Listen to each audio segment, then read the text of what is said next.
For John Lund as Johnny Dollar. Al Harper at Corinthian, Johnny.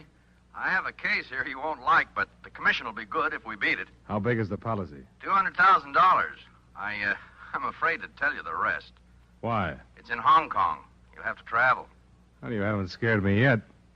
Is there something you're leaving out? Policyholders are people we've had trouble with before. Remember the Trans-Pacific Import-Export outfit? Yeah. I sent flowers to the widow. Trans-Pacific was in Shanghai then. This is their Hong Kong place. Want to take a crack at it? No. But I will. Good. Al, Yeah? I'm scared now.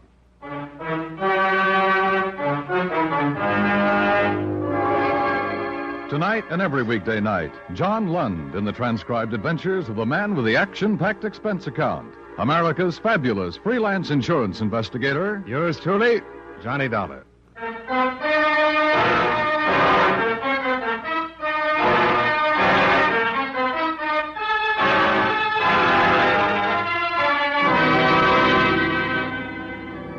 Expense account submitted by Special Investigator Johnny Dollar to Home Office, Corinthian Liability and Risk, Hartford, Connecticut.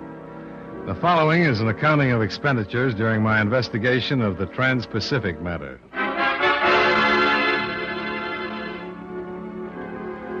I found Hong Kong to be a city without simplicity, burdened with the tragic complexities of war. To fill the smallest want is a difficult and almost always expensive task. There's a shortage of everything: food, water, help, places to live. Both the island and the city of Kowloon on the mainland burst with thousands of refugees who have moved from the interior. Over the bobbing head of my rickshaw boy, I watched many of them lining the streets, wailing for alms, as we made our way to the offices of the American consulate.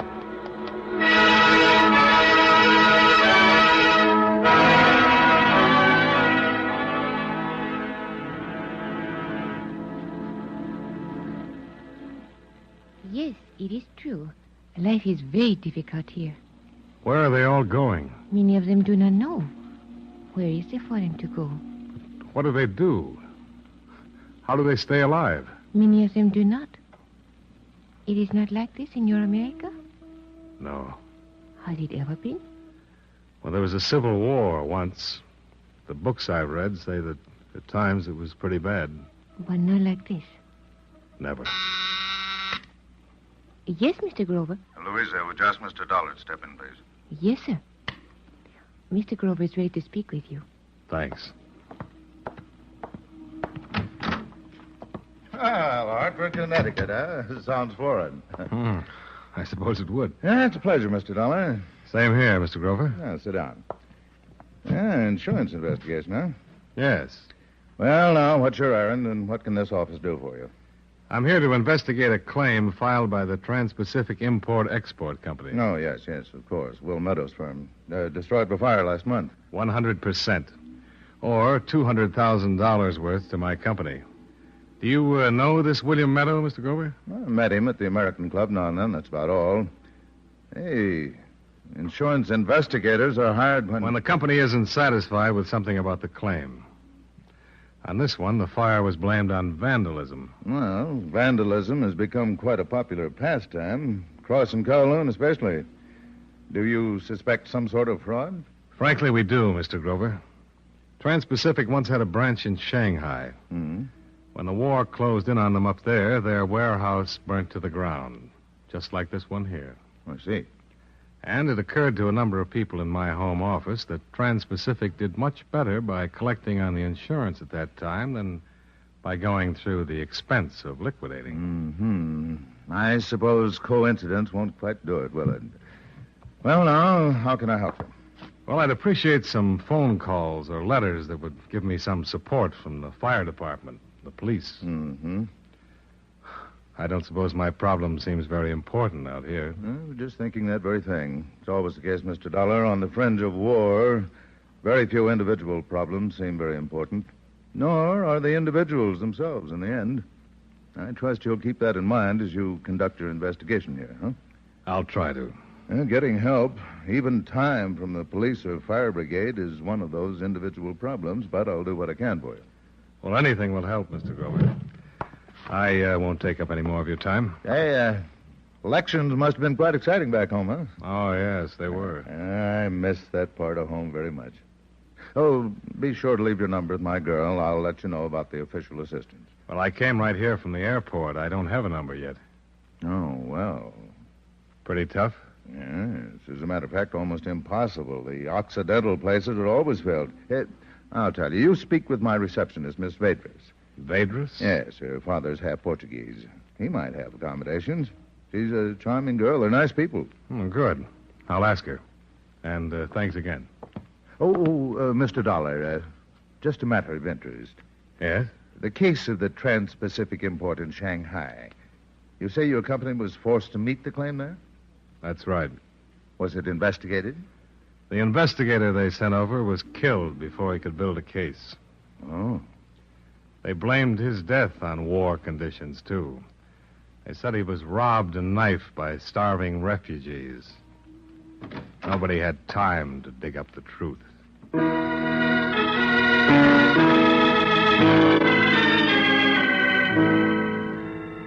Miss Vedras arranged for accommodations at her father's place on a street called Sing Wong, a hill of steps that climbs from the waterfront to the plush European residences on the top of Victoria Peak. I had a room that looked out on an alley. There was an iron bed, a chair, and a pitcher of water on a bamboo table. There were no other non-Orientals in the building, but I seemed to be the only one that noticed it. The first night there, I was suffering from a combination of claustrophobia and loneliness. Feelings which at first made me glad to learn that it was she who knocked at my door. Hello, Miss Vedras. Hello, Mr. Dollar. Mr. Grover contacted a man named Harrison. He's at the fire control office here. Oh? Mr. Grover asked me to tell you that Mr. Harrison will see you tomorrow morning. Oh, that's good. Won't you come in? Are you comfortable? Oh, thank you. Yes, I am. This is fine. I don't have much to offer you. Cigarette? Scotch? No, thank you.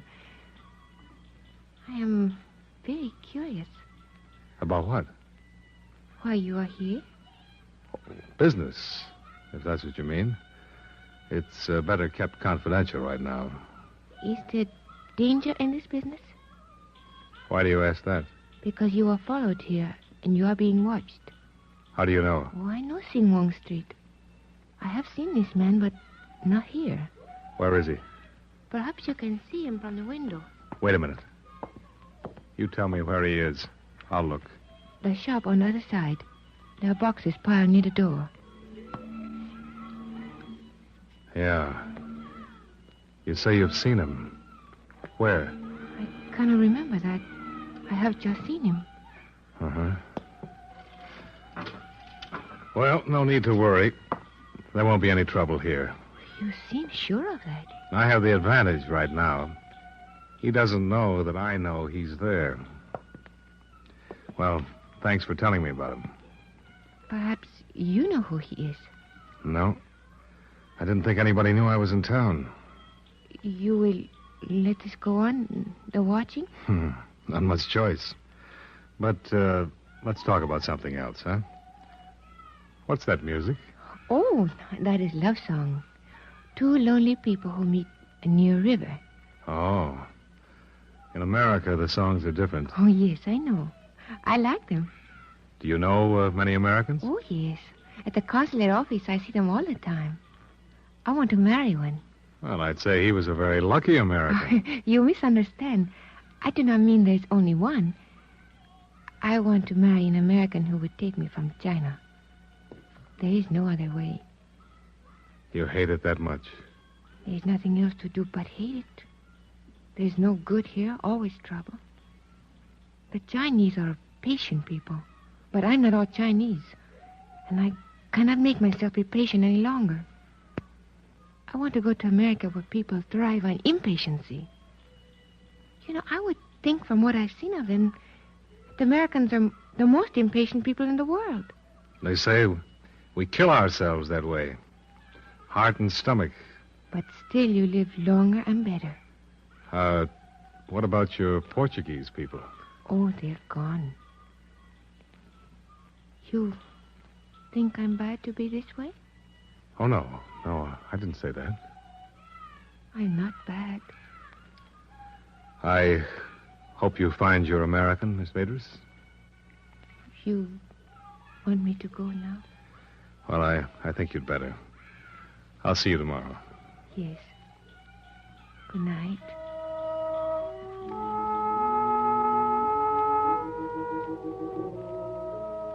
Three things interfered with sleep that night. The pleading in the eyes of the girl. The smells and sounds that drifted into my room from the restless, crowded city. And the watcher, who was still at his station across the street when I turned out my light. The toughest part of the case was that failure in Shanghai where the agent had been killed. It was a sobering memory. And for that reason, every face on Sing Wong Street was a suspicious one. In every group of Hong Kong Chinese, a potential assassin, with my watcher the first to be reckoned with. Gun in hand, eyes on the street, I fell asleep that night, watching him.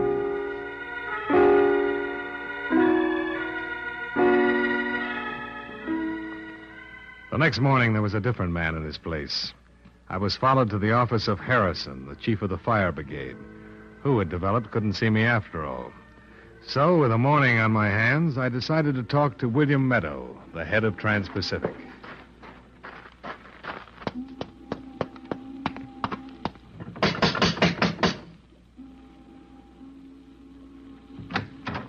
Oh, yes, sir. Mr. Meadow at home? Oh, yes, sir. You give name, please. Who is it, Lim? American gentleman. My name is Dollar, Mr. Meadow. I'm from Corinthian Liability, Hartford office. All the way from the States? That's right. Let him in, Lim. Oh, you come in, please. What did you say your name was? Dollar? Now, what's the matter with that company, anyway? This doesn't have to be They unpleasant, sit Mr. back Meadow. there in Hartford with nothing to worry about but Sunday's golf game. They don't know anything about the conditions we're working under. They do know that your fire here pretty much follows the pattern of the one in Shanghai. And of course it does. The conditions are the same. Including the starving refugees, the kill and rob the investigator? I tell you this now. Careless people are dying here every day. It can happen pretty easy. Now, say what you have to say to me and get out of here. It's very little, Mr. Meadow. I came here mainly to get my reaction to you. I have. You jumped to the conclusion that you were under suspicion before I got through that door. You're on the defensive, so you must have a reason to be. Show him out, Oh, Lim. you come now, Mr. Dollar. Wait. More important, you're having me followed. So you must be afraid of Please, me. Mr. Dollar. Hold on. I'm not afraid of you, Dollar, or what you can find, or what you might try to do. Corinthian liability means no more to me than a bill I authorized payment on at the beginning of the year.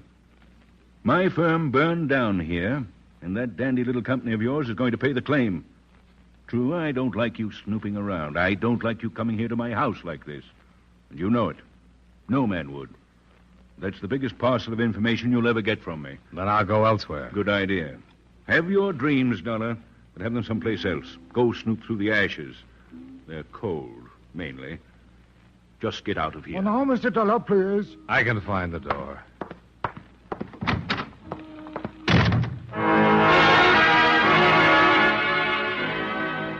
Two things came out of that conversation with William Meadow. One, a reasonable platform to build a suspicion on. Two, a veiled threat in his reference to the agent who had been killed in Shanghai. Let me elaborate on that. Most all of what Meadows was saying to me was, this is my town and I run things. Anybody who gets in my way can get hurt. It was a real nice situation, all right. I'd been threatened, and I was being followed.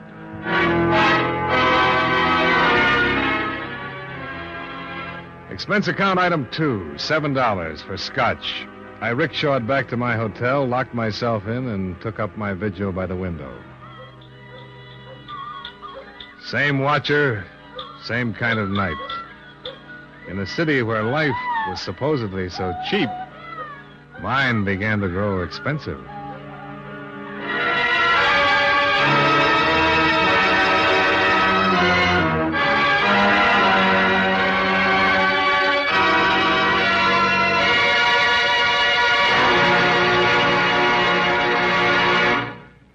Be sure to hear tomorrow's episode of Yours Truly, Johnny Dollar, starring John Lund, who can currently be seen in the Universal International picture just across the street. Yours Truly, Johnny Dollar, is written by E. Jack Newman with music by Eddie Dunstetter and is transcribed in Hollywood by Jaime Del Valle.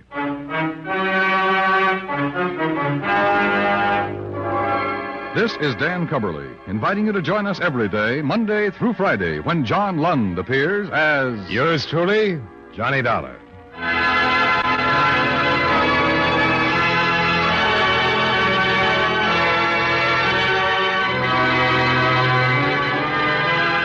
Remember, you meet adventure when you meet Johnny Dollar on the CBS Radio Network.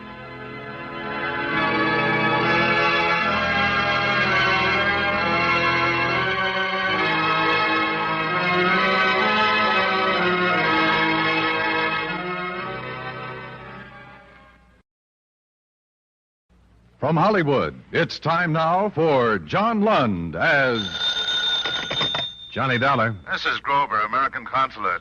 Oh, hi. I'm back in my office. Do you know why? Why? Because Superintendent Clyde of the Hong Kong police telephoned me. He's very upset over your attitude, asked me to speak with you. I told him I did speak to you earlier tonight, warned you to be cautious. I've been cautious, Mr. Grover. I just scalped a two-bit thug that William Meadow had on me. The next one on my list is Meadow himself. What do you think of that? Oh, use your head. Look, Meadow's claim on his warehouse is no good. He hasn't liked me peeking around proving it's no good. Louisa Vedras was killed by him or one of his men because they thought it was me. And something's got to be done about it. Well, I agree, but will you come over and talk first? All right, Mr. Grover. But don't try to stop me.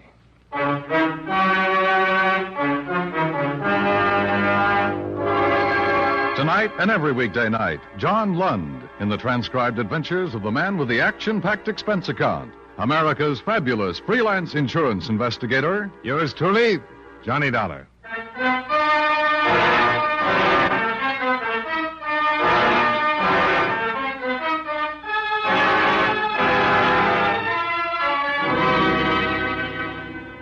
Fifth day in Hong Kong. Expense account submitted by Special Investigator Johnny Dollar to Home Office, Corinthian Liability and Risk, Hartford, Connecticut. The following is an accounting of additional expenditures during my investigation of the Trans-Pacific matter. Expense account item 14, $48 American. Rental on 35 Packard. I got tired of rickshaws.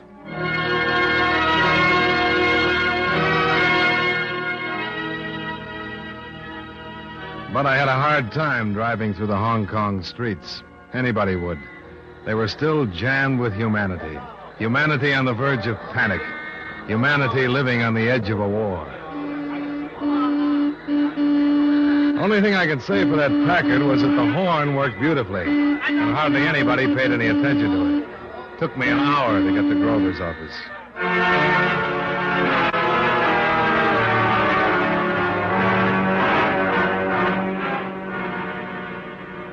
He gave me a drink and listened to my story. Are you sure this man who's been following you is in the employ of William Meadow? Positive, he told me. Yeah, but under duress. He had a knife and a gun on him. Sure, I'd arrest him. I'd arrest anybody with that kind of equipment, Mr. Grover. Wouldn't you? Now, calm down, calm down. You got a point, boy.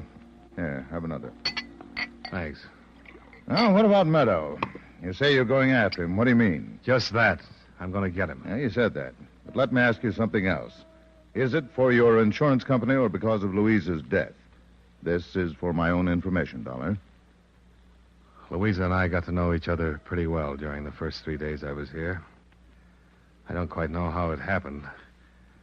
This has been a bad job for the nerves, with my mind on what happened to the man in Shanghai and all. Mm-hmm. She got me the room at her father's hotel. She was there when I came back after a pretty bad day. I didn't know who was following me, and I guess I needed somebody to be with. So she stayed for a while. And she was there the next night, waiting for me in the room. And she was waiting for me to come back the night she was killed. That answers me. Don't you see? They killed her thinking it was me. You're sure of that? Of course. As sure as if I'd had a camera on the whole thing. But I can't move these police here. I can't get them to do anything. You don't understand these people here. They have to be cautious. Well, I don't. Not anymore.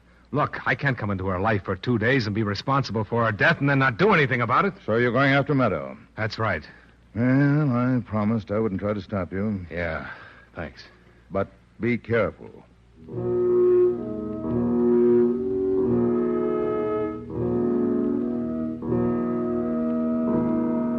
I'm glad he didn't say cautious. I had a big hate on for the word when I crawled back into the rented Packard and headed toward the south part of town where Meadow lived.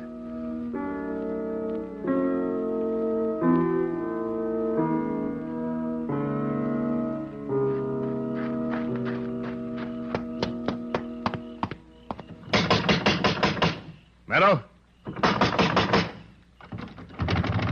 Open up.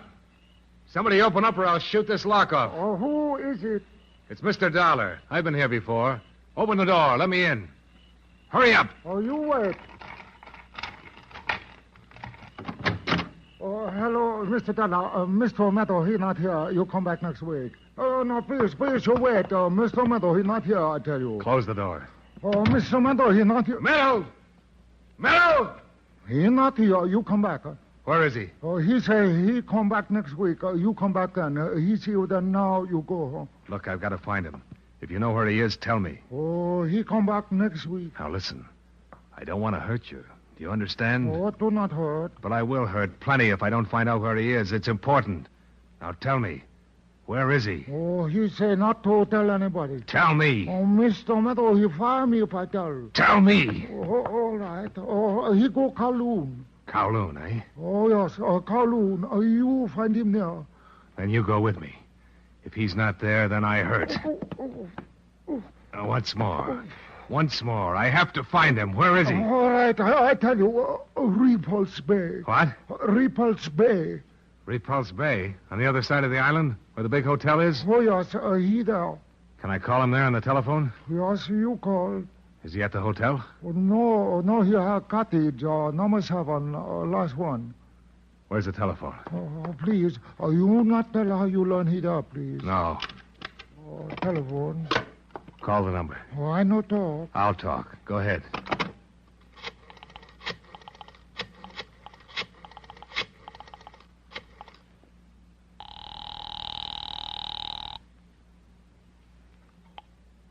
Repulse Bay Hotel? Oh, Mr. Meadow Cottage, please. Okay. Give it to me. Hello? Hello? Hello? Oh, you see, I tell truth, he there. You did fine.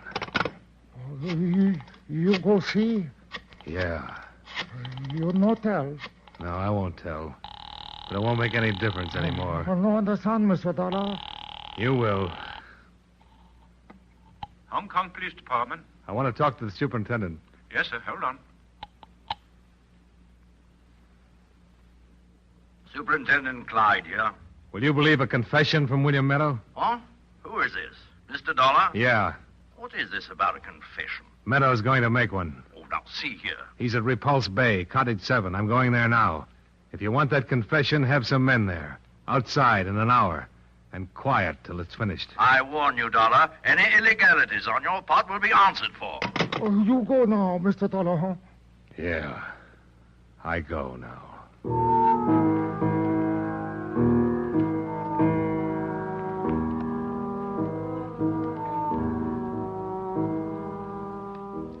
The Packard got me there in 40 minutes. And I was in front of Cottage 7 when the police cars slid in with lights and motors turned off.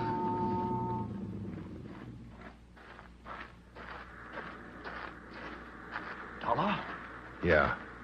Let's get away from the house.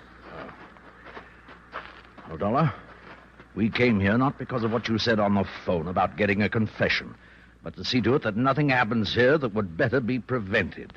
Thank you. Wait.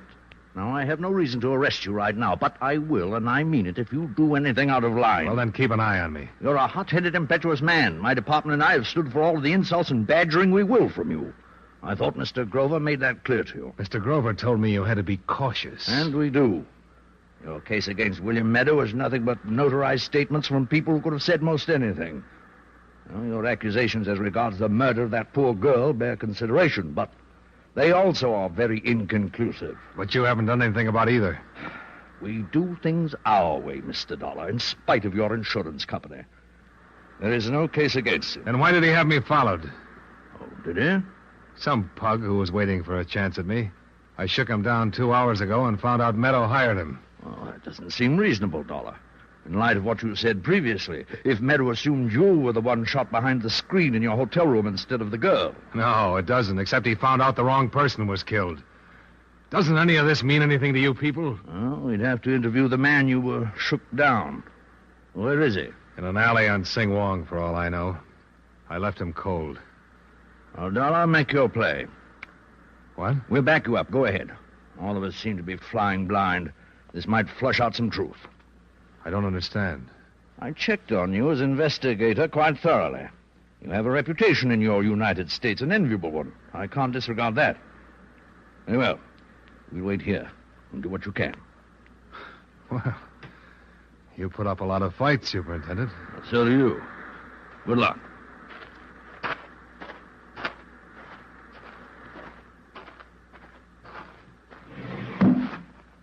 Who is it? It's Dollar. Who? Dollar. You know I'm still alive. You know that girl was shot instead of me at the hotel room? I don't know anything. Meadow, I want you to go back to town with me and make a statement to the police. Are you crazy? Oh, no, I'm not crazy. I'm here to clear up 2 things, her murder and that fire. And you know I'm going to do it. Do I? I stopped that man you had following me. His statement will put you in plenty of hot water. Go away. I said I wanted you to come with me. I heard you. Will you come down or shall I come in? Come on in. We'll talk about it. It'll be a pleasure.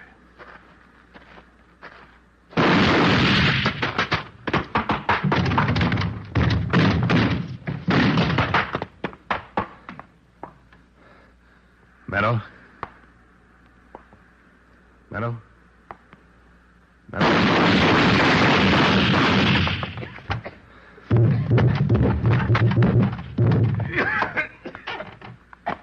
Meadow. You should have known you wouldn't take me down. I hated you when you... What? I hit you, didn't I? Oh, just in the arm. It'll be all right. Should have been your stomach. You're cashing in, Meadow. How about it? A statement. No. Tell it, Meadow, how you fired the warehouse. And about the girl. It can't hurt you now. I'll tell you nothing. Dollar, you all right? Yeah. Meadow. Meadow. Should have got you it.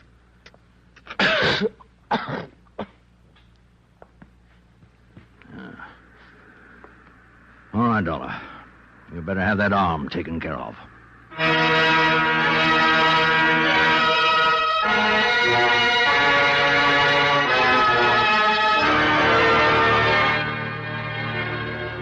Expense account item 15.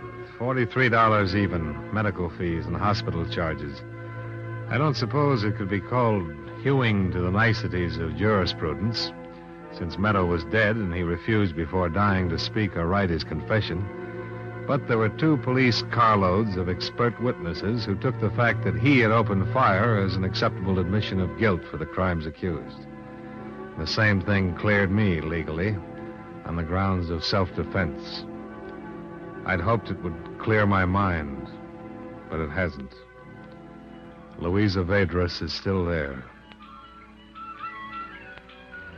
I guess she always will be.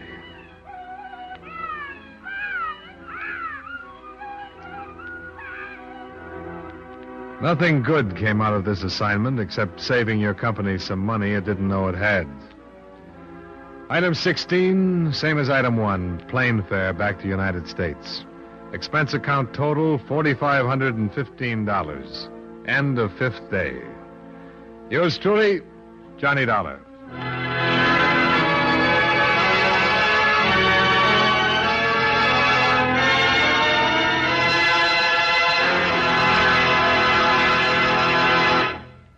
Yours truly, Johnny Dollar, stars John Lund in the title role and was written by E. Jack Newman with music by Eddie Dunstetter. John Lund can currently be seen in the Universal International picture Just Across the Street. Featured in our cast were Joe Kearns, Lillian Baeff, Robert Griffin, and Bill Johnstone. Yours truly, Johnny Dollar, is transcribed in Hollywood by Jaime Del Valle.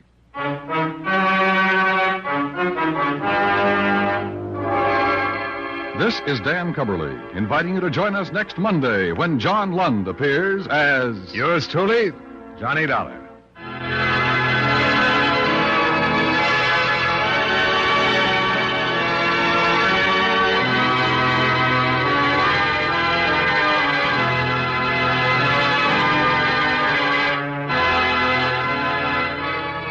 And remember, you meet adventure when you meet Johnny Dollar on the CBS Radio Network.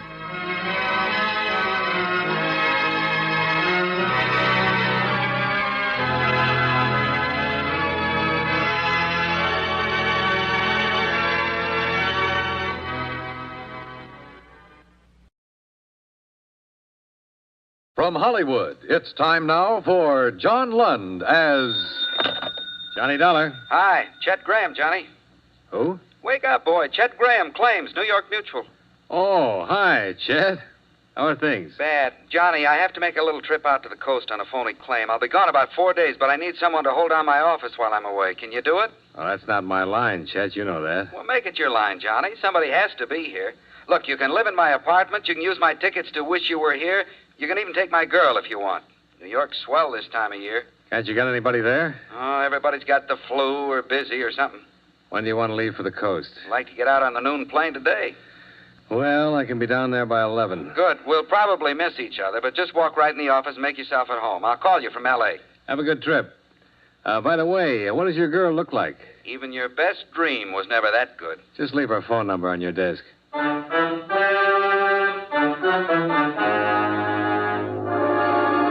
John Lund, in a transcribed adventure of the man with the action-packed expense account, America's fabulous freelance insurance investigator. Yours truly, Johnny Dollar.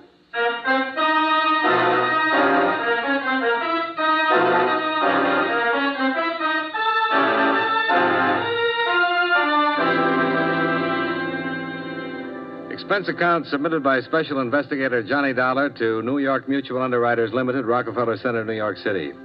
Attention, Mr. Chester Graham, Claims and Adjustments. Dear Chet, you probably read some of this in the Los Angeles papers, but they don't have the whole story. Maybe they'll never get it all. I hope not. I found out part of it, stumbled into the rest of it, and I'm trying to forget all of it. The following is an accounting of expenditures during your 4-day absence in my investigation of the James Clayton matter. Expense account item 1, $14.35 transportation Hartford to New York, where, as per your advice, I walked in your office, sat down, and made myself at home. And where, 15 minutes later, I had a caller. Mr. Dollar, is it? That's right. The girl at the reception desk said Mr. Graham was out of town and that you were taking his place. Yes. Please sit down. Well, thank you, but I don't have time. I'm Miss Stebbins, Dr. James Clayton's nurse. He asked me to see you. I see. He gave me these policy numbers. He said that your company wrote these policies and that he'd like to talk to one of you. Well, certainly, Miss Stebbins. He can come by anytime. No, you don't understand. Dr. Clayton can't get away from the office. We're terribly rushed, and I really should be getting back myself. He's there all alone. Well, do you know what it's about, Miss Stebbins? No. The doctor's been acting strangely all day. He had me cancel all of his outside calls, and then he sent me here. He said to explain that it was very urgent. I'm very concerned for him.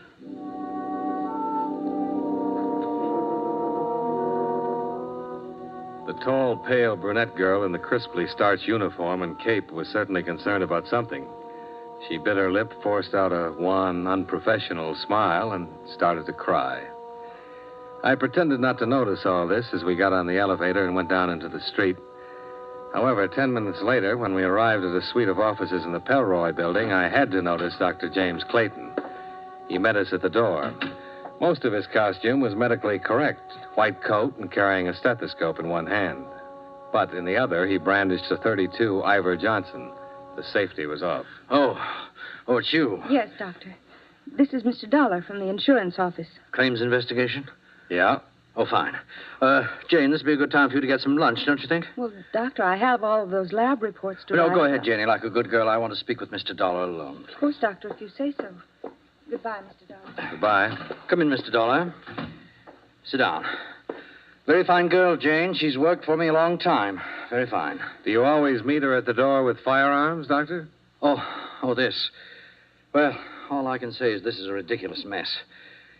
My life's been threatened by a man who has definite homicidal tendencies. This, I don't even know how to load it. I look foolish, I suppose. A threat on your life, Doctor, comes under the heading of police business. I know that very well. And I would go directly to the police, only... Well, it is a delicate matter. You seem dubious already. No, just curious. Go on, please. Well, several months ago, I attended a patient named Florence Harmon. A thorough examination disclosed that her poor physical condition wasn't based on any organic disorder, but rather upon an emotional instability. Now, this, I finally discovered, was brought about by her marriage to an erratic, ruthless, ill-tempered man, Benjamin Harmon. I could only advise that she divorce him immediately. Well, that's somewhat extreme, Doctor. Are you always certain of advice like that? Well, in this case, there's no other answer. I approached Mr. Harmon on the subject last night at his home. I explained that Mrs. Harmon's health, her very life, is in jeopardy. And more is involved here than keeping intact a union which has nothing but legality as a binding force. I see. But Mr. Harmon doesn't care for somatics, huh? He attacked me. If it hadn't been for the assistance of Mrs. Harmon and a servant, he might have choked me to death. When I left, he threatened me. Then you should have called the police. Yes, I've thought of that. But look, if you approached Harmon in the right manner, Dollar, he might discard his ideas of violence. Well, you're the expert on homicidal tendencies, but best thing I can see for you is to prefer assault charges and have him locked up. I know all that, but it's for Mrs. Harmon's sake. Please understand, she's been through a shattering ordeal. Look, Mr. Dollar, would you go see him and talk to him?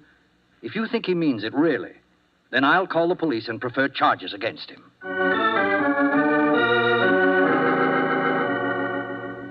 The Harmon residence was in Westchester, a story-and-a-half colonial with all the trimmings. There was a 51 Cadillac in the open garage and a 52 Ford station wagon in front of the house. Yes? This one didn't have a white coat or stethoscope, but he had a gun. What is it? Mr. Harmon? I'm Harmon. What do you want? Mr. Harmon, my name is Dollar. And Dollar, huh? Get out of my way! Oh!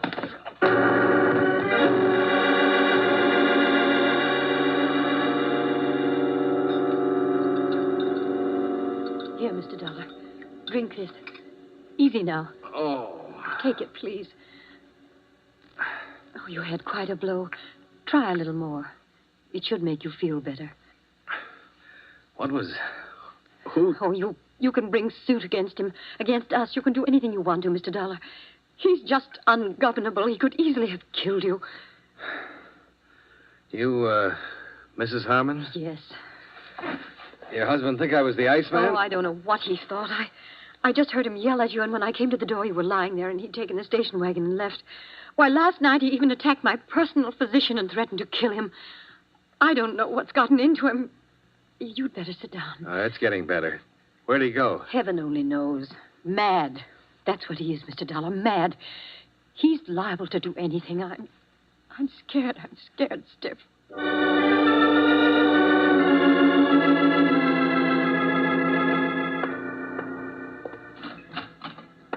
I called Dr. Clayton, who promised to notify the police. It was about 5:45 when I got back to his office. A broad-shouldered man in a tweed suit was in the reception room. Hi. You Dr. Clayton? No. Hey, don't I know you? I was thinking the same about you. Wait, Dollar? Yeah. Tom Bassman, Central Division. Oh, sure. How are you, Tom? Fine. Hey, you must be the one. What? This Dr. Clayton called downtown about a threat, said his insurance company had advised him to report it. That's right. Well, where is he? Well, he should be here, Tom. What's his nurse say? I rang the buzzer, no one around at all. What's this all about? A man named Benjamin Harmon's threatened the doctor's life. I met him myself. He's carrying a gun, and he looked dangerous to me. I just came from his house. He's still there? No. I better phone in and get a pickup out on him. When the doctor shows up, I'll get a complaint.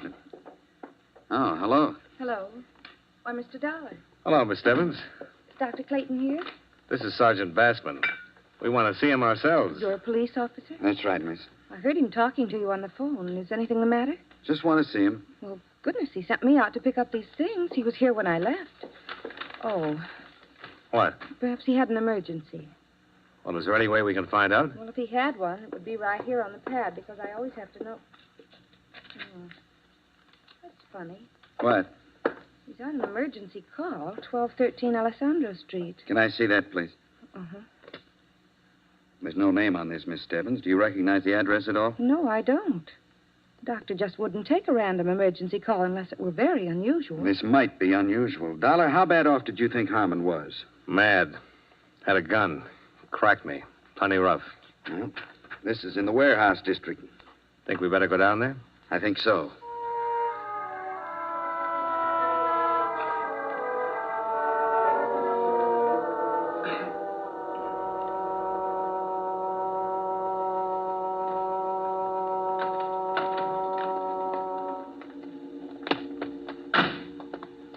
Wait. What? 1213. Well, it'd have to be that vacant lot over there. This one's 1240, and the rest belong to that warehouse. Yeah. Tom. That car. MD and the license plate? Yeah. Well, it might be Clayton's. Yeah.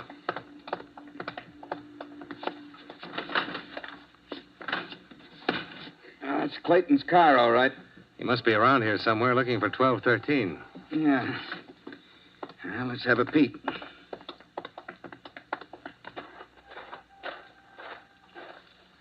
Tom. I see. He's had it. Is it Clayton? Yeah, that's him. Some emergency this was. Yeah.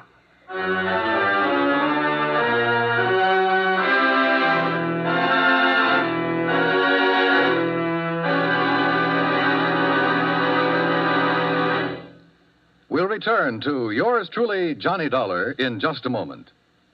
On weekends, it seems everybody takes his car out on the highways. Some drivers are less experienced than others. They either speed or poke along with a whole stream of cars behind them. Both types are a menace to safety. Whatever you do, be moderate, be obedient to all traffic laws. Be careful, use your head, and don't take chances.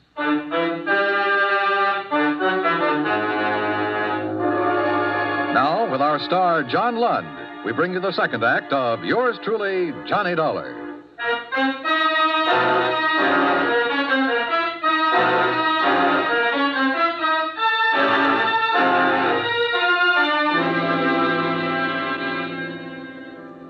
An hour of questioning in the neighborhood turned up two people who recalled hearing the shots.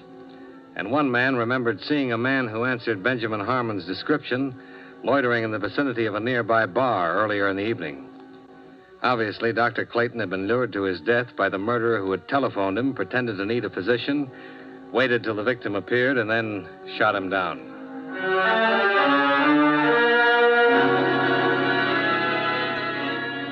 Expense account item 3, $11.65. A good dinner, 3 martinis, tip, and thinking at Toots Shores. After which, I strolled over to the Pelroy building. Expense account item 4, $5 even. Bribed watchman. I shouldn't be doing this, you know.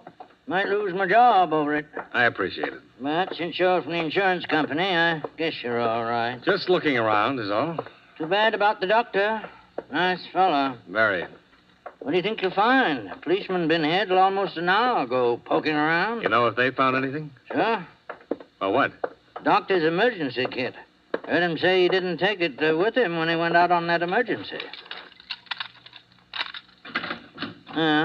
Don't be too long.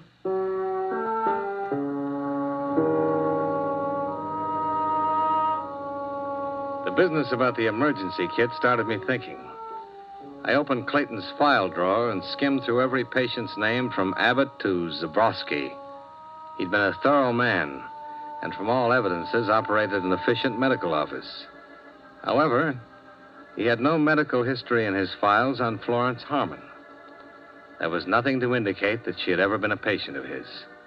On the other hand, There was an entry a year before which showed that he had examined, treated, and discharged Benjamin Harmon as a patient. I think these two developments supplied me with all of the curiosity I needed for a while. Nurse Jane Stebbins' home address was duly noted on Dr. Clayton's phone book. Oakdale House. Surprisingly enough, on Oak Street. Special rates for nurses, room 210.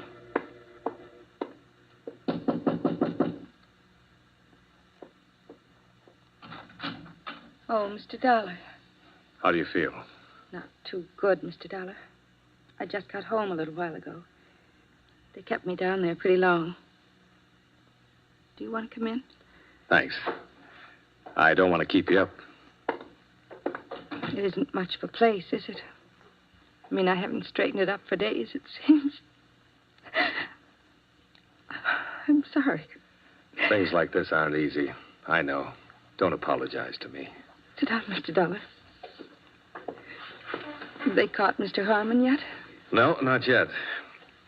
Miss Stebbins, you worked for Dr. Clayton a long while, didn't you? 5 years. Then you should be able to tell me who he was going to marry. Marry? Well, I didn't know. I have no idea. He'd already made arrangements for a honeymoon. Honeymoon? Look, reservations on the Ile de France for next April. I found them in his desk drawer. Confirmed to Dr. and Mrs. James Clayton. Well? What difference does it make? I don't know. Seems strange that you've been with him for such a long time and didn't know about this. Or did you? All right. What about Mrs. Harmon? Well... Look, Miss Stebbins, things are wrong all the way down the line about your doctor's death, about what happened before it. It'll come out sooner or later. I suppose it will. It's awful to say this, Mr. Dollar, but Mrs. Harmon was the only one Dr. Clayton saw socially.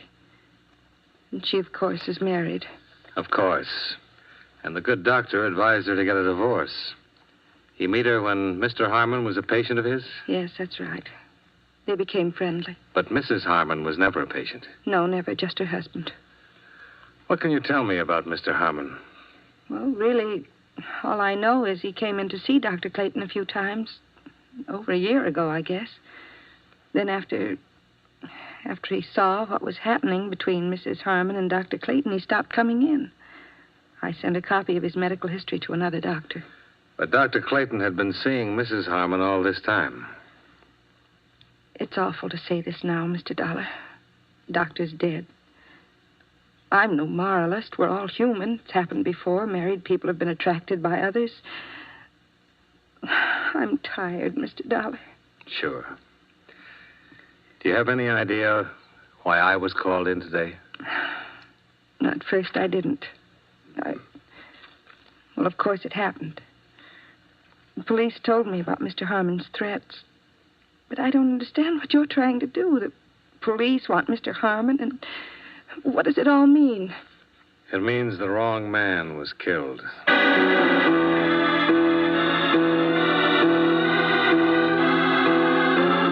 Please, Mr. Dollar. I should have tumbled to it right away, but your husband fit the part too well. Now, look here. I've been through quite enough today with the police looking for Ben. I don't have... You and Clayton. I was going to be the star witness when the state tried him for shooting your husband. Whatever I said as a material witness would back up his self-defense plea and get him off on a justifiable homicide. Isn't that it? I tell you, I won't listen. And you and the doctor would sail to France and live happily ever after. What's the matter? Wouldn't your husband give you a divorce? You won't listen. Go ahead. If you say it's that way, Mr. Dollar, and you know everything, I know you know everything, then it must be that way. Yeah, only it got fouled up. Your husband did shoot your doctor boyfriend after all. Get out of here. Get out of my house. You can't prove anything. You're right, Mrs. Harmon. I can't prove anything. Not a thing. They catch your husband and they'll put him away for it. But you have something to live with for the rest of your life.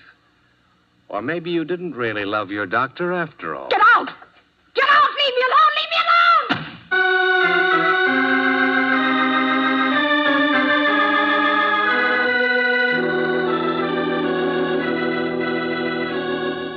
What? Well, that's it, Sergeant. I want to know if people can really get by with this kind of thing in our courts of law. If and when you pick up Benjamin Harmon, will he have any kind of defense? Oh, we'll get him, Dollar. The others I can't answer. What you just told me is really a thing. I don't see how any lawyer can do much for a guy who threatens another man's life and finally guns him down, do you? Supposing I could prove that Harmon was being set up as a patsy, that the doctor was really supposed to gun him down and plead self-defense. Up to the judge and the jury. When we get Harmon, he'll be arraigned and indicted on first-degree murder charges. Don't worry about that.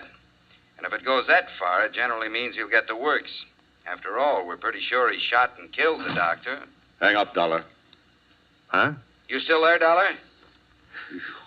Hang up or I'll blow your head off.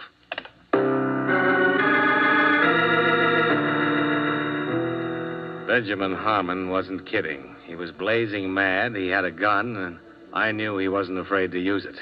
I was across the street when you left my place a little while ago. Fixing up another deal, were you? I don't know what you're talking about, Harmon. I followed you here so we could have this talk. And we're going to have it, you and I. You ought to put that gun away and let them take you. They'll shoot you down if they see you. Nobody's going to shoot me down, not yet. Now, where's your office? Hartford, Connecticut. I mean here. Where do you practice here? Come on. I don't practice anything here. My office is in Hartford. This apartment belongs to a friend of mine. I'm standing in for him here while he's out of town. Where's his office? New York Mutual Liability. I mean his law office. I want to get down there and see how much... Hold on now. I'm not a lawyer. My friend's not a lawyer. We're insurance investigators. Where's the office? I tell you, we... Listen. Clayton called me this morning and said a lawyer named Dollar was on his way over to talk to me about divorcing Florence. If you hadn't started swinging that gun butt around, I'd have told you why I was there. I think I know why Clayton called you and told you that, but I don't... You and he were trying to pull something to take my wife away from me. I know that much. You're wrong, Harmon. I didn't know anything about that. Nobody takes my wife away from me. Now, that's the kind of temper that got you in all the trouble you're in. Look, you can shoot me here and I'll be number 2. But they'll get you real easy here. You know I didn't kill Clayton? How do I know you didn't kill him? You threatened him. Half a dozen people heard you threaten him. I have an idea why you did it, and you might have been right, but murder for any reason... Shut up! You're in on it somewhere. You know who did kill him, and you're going to clear me, or I'll whip it out of you, Dollar. I'll whip it out of you! Why, you crazy! You...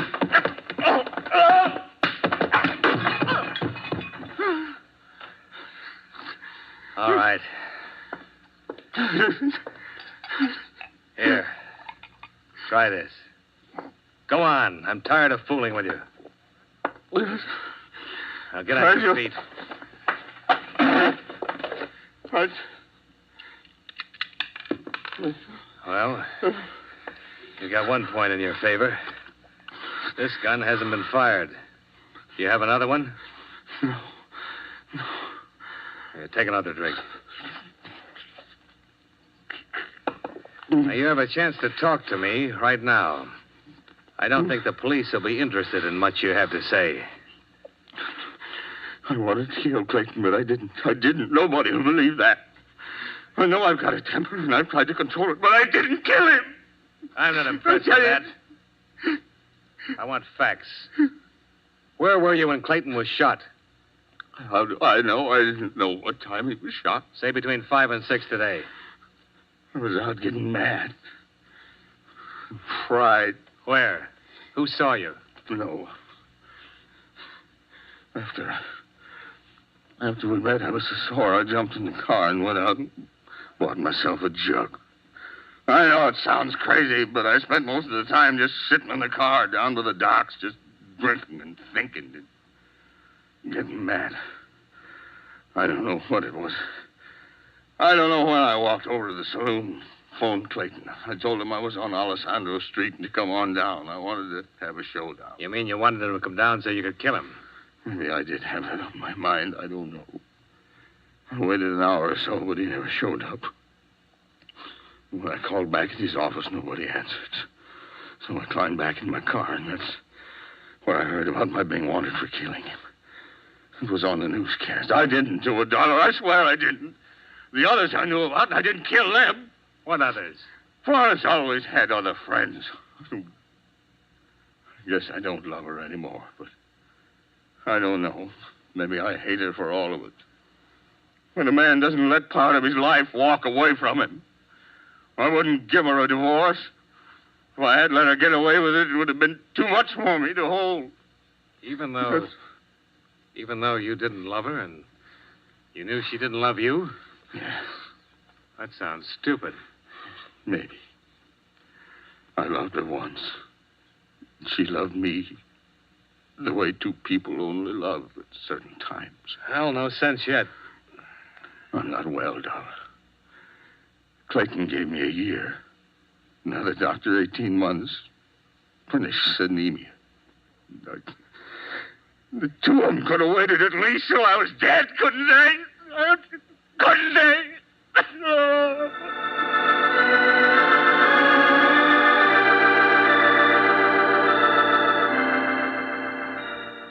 I found some sleeping pills in your medicine cabinet, and I fed him a couple with some hot cocoa.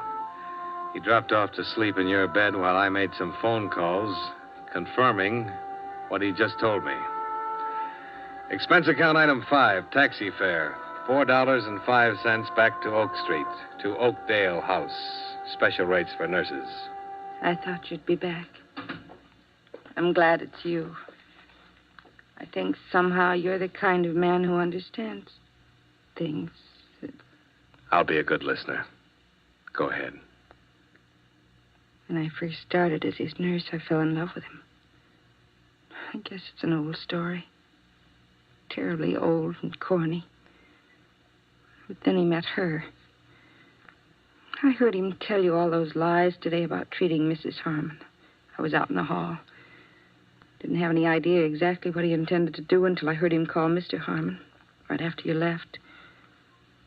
He told him you were a lawyer. He knew Harmon was upset enough to attack me. Doctor was very good about knowing what people would do. I was here when Mr. Harmon called him tonight.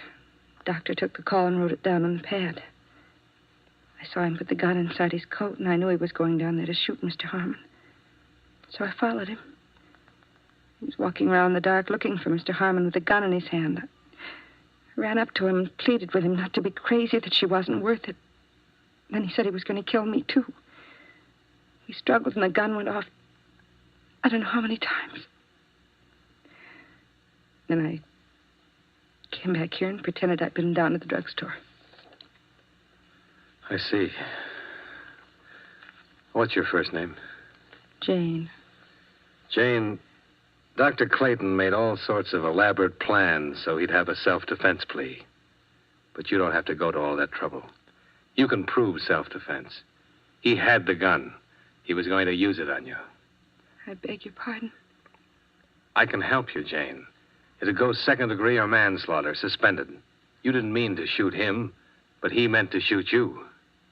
No. You're nice. But I can't get off. What? I guess they haven't found her yet. I killed Mrs. Harmon an hour ago.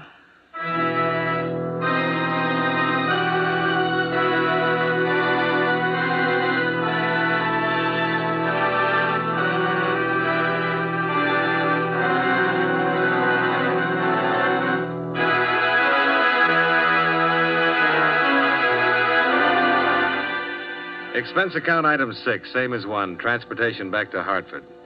I didn't spend any other money, Chet. I didn't meet your girl, and I didn't see the musical. I didn't go anyplace. I just sat in your office and looked at the walls for the next 3 days.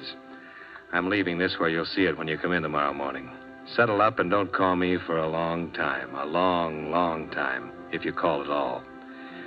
Expense account total, $56.35. Yours truly, Johnny Dollar.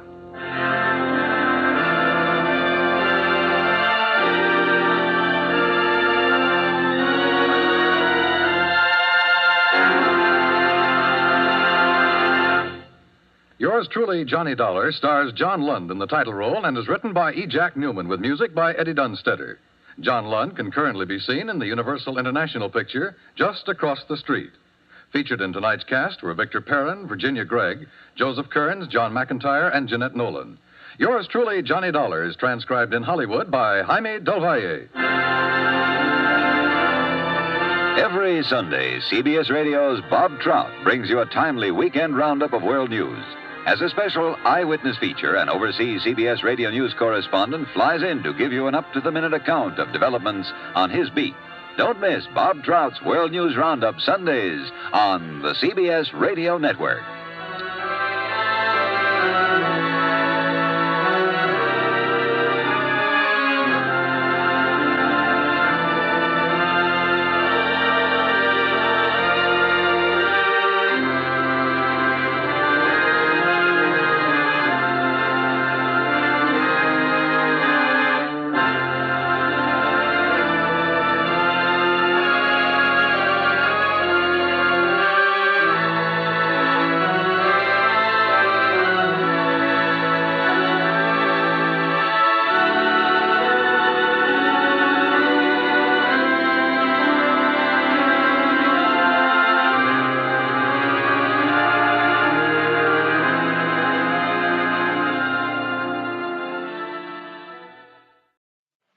From Hollywood, it's time now for John Lund as Johnny Dollar. Down Vegas, Johnny.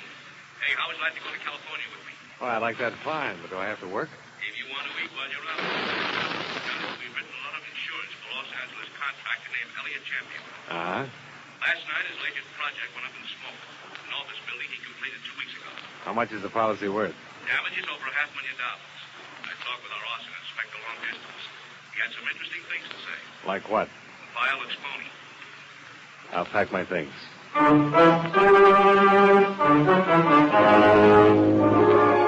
John Lund in the transcribed adventure of the man with the action-packed expense account, America's fabulous freelance insurance investigator. Yours truly, Johnny Dollar.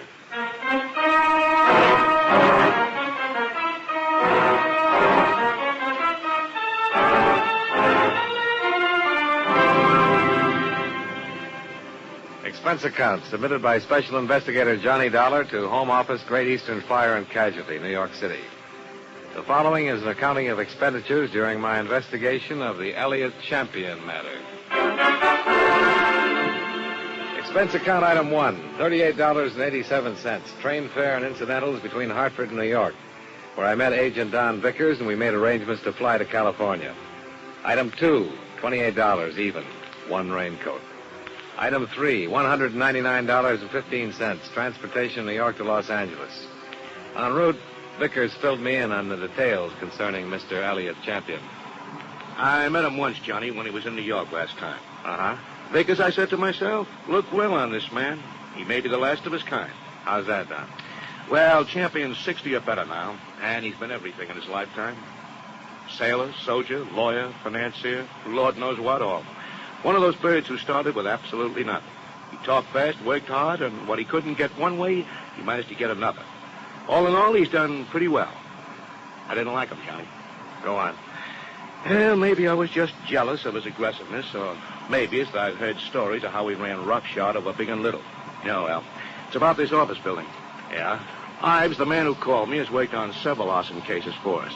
Said the fire was of a definite incendiary origin. Can he prove it? Yeah. Nothing fancy.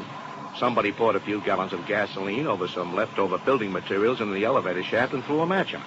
Well, pretty effective. What else? Well, Champion's in financial trouble. The insurance would be better than the building. Ives will probably have more for us when we get there. He's been working on it from the start. I feel like a patsy. Oh, how's that? Well, Norman Ives has always been the best arson man in the business since I can remember. And you're no slouch. What am I doing in this? Protection, Johnny.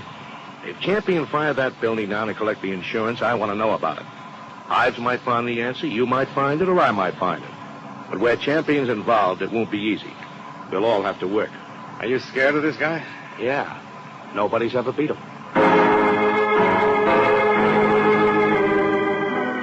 Expense account item 4, $7.50. Incidentals upon arrival. Vickers and I checked into the New Statler Hotel, grabbed a few hours' sleep, and the next morning drove out to the scene of the fire with Norman Ives, the arson expert. A watchman on duty had seen a man loitering in the vicinity of the building when he came to work at 6 o'clock. 3 other people remember the same man, a druggist, a filling station man, and a newsboy. All of their descriptions were pretty close. Medium build, medium height, medium weight. Between 25 and 30. Well, that's helpful. Yeah. Now, the druggist and the man who ran the filling station could only supply the description, but the newsboy swears he saw this man sneak around the side of the building around 8 o'clock. The fire broke out about 8:30. Anybody see him leave? The newsboy says he saw him catch a bus on the corner right before the fire broke out. The bus driver on the line wasn't any help. The police have broken out every mug they can find in the arson files. Well, if the man with all the medium things about him is the man, this might not be so tough. No luck so far. I don't think they'll pick him up in the arson files, Dollar. It was an amateur job. I'll show you exactly how when we get there.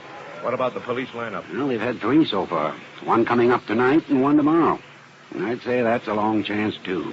No professional, no firebug? There's a possibility, sure, but none of it seems right to me. A bug will plan it and perform it just like an expert. And he'll stand around and watch it burn. Maybe he'll call somebody up and tell him how happy he is. But I don't think our boy is any bug. There's something else in it, or I miss my guess. Well, you're the specialist. Any ideas? Not a one. I talked to the men who had been working in the building that day. There was no gasoline stored in that basement when they left work at 4 o'clock.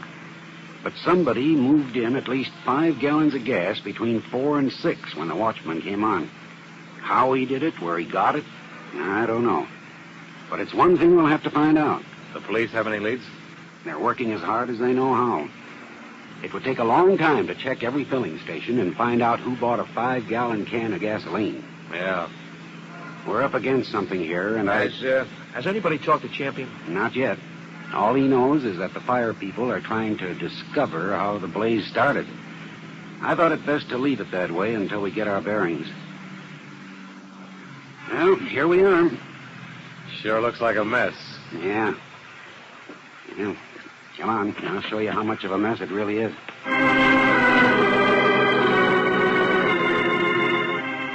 We spent the rest of the day covering the ruins of the 10-story office building that had been gutted by flames 2 days before. Ives acquainted us with all of the necessary details on exactly how the fire had been started. That night, we sat in on the lineup at the police station while the 4 witnesses looked at some 60-odd suspects. There were no identifications. The next day, while Vickers and Ives worked with the police, I went out to Elliot Champion's real estate office in Glendale. Expense account item 5, $5 taxi fare, including tip. Remember that old saw about how a woman in love is always beautiful? Well, when I walked in, I had no idea Mildred Champion was in love and no idea that she was beautiful. Her sallow face, without makeup, framed in a wisp of never-set blonde hair, wasn't flattered by the shapeless black dress and low-heeled shoes that she was wearing. Certainly not the going idea of beauty. Nor did her conversation reveal anything to indicate love. Yes, may I help you? Mr. Elliot Champion, please. My name is Dollar. Dollar? D-O-L-L-A-R? He's not expecting me. Your business, Mr. Dollar? Great Eastern Fidelity. It's about the fire. Oh, just a moment, please. Well, what is it, Mildred? Mr. Dollar is here, Uncle Elliot. I don't want to see anybody today. I told you that, you idiot. He's from the insurance company. It's about the fire. Oh. Now, send him in. You're going out to lunch. Yes, sir. All right, Mr. Dollar, straight ahead. He always like that? He's nice today. I see. Thanks, Mildred. Well, that's your name, isn't it? Yes. Straight ahead. Dollar? Yes, Mr. Champion. Come on in. I'm not going to ask you to sit down. I know why you're here. You have Insurance Investigator written all over you. Well, in that case, we can get right down to business, Mr. Champion. We certainly can. Do they know what caused the fire yet? They do. Somebody poured gasoline on some rubbish in the basement. It was deliberate. I thought so. Why? Because Joseph Harrison is out of prison now, and he swore he'd get back at me. Who's Joseph Harrison? Harrison worked for me at one time. Discovered stealing money from me, and I prosecuted him. He was sent to prison for 5 years. He's the one. You seem pretty certain of that. Of course I'm certain of it. I know what enemies I have, what friends. There are some witnesses who've got to look at the man who we believe started the fire. What does Joseph Harrison look like? I don't remember. I hardly ever remember faces. But you remembered his threat. What I remembered was the small story in the newspapers last week, that he was being released from prison.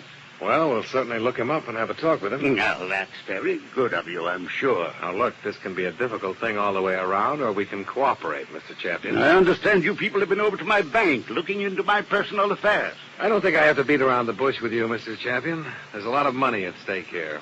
We'll have to hold up your claim until we get all the facts. You'll pay that claim, Mr. Dollar. I didn't say we wouldn't. But we'll have to be satisfied in all directions. Then satisfy yourself.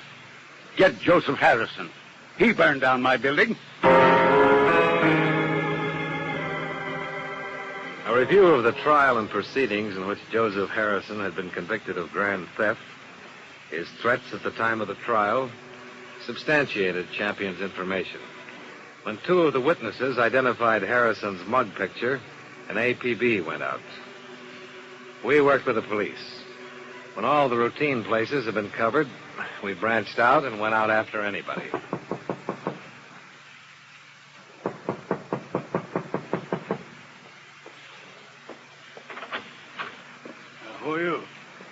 name's Dollar.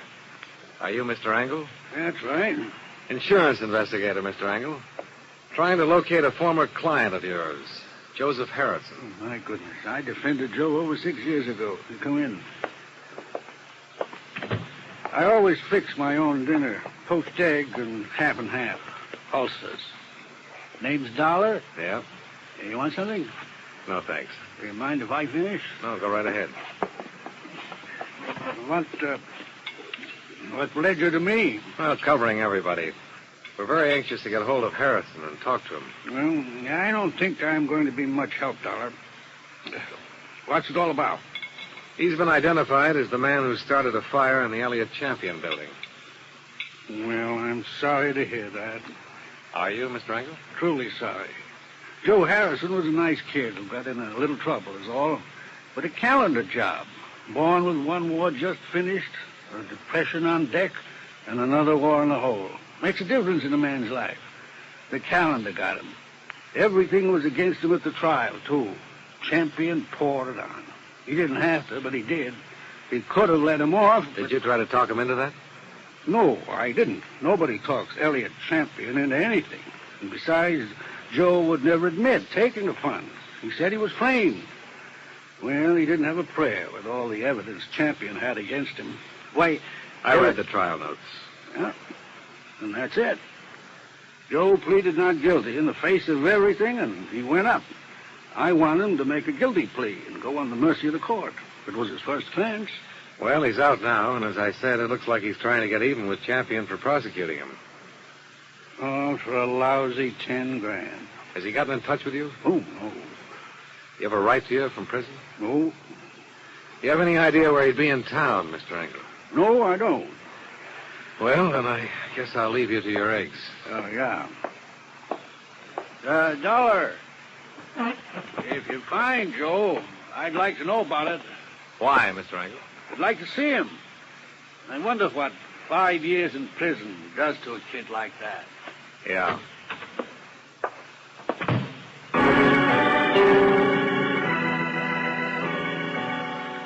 At 5 o'clock that afternoon, it seemed we had run down every possible lead trying to find Joseph Harrison.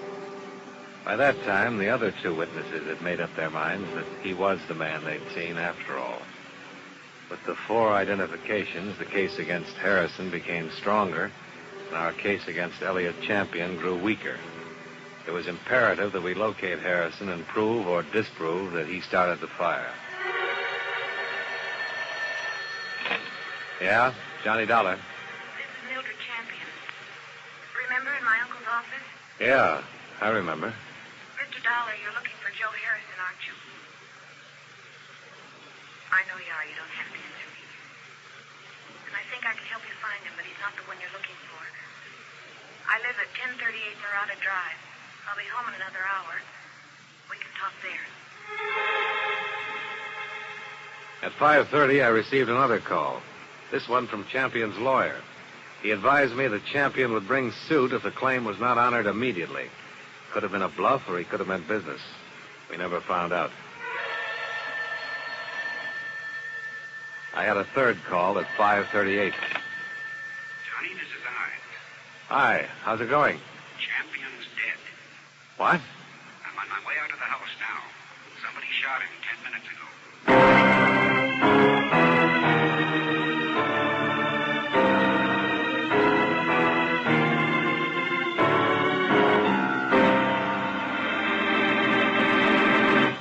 We'll return to yours truly, Johnny Dollar, in just a moment.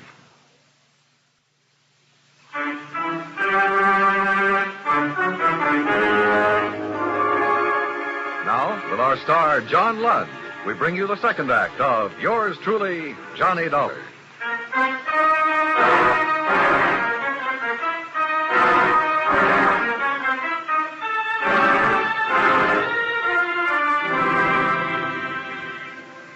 Apparently, Elliott Champion had died as swiftly as he had lived. A .38 slug had entered the very center of his forehead. There was no weapon lying about.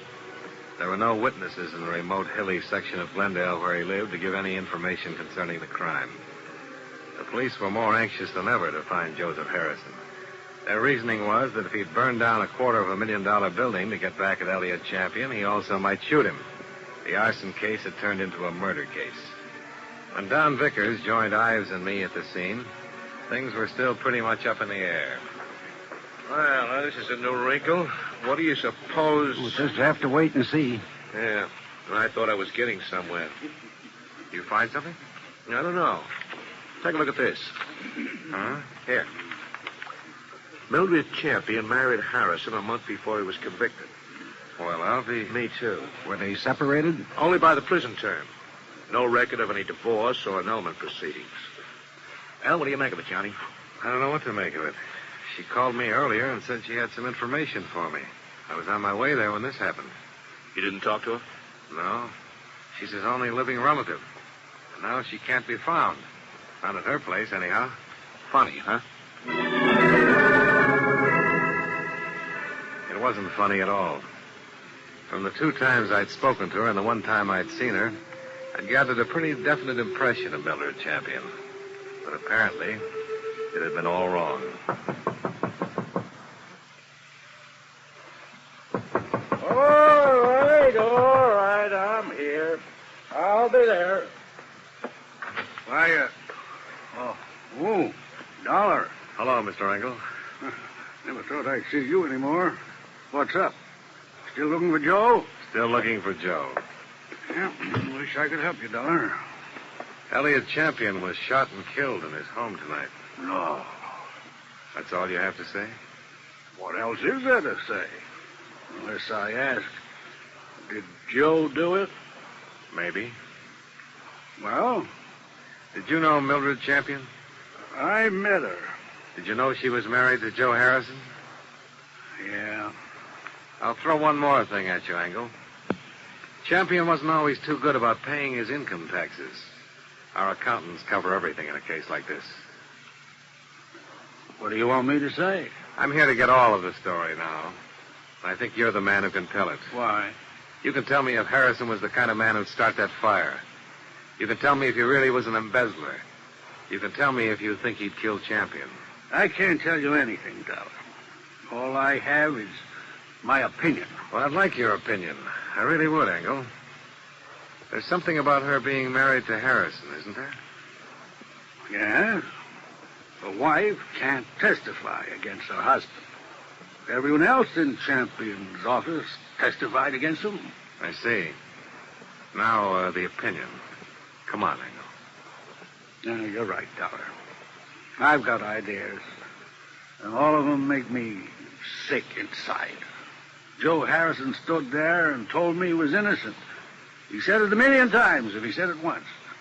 And he told me he thought Champion was framing him. For the income tax shortages? Well, that's just surmise, Dollar. He was a green kid who was hired into the company by Champion. He might have been hired to be framed on a phony embezzling charge that'd give Champion a good excuse on his taxes for a while. I've been fooled a lot of times. Were you fooled with him? I don't know. I wish I could have gotten him off. I tried, Dollar. Believe me, I tried. You say he's out getting even. He's burned down a building and maybe murdered a man. Joe was a nice boy, Dollar. But now his whole life's gone. And for what? I hope you don't find him. I hope nobody ever finds him.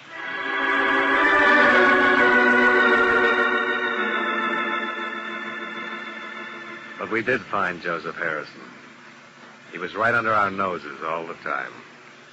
When I called back at the hotel, there was a message for me to get down to the county hospital. Ives was waiting for me there. We both stood and looked at Joseph Harrison in the morgue.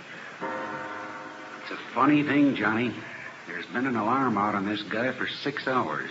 Everybody's been looking everywhere for him, and he turns up right here, only he's dead. What killed him? TB. Just got the whole story. He had it awful bad up at San Quentin. Wanted out awful bad. In the sick ward his last 2 years. When his time was up last week, he made him release him. But he wound up here. Died in this hospital. Just a kid, huh? Yeah.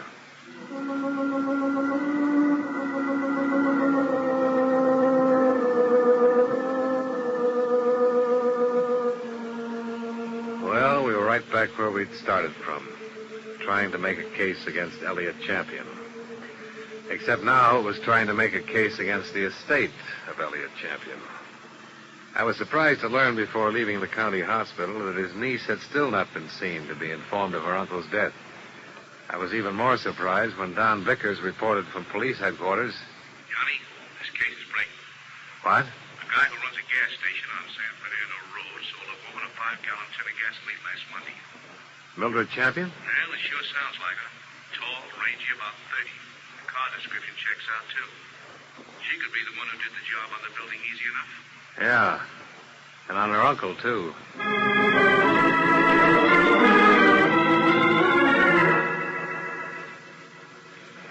Again?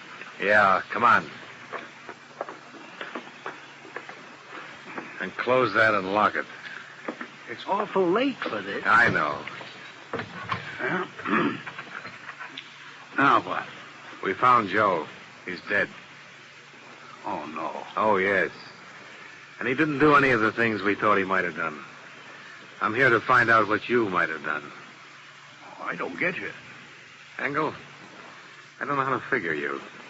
I haven't been able to since we met. Well, now, it doesn't make any difference what I think of you. But it makes a difference how you answer this question. A lot of difference to you. Well, what, Dollar? Did you help Champion frame Joe Harrison? No. I told you I defended him. I tried my best to get him off. That's the truth? I'm an honest man, if not a successful one. I told you the truth. Well, if you did, you're not in any trouble. If you didn't, you might get killed. What? You might anyhow. I don't know what you're talking about. Ask who it is. Yeah.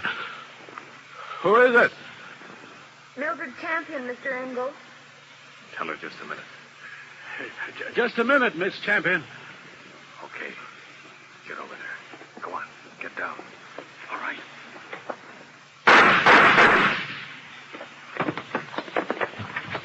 Call the police. Hold it up, Mildred. Hold it up!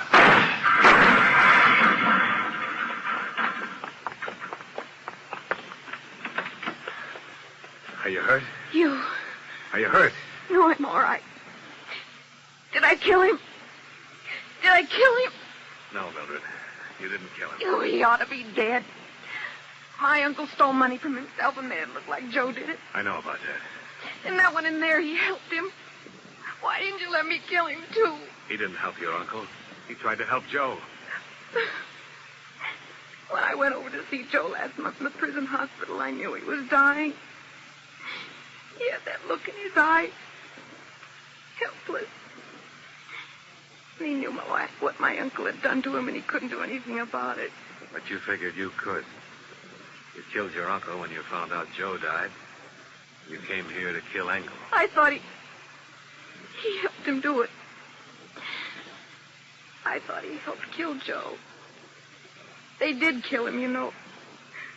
When they sent him to prison as surely as if they'd shot him down. 5 years I waited for him to get out of that awful place. I waited to hold him in my arms and tell him it was all over. 5 years I waited to help him forget his hate and my hate. Loving him so much every day. And now he's dead. What can you or I or anybody do about what they've done to him? Look at me, Mr. Dollar. I'm not what you'd call beautiful. I'm not even pretty. Nobody ever looked at me twice until Joe. He looked at me and he loved me, and now he's dead, and I'm dead inside. I'm dead inside, and I'll be glad when I'm dead outside.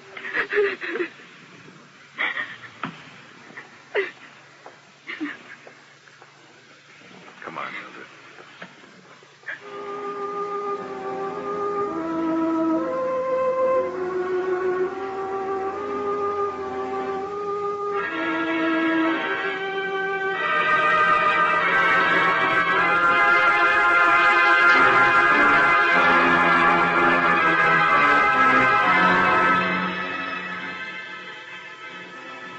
Expense account item 6.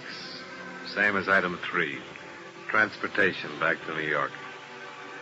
Item 7, same as item 1. Transportation New York to Hartford. Item 8, $85 miscellaneous. Expense account total, $516.54. Comments. Item 8 you can take away if you want to. It's a legitimate miscellaneous that I pampered myself with. I wanted to forget Mildred Champion talking about her lover. Yours truly, Johnny Dollar.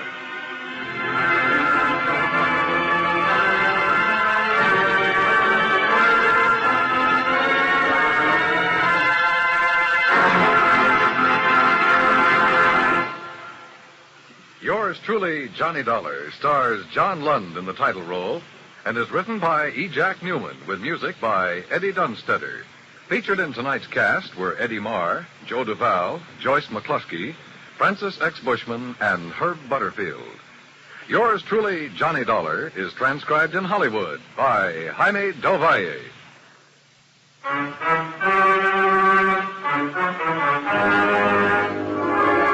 This is Dan Coverly, inviting you to join us next week at this time when John Lund returns as... Yours truly, Johnny Dollar.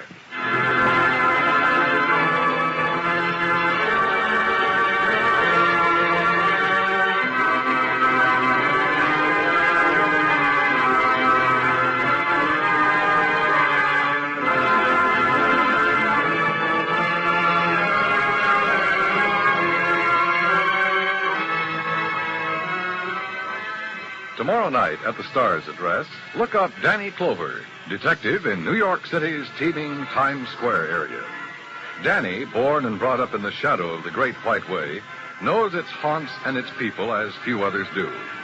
Tomorrow and every Saturday night on most of these same stations, follow Danny Clover on CBS Radio's Broadway is My Beat. It's packed with thrills and human interest.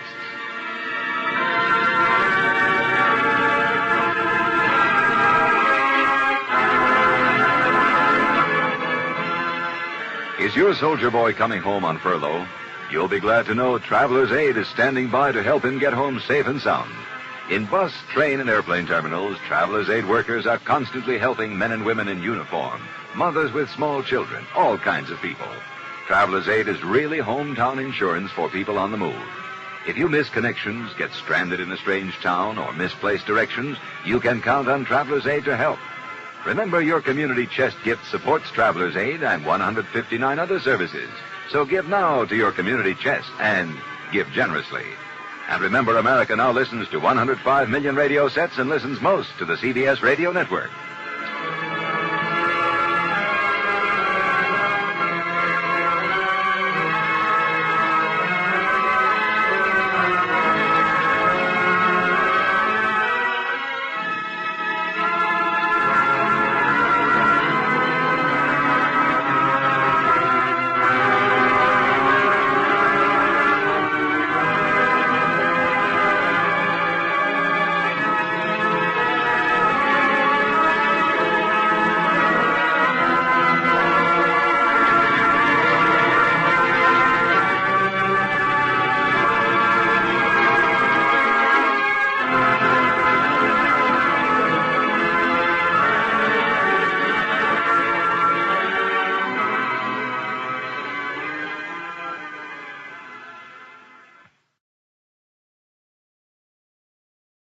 From Hollywood, it's time now for John Lund as... Johnny Dollar. My name's Elgin, Mr. Dollar. Claims Division, Delaware Mutual Life. What can I do for you, Mr. Elgin? Would you be free to work on a case for us? Oh, I might be. What kind of a case is it? It involves a man named Patterson and a claim we paid off to the tune of $40,000. Uh-huh. You see, Patterson died in 1947. All the routine procedures were followed. There was no reason for not honoring the policy at the time. And there's reason now, Mr. Elgin? That's for you to find out, Mr. Dollar. A lifelong friend of the deceased swears he's still alive and kicking. Hmm. I'll take the case, Mr. Elgin.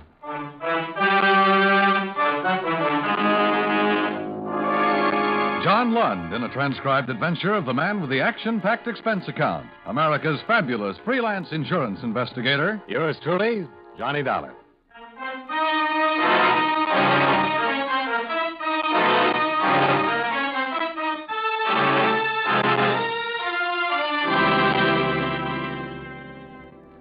Expense account submitted by Special Investigator Johnny Dollar, Hartford, Connecticut. To Controller's Office, Delaware Mutual Life Insurance Company, Wilmington, Delaware.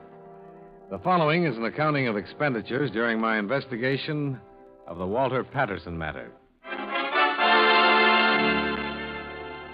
Expense account item 1, $78.14, fare and incidentals between Hartford and Wilmington.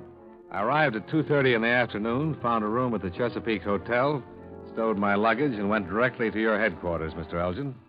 Of course, reports like this cross my desk ever so often. If I ran them all down, I'd get nothing else done. And 10 times out of 10, the report's wrong. Yes, I know that, but this report bears investigation. I can remember 3 years after my father's death, I saw a man on a subway train to New York who, well, he looked exactly as I remembered my dad. I finally walked up and asked him his name. The minute he spoke, I lost the impression altogether. I think a lot of people have had that same kind of experience at one time or another, don't you? Yes, I suppose so. We all have a double somewhere, they say. An old friend saw this man, Patterson? Yes, in Tucson, Arizona. Her name's Virginia Collier. I'd have her here now to talk to you, but unfortunately, she's en route to Europe. Oh, I see. 2 weeks ago, Mrs. Collier stopped off in Tucson on her way back from Los Angeles. She claims that she saw Walter Patterson as big as life sitting in a bar at the El Conquistador Hotel. Is that all? No, she managed to talk to him. He told her his name was Euler, William Euler. Mrs. Collier says he pretended not to know her at all. Uh-huh. Now, here's the first point, Dollar. I wired authorities in Tucson to run a check on William Euler. In their conversation, Euler told Mrs. Collier that he'd been born and raised in Tucson. But from all we could gather, he'd never bought property or made a financial negotiation there until June of 1947. Oh, wait. This Mrs. Collier, do you consider her reliable? Well, that's another point. If it had been anybody else, I don't think I'd have bothered making even a cursory check. But Mrs. Collier practiced law here for a number of years and sat on the circuit bench for 2 terms. She's most reliable, and she knew Walter Patterson all of his life. Okay. Go on. The next thing is that Mrs. Collier distinctly remembered Patterson's limp. He was a pilot in the war. One leg was about half an inch shorter than the other from injuries he received in the crash. Mrs. Collier said this man Euler had an identical limp. Well, with the similarity of features, it'd be easy for her to imagine that part, don't you think? Yes, I know what you're driving at, but there are some other things, too. Mrs. Collier asked Euler if he'd ever gone to Amherst. That's where Patterson went to college. Euler denied it, said he was a Notre Dame graduate. That didn't check out either. Now, we can assume that William Euler merely looked a great deal like the late Walter Patterson and told some inaccuracies in a conversation at the bar. Or we can assume that he's really Walter Patterson, covering rather badly in the face of an old acquaintance who recognized him. At any rate, this is Mrs. Collier's entire statement, duly notarized. All right. Now, this is a copy of the original policy on Patterson. How long with this company? Since 1936.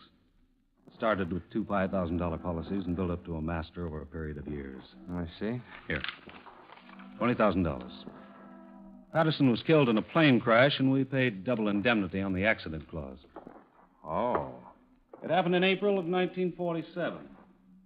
Patterson took off on a rented plane one day and crashed offshore down the coast. Part of the plane wreckage was recovered, but his body was never found. The appellate court declared him legally dead after the usual 3-year waiting period, April 5th, 1950. Patterson's lawyer filed claim for the widow April 17th, and we issued a full check April 30th of that year. Investigators' reports? Right in this folder.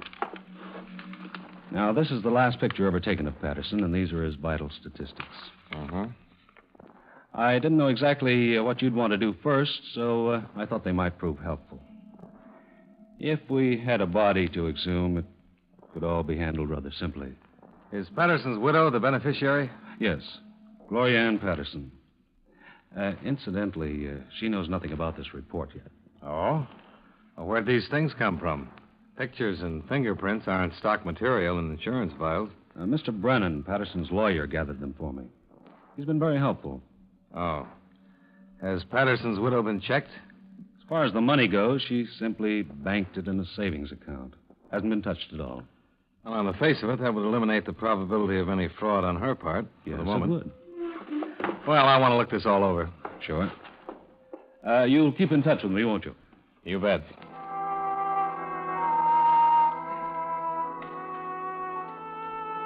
I spent the remainder of my day in and about Wilmington talking to the principals connected with the plane crash death of Walter Patterson. Number one was the radio operator who'd spoken to him last. Number two, a mechanic at the flying field. And number three, Lieutenant James Craigson, Coast Guard, who had conducted the search in the bay. See attached statement. We both agreed that an unreported rescue was possible but highly improbable. And when I left for Tucson that night, I was more or less convinced that all I'd find there would be a lot of desert sunshine.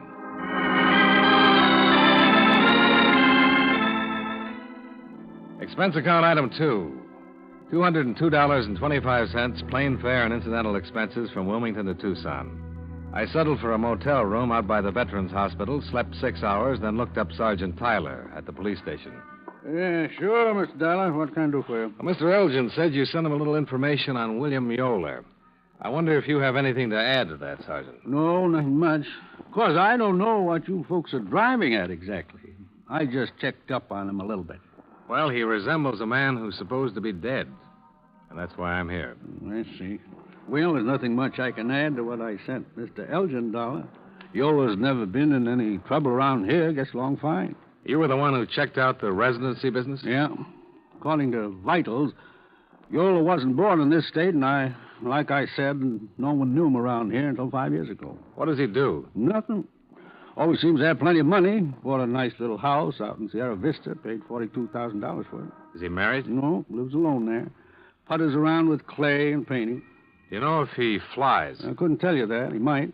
How about his friends? Lots of them, Mr. Dollar. Little town like this, you get to know people fast. Now, really, you folks might be spending a lot of money for nothing. Will Yoler don't seem like the kind of fellow who's hiding out from anybody. Yeah, I agree. But I'll have to talk to him anyhow. Yeah. Here's his address. Sure pretty day, isn't it? Sure is.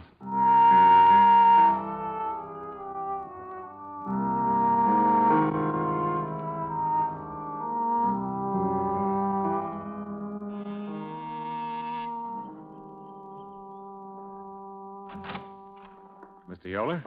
Yo. Who are you? My name's Dollar. I'm an insurance investigator. Oh? Well, come on in. Oh, thanks. Take a chair. Anywhere. Now, what's on your mind? Oh, I'm just making a routine check, Mr. Yoler. I thought perhaps you could help me. No, what about? Well, I'm running down a report in the home office. Tell me, do you happen to remember a few days ago when you were out at the El Conquistador Hotel? I'm out there all the time. What about it? I steal something? No, you met a woman named Collier. Did I? Yes, it was at the bar. You had a drink with her. I might have. I still don't understand, though. Well, I know it seems confusing. Maybe this will help. Take a look at this. Mm-hmm. Well, you'll admit you look a great deal like the man in the picture. Yeah, I suppose I do. I'll be darned. I do at that. Well, that's why I'm here. You see, the company I represent insured the man in this picture for quite an amount of money. He was lost in a plane crash 5 years ago. The Mrs. Collier, who saw you here, thought you were him. Mm-hmm. Well, I'm not. Oh, I wasn't in the Army. You want to smoke? Oh, thanks. No. She was a lifelong friend of the man, Mr. Yoler. I have her sworn statement about the identity. Well? What years did you go to Notre Dame? I didn't go to Notre Dame. What is this? Well, that's what you told Mrs. Collier. Oh. Oh, now I remember that woman. Well, that was on Sunday. Yeah, well, I might have told her anything, Mr. Dollar. You know, she was one of those inquisitive kind. I never could make out what was on her mind. Oh, now I get it. She thought that I was this man. Yeah. That's funny. Did you go to college? Yeah, Tulane. I got out in 36. You haven't lived in Arizona all your life. Where else have you lived? Mr. Dollar, I don't want to be unpleasant, but do you have any right to ask me questions like this? Well, no, I don't. But you'll help me a lot if you'll answer them, Mr. Yoler. All right, why not? Well, I've lived in Cincinnati, Buffalo, around the country. I came here a few years ago for my health. I got a little asthma that bothers me. Ever been married? Yeah, once, 1944. It didn't last very long. Anything else you want to know? Are you in a hurry? I can come back later. No, not exactly. I've got to go downtown today, that's all. Look, you seem like a nice enough guy, but it makes me uncomfortable answering these questions of yours. Well, and I appreciate the time you've given me already, Mr. Yoler. Please understand, it's just a matter of identity. Well, you know who I am. I just told you. That's true. I don't like this business much. Is there any way that we can eliminate it?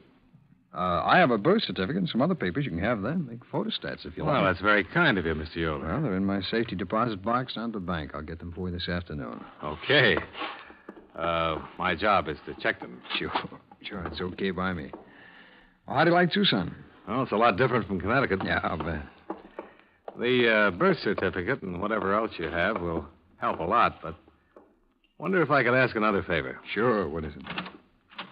The most positive identification would be fingerprints. Oh? Mr. Yoler, I'm not so much interested in who you are, but simply in proving that you're not Walter Patterson. If you volunteered a set of prints, it'd save me a great deal of digging around. Could you drop in at the police station? Certainly, Mr. Dollar. Why not? Well, that'll be fine. That's all right. Nice meeting you. Same here.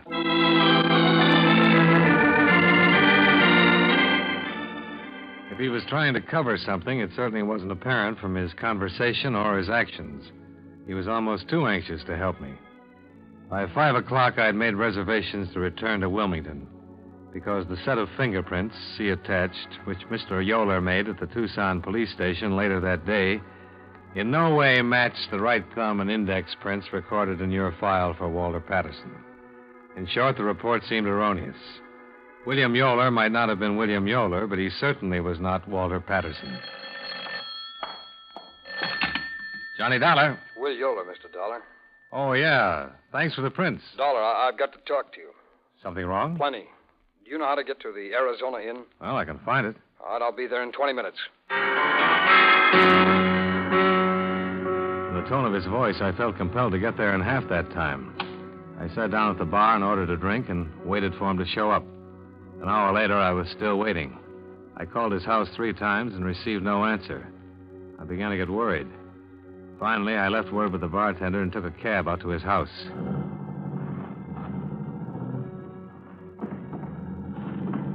I arrived there at 8:35.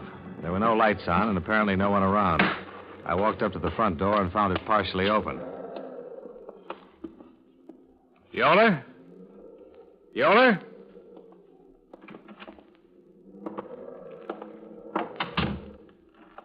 Mr. Yoler?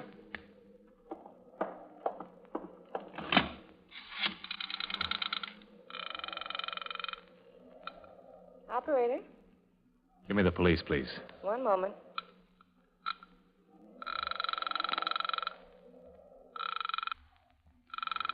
Sergeant Tyler speaking. Johnny Dollar, Sergeant. Hi, how's it going? Thought you were leaving. Not for a while, Sergeant. I'm at Will Yoler's house. He's been murdered.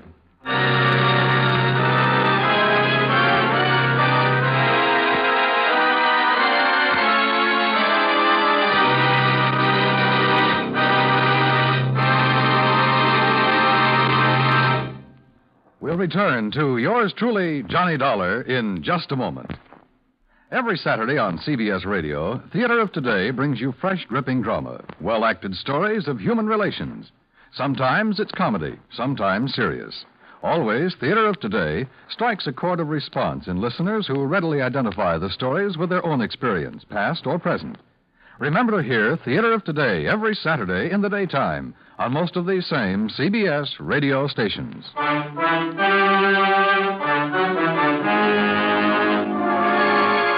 Now, with our star, John Lund, we bring you the second act of yours truly, Johnny Dollar.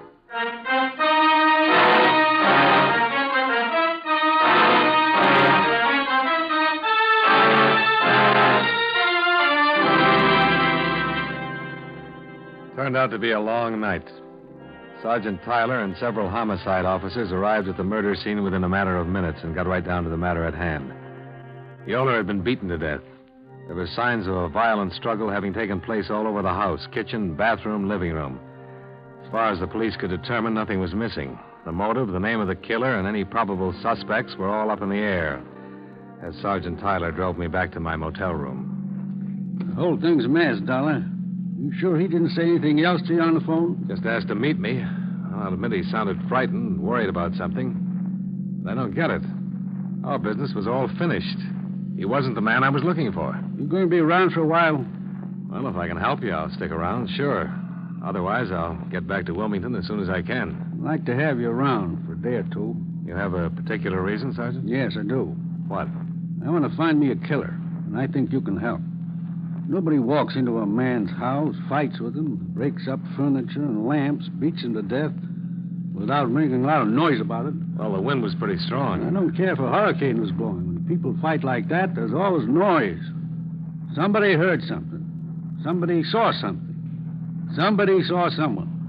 My men will cover every house in Sierra Vista if they have to turn up a witness. Bound to be somebody, somewhere.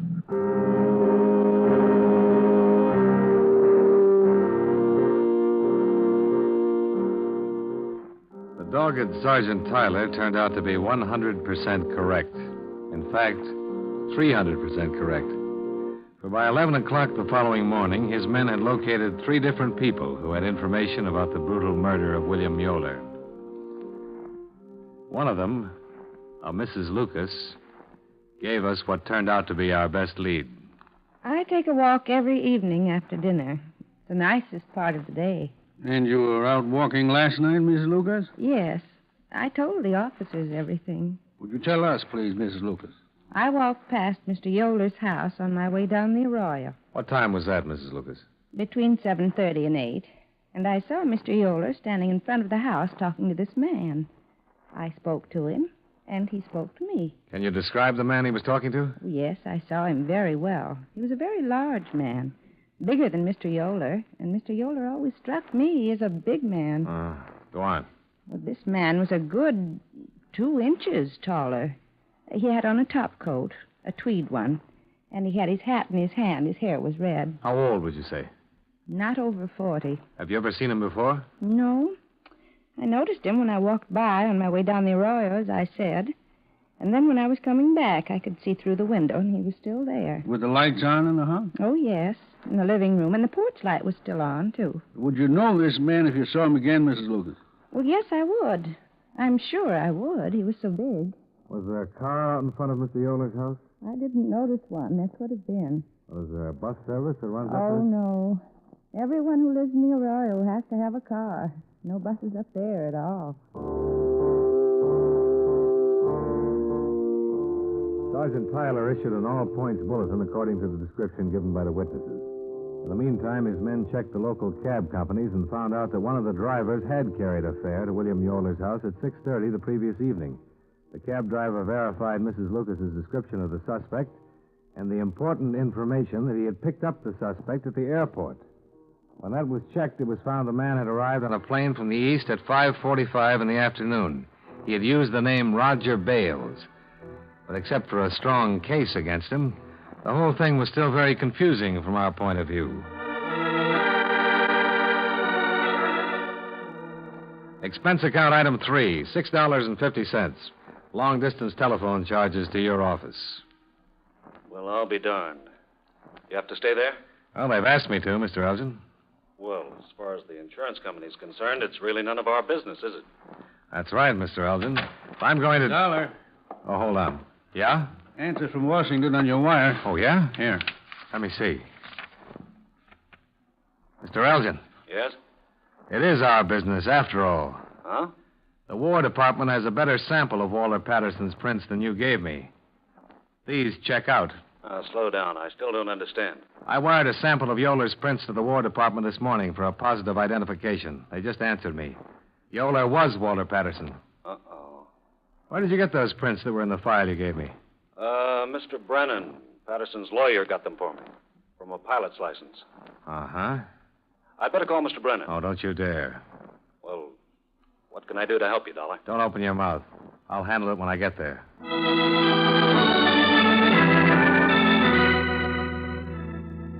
Expense account item 4, $42.85. Expenses while in Tucson. And item 5, same as item 2, traveling expenses from Tucson to Wilmington.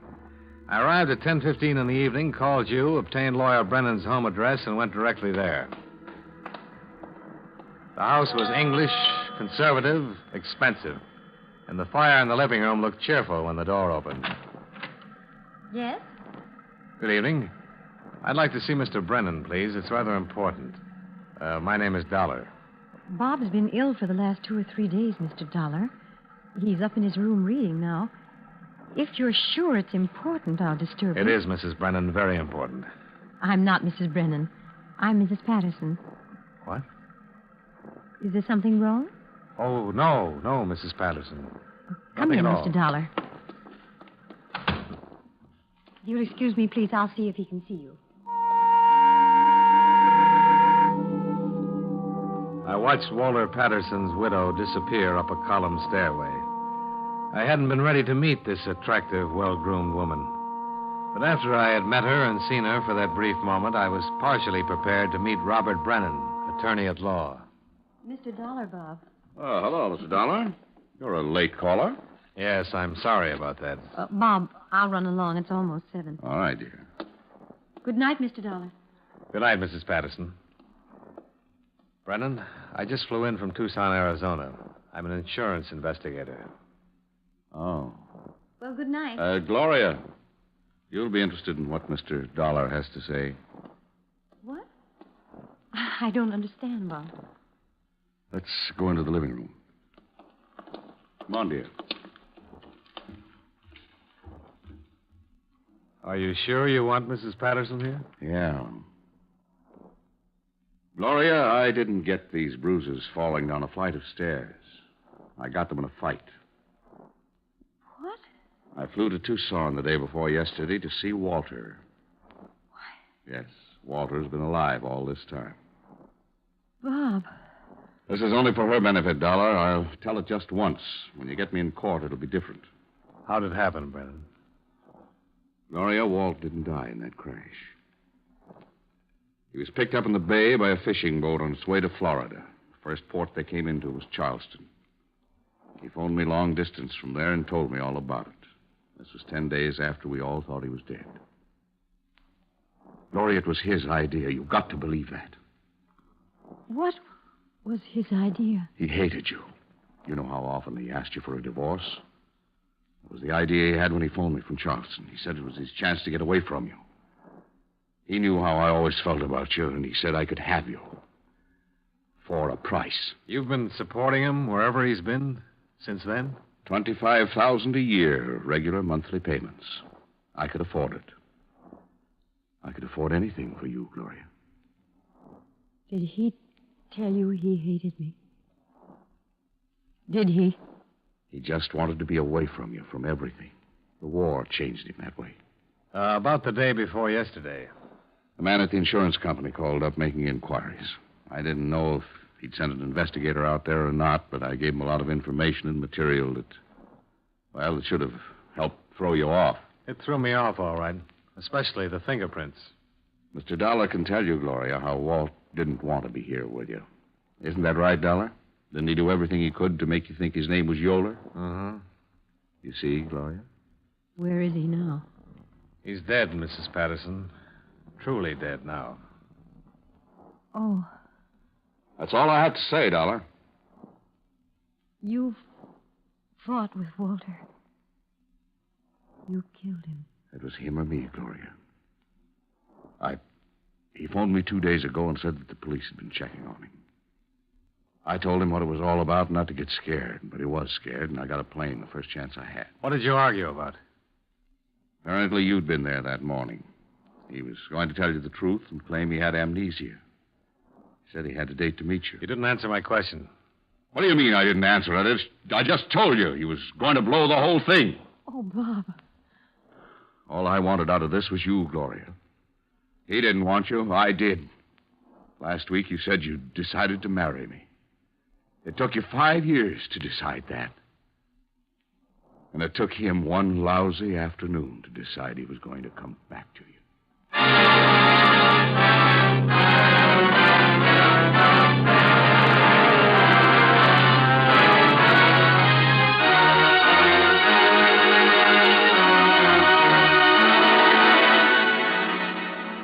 I realize that the confusion as set down in this report is worthless as evidence both to the police and your insurance company. The proof that Brennan killed Patterson will be a matter for the courts to decide. The proof that Gloria Ann Patterson is guilty or not guilty of a fraudulent claim is a matter for you to decide. At any rate, she is a widow now. And I personally am convinced that she had no complicity in the matter of claims, murder, or collusion.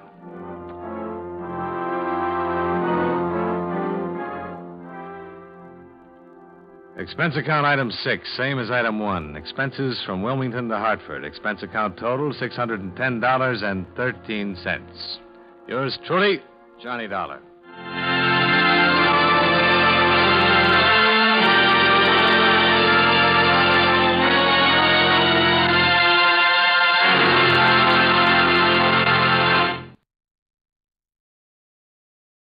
From Hollywood, it's time now for John Lund as Johnny Dollar. This is Orrin Vance. Sent me up to Ossining 7 years ago, remember? Orrin Vance. Oh, the Zeman case? Now you got it. You know, Della, I thought a lot about coming out and killing you. Instead, I'm going to do you a favor. What's on your mind, Vance?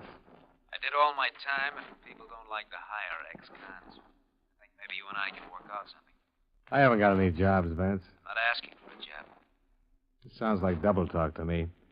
I don't think you... Don't you give me any routine, Del. I've heard them all. You can help me and make yourself some money. It's legitimate.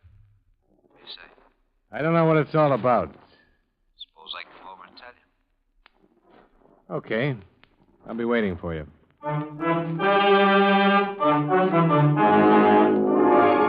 John Lund in a transcribed adventure of the man with the action-packed expense account, America's fabulous freelance insurance investigator. Yours truly, Johnny Dollar.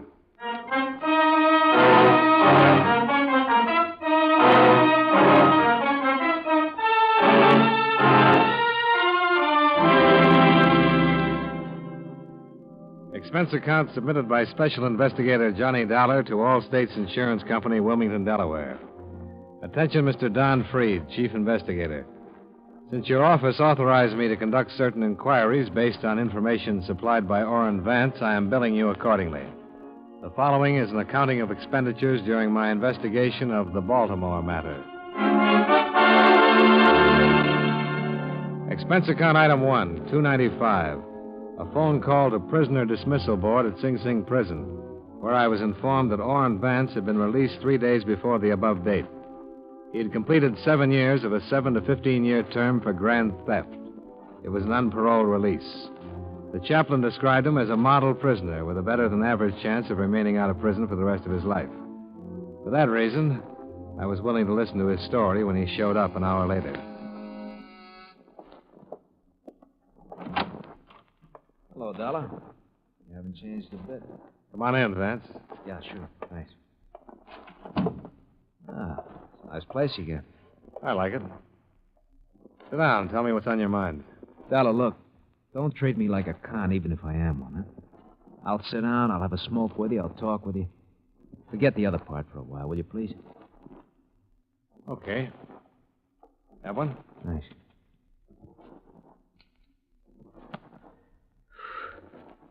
Just that everybody's doing that. Even my wife. Went over to see her the first day I got out. You know what? What? Katie wouldn't let me in the house. She gave me $40, told me to go out and get a decent job. Tell you, she had it all worked out. Work hard, she said. 6 months, if everything's okay and you're not in any trouble, you can come home to me and the kids. If not, she said, I'm going to divorce you. What do you want me to say? I want you to offer me a seat. Invite me to sit down. Sure. Thanks again. You know, thought about it a lot. If you hadn't been out to get me 7 years ago, I'd have had you over for dinner. Maybe we would have been friends. Maybe. Look, I can't get a job, and I'll have to go in business for myself. I need a stake. That's why I'm here to see you. I talked to you maybe 20 times while you were working on that Zeman case, and I think I got to know you. I called you today because of what I saw of you then. I think you're an honest man. Thanks. You ever hear the Towner case in Baltimore? Towner Loan Company in 1946? Yeah. Everybody's heard about that. $1 million theft. The insurance companies still have a reward for information leading to the arrest and conviction? Was never solved. I suppose they do. I can help you help them solve it for half of that reward. Can you? I know 2 of the men who did it. 2 of the 6 men. I talked to one of them yesterday. I'll tell you who they are, where you can pick them up, but I want my name out of the picture. Can you fix that? Yeah, probably. But I have to talk to the police sooner or later. Oh, look, this is a good thing, Dollar. And all I'm asking is your promise to keep my name out of it. Tell me how good before I make any promises. That's fair enough. They had some of the serial numbers on part of the tape. Here. This is one of the bills. Why don't you check it with them? Then we'll take it from here. Expense account item 2, $14.85. A long-distance phone call to Chief Investigator Don Freed, Allstate's Insurance, who verified that the serial numbers on the $10 bill Orrin Vance handed me tied in with the Towner Loan Company theft. I explained the information I had at hand and the source from which it had come, leaving out any mention of names.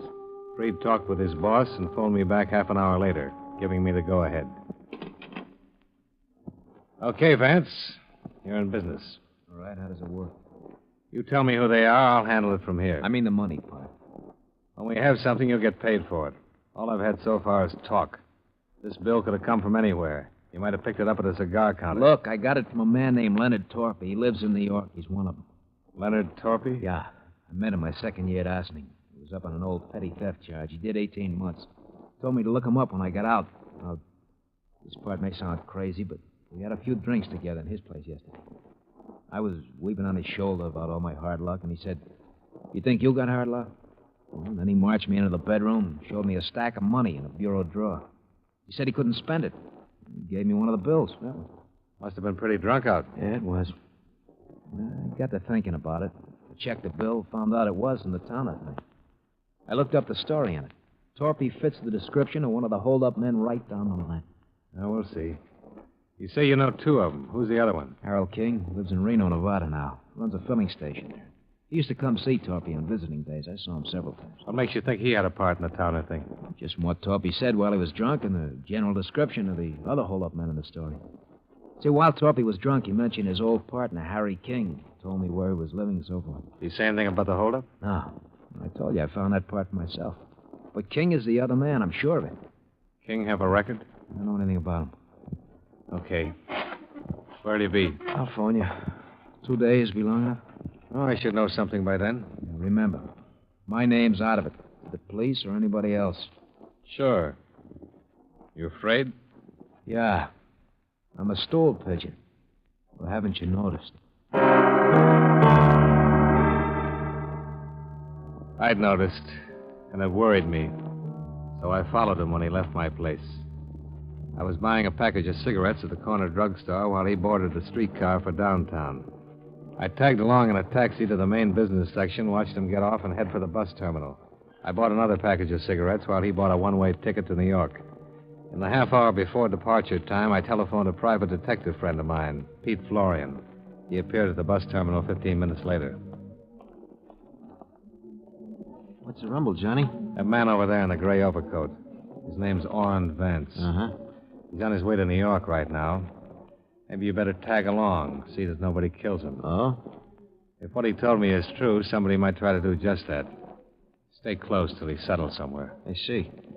I haven't got any more to tell you, Pete, because I'm just starting to look into it. Find out where he's living there and contact me at this number. I'll let you know what to do then. All right. Anything else? Don't let him out of your sight, Pete. Expense account item 3, $100. Retainer for Private Detective Pete Florian for explained purposes. I stayed at the bus terminal long enough to watch Pete board the New York-bound bus and take a seat across the aisle from Orrin Vance. Item 4, $8.85, plane fare, Hartford to New York. Item 5, $4.50, cab fare to hotel and then to Metropolitan Police Station, where I explained my business to Lieutenant Randall. Who gave you this tip, Dollar? I'm afraid I can't tell you that, Lieutenant. Why not? Because I promised not to disclose any names. I can tell you that the source is a man who couldn't possibly have had anything to do with the case, since he was in prison at the time of the holdup. Mm-hmm. But you want me to stick my neck out and get up a search warrant and maybe take this bird Torpy into custody on your say-so? Well, you have plenty to start with that $10 bill. Should be enough for you to look into it. That's why you looked into it? Frankly, yes. Prima facie evidence. But no name? No name. I've told you all there is to know. Believe me. Let's get busy.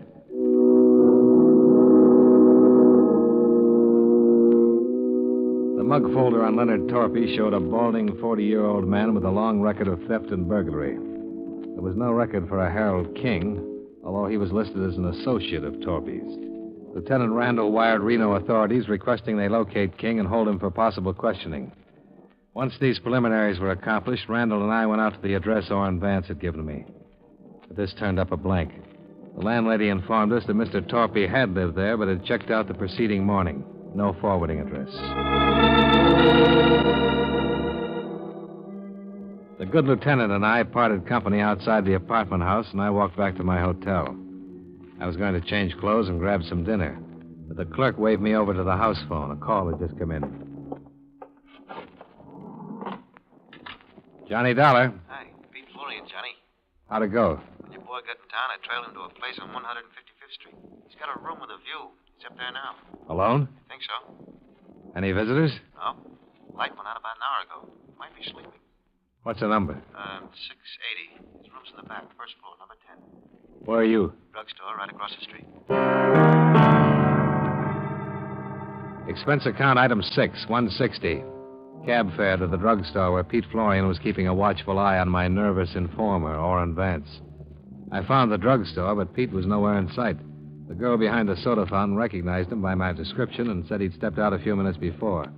I glanced up and down the block and then spotted him standing just outside the shadow of a streetlight across the street. I walked over. Hi, Johnny. That's the room back there. Lights on? He's got a couple of visitors in there with him. Showed up about 5 minutes ago. Car? Taxi. They look like? One's thin, medium-sized, dark suit.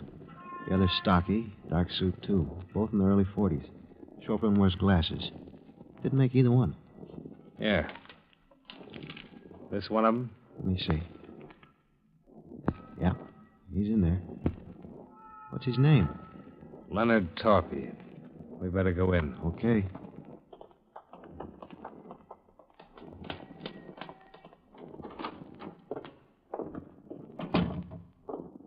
Right back there. Yeah. Who's Leonard Torpy? That's somebody who might want to kill Vance. Wish I knew more about what this is all about, Johnny. Yeah, so do I. It's all talk so far. I see. Better cover me. Come over there. Okay.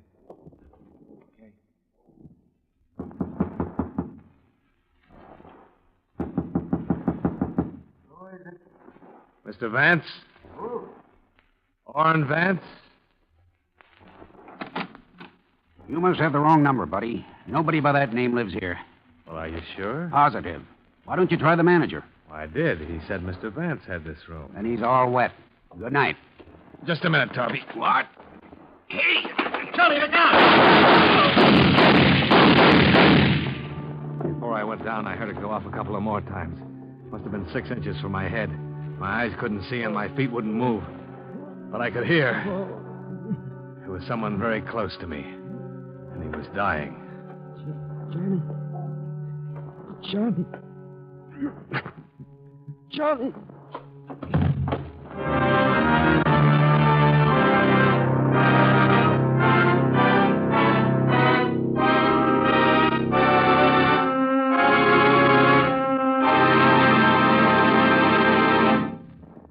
We'll return to yours truly, Johnny Dollar, in just a moment. Sign up. Enroll now. Join the 7 million strong who buy United States defense bonds through the payroll savings plan where they work. The bonds you buy help keep America strong. And now, Series E bonds earn more. They give you a quicker return on your investment. Through the payroll savings plan, you'll save the sure way, before you spend. So sign up. Invest more in United States defense bonds.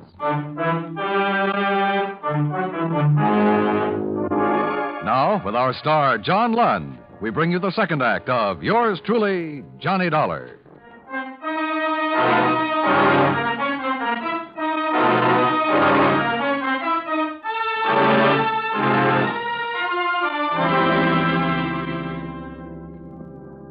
I won't talk about my operation. Well, I had one at the police emergency hospital. As a matter of fact, I had two.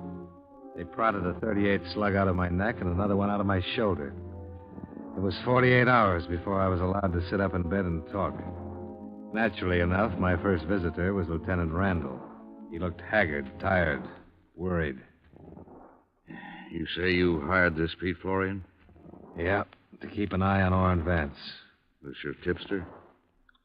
It's okay to tell it now, I suppose. Yeah. Well, thanks. Florian died right there in the hall. 4 slugs hit him. Vance is on the floor beneath you, still hanging on. You keeping track of all this? What about Torpy? Did you get him? We didn't, but Florian did. Torpy's in the morgue. The other man got away. Quite a night. Yeah. Look, Dollar. You're the only one who can give me the story now. Vance isn't able to talk and won't be for another 3 days, if then. Everybody else is dead or gone. Now, what happened there? I don't know. I didn't see anything, Lieutenant. I was trying to push into the room past Torpy, and the whole world caved in. Any line on the man who was with Torpy? Good descriptions, but no luck so far. He heisted a car outside Vance's place. Found it 2 hours later, no prints on it. Some blood. He might have one of Florian's slugs in him. Yeah. We gotta land that bird. Hey, you all right? I felt awful. And Lieutenant Randall left me alone for the rest of the day. At 3:30 the following day, Orrin Vance regained consciousness long enough to relate what had happened. I was wheelchaired down to his bedside. Statement enclosed. That was Harry King with Torpy. King flew here 3 days ago from Reno. He came to my place to find out what I'd done with the $10 bill Torpy gave me when he was drunk. I told him I spent it, but they didn't believe me. It was King who shot me. I've got reward money coming. I'm not gonna die. He was still hanging on 2 days later when I left the hospital. Expense account item 7, $14. Ambulance ride. From emergency hospital to my hotel. The doctors told me to take it easy for a month and I'd be all right. I had a phone call a half hour after I started to take it easy. Johnny Dollar. Are you interested in finding Harry King? Who's this? My name's Milva King. I'm Harry's wife. Oh, Do you want him or don't you? sure. I'm at Schratt's restaurant on 42nd off Broadway. Can you meet me? Yeah. How'll I know you? You won't, but I'll know you.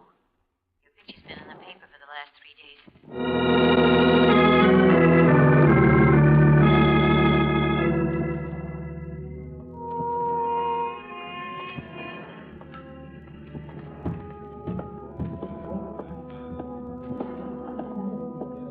Hello, Mr. Dollar. Mrs. King? Yes. Hey, you look pretty weak. I feel that way. Maybe we better sit down. The small, pretty brunette woman in the nice clothes looked like anything but the wife of a bank bandit and murderer. She looked more like a housewife on a shopping tour or a schoolteacher on a New York vacation. I listened while she cleared up some questions I had in mind. There's a reward posted, isn't there, for that holdup in Baltimore? $10,000, yeah. Will I get it if I turn Harry over to the police? Sure. How much? Half? Oh, that isn't much for giving up your husband. They'll get him sooner or later, Mrs. King. The other half spoken for. Oh, this Vance man? Yes. Wait, Just trying to figure. What about you? I'll pass it up. $5,000 for Harry. Providing he was tied in with the Baltimore holdup. That's what the insurance company's interested in. He was in it all right. I want to get something else straight. What happens to me? What do you mean? I'm his wife. I only had a part in that holdup for the last 6 months. I haven't said anything. Does that make me a party to it or something? Well, you could have informed, but you couldn't have testified, being his wife. I'm arraigned. I don't want to spend all the money hiring lawyers to keep me out of jail. My company will cover that. Where's Harry? Oh, not yet. What now? I better get something in writing from you. Something that says your insurance company will pay me the reward and give me help if I get in any trouble. All right, I'll talk to him. This time I'm thinking of the future. I'm going to have one once this is over. I hope so, Mrs. King. I know so, Mr. Dollar. Did Harry have money he couldn't spend, too? $45,000. Where is it? I can give you that when I give you Harry. Well, you thought of everything. I tried to. Harry and that Torpy man were fools. All they ever got out of it was the marked bills. Worthless money. You don't happen to know who the other 4 men were, do you? No. I suppose that's what you'll ask Harry when you get him. That's the idea. Poor Harry. How long will it take you to get things arranged? Not more than an hour. I can do it by phone. I'll call you. Okay.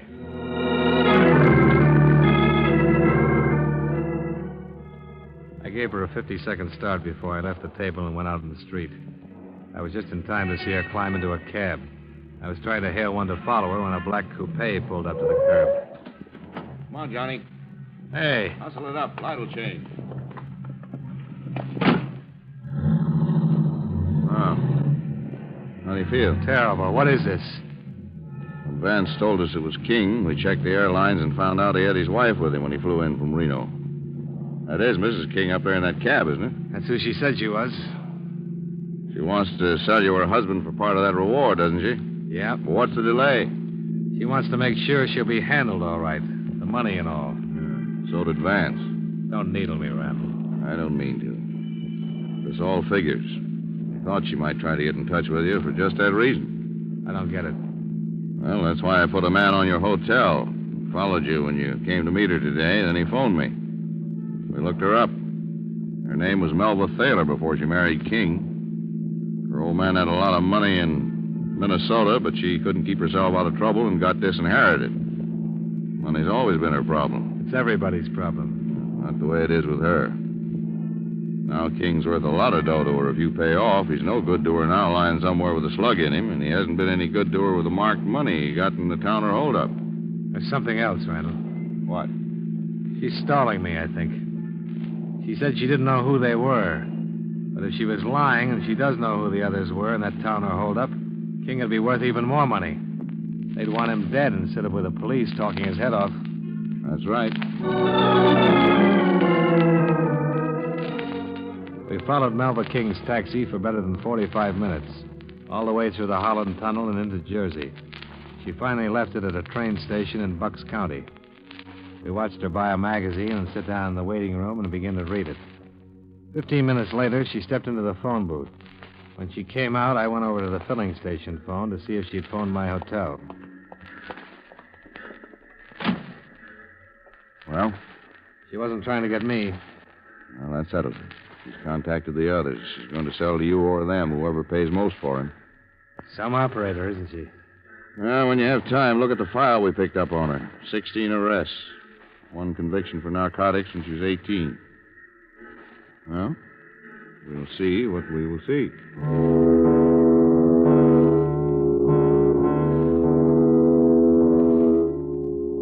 Didn't take long. When a green Cadillac pulled up at the station, Melba King stepped out on the platform and greeted the 2 men who were in it. She sat in the car with them, talked for a short time, then got back out. When the Cadillac rolled away, Lieutenant Randall was on the radio ordering a pickup. Yale, 596. I'll pick him up right away. We'll stay with her.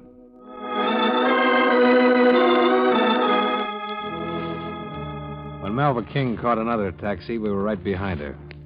She took it to an auto court about a mile from the station. We saw her go into the cabin marked D. Randall radioed in our location. We were about to check the auto court office when the door to cabin D opened.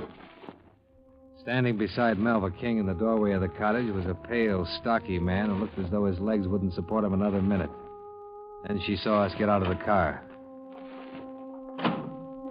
He'll kill me. He's got a gun on me. Don't do anything. Please don't do anything. That's right. Anybody gets in my way. You're hurt, King. You can't go far. I've come this far, and I'm still going to keep moving. Come on, baby, move. He was all ready for her when she got back. Yeah. Boys know I shoot. You especially. But you'll be dead now, Dollar. That's funny. I thought the same thing about you, King. Please don't do anything. Please. Shut up. King, listen to reason. I can tell you're hurt bad. You need help. Why don't you give it up? How much were you going to give her for me, Dollar? I wasn't... How much? Tell me. Half of it. Please, Harry. And how much will Woody and Al want to give me? I didn't talk to Oh, you. yes, you did. I passed out this morning. You got real busy. How much, baby? Oh, no. You're dying on your feet, King. Yeah? Well, that's a good place to die. On your feet. Maybe I won't make it. We'll still make it.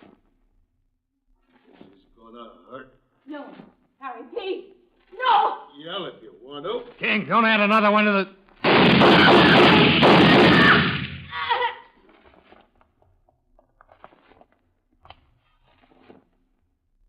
How is she? Gone. This one, too. Let's get this over with.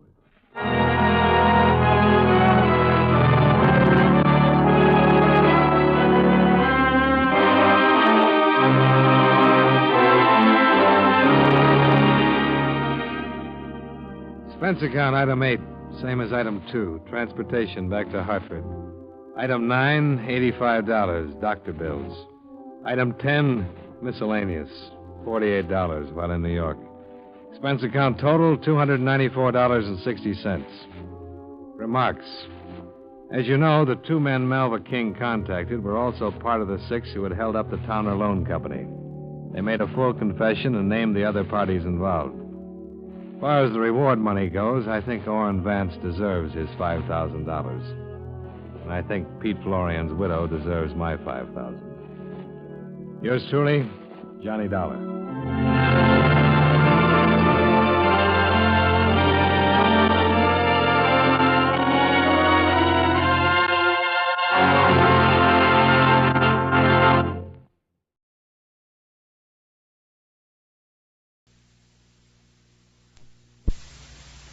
From Hollywood, it's time now for John Lund as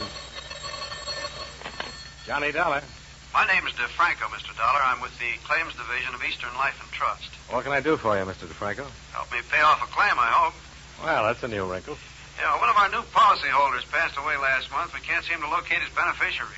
Well, maybe he doesn't want the money. It's a she. Everybody wants money, especially insurance money. Would you like to take a whack at it? What floor are you on, Mr. DeFranco? 4th, 418. Just after you get off the elevator, turn to your left. Be there in an hour.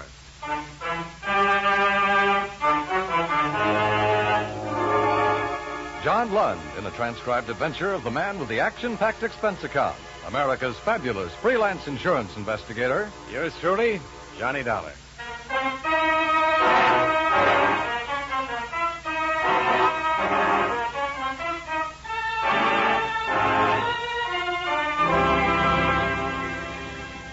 Expense account submitted by Special Investigator Johnny Dollar. To Claims Office, Eastern Life and Trust Company, this city. The following is an accounting of expenditures during my investigation of the Thelma Ibsen matter.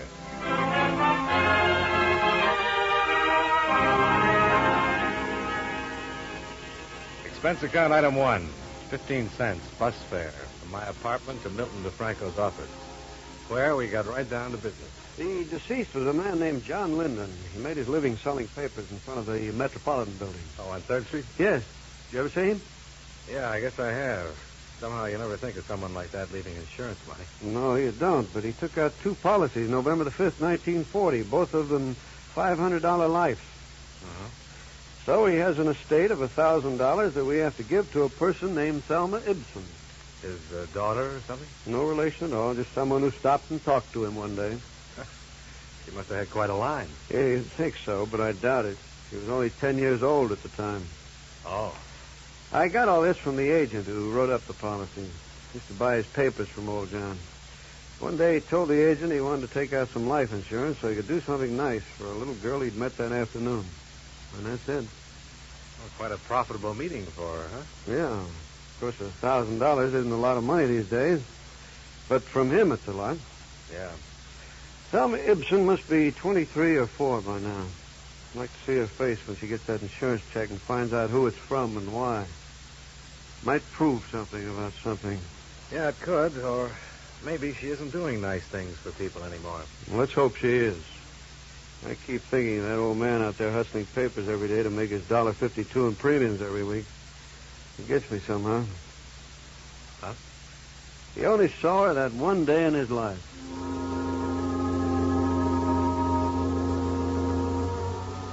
The local address for Thelma Ibsen was 213 Brainbridge. From neighbors, I learned that Thelma's parents had been killed in an automobile accident in 1945. She'd moved crosstown to live with an aunt, a Mrs. Mary Seeley. Mrs. Seeley died in 1950.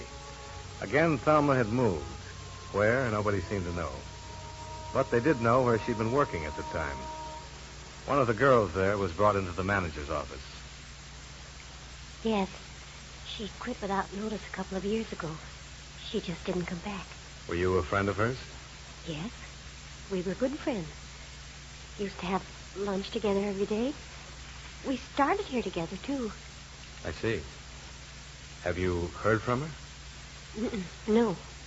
Any idea where she might have gone? New York, I think. It's the closest place to go, isn't it? Funny she didn't write anybody or say anything when she left, don't you think? Yes, but Thelma was like that. Like what? Well, don't misunderstand me. She was a real sweet girl, but there was something you could tell about her right away when you met her. She had plans of her own, and she just kept them to herself. Mm-hmm. You don't suppose anything's happened to her? I'm just trying to locate her. Did she ever talk about going to New York? No. Well, what did she talk about? Oh, about meeting someone and getting married. Was she going with anyone when she disappeared? Oh, a couple of people around the office. Are they still around? I think so. You going to talk to them? I'd like to. They haven't heard from her either. No one has. She just plain left, bag and baggage.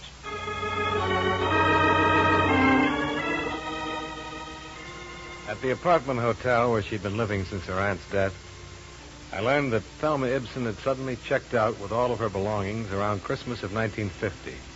No forwarding address. The hospital, jail, and morgue records for the previous 2 years were covered. Nothing came up.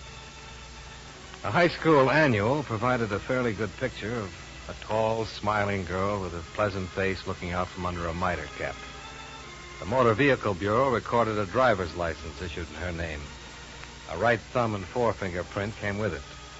The picture, the prints, and all available information went into a file. Thelma Ibsen became a missing person.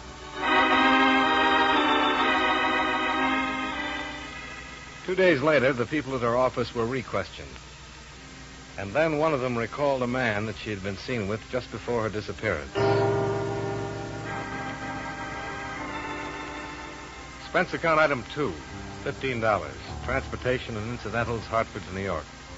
For the purpose of locating a Mr. Floyd Turnbull for possible information concerning Thelma Ibsen's whereabouts. I made a list of the Floyd Turnbulls in the city directory and set out to interview each one. The right man happened to be number 5 on my list. Yes, of course I know Thelma Ibsen, Mr. Dollar. You say you're from an insurance company? That's right, Mr. Turnbull. Can you tell me where she is right now? I'm afraid I can't. Sit down, Mr. Dollar. Sit down. Thanks. Understand you knew her in Hartford. That's right, I did. She came here to New York with me. Oh? Let me assure you, there was nothing improper about it. I met Thelma when she was working in one of the offices I do business with there. And when I suggested that she drive to New York with me, I did it with the understanding that we were to be married here. I see. No one could have been more surprised than I when she disappeared. You mean here in New York? Yes. Well, when was this?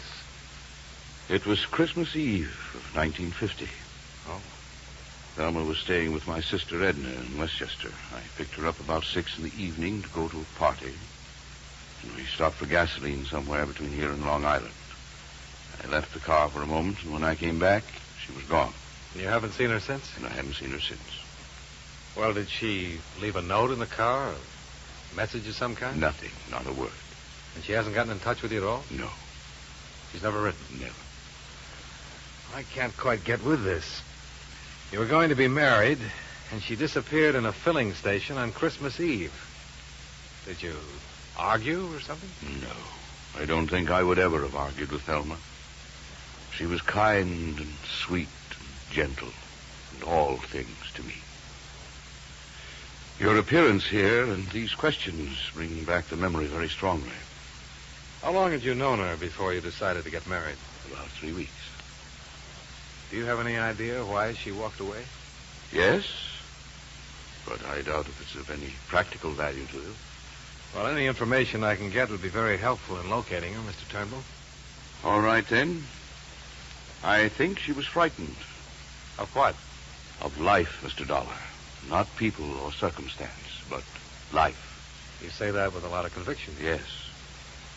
Thelma had always been, well, a poor girl. She worked instead of going to college. She lived with a rather dowdy aunt who died just before I met her. Her parents had been killed in an accident a few years before. I think I offered her happiness that she always longed for. But she simply wasn't mature enough or adjusted well enough to accept it. But this is of no value, is it? Well, it might be. Did you know of any ambition she had? Maybe she wanted to go on the stage. She simply wanted to be my wife and live here. Oh, I can see what you're thinking. I'm old enough to be her father, but that's not the reason she walked away from that car. Believe me, Mr. Dollar, unless I'm terribly mistaken, that girl was very much in love with me and wanted to marry me. Tell me, have you tried to find her? No, I have not. I waited around the filling station that night hoping she'd return, but I didn't report the matter to the police. I intended to hire private detectives to locate her, but I gave that up, too. Well, I don't understand. If you loved her... Well, would this make it understandable, Mr. Dollar? Thelma was a rational, normal human being when I left her in that car. No one forced her away from it or me. The man at the station said she merely stepped out and disappeared down the street. She left of her own free will for her own reasons. Yeah, I think I can see your point. Thank you, Mr. Dollar. I've hoped that one day she'd appear at my door, contact me, come to me, but she hasn't.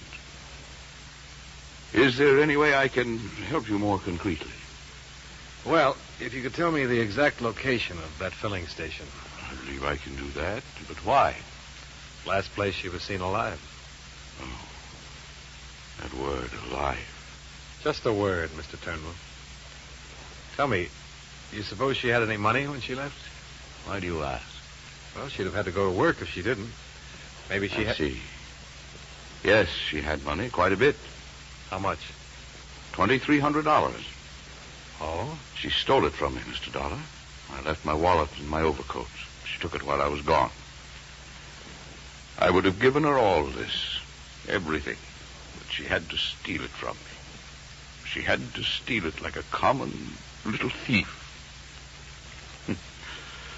There's truly no fool like an old fool, is there, Mr. Dollar?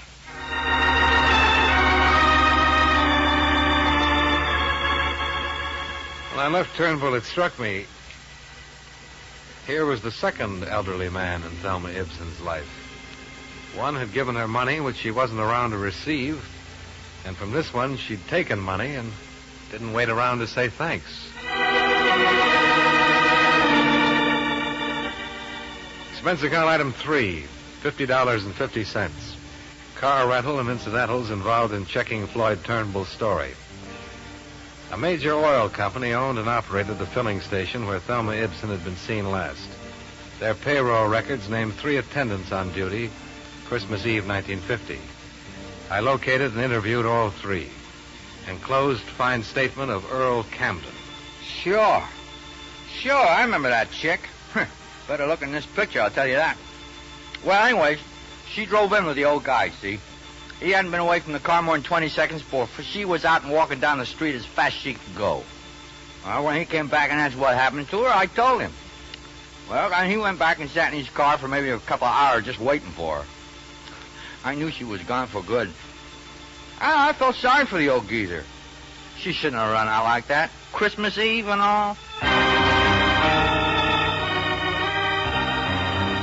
Edna Turnbull Spencer, Westchester, verified her brother's story. Thelma Ibsen had left all of her clothes at the house. Mrs. Spencer had not heard a word from her since Christmas Eve of 1950. The matter went to the New York Police Missing Persons Bureau. A check on the morgue and hospital records was unsuccessful.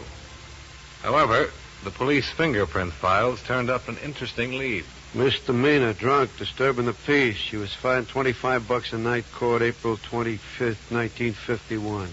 What's the address? 1212 Yardley. 1212 Yardley. Okay.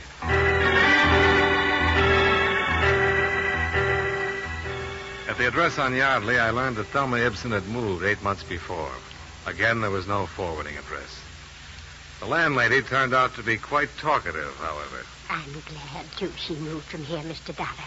I'd like to help you find her, but I'm awfully glad she moved from here. Well, why do you say that, Mrs. Prentice? Oh, noisy. Parties all the time. I run a quiet place for quiet people, you know. Yes, I'm sure, but... I thought she was the quiet type when she took the apartment, or I'd never given it to her. She told me she was a secretary, that she worked downtown. She say where? Oh, no. And she didn't work. How could she? She was out every night and slept most of the day. And men used to come to see her. Honestly. Do you know any of them, Mrs. Prentice? Oh, no. Just men. All kinds, all sorts. I see. Was she friendly with anybody in the building? No.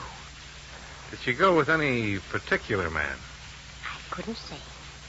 All I can tell you is I'm glad she doesn't live here anymore. I'm awfully glad.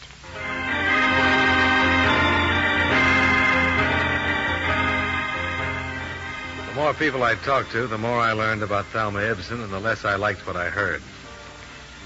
I went back to the city hall. It had occurred to me that hardly anyone is ever arrested for being drunk and disturbing the peace alone. I was right. The night court files revealed that Thelma Ibsen had been arrested with 8 other people. I took down their names and began to check them out. Number 6 down the line was a man named Unger, who was in the hosiery business. Yes, he remembered Thelma Ibsen very well. No, he hadn't seen her for 6 months, but he could tell me where she lived. He did, and I went there.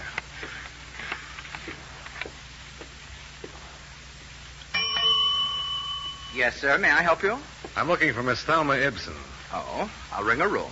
Is she expecting you? No. My name is Dollar. It's a business matter. Mr. Dollar. That's right. Just a moment. I'm ringing. Well, I don't understand that. What? She came in about a half hour ago. I know she's up there. Well, maybe she came out again. No, I'd have seen her. I've been at the desk all the time. Well, if that isn't the strangest thing. Maybe she's visiting one of the other apartments. Perhaps. Would you like to leave a message, Mr. Dollar? Well, it'll be okay if I go up and camp on her doorstep. I've been looking for her for a long time now. Of course.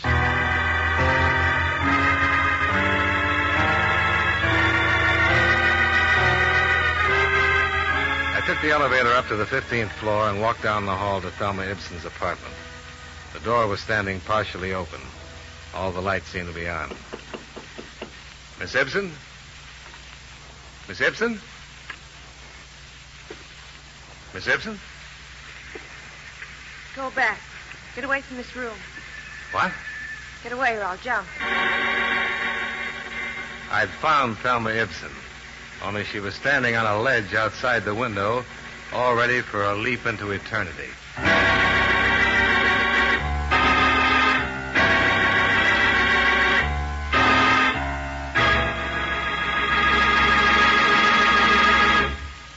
We'll return to yours truly, Johnny Dollar, in just a moment.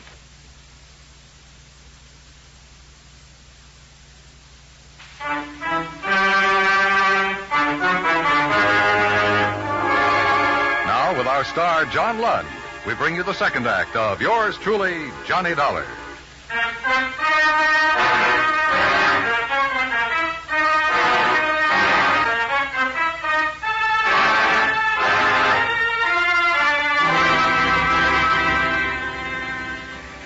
Don't come any closer. I won't. Thelma, What? you better come in now. You don't want to do this. I'm going to do it. It's cold out there. Don't you think you should come inside? I'm going to jump. Stay away now. Don't try to grab me. I'll do anything you say, Thelma. Okay. I never saw you before. How do you know my name? I've seen you. No, you haven't. I remember people. Watch. Just going to light a cigarette. You want one? No. Can I have one? All right. Where did you see me? In a picture. In your high school annual. You went to high school in Hartford. I don't know you. What's your name? Johnny Dollar? Are you from Hartford? Yeah. Step over there. Let me see your face in the light. No. You aren't from Hartford. You're lying to me. Mr. Dollar, I Go wanted away. to... Go away or I'll jump. Why, Miss Ibsen? Go on. Get out of here. Go ahead.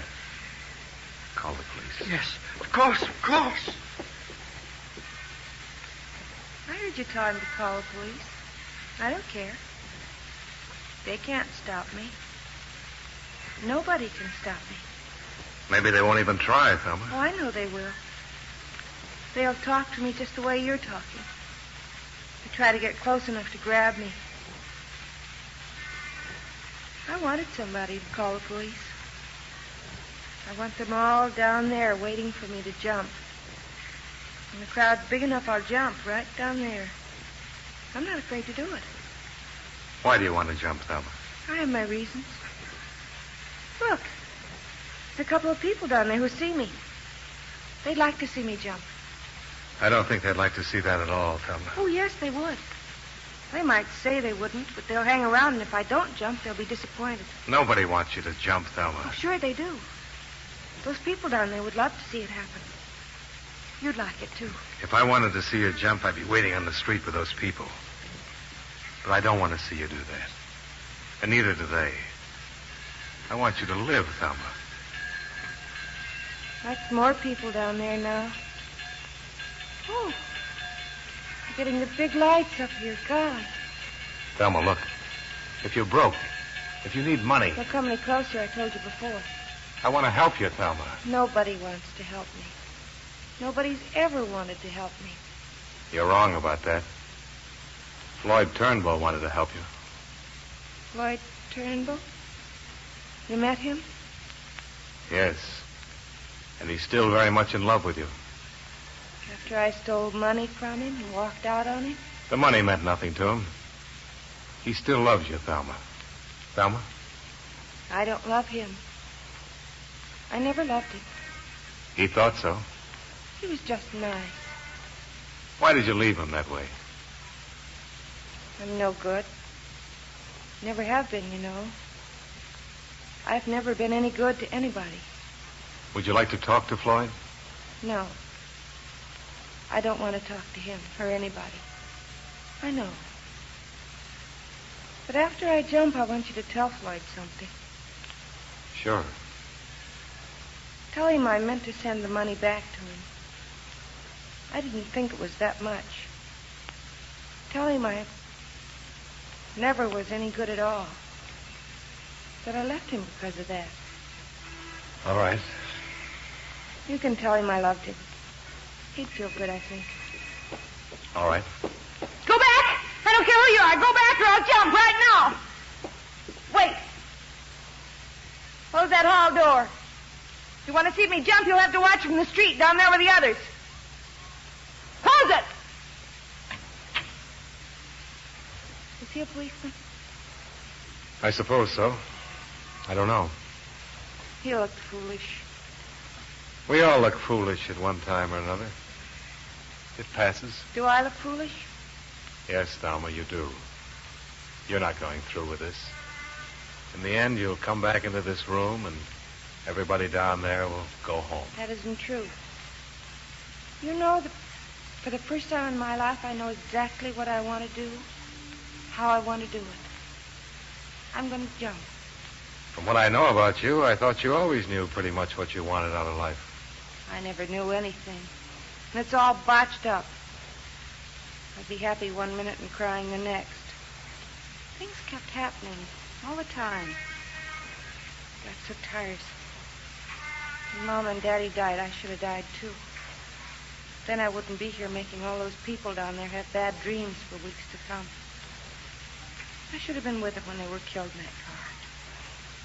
Well, it won't be long. I won't be tired anymore pretty soon. Thelma, wait. Wait for what? You say you've talked to people who've known me, who know what I was and what I am. I didn't turn out the way they wanted me to, did I? I didn't even turn out the way I wanted to be. Look at me. Why should I wait? One man I didn't talk to had more faith in you than anybody else. He was an old man who sold newspapers in front of the Metropolitan Building. His name was John Linden. Old John. Thelma? Old John? Old John. You met him one day when you were a little girl. It meant a lot in his life. An awful lot.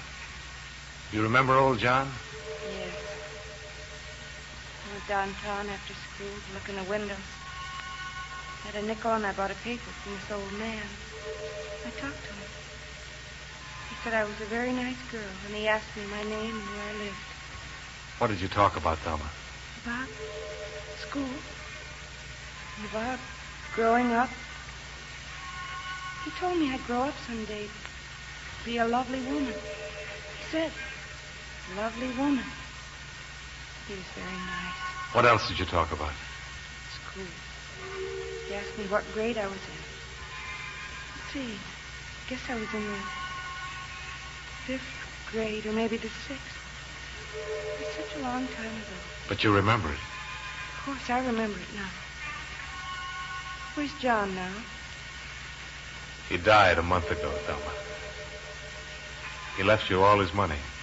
What money? What money would that poor old man have? Insurance money. Comes to $1,000. You're lying. No, I'm not, Thelma. That's why I've been looking for you. It's my job to see that you get the money that he left for you. He wanted you to have it. Why? I didn't know him only that afternoon. But he wanted to help you. You're making all this up. It's all a lie. No. No, look. What? These prove I'm from the insurance company. Here. Throw them over. All right. You see? He wanted you to have something. That old man. That poor old man. I only stopped and talked to him.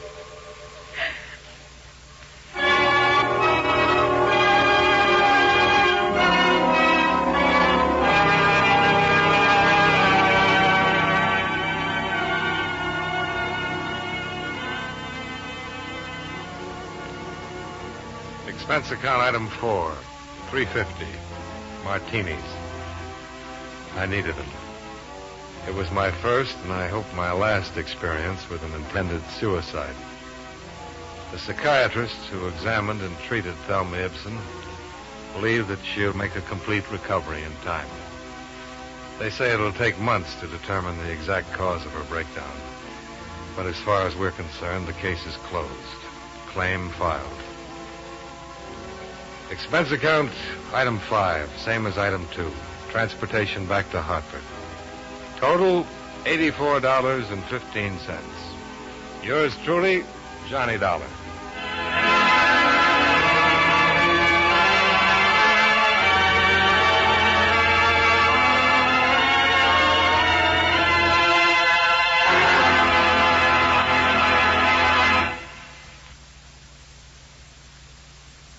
Yours truly, Johnny Dollar, stars John Lund in the title role and is written by E. Jack Newman with music by Eddie Dunstetter. John Lund can currently be seen in the Universal International picture Just Across the Street. Featured in tonight's cast were Tom Tully, Jeanette Nolan, John McIntyre, Joe Kearns, and Virginia Gregg.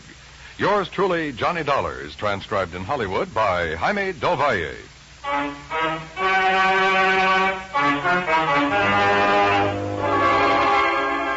This is Dan Cubberly inviting you to join us next week at this time when John Lund returns as... Yours truly, Johnny Dollar.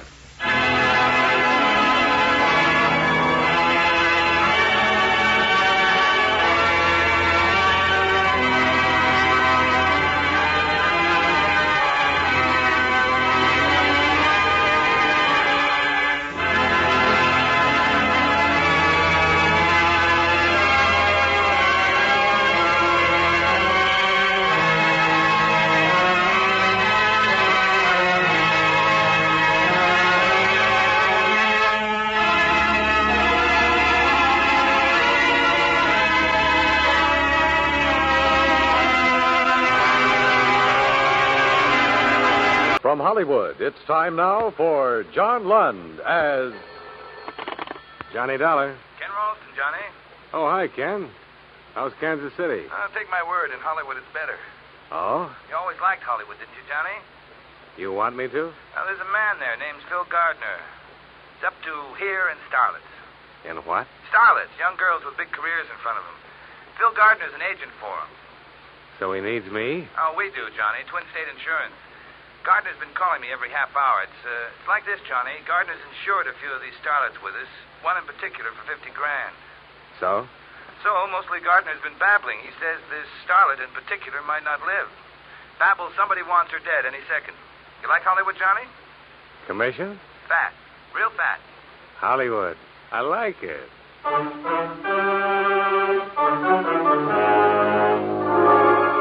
John Lund in a transcribed adventure of the man with the action-packed expense account, America's fabulous freelance insurance investigator. Yours truly, Johnny Dollar.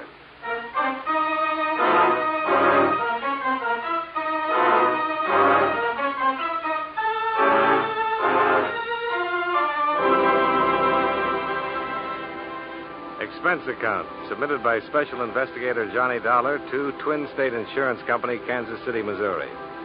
The following is an accounting of expenditures during my investigation of the starlet matter.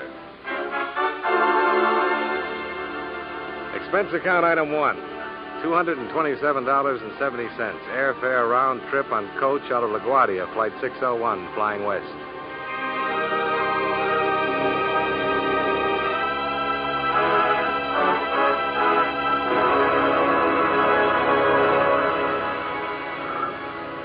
Some 3,000 bumpy miles later, the plane circled Los Angeles in a part of the Pacific Ocean and taxied down the runway at International Airport. It was 3:20 of a dirty afternoon.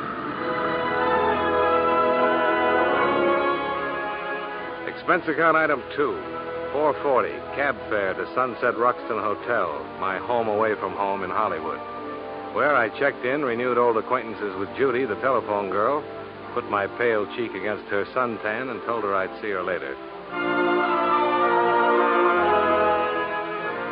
Expense account item 3, $2 even, to Beverly Hills office of Phil Gardner, agent. He was not in. The receptionist in silver hair pointed a silver fingertip across the street and said that's where. Chez Scotty's restaurant. And Mr. Gardner would be dressed with 2 vents in the back, a Tattersall vest, and blue suede sandals. And you know, he was. So you're the boy they sent from KC, huh? Wait, I'll scooch over a little. You can sit down. Yeah, thanks. What's your name? Dollar, Johnny Dollar. You want to see a picture, Johnny? Here, take a look. That's Toby. Toby? Toby Drake. You've seen her in pictures. I have. You're living. You must have seen her in pictures. Loyal moviegoers like you are going to make a star out of Toby. Well, I'm happy for both of you. If she lives. Somebody's going to kill her, Johnny. Murder her dead. Now, she's a sweet kid. It shouldn't happen to her to die from these anonymous threats. Look, why don't you give it to your press agent? Johnny, believe me, on my knees, I tell you. If I want publicity, I give it to the cops. I'm not kidding, Johnny. The kid's scared. She's in a lot of trouble. Call for you, Mr. Gardner. I'll plug it in here. Oh, thanks, Charlie. Right this way. Gardner speaking. Snap it out. I'm busy. Huh? No. Yeah, huh? No. Yeah. Skeptic. Huh? I just called you skeptic. What's that mean? Toby's dead. Her boyfriend called. I should be the first to know. I'm sorry. Look, I'll drive you over there. You'll want to see for insurance purposes, huh? I'll use the Jag. I'll put the top down. Sure. You wouldn't go to a funeral any other way, would you, Phil?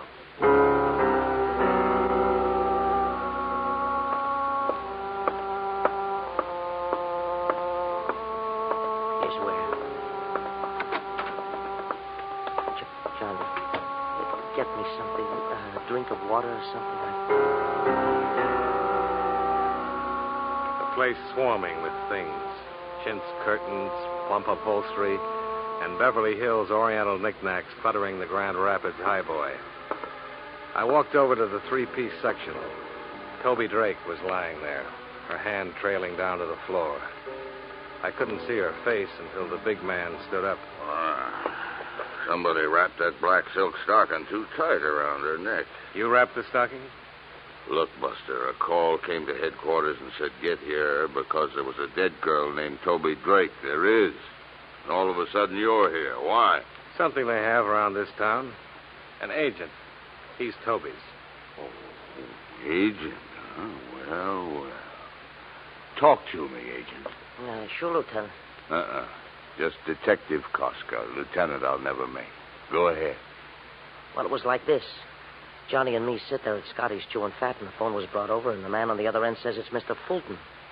And he says his girlfriend's dead. Honest, I'm broken up about this. Well. You wrapped the stocking, agent? Johnny. He's Johnny Dollar. He's from the insurance. Well. You been hired, Dollar? Yeah. Twin City Insurance. And for me, too, Johnny. All the way. Find out for me who killed Toby. Hired, huh? These guys employ you, huh? Well. Little bulge there. You carry a gun, too. Oh, well. Yeah. Where's her boyfriend? In the bedroom. Name's Roy Fulton. He hardly says a word to me. Go talk to him, Dollar. Go tell him it's okay. You can talk to him.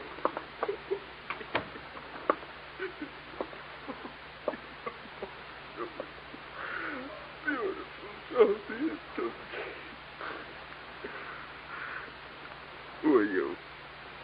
Johnny Dollar. I'm an insurance investigator. Toby's dead. She was murdered, Mr. Fulton. I'm trying to find out who did it. We had a date. I came here. I saw her. I didn't lose my head. I called her agent, and then I called the police. Did you kill her? No. But she should have been more careful. Girls like her. What kind of girl did you think she was? Very pretty. Just beautiful. Now no more. Toby. Just beautiful Toby. Mr. Fulton. Lost. Forever. Mr. Fulton. For always. Nowhere. Toby. Beautiful Toby.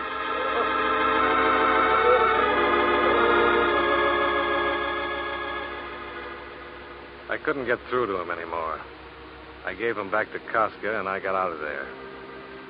A few thoughts on Toby Drake.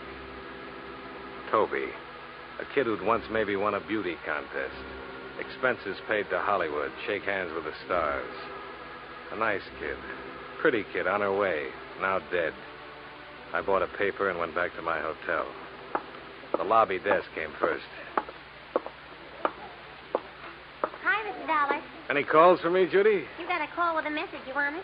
Why don't you come over here and give it to me, Judy? I've never seen you standing up. I'm taller. The message came in 10 minutes ago. You want to reach for it? Shall I read it to you? Read it. Goes like this. First Toby, then Stella Martin. You can't stop it, Dollar. First Toby, then Stella Martin. You ad-libbing this, Judy? Says right here. Who left the message? I took the call. The man said it and hung up. What Stella Martin does he mean, Mr. Dollar? I wish I knew, baby. You think maybe the starlet Stella Martin used to be a starlet? She's not around much anymore. Starlet, huh? How would I get in touch with a starlet, Judy? Oh, I know. Hand me that phone book.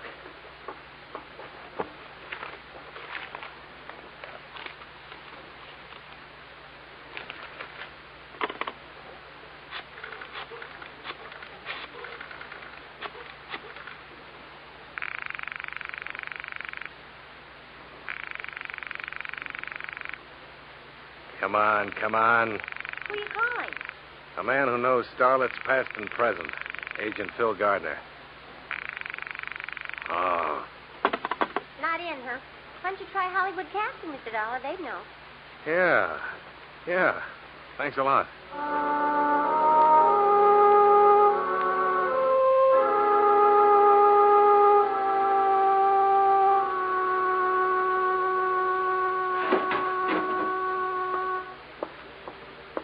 Stella Martin dropped from our ready file. Non-payment of dues. Well, there must be an address where you dunned her. 2001 Magnolia Avenue, Westchester.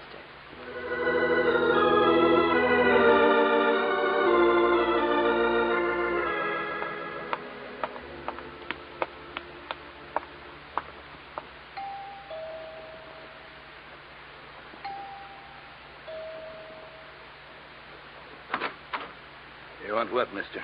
Stella Martin. She live here? Uh-huh. You're who? Johnny Dollar. Investigations. You got a card that says that? Let's go inside, huh? Just you got a card, just show me. Miss Martin here? No card, huh? Suppose I say yes, she's here. Then what happens? I said inside. Glad you did that, Sonny. Now I got a reason. Now cut it out. I just want to... You're smaller than you look. Oh, try me.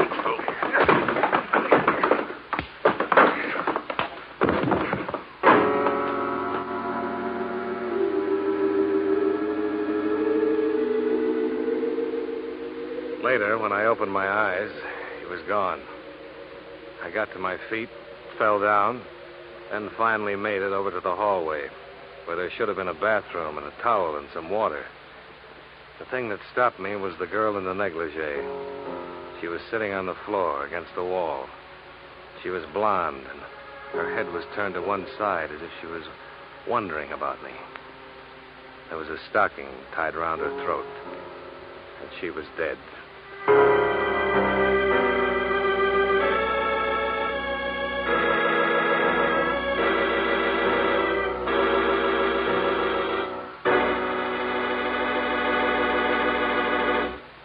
We'll return to yours truly, Johnny Dollar, in just a moment.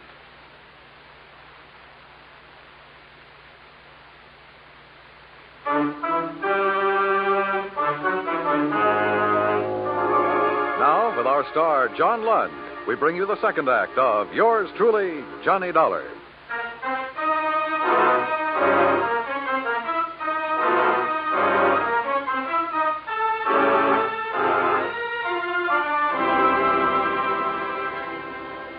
I'd seen the dead girl a couple times. In the jungle picture, spliced between the main feature and the newsreel. The girl in the South Sea apron who gets chased by the gorilla. I stopped trying to convince myself it wasn't real.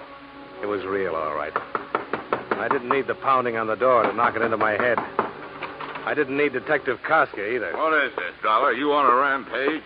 Now, you want to know what happened, or you want to be a big man? Just be gentle with me. That's all I want you to do. 15 minutes ago, I was in a warm bed. So just be gentle. I got slugged. A man 7 feet tall in a black leather Look, jacket. I spent 5 hours questioning Roy Fulton about the murder of this girlfriend of his, Toby. Nothing. I let him go. Then I climbed into this warm bed, and I was sleeping fine. Then Sergeant Hurd called. Seems someone phoned in this address to Sergeant Hurd.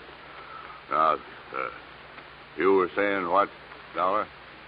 She's in the hallway, propped against the wall. Show me.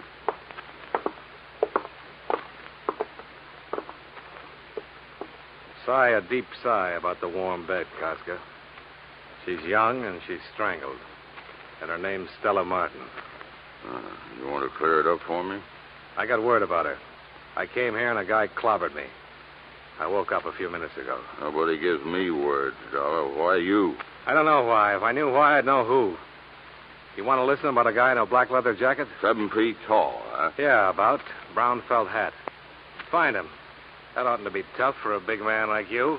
Don't be sour on me, Dollar. You took some lumps. You see this, kid? What? Yeah. She's holding something in her hand. What? Well, read it, Johnny. Read what it says. There'll be another one tomorrow, Dollar. Another one tomorrow, Dollar. Well, what makes me so popular, Casca? Why doesn't it say your name? Because it says Dollar. Because it says the name of a guy I stumble over when I get out of a warm bed. What am I going to do with you? Take you downtown and sweat you? Get out of here, Dollar. Get out.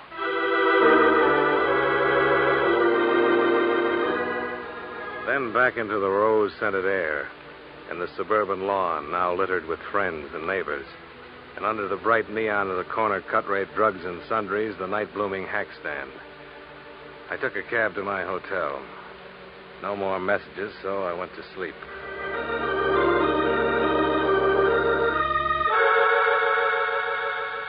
And the next morning, the sound of the telephone screaming the name of Phil Gardner, agent. Get here, it said. So I got there. Girls drop like flies where you walk, Dollar. I read the papers this morning, and you were there, and another one dropped. Now, what's the matter, Phil? Only yesterday we were in love, you and I. Now, don't ask me. Can't we even be friends? It's a tired line from a tired guy. I don't like tired. Let me tell you something, Phil. I'm glad you called. You were going to be my first stop. Now, look, you were hired to maybe prevent Toby Drake's dying, and this you were a flopola, a stinkeroo. Then you stay on, maybe you could come up with why Toby, a talented girl, had to die. Well, like I said, stinkeroo. On your feet, Phil. Now, keep away from me, Johnny. On your feet. Now, Now we talk. I'm talking. You killed Toby, Phil? My arm, Johnny. Toby was on her way, maybe a star soon. Also with insurance, $50,000. Beneficiary you. My arm. That why you killed her? Johnny. And all this big talk on the phone this morning. Get down here. Cover up talk, Phil. All right. And we'll try the name Stella Martin. I'll level with you. Just let go of my arm. Stella Martin, a 3 months ago pickup. From Dorcas Drive-In on Santa Monica, a guy gets lonesome for a car hop like Stella. A friendly pickup, so help me. Huh. You did lovely, Phil. Now, one thing more. You know a man who wears a leather jacket who's 7 feet tall? Somebody help me. I got a madman loose. Goodbye, Phil. You've made the morning even worse.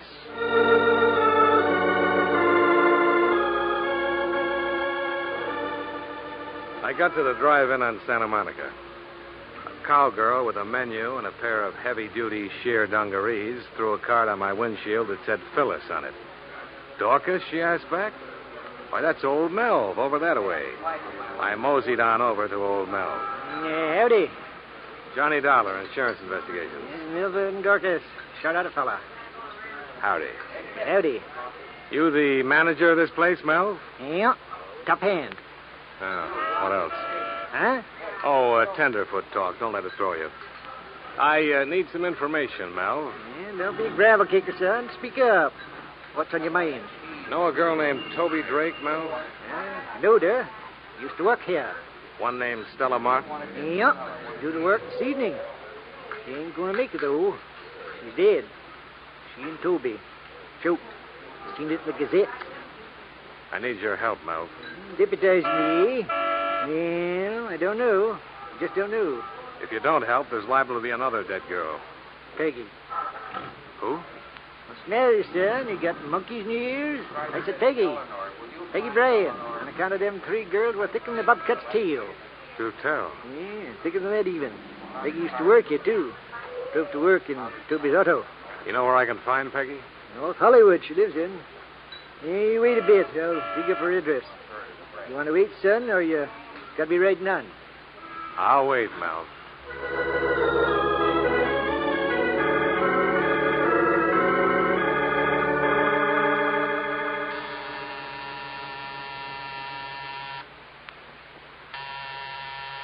Get away. Get away from here, whoever you are. Get away. Listen to me, Miss Bryan. I've come to help you. I'll kill you. I'll kill you before you kill me. Now, don't be crazy. Give me that gun. There. That's better. To kill me. That's why you come to kill me. Now, let's scream inside. We don't want to make talk for the neighbors. Inside, Peggy. Now, hush, hush, baby girl. Hush. You see? I let you go. It's nothing to be scared of. I'm here to help you. To keep it from happening, like it did to Stella and Toby. You understand what I'm saying, Peggy? Stella, Toby, they're dead. And now it'll be me. Why does it have to be you, Peggy? You don't know. You kill and you don't know why. Try to understand. I'm an insurance investigator. A lot of times I'm around when people die. Sometimes I get there sooner. Now help me. Help me, Peggy, so I can help you. That way we'll save us both a lot of pain. So frightened. Because I'm so frightened. Whoever killed Toby and Stella, why would they want to kill you? I know why. I think I know. Well, tell me, Peggy. A woman was killed. We killed her. Tell me about it. It was 3 years ago. Toby, Stella, and I. We had a little car. We used to take trips. 3 summers ago, we took a trip to Oregon. One day. One day what? This woman crashed into us. It was her fault. Honest, it was her fault. And she was killed? Married woman. Young and pretty. And married. The police said it wasn't our fault. And let us go. Only reason. Why else would anyone want us dead? It's Saturday, Peggy. What do you do with yourself on Saturdays? I shop. For groceries. A new dress sometime. We'll go buy a new one. You and me. And tonight? What do we do tonight? You mean you're asking me for a date? Uh-huh. What do we do tonight? Saturday nights I usually go to Ocean Park. It's fun. Rides with people. It's fun. Sure it is. Saturday night, Ocean Park. We'll have fun.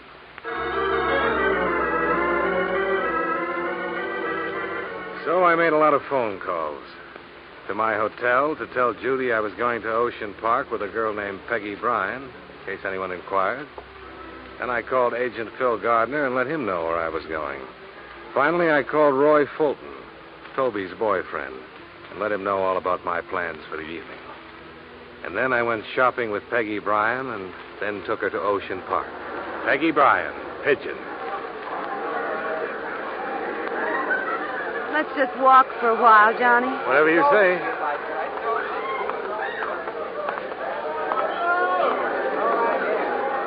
You hungry, Peggy? Let's go on the roller coaster. Sure. Peggy, What? just stand still for a moment. Look around you. Do you see anybody you know? No. I know what you're doing, Johnny. Why, sure. I'm on a Saturday night date with a nice girl. You think you'll find me here, Johnny? You want me to level, don't you? Is he going to kill me? I'm going to try to stop him, Peggy. Come on, let's eat.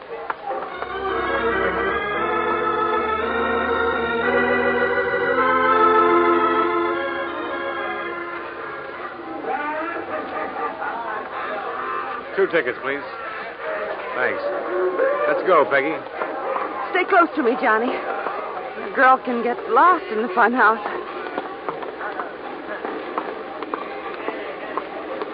Johnny.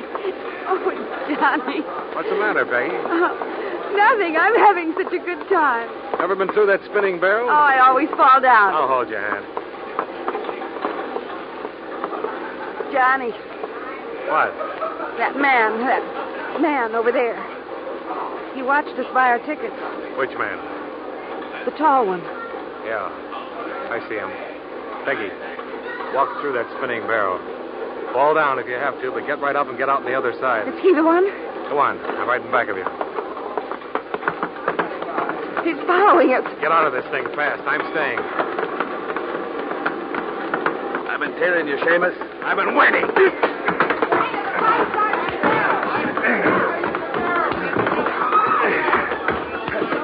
You had enough, Shorty?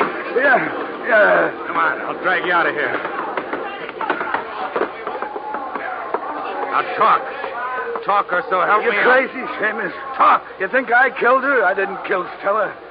She was dead when I got there. I swear she was dead. Yeah, sure she was. And you came in. I went crazy. I wanted to kill. Something to get even. And why are you following me? Because you're a Seamus. If we get to the killer, I want a piece of him. I didn't kill Stella. I was in love with her. You gotta believe me. You got to.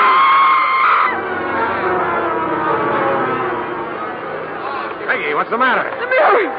Look, the mirror! He was in the mirror, all right. Roy Fulton's reflection. Boyfriend of Toby.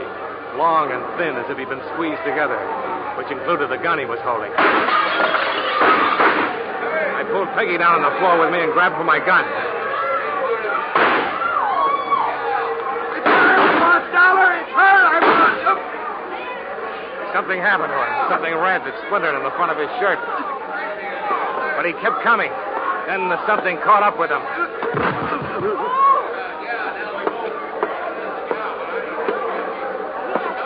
Fulton, are you... They killed my wife. They killed her.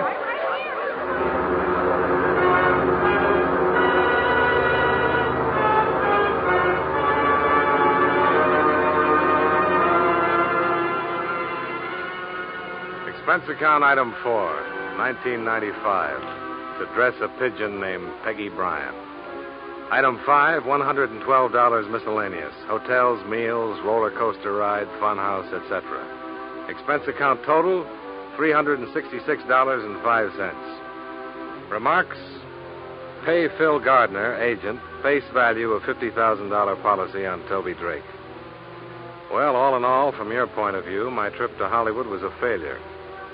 From my point of view, I kept one girl out of 3 alive, and I was lucky at that. Luckier than you usually get in Hollywood. Yours truly, Johnny Dollar.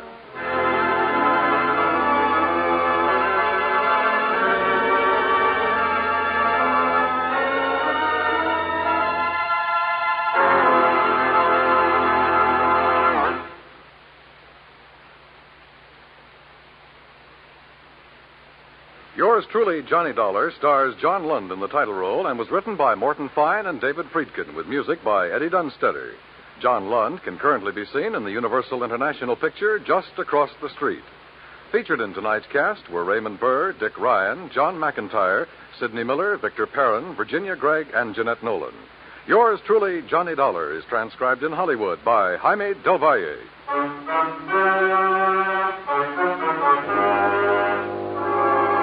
This is Dan Cubberly inviting you to join us next week at this time when John Lund returns as... Yours truly, Johnny Dollar.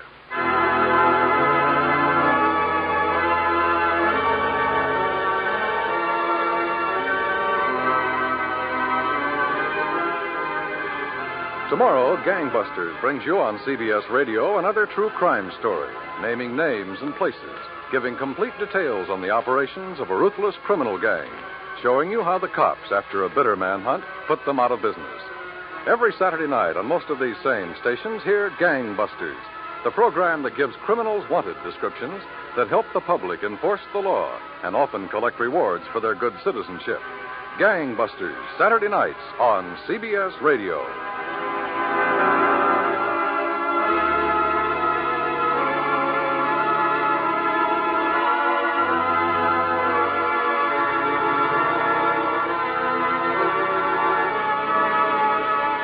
And remember, you'll find Western adventure and music with Gene Autry, Saturday evenings on the CBS Radio Network.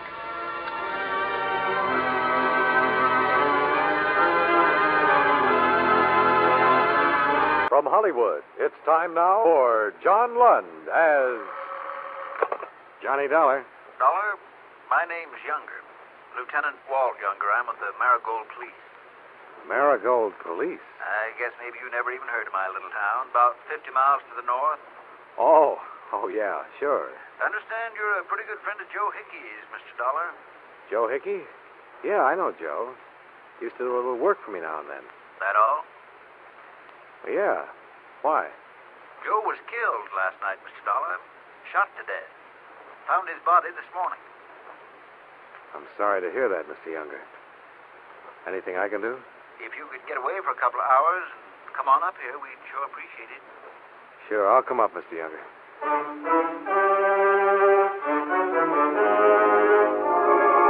John Lund in a transcribed adventure of the man with the action-packed expense account, America's fabulous freelance insurance investigator. Yours truly, Johnny Dollar.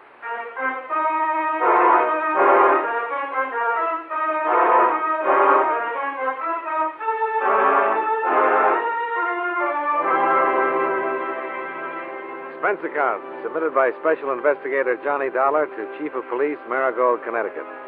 The following is an accounting of expenditures during my investigation of the Marigold matter. Expense account item 1, $2, bus fare and incidentals, Hartford to Marigold, which turned out to be a little village settled in a sloping valley that was white and clean with fresh snow. A local citizen in galoshes and sheepskin jacket told me that the building that looked like a bookshop was the police station. And sure enough, it was. And two men who looked like anything but policemen greeted me. Hello, Mr. Dollar. I'm Walt Younger. I talked to you on the phone. And I'd kick here. Sergeant Cherry. Mr. Dollar? Sergeant Cherry. Have a chair. Thanks. Nice of you to meet Mr. Dollar. What about Joe Hickey? Well, sir, he's been murdered. We don't know why or who did it. How well did you know him, Mr. Dollar? Oh, he did some legwork for me when he lived in Hartford. I see. Here. This was on him. It's for you. What? We found it on his body. Go ahead, open it.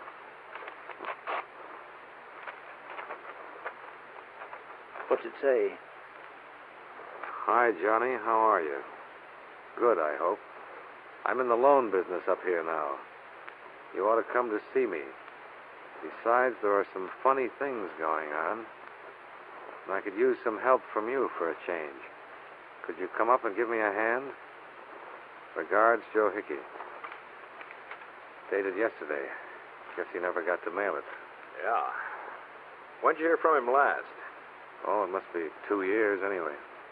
Any idea why anybody would kill him? No, none at all, Sergeant. Well, neither have we, Mr. Dollar. But we wanted to talk to you before anybody.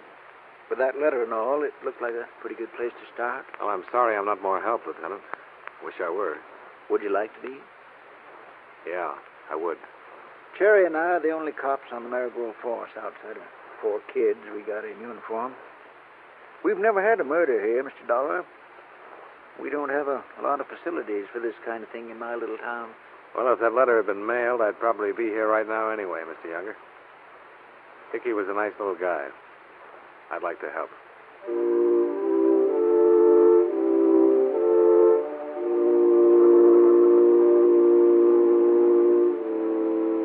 Sergeant Cherry stayed at the station while Lieutenant Younger and I drove out in the cold, crisp day to the scene of the murder. A bend in the road about a mile out of town.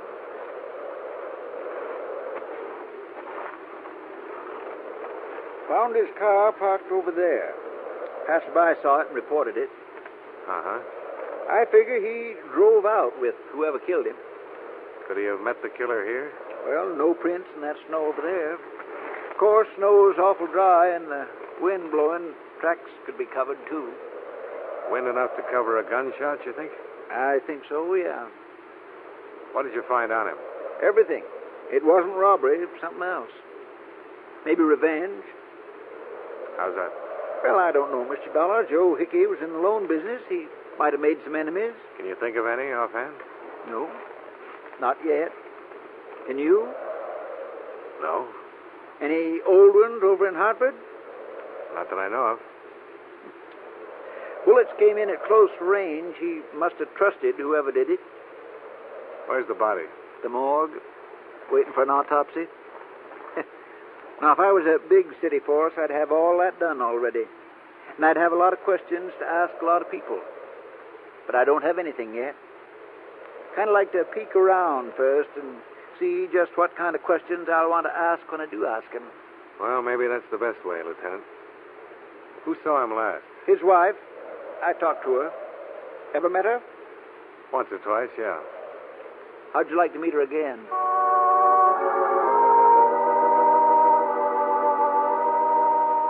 I didn't want to particularly, but I had a feeling that old Walt Younger wanted me to.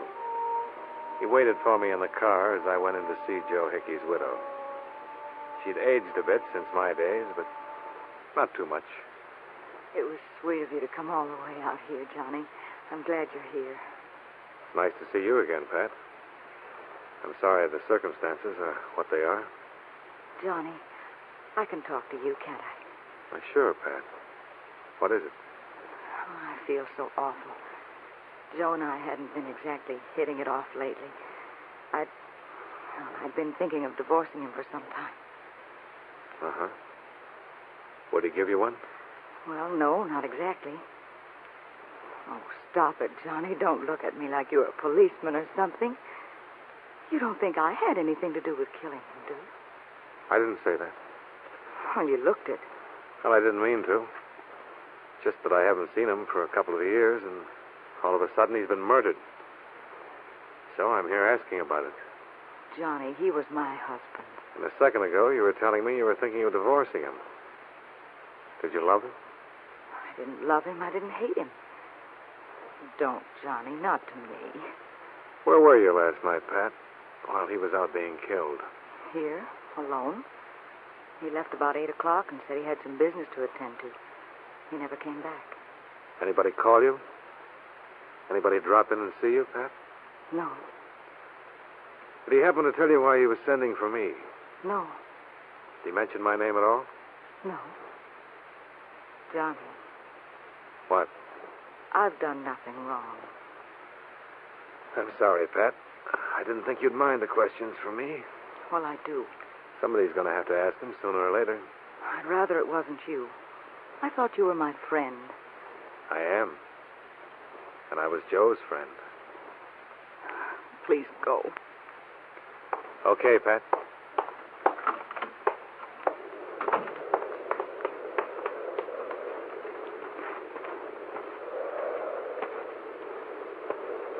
Well, that didn't take long.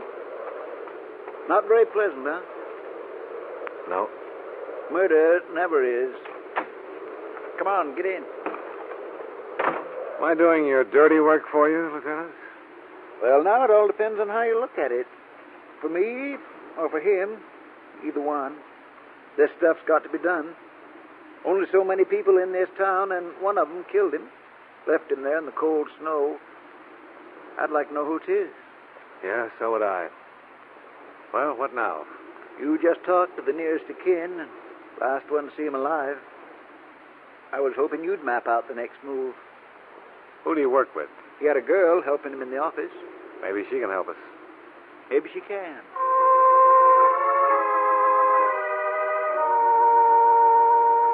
Her name was Vivian Asher. And like most of the people in town, she'd heard about the murder, was frightened about it, and didn't want to talk too much about it. What? I said, can you think of anybody who might have wanted to kill Joe Hickey? Everyone makes friends and enemies. Tell me about his enemies. You'll find that out for yourself, Mr. Dollar. You worked with him. You were around him all the time. Did you ever hear anybody... No, I didn't. Did you know that he was worried about some situation here and that he'd written to me? No? Did you like him yourself? Yes. Anything else? Don't be ridiculous. How long had you worked for him? 2 years.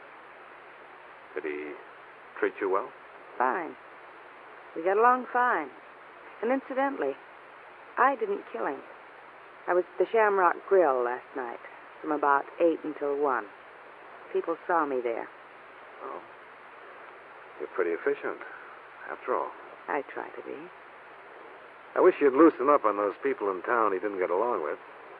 It'd help a lot. All right. What? I'll go through his files. Anyone there I can recall him arguing with or not getting along with, I'll make a note. Fair enough? Fair enough. I can't guarantee it'll be a complete list. I'd appreciate anything. Well, give me an hour.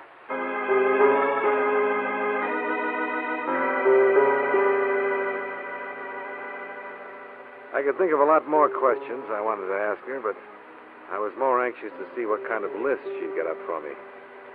And it was pretty impressive. About 35 names and addresses. Lieutenant Younger took one half, and I took the other. After 2 hours of plodding through the snowy streets of Marigold and interviewing a dozen people, I was convinced that all 35 hated Joe Hickey because he'd been pressing them for loan payments. An occupational hazard, I guess. But I was also convinced that none of them hated him enough to kill him. However, when I chanced into the Shamrock Bar and Grill, I met a man who was not on my list. Teal. Jim Teal's the name. Sure, I knew Joe Hickey. What about him? Trying to find out who killed him. Oh, yeah? You don't seem much interested, Mr. Teal. Why should I be? He was a bum when he was alive. Being dead doesn't make him any better. Yeah, you've got a point there. But why was he a bum when he was alive? Lousy shark. That's what he was, a thief. Did he steal from you? He tried to. Yeah? When was this? Why, just last week. He came to me with a paper and said that I owed him $235 on my car. He said I had to pay it or he'd take my car away from me. I told him he was crazy. Well, if you owed him the money, he wasn't stealing. You don't get it, fella. I didn't owe him any money, not a dime. What? I paid off that loan months ago. You were just trying to pull something, that's all. Other people tell you the same thing. I've talked to quite a few others. None of them have told me anything like this. Then you haven't talked to enough people. What did you do when he tried to repossess your car? I told him to get away or I'd take care of him. And what happened? I hit him. As I remember Joe, he was about 140, dripping wet. What are you, 180? 87, mister. And it was all my pleasure. Yeah. Especially when he came back a couple of hours later and told me it was all a mistake. Imagine that squirt. Doing his best to beat me out of some money, then coming back and apologizing for it when he couldn't get away with it. Ever occur to you that he had made a mistake? What loan company makes a mistake? They invented bookkeeping.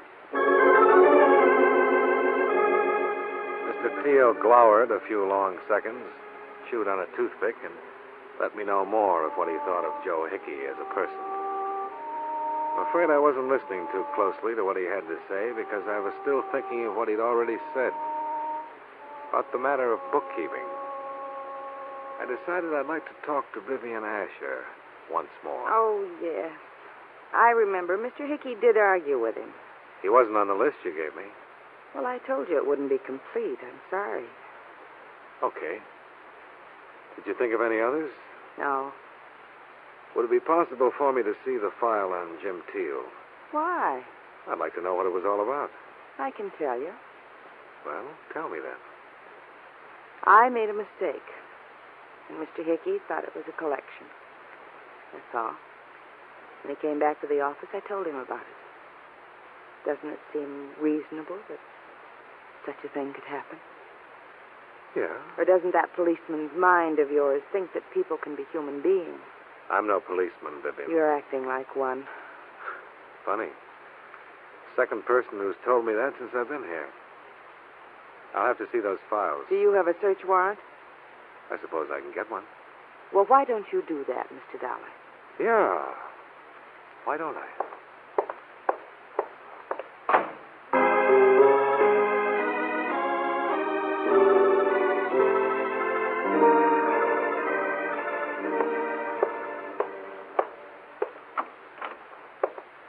Oh, Mr. Dollar. Hi.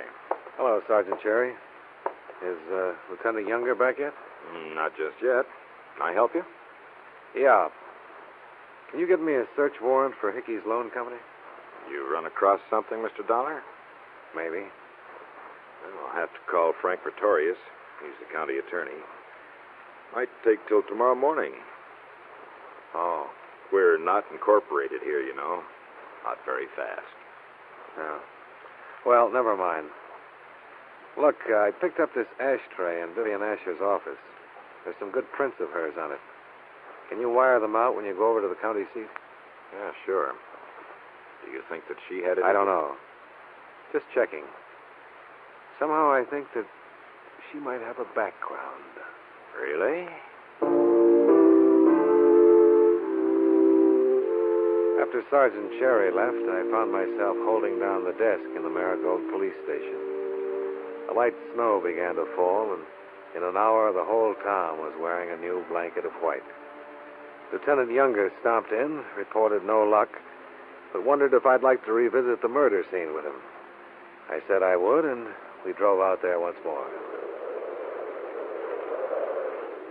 Warms up when it begins to snow. Ever notice? Uh-huh. I've been thinking about it all day, Mr. Dollar. Somebody made a real mistake. How's that?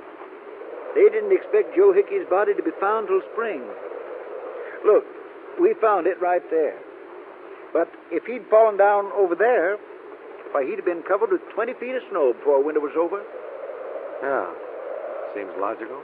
I think maybe we'll find out a lot when they dig those bullets out of him. If we ever get them dug out. Things in my little town must seem awful slow to you, Mr. Dollar. We're still trying to sober up the doctor so he can play coroner. Ain't that awful? Well, if we... Lieutenant Younger fell down. I went down with him. It was dark, and I didn't know who was shooting or from where. But I did know that somewhere along the line, among those people in town, Lieutenant Younger or I had already talked to the killer of Joe Hickey.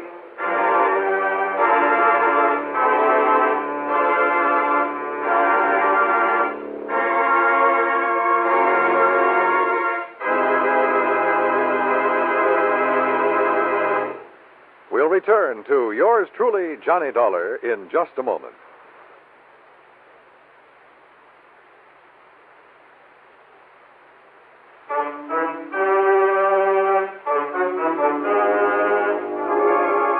Now, with our star, John Lund, we bring you the second act of yours truly, Johnny Dollar.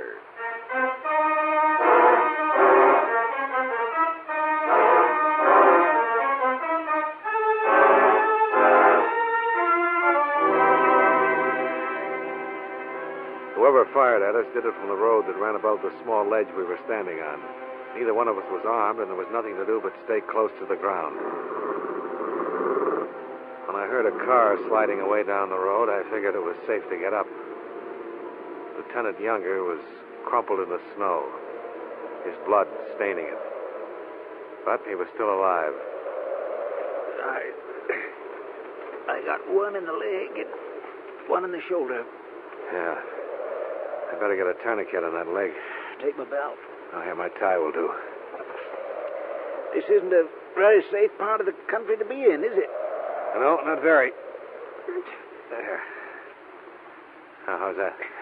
Fine as a fiddle. You think you can make it back to the car? Give me a little help. One good thing about this.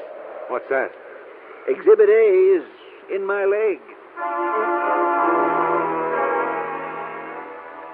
I half carried him up the path to the road and put him in the car. He didn't talk much the whole 50 miles to Hartford, where I turned him over to the medics in the emergency ward. After that, I returned to Marigold. There was one place I wanted to look at, search warrant or not. I didn't have too much trouble getting inside with a ring of passkeys. However, I didn't find much in the files that seemed important. When I jimmied open a locked drawer in Vivian Asher's desk, I came upon a good reason why she refused to let me look around. I dropped by her house to see her. What do you want at this hour? I know it's a hardship, Vivian, but it's a hard case. May I come in? All right. I've been floundering around here for almost 2 days, not knowing what I was doing or where I was going. Well, I can see. Somebody tried to kill Lieutenant Younger tonight. They nearly made the grade, and they came awful close to killing me. He's out of the picture for the moment. I'm going to do things my way. As a matter of fact, I already have. Let's start with Teal. You forgot to tell me about him, didn't you? I'm not a walking file cabinet. Did you forget on purpose? Take a look at these. You were in my desk. Yeah, I sure was. What right did you have? Why are you after me this way? I'm after some truth. This is about $8,000 worth of delinquent loans, all recommended by you. What do they have to do with Hickey's death? Nothing. Absolutely nothing that I know of. Then why did you hide him? Because I don't know who killed Mr. Hickey. I don't know what delinquent loans have to do with it. All I know is I got scared and hid all the loans that I recommended. Go on. Mr. Hickey started letting me write loans last year, and I guess I made some mistakes. Yeah, I guess you did. What do you want me to say? No matter what it is, you'll make something terrible out of it. Will I? You're all alike. You want to chase people and frighten them and make them lie just to get away from you. You're standing here with a handful of papers that make me look stupid. My boss has been murdered, and the police can make anything out of those papers. So that's why you had him locked up? That's why. You can believe it or not. Well? I'll let you know what I believe later on. Why don't you get out of here?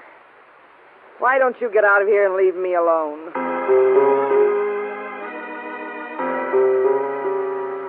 I got out of there, but I didn't leave her alone.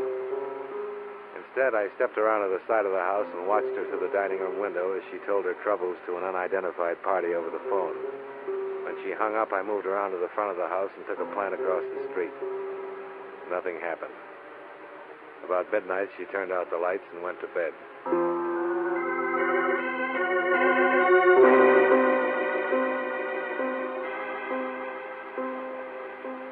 The next morning, I began to interview names at random from the loan applications I'd taken from her desk. After 4 interviews, I quit, because all 4 parties involved vehemently denied being delinquent and furnished receipts to prove it. I spent an hour walking, talking to myself. Then I went back to the station with even fewer ideas as to how and why Joe Hickey had been killed. Gosh, where you been, Mr. Dollar? Oh, out getting some things done. What's that? Just came in. Vivian Asher. Oh? How's it look? Not good. She's from Kansas City. Let's see here. 1940 and 41, 6 arrests. Conviction in 42 for car theft. 2 years. Another conviction in 45 for shoplifting. 6 months. And then this. She's still wanted. What for? Grand larceny. Denver police. It's pretty hard to believe, huh? She's lived here at least 2 years. Well-liked. Straight as an arrow. Well, not exactly straight. You find something? Yeah. She's been writing loans delinquent and pocketing the payments for a long time now. Do you suppose Hickey caught her and she shot him? Yeah, probably that's it. Well, guess there's nothing else to do but pick her up. Guess not.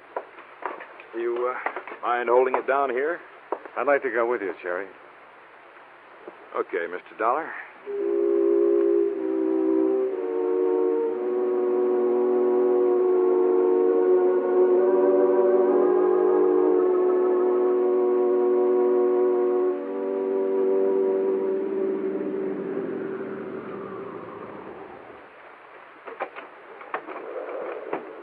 think I'll take any chances with her, Mr. Dollar.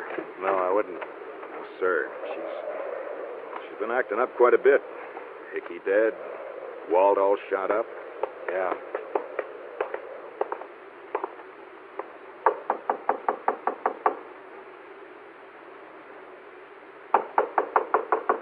Maybe she's out. No, she's home. How do you know? Car's in the garage. There. Oh. Terry! Put down that gun, you crazy fool. Let go of me, Dollar. He was going to kill me right here. Yeah. All right. Let's have it. And what? I just saved your life, and I want to know about him and about you. Come on. He used to be a policeman in Denver. He recognized me here and said he'd send me back. I didn't write down all the collections on those loans. I gave the money to him. How about Joe? Come on, I want it now. Cherry killed Mr. Hickey. Mr. Hickey found out what I was doing and where the money was going. I only wanted to live here and be left alone. Get your coat. What? I'm taking in.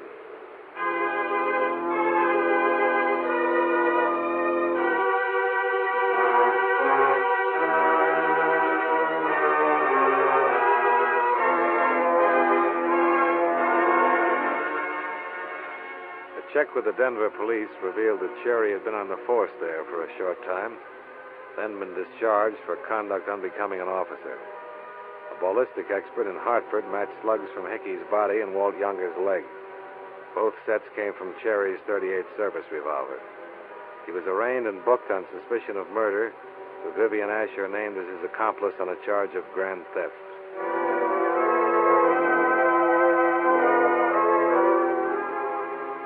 Expense account item 2, same as item 1. Fare back to Hartford. Total, $4, even. Yours truly, Johnny Dollar.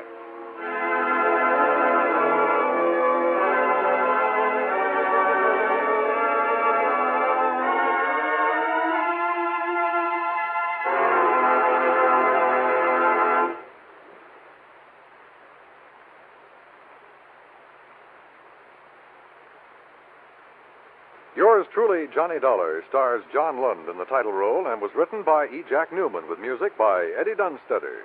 John Lund can currently be seen in the Universal International picture Just Across the Street.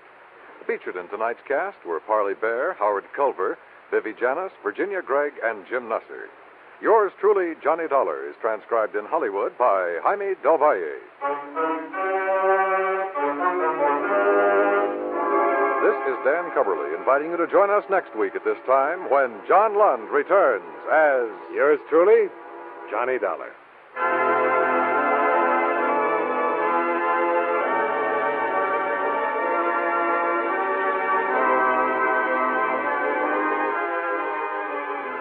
If you like your thrills to be real, your adventures to be true to life, Gangbusters is the show for you.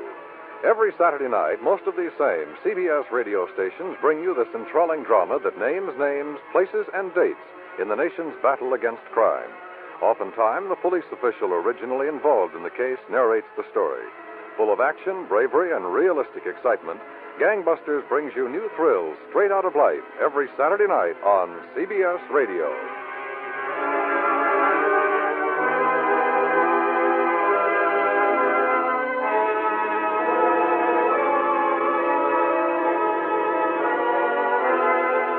America now listens to 105 million radio sets and listens most to the CBS Radio Network.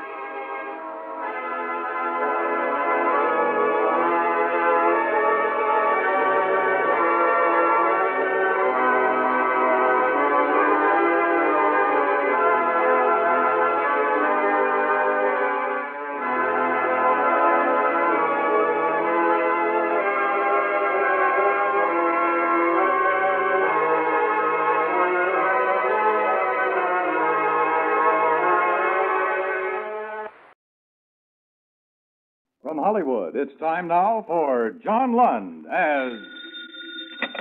Johnny Dollar. Bert Welch, Johnny. Want to give my regards to Broadway? You mean tell all the boys at 42nd Street? No, 46th Street. Want you to run down there and see a theatrical agent named Lou Waltham. What's the pitch? Well, he handles a lot of high-priced talent and insures them with us for all sorts of things. Accidents, injuries, missed performances, the usual. What's the trouble? Actually, I don't know. I want you to check on an application he made for overall coverage on Kate Bellamy. The singer? Yeah. Well, if she looks like she sounds on my record player and radio, I'm going to love this. And we'd love to insure her. Waltham wants her covered for almost $2 million. Protection against everything up to and including being bitten by a tsetse fly, but...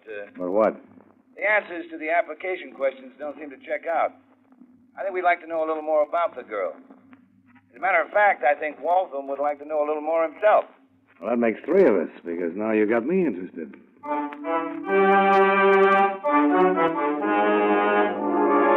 John Lund in a transcribed adventure of the man with the action-packed expense account, America's fabulous freelance insurance investigator. Yours truly, Johnny Dollar.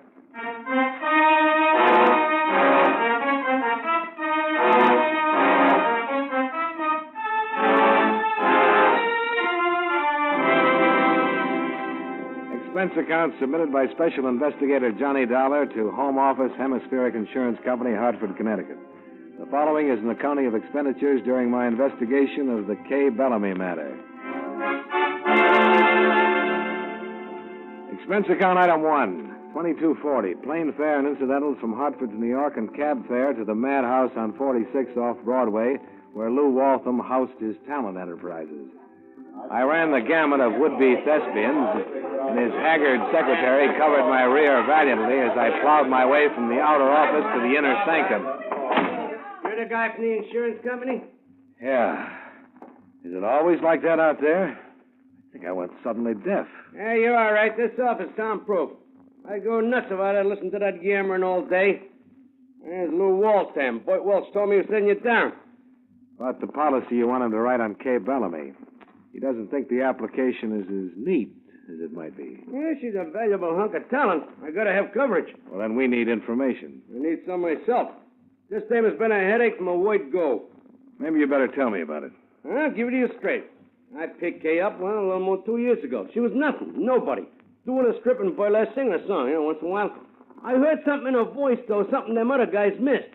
I signed her, had her trained, got her a good deal. Well, that's my business. Sure. She knocks down $1,000 a week on her radio show, more on records.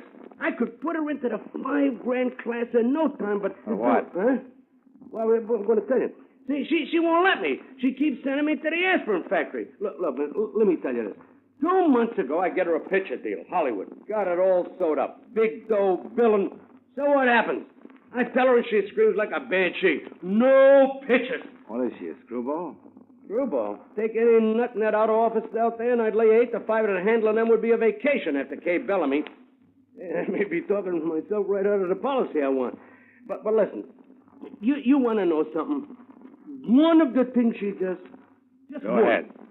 Figure this, will you? In between her radio shows, she disappears for a whole week. For months, I couldn't never find her except on show days. Till I found out. Where did she go? To help me, you can sue me if I'm lying. She spends her time working in burlesque. What? Yeah, I mean, $1,000 a week on one radio show, but she goes around playing zip the rest of the time for $75 a week under the name of Don LaValle. Are you sure? I followed her. I seen her with my own eyes. You talked to her about it? I tucked myself blue in her face. She freezes and tells me to mind my own business. She'd go get another agent. You know, Mr. Waltham, I think you'd better get another insurance company. Now, look. I do a lot of business with your firm. No trouble. This girl is valuable property. Give me a break, eh? Maybe you could talk to her. Maybe she just hates agents. All right, Mr. Waltham. Where can I find her? Boston. Boston? Doing burlesque in Boston? Listen, there they need it. Hey, you an expense account? Yeah, why? Well, I'll give you a pass to the theater up there. You can knock down the admission price and stick it in your kick, okay? Thanks. Thanks a million. What are you laughing? A buck's a buck, ain't it?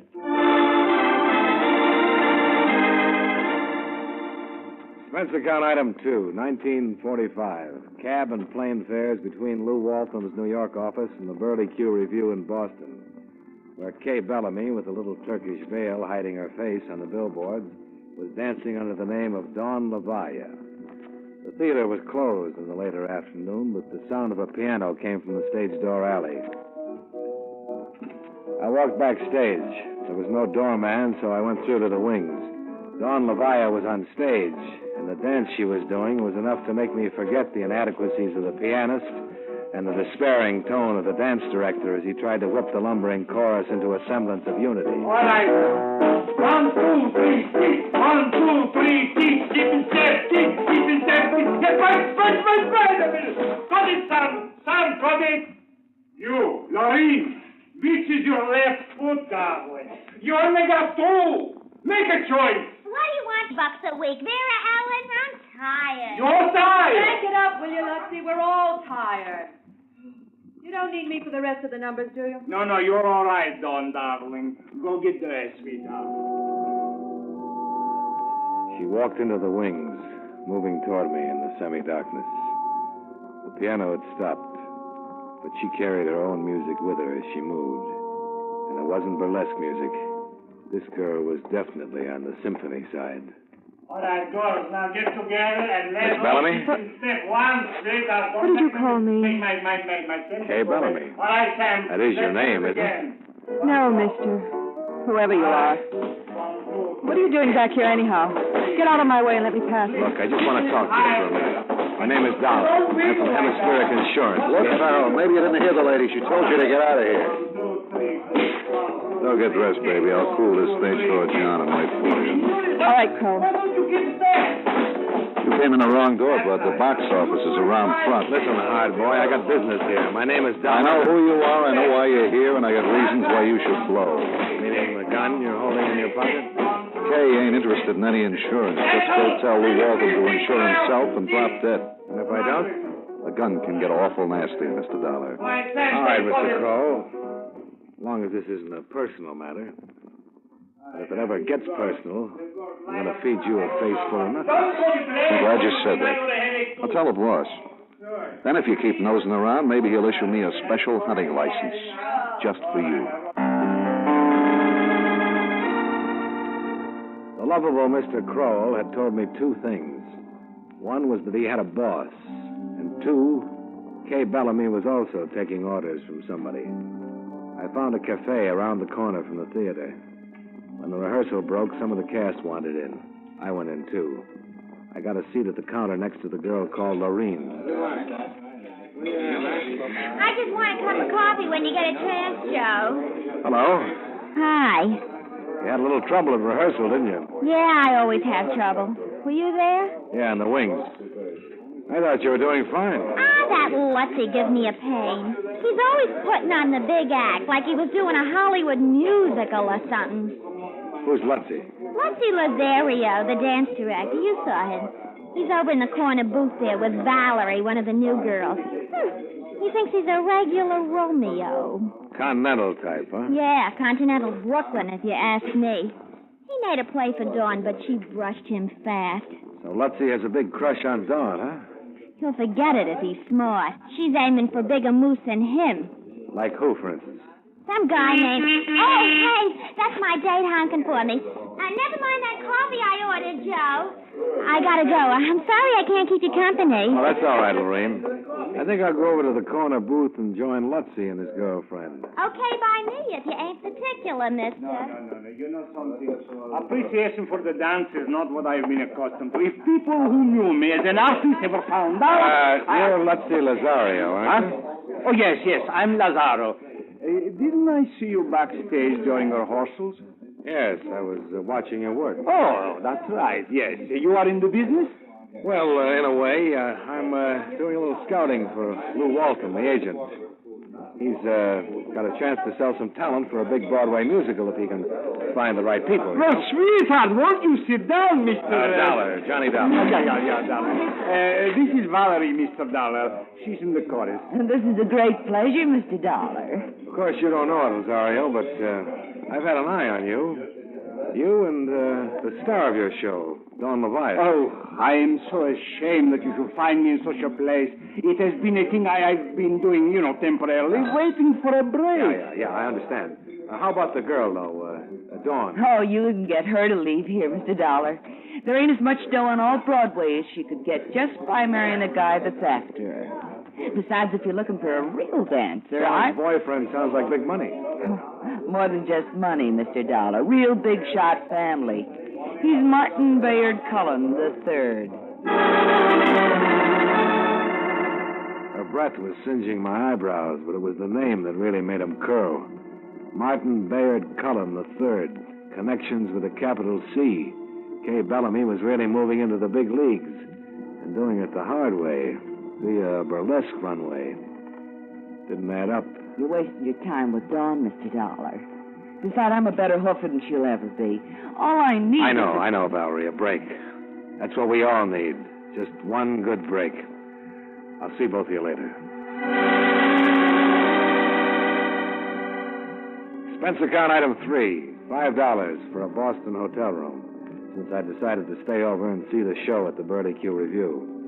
Expense account item 4, 30 cents. Federal amusement tax to be paid on the pass Lou Waltham had given me for the show. Expense account item 5, 25 cents for a box of the genuine saltwater taffy sold during intermission with a guaranteed prize in each and every box. I got a genuine tin cigar clipper.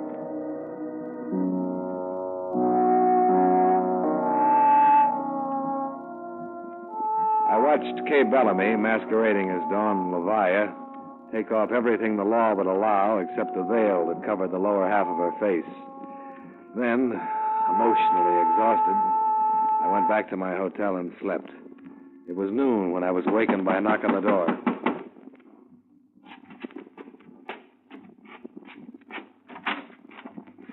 Surprised to see me? Well, a little, Miss Bellamy. You weren't happy with me yesterday. Well, I was angry with Lou Waltham for sending you. See, Mr. Dollar, I started out in burlesque, and frankly, for some reason, I like it, that's all. Oh, you must, to mix it with a $1,000 a week radio career.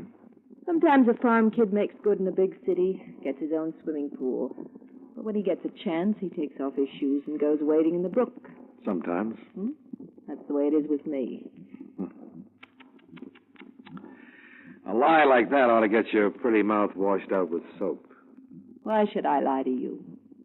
Besides, Lou Waltham has no right to insure me unless I want myself insured, does he? So why don't you forget it? And let's be friends. Johnny Dollar. Johnny, Bert Welch. I've had an awful time finding you. A few more minutes and I put through a call to you, Bert. Think you'd better forget about that Kay Bellamy policy Waltham wanted. The lady doesn't want to be insured. Even if she did, it wouldn't matter now. What do you mean? Lou Waltham is dead. What? He was shot and killed in his private office sometime this morning. Police just found the body.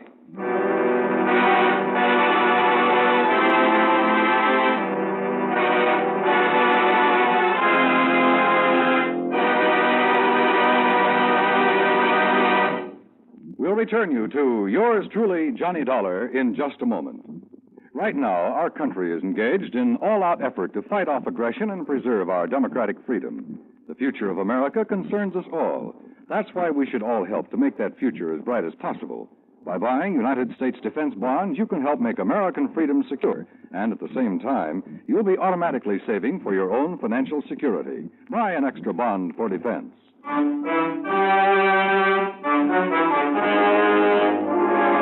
Now, with our star, John Lund, we bring you the second act of yours truly, Johnny Dollar.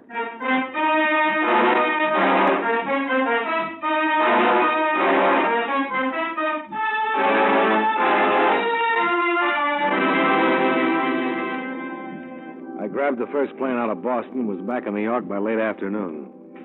Charlie Dyer from the police lab was going over Lou Waltham's private office with dusting powder and camera. Some of them actors still outside? Yeah. Charlie, you find anything? About 200 sets of fingerprints, all different. This one's going to be fun. Probably turn out that Shakespeare did it. Well, half the talent in the outer office there might confess if they were sure the last meal is all it's cracked up to be. Maybe they're waiting to see if we're going to cast pallbearers. Hey, what are you doing here? Just looking over some papers on the desk, Charlie. Oh, come off it, Dollar. You know better than that. Lieutenant finds out I let you in here, he'd All right, call... Charlie. Look, just give me one break. You got the keys to this file cabinet? Yeah, why? Open it for me, will you? Just this one drawer, A through C. Come on, Charlie. Can't hurt anything. Oh, there's nothing in those files but contracts, Johnny. I know. I just want to look up a few things on Kay Bellamy. Singer? You think she did it? No, but... Well, I want to see the file, that's all. Come on, Charlie, will you? One peek. 5 minutes. All right. I finished that side of the room anyhow.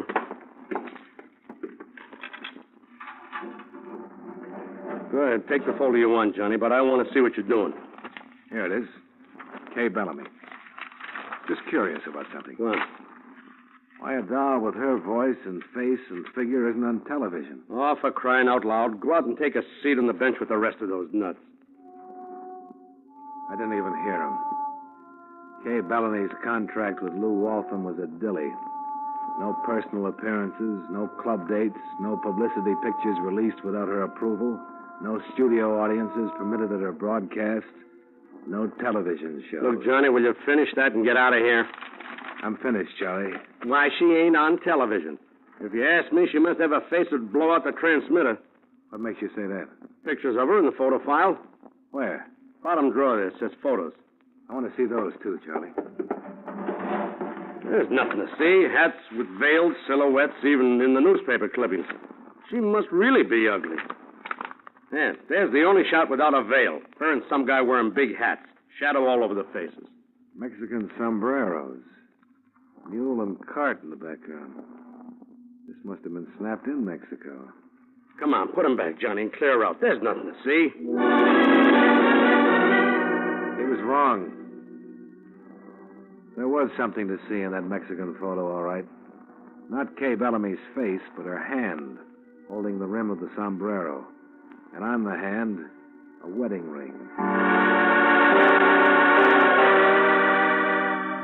Expense account item 7. Same as items 2 and 6. 1945, cab and plane fare between New York and Boston. I made the plane just in time and then got another little shock. There was a vacant seat on the aisle. I took it. The window seat was occupied by a dancer named Valerie. Well, I fancy meeting you here, Mr. Dollar. You better fasten that seatbelt. You're a long way from Boston, aren't you? Well, I flew down this morning. He said Mr. Waltham was looking for people for a show, so I thought I ought to see him. Did you? No, well, you must know about the murder and police and everything. I know about the murder and the police, but not everything. You want to fill me in? I don't know what you're talking about. What time was it when you went to see Waltham? I don't remember exactly. Afternoon. Police were outside the building. I heard what happened. I didn't even go up. Too bad you weren't there earlier. Like between 8 and 9 this morning when the police think he was killed. What would he be doing in his office so early? It was his hour for thinking, before the arrival of the howling mob. Didn't you know that? Well, how would I know it? Yeah, maybe you would. It was a thing that was known only by his better clients, like Fay Bellamy, or friends. Which plane did you take from Boston to New York this morning? Why don't you ask the airlines? Leave me alone. I'm in mourning. For Lou Waltham? Maybe for you, honey. Maybe for you.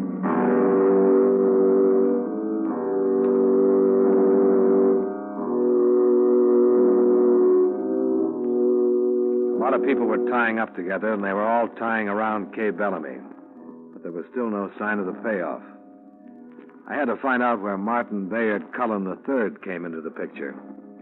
When we reached Boston, I taxied out to the exclusive Back Bay mansion that had housed the Cullens for generations. Martin III received me in the library. Your card says you're an insurance investigator.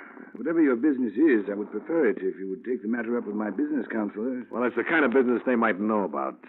I want some information about a girl you've been seeing. What girl and what sort of information? Dawn Levi at the Burley Q Review. I'll answer any questions concerning Dawn. Look, Cullen, this is important. A man has been murdered. Are you implying that Dawn is involved in a murder? I'm not implying. I'm saying it right out. Are you going to get out of here, Mr. Dollar, or shall I throw you out? Now, don't try. You might bend your suit. You're being a sucker about your lady love, Cullen. She's been working you for something, hasn't she? Some kind of a favor? Something? Why, yes. What kind of a favor? Maybe the key to a murder, Cullen. You may help her later if she's involved, but you can't cover for her. All right. There's a man in the federal penitentiary. Her uncle. His name is Fred Bellamy. She asked me to use my influence to have him moved from a West Coast prison to one in the East where members of the family will be able to visit him. Fred Bellamy? That's right. You think you can make murder out of that? Listen, chum. Do you think Dawn Levi is really her name? I never asked, frankly. Well, you should have. Not that she'd have told you. But her real name is Kay Bellamy. Kay Bellamy. And 5 will get you 10 that Fred Bellamy is her husband, not her uncle. He was married. The police would have known it. Not if he was married in Mexico. But he's been in jail for 5 years. Yeah. And an eyewitness who helped to convict him swore that a girl drove the getaway car. You've been out with her, Cullen. She ever show her face in public? I know. She always wears a hat with a veil. She never liked crowded places. I have been taken in, haven't I? Happens to the best of us. But for your sake, I hope you didn't try to arrange that favor. I'm afraid I did, though. Bellamy should be aboard a train headed east right now. Well, then you better call everybody you know in Washington and get them to call out the Marines or something, because somebody's going to make a pitch to yank Bellamy off that train.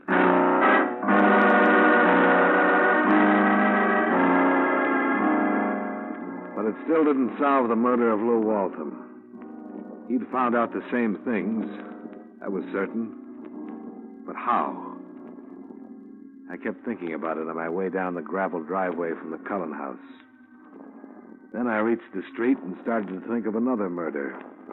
One that looked like it was just about to take place. My own. All right, Nosey. Head for that car and climb in. You're a busy little fellow, aren't you, Kroll? Yeah, I asked the boss for that special hunting license, like I said. And I got it. You ain't gonna like this ride. You're crawling behind the wheel. All right, start it and get going. Too bad you have to work so hard all alone, Kroll. I just found out why you haven't had more company. I can handle you alone, Buster. I don't know. You look like part of a gang, Kroll. You're the type. But the rest of the boys are out meeting a train someplace, aren't they? The Fred Bellamy special. Oh, I know your mouth has to be zippered. It'll be getting nice and dark, so... Take a road out of town. Let's see a little country. Sure. Going fast enough for you? And I'll get funny. Slow down. Why? I like the breeze. You want this gun barrel across your teeth? No, but I don't want the bullet you're planning to give me either. It's got me scared. When I get scared, I get crazy. I don't like the idea of dying alone. You trying to bluff me? No. You ever hit the back of a 10-ton truck at 80 miles an hour? No, smart guy. Well, you're going to, smart guy, because there's one right in front of us. Eyes away from me and saw the back of the truck looming up suddenly in the dusk. For a minute, fear paralyzed him. Then he gave a wild shriek and opened the door and jumped. I yanked the wheel hard, and the car missed the truck by inches. But Kroll didn't. His leap had smashed him right into the back of it. I felt my heart kicking up at something in my throat. I turned the car around and drove back to the Burley Q Review at 15 miles an hour.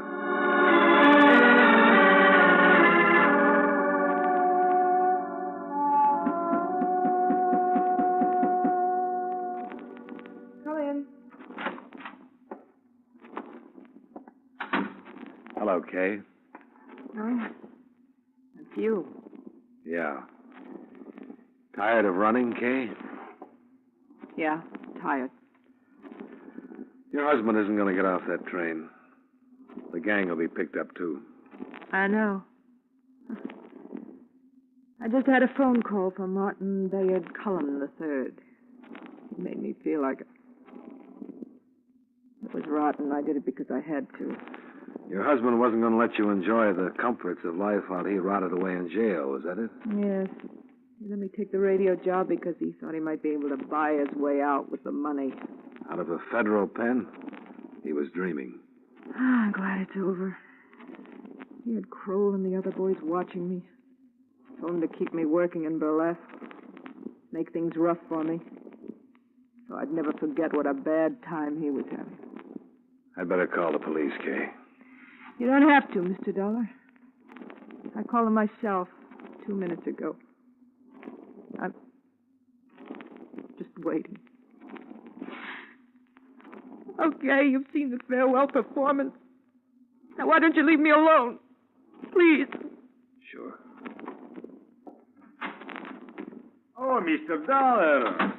Oh, hello, Lutzy. Oh, say, I heard the terrible news about Mr. Walton. Such a terrible thing. Yeah. I know you work for him. I know how badly you must feel. Oh, tell me something. Are you taking over the business? Will you be looking for the people for that show? I'll let you know.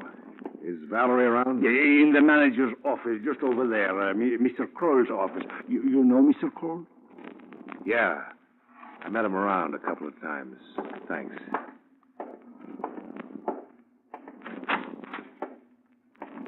Hello, Valerie. You. Where's Kroll? I don't know for sure. Maybe out on the highway, maybe in the morgue by now. The morgue? His hunting license expired. You lost your boyfriend. He was nothing to me. No? Then why did you follow me to Cullen's house and then tip him off that I was there? I don't know what you're talking about. Let's try something else then. You went to New York with him when he killed Waltham, but you took different planes coming back. All right. So he killed Waltham, and now he's dead. What does that make me? An accessory. No. No, look. Listen to me, Mr. Dollar. I didn't know what he was going to do. I didn't even know why he was going to see Waltham. First I knew it was trouble was when I was sitting in the outer office and I heard them yelling, and then I heard a shot. You mean Kroll was in the private office with Waltham? You didn't see them together? I couldn't. The door was closed. Too bad you heard that shot then, because it makes you sound like a liar. Waltham's private office was completely soundproof. I see. Oh, sure. You're a nice, peaceful girl, all right. Let go of it. That's better. Police will be here soon with a wagon. You better put something on so you don't catch cold.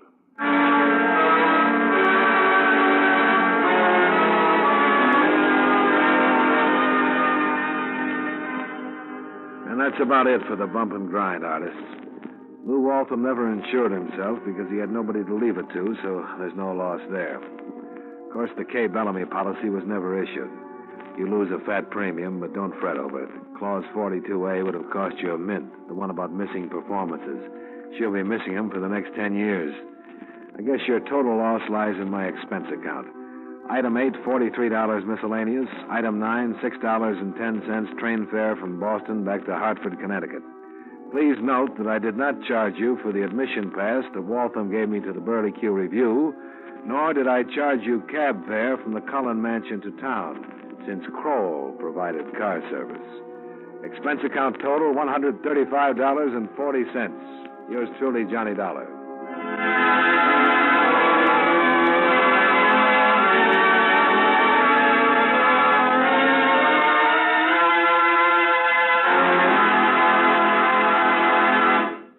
Yours truly, Johnny Dollar, stars John Lund in the title role and was written by Joel Murcott with music by Eddie Dunstetter. John Lund can currently be seen in the Universal International picture Just Across the Street. Featured in tonight's cast were Raymond Burr, Benny Rubin, Jay Novello, Gene Bates, Hy Everback, Sandra Gould, and Gloria Blondell.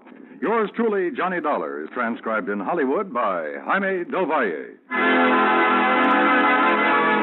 This is the CBS Radio Network.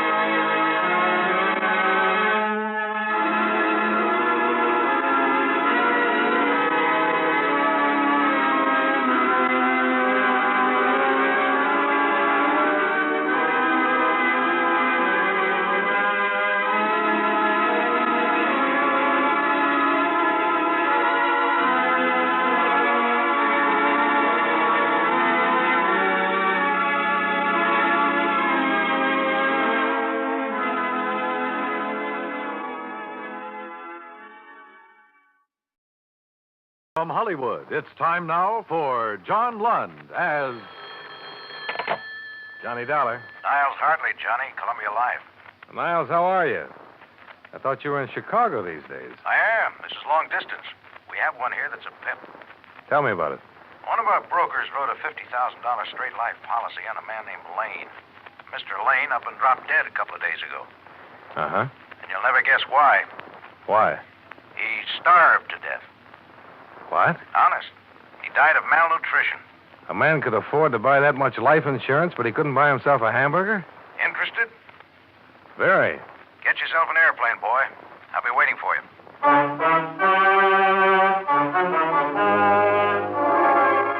John Lund in a transcribed adventure of the man with the action-packed expense account, America's fabulous freelance insurance investigator. Yours truly, Johnny Dollar.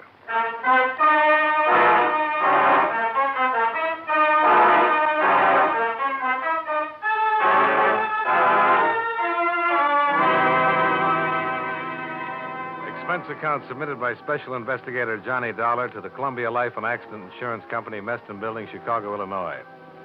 The following is an accounting of expenditures during my investigation of the Chicago fraud matter.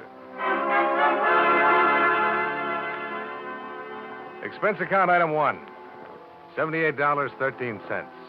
Plane fare and incidentals, Hartford to Chicago. I had breakfast at the airport, took the limousine into town, found a hotel room, then checked in with Niles Hartley at the claims division. Chicago's blustery climate seemed to agree with him. He was a little bigger than I remembered, a little ruddier, but efficient as ever. I wrote a special delivery to the Insurance Commission in Springfield this morning. Explained we were holding up payment pending a routine investigation of the claim. Uh-huh. But the faster we move on this, the better off we'll be, Johnny. They're going to ask questions, and we'll have to get ourselves some answers. They asked any yet? No, but the beneficiary is Lane's sister. Her name is Lydia Staley. She's called them, and she's called us a couple of times wanting to know what's what. Tough? She could be, I guess. She has money of her own, some influence, and so on. A lot of money? Trust stuff. Very comfortably fixed. But she's pretty upset by the whole business. You see, I had to stick my horn in right away and request the coroner to hold the body until we got something done. How so? Lane died on the street with no identification on him. By the time they did find out who he was, a routine PM had already been performed to determine cause. The county was going to bury him. With $50,000 worth of insurance? Yeah. Now, the first thing that occurred to me when I saw this report was that it might not be Lane at all. Besides the malnutrition, here are these findings. Chronic heart condition. Lung history. Debility. Certainly doesn't sound like anybody we'd insure. Well, Lane took a physical before the policy was issued, didn't he? Yeah, sure. Uh-huh. Here's a copy of it. He was 100% okay then. How could he pass it with all these things wrong with him? Good question, Johnny. Like to find the answer? Yeah. What's that doctor's name? Dr. Walter Unger, Suite 1932, Michigan Building. Expense account item 2, $3.50. Taxi fare through Chicago's slushy streets to the offices of Dr. Walter Unger, who had been licensed to practice medicine in the state of Illinois in 1946. He was a Northwestern University Medical School graduate. And I'd give him the service. Married, had 2 children, and lived in Glencoe, a North Shore suburb. Day and night. His income and practice, according to report, were average. Oh, good. Yes, drop in tomorrow. Goodbye. I'm sorry, Mr. Dollar. You were saying... I'm from the Columbia Life Insurance people, Doctor. Claims Division. I'd like to get some information about a man you examined on July 14th of last year. All right. I hope this won't take long. What is it you want to know? The man's name was Christopher Lane. You happen to remember him? Christopher Lane. No, I can't say that I do, Mr. Dollar. What about him? Well, first I'd like to know, is this your signature?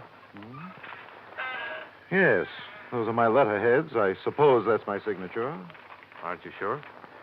How many people are certain of their signatures? It looks like mine, Mr. Dollar. I can't say for sure that it is or isn't. Well, assuming that it is, what about these notes? Are these in your handwriting? Yes, I would say that was also my handwriting.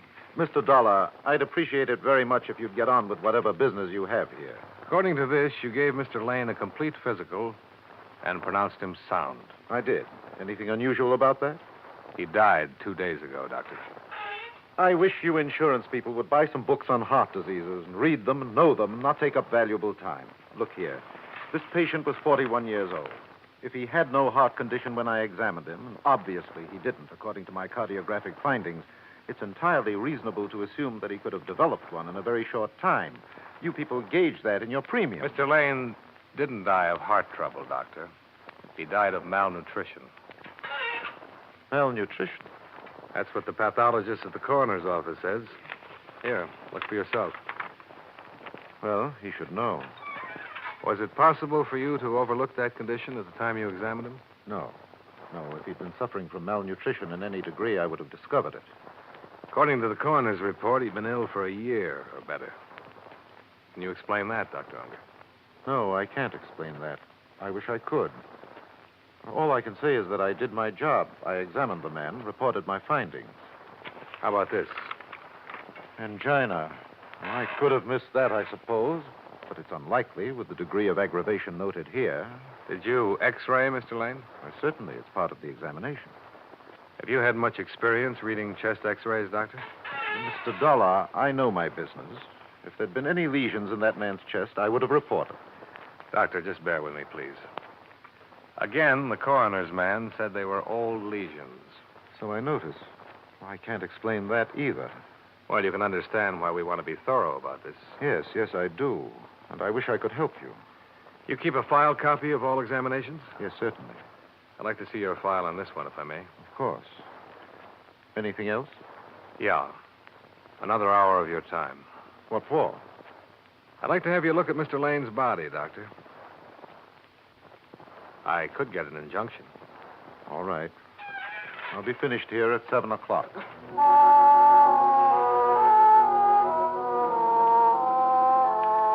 Expense account item 3, $6.50, more cab fare. To and from City Morgue.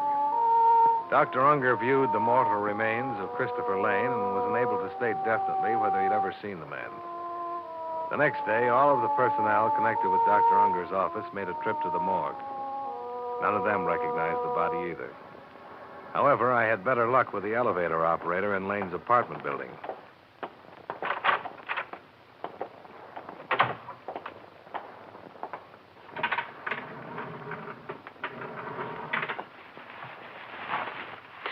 Oh. You ever seen this man before, Miss Shattuck? Yeah. Yes, sir. That's Mr. Lane, apartment 2338. You're positive? Oh, yeah. I've seen him every day for almost 2 years. Okay. Want to smoke? I want to get out of here. Sure. I don't know why I'm acting this way. I've seen him that way 100 times. What? I mean, almost like that, out, stoned. Only I guess it's because I knew he was just drunk then, not dead. Oh, I see. Well, he was crazy. Was he? Carrying on the way he did. Oh, feels good to be out here again, cold enough. Yeah. I'll take that smoke now, Mr. Dollar. Oh, sure. Thanks. Yeah, he used to get up around 10 every morning. I'd take him downstairs. He'd look awful, but he was always kind of nice, polite, you know. Mm-hmm. He'd go out to the store and come back in a little while with a sack of groceries, a pint of milk for his cat, some donuts for himself, and some booze. Then he'd just lock himself up in his apartment, stay there all day. Drinking? Oh, yeah. Fried to the ears by noon. I think it was wine.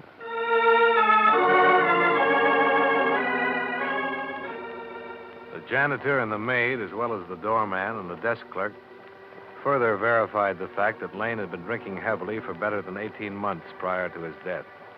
No one seemed to know why, not even his sister. She turned out to be a woman of 30 or more, well-tailored, well-groomed, and bad-mannered. I wish you'd take your briefcase and get out of here, Mr. Dollar. I'm sorry you feel that way, Mrs. Staley. Chris drank himself to death. I don't know why. I just know he did it. He's dead. He named me his beneficiary. Now, why don't you pay me what you owe me? We will, Mrs. Staley, if the circumstances are right.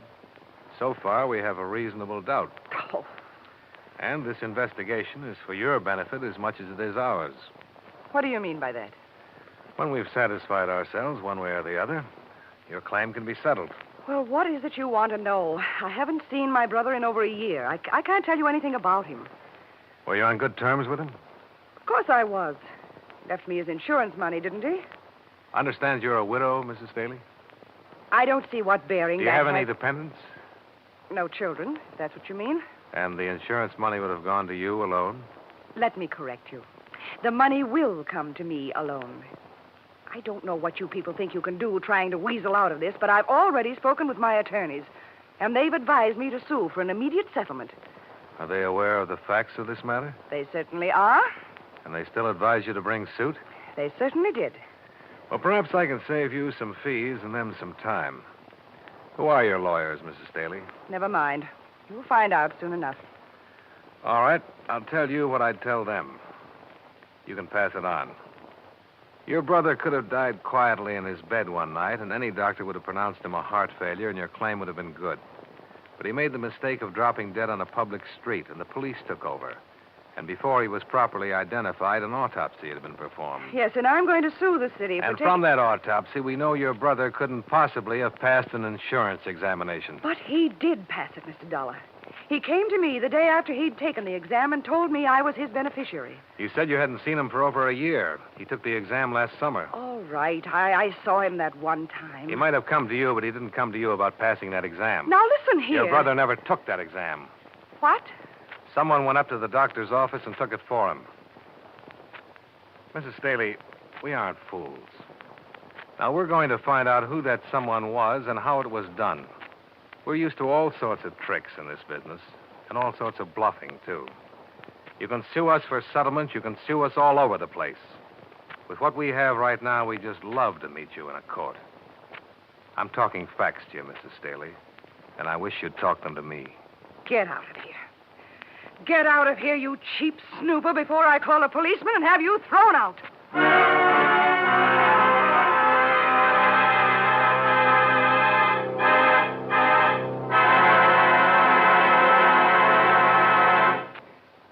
We'll return to yours truly, Johnny Dollar, in just a moment. Out of the jungles and into your homes comes Tarzan every Saturday night on CBS Radio.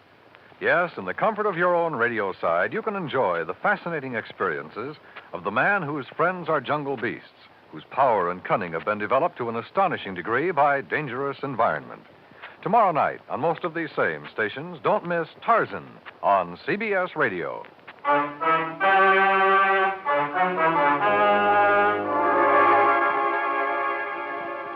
Now, with our star, John Lund, we bring you the second act of yours truly, Johnny Dollar.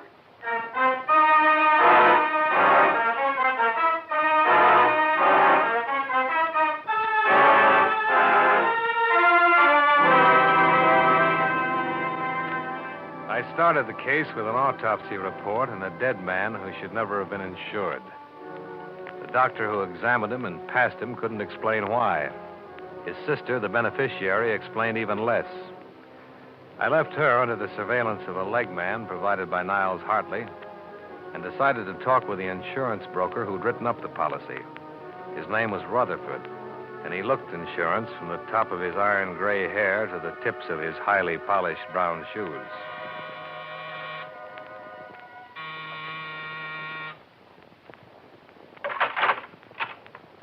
I suppose you're Mr. Dollar? Mr. Rutherford? Yeah, come in, come in. I was surprised when you called me. We're trying to wrap this thing up, Mr. Rutherford. I understand. I'll tell you, I've been writing insurance for 17 years, Mr. Dollar, and this is the first time anything like this has ever occurred to me. Sit down. I believe you, Mr. Rutherford, and your record. Oh? You've looked into me? Well, you know, we have to on a thing like this. Just a matter of routine checking. Yeah. I'm here to find out all I can about the circumstances under which you sold the policy to Mr. Lane. Mm-hmm. He was a bachelor. He lived in a fairly nice apartment on the Gold Coast. No dependents. I'd like to know what made him a prospect. Well, actually, it's more of a personal thing, I suppose. Mrs. Rutherford and I were interested in buying a home in Wilmette a couple of years ago. It was one we liked on Sheridan Road. The agent happened to be this man Lane. That's how we became acquainted. Oh? Lane was in the real estate business, on and off. Actually, he didn't really have to work for a living at all. He had a fairly comfortable income from trusts set up by his father. Did he do very well in real estate? Well, I don't really think so. I don't think he worked hard at it. You met him when you were out to buy a house. Did you buy it? No. My wife died suddenly, and I had no need to buy a house. But he bought insurance from you. Yes, eventually. You say this was a couple of years ago. Mm-hmm. Did you try to sell him right away?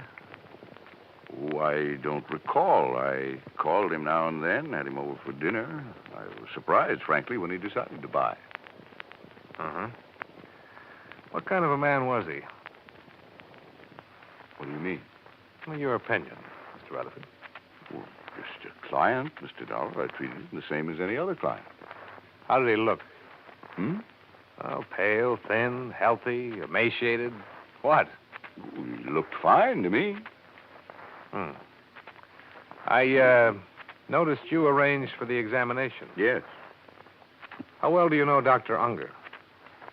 Just slightly. You know, the physician is supposed to be an impartial third party, and when a client has to be examined by a physician, I send him to Dr. Unger, that's all. I get a Christmas card from him every year. I see. You say you had Lane over for dinner a few times. Yes, when my wife was alive. Did he drink much on those occasions? I don't recall. Why? His malnutrition resulted from an alcoholic condition. All drinking, no eating. Lane, an alcoholic? He sure was. Had been for years. Can I use your phone? Well, yeah, help yourself.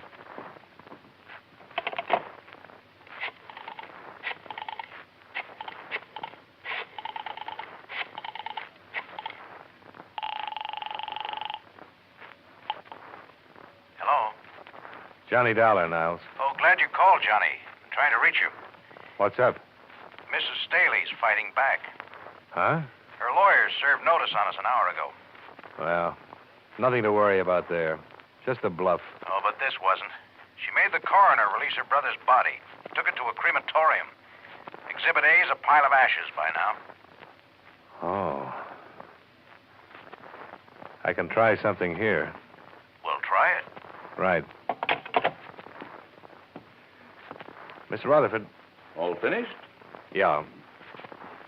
Mr. Rutherford, I'm afraid you're in a little trouble. Well, what are you? You couldn't have written that policy or known Christopher Lane without being aware of his drinking habits. Now, see here, Dollar. I've been an insurance broker for a good long time, and no one has ever questioned my integrity. And I think that's what you were banking on, your reputation. I'm sorry for you, Mr. Rutherford, but there had to be a collusion here, and you're the logical party. You arranged for someone to take Lane's examination. You were going to split with... Oh!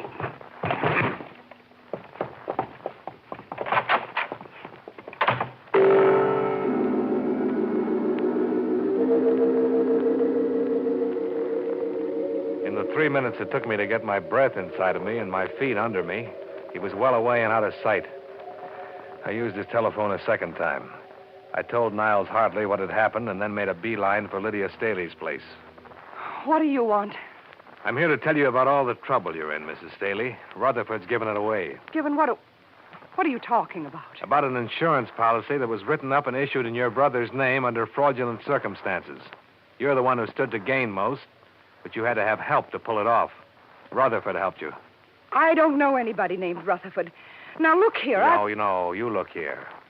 Rutherford just slugged me and beat it, but he isn't going to run far. Principally because he doesn't know how to run. He'll cool off, and he'll begin thinking about all this business in a new light. A few minutes ago, it dawned on him what he'd done. He'd kicked his whole lifetime right out the window. He's been found out. He's lost all around. And he's going to be mad. And you're the one he's going to be mad at. I told you I don't know anybody named Rutherford. Well, then I'll tell you. He'll probably want to kill you. Oh. Do we talk now? I don't see why.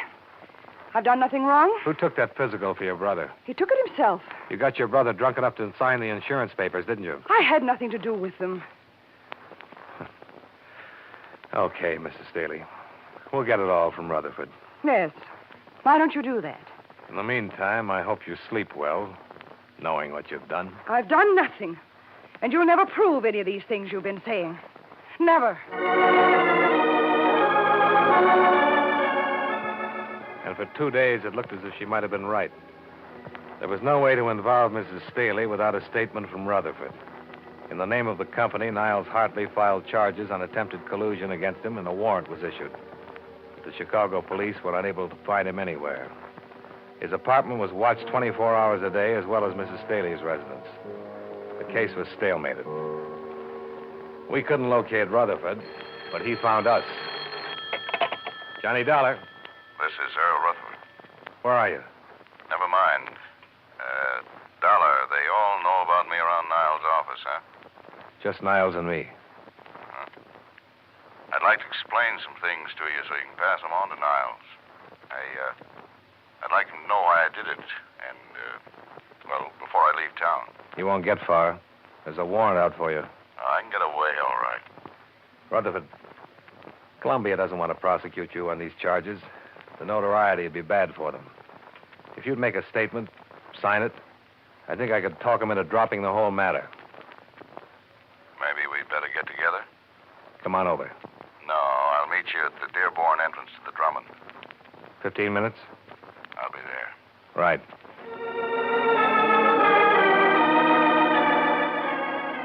When I pulled up in a cab 12 minutes later, he was waiting for me at the curb in front of the Drummond.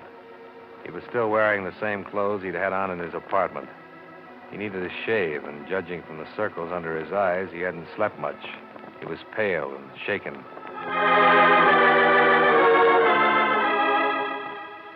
Expense account item 4, 51 cents. Coffee and donuts for both of us. I met Lydia right after Miriam, my wife, died. My children are both grown and married and have lives of their own.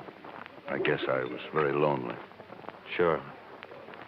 I became interested in Lydia, and we had a great many things in common.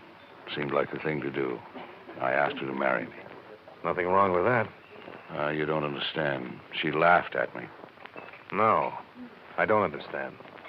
I guess I'm not an exciting man, a witty one, or... She made me feel as though all my life had been hopeless, a waste. That I'd missed a great deal.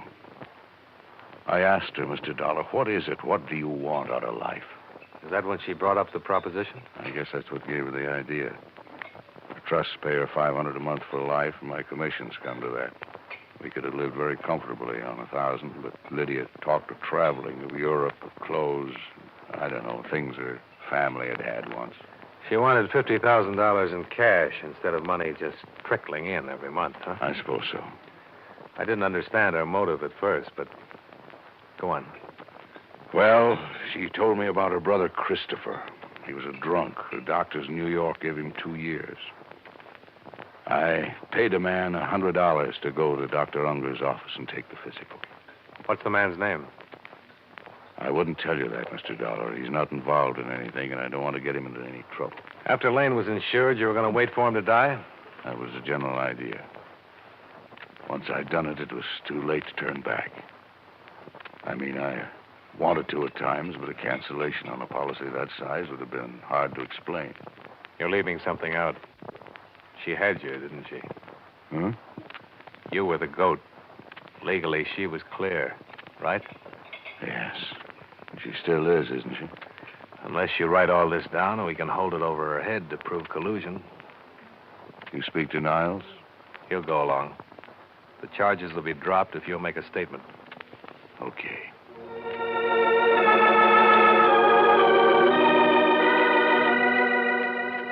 Enclosed, find notarized statement of Earl Rutherford explaining his part in the attempted collusion regarding policy 678JN23L.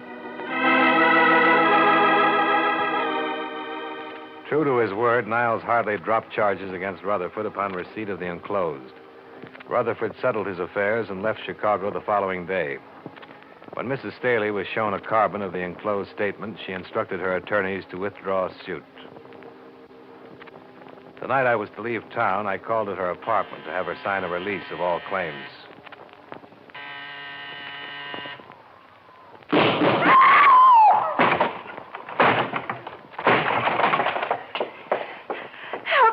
Mr. Dollar. Which way did he go? Help me. Please help me.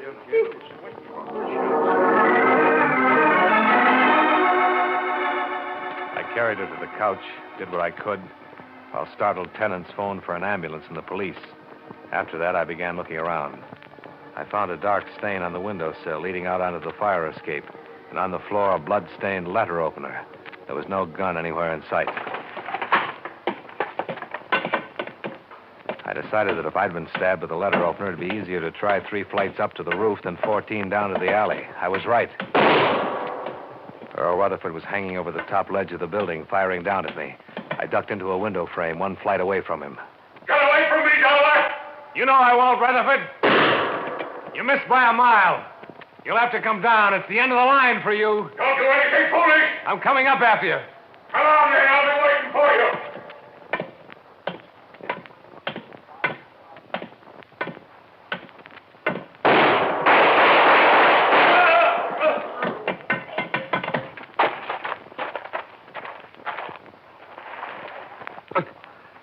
Good shot, Dollar.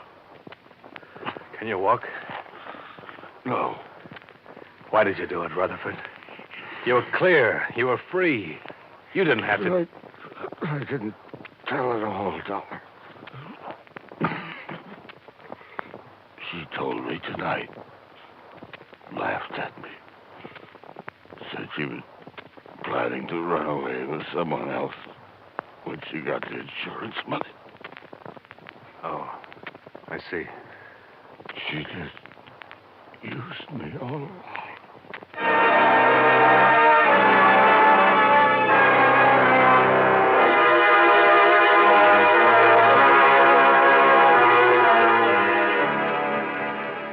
Earl Rutherford died on the way to the receiving hospital. And Mrs. Staley was dead when I got back to the apartment. Expense account item 5, $53. Hotel and food while in Chicago. Item 6, same as item 1. Fare back to Hartford. Expense account total, $219.77. Yours truly, Johnny Dollar.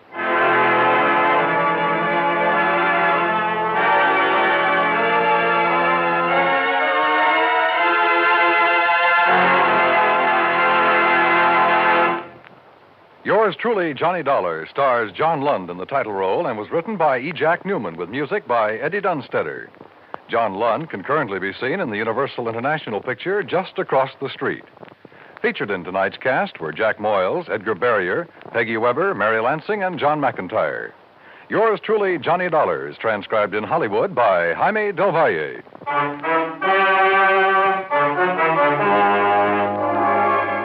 This is Dan Cubberly, inviting you to join us next week at this time when John Lund returns as... Yours truly, Johnny Dollar.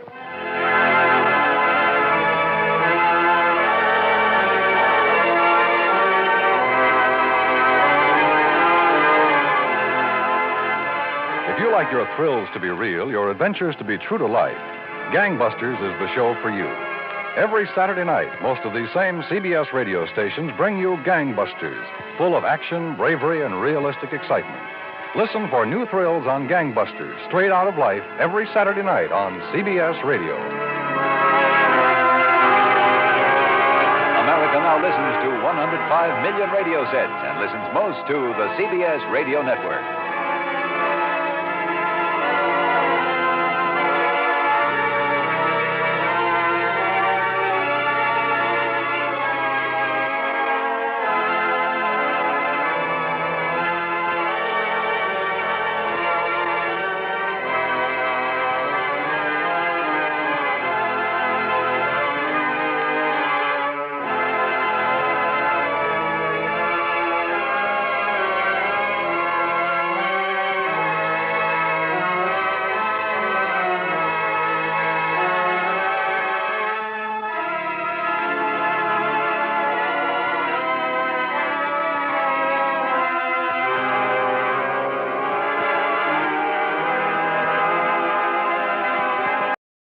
From Hollywood, it's time now for John Lund as... Johnny Dollar. Dan Mapes. You left word for me to call? Oh, Lieutenant, I've been trying to see you on this La Tourette thing. What's your connection, Dollar? I'm investigating for the National Underwriters. Oh. Did you know Thompson? Yeah. Too bad. I'll be tied up till after lunch. You want to get together then? Anything I can do in the meantime? No, thanks. But enjoy the weather, Dollar. I don't think you'll enjoy the case. I'll see you in my office about 2. Right, Lieutenant.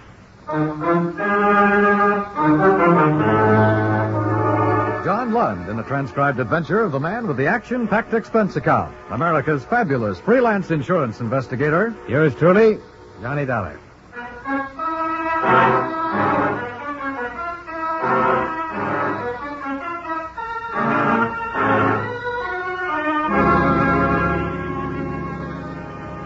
Expense account submitted by Special Investigator Johnny Dollar to Home Office, National Underwriters, Hartford, Connecticut.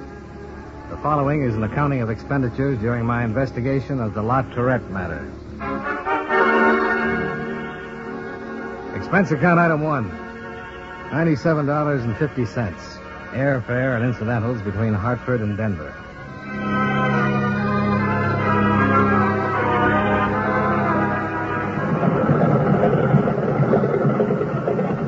I arrived at 6:30 in the morning with a cold, sun-filled dawn. I reacquainted myself with the mile-high city at the airport restaurant, where I drank coffee and waited for my luggage. I'd been there once before on a case in 1947, but the Denver I saw this time was a great deal different. Bigger, filled out, bustling. Towns, like people, change. I arranged to rent a car from the Avis people and drove on into the city itself. There I checked in at the Cosmopolitan, showered and shaved, and waited until 9 o'clock before I rang Bessie Thompson's room. Who? Johnny Dollar, Bessie. Oh, you're here? Yeah, as a matter of fact, in the same hotel. Same case Tommy was working on? Yeah. Be careful, Johnny. Everybody seems to die who has anything to do with it. Why don't I buy you some ham and eggs? Why not? Expense account item 2. $4 and... No, I guess not. This one was on me. Buying breakfast for the widow of the man who died on the case I was taking over. It was a difficult meal. I buried him here. Yeah? I would have taken his body back to Hartford, but the expenses and all. Besides, it doesn't really make any difference where you're buried. The ground was frozen here, too. I hear they have to use jackhammers What happens now, Bessie? I haven't anything to stay around here for. I guess I'll go home. Try and get a plane out sometime today. Maybe that'll be better. I'm 32 now. I'm still attractive. I suppose some man will come along. Even men. Bessie, what is this? You tell me what it is. The coroner said that Tommy might have been drunk. That he wandered out on the highway and that the driver of the car that hit him could have done it and not even known it. I know Tommy drank. But not like that. Or did he? What do you mean?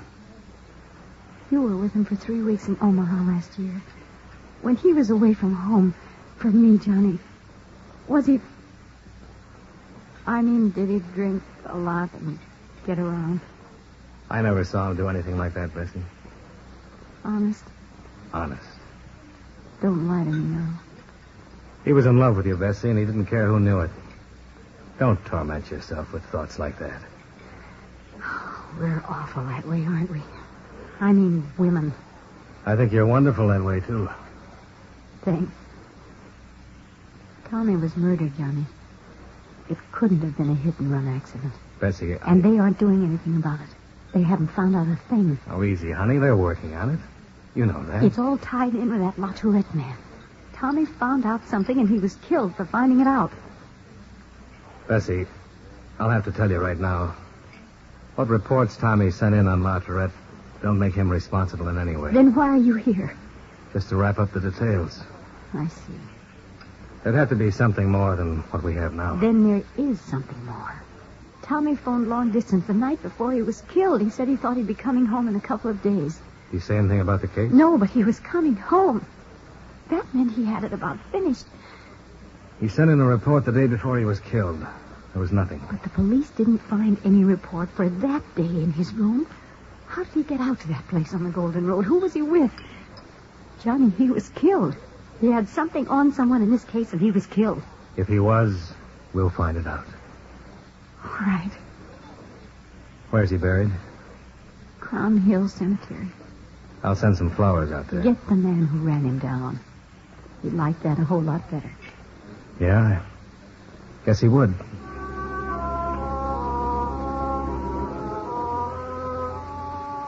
I suppose I was trying to tell her in the gentlest way I knew that men do go out to taverns and drink, that occasionally they do drink too much, and that it was entirely possible that Tommy Thompson had been killed as reported, and not for any information or investigating connected with Frank LaTourette.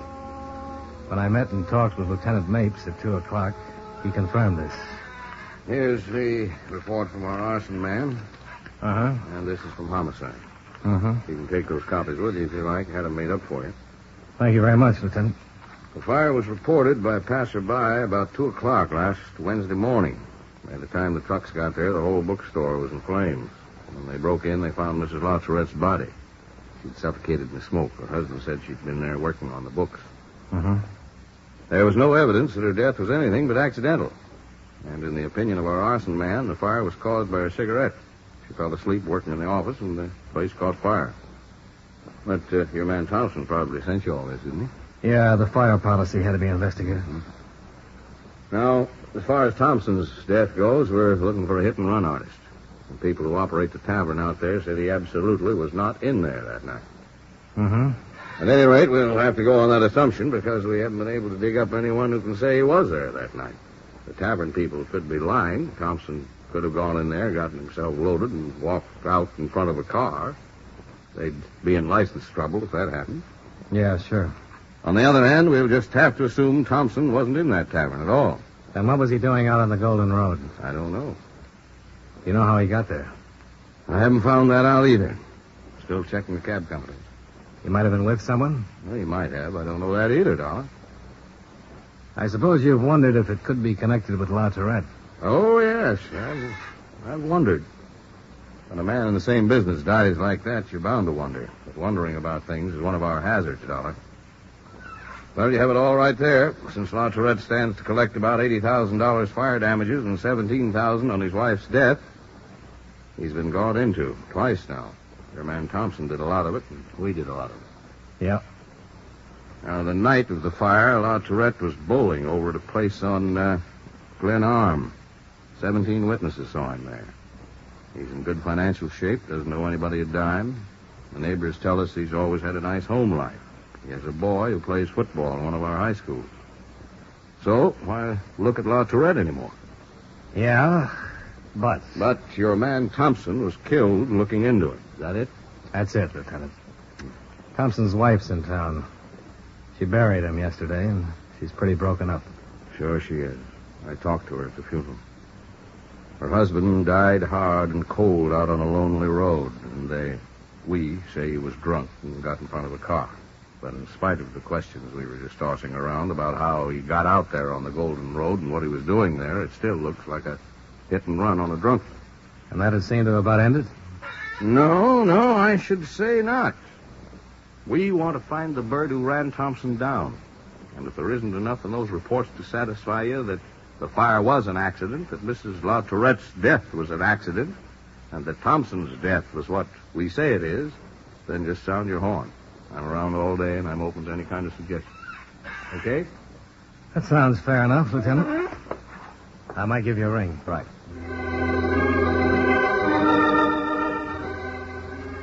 I spent the rest of the day in my hotel room going over the bulky envelope of police reports. I compared them with information Thompson had forwarded to the office before he'd been killed. No matter how you looked at it, the whole business was a story of tragedy, of violence and death. Mapes was right. I wasn't enjoying the case, and I was anxious to close it. It was dark by the time I got out to Park Hill and found the LaTourette home. Through the drawn shades of the living room, I saw the figure of a man. He didn't move when I used the doorbell. Hey. Hello in there. Hello? Who is it? My name's Dollar, Mr. LaTourette. He won't be back until tomorrow. I wonder if I could leave some papers for him to sign. Leave him at the door. I'll get him later. There was something about the voice, the strain and shakiness in it that worried me.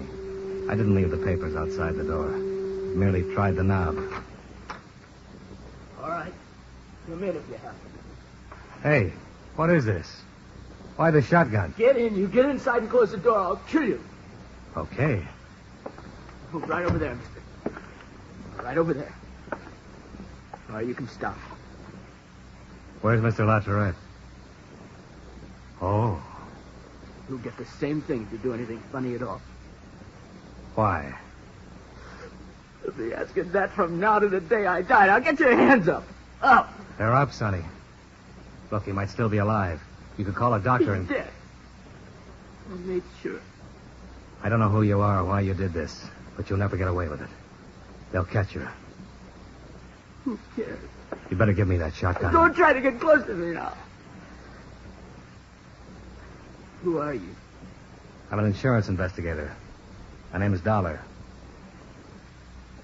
Mr. Dollar, I don't quite know what to do about you. Give me the gun. Oh, no. Oh, no. This little baby's got more work to do tonight. Yes, sir, just a little more work. Why did you kill him? He killed a man and a woman. I guess that gives me a right to turn around and kill him. What man? What woman? Somebody you probably know. A man named Thompson. He ran over him the other night. Oh? Sure. He ran him down with a car because Mr. Thompson found out about a woman. His lady love. His lady love? Oh, he had one, a real pretty lady. Who helped him burn my mother to death in a fire so they could be together. I'll see that they get together real soon. Your mother? Your name is Latorette? That's it. Bruce Latorette. That's my old man lying there.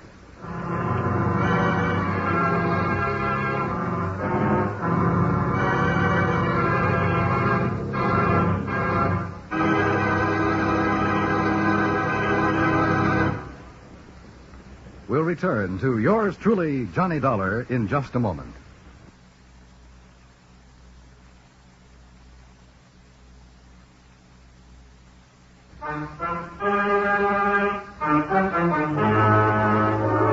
Now, with our star, John Lund, we bring you the second act of yours truly, Johnny Dollar.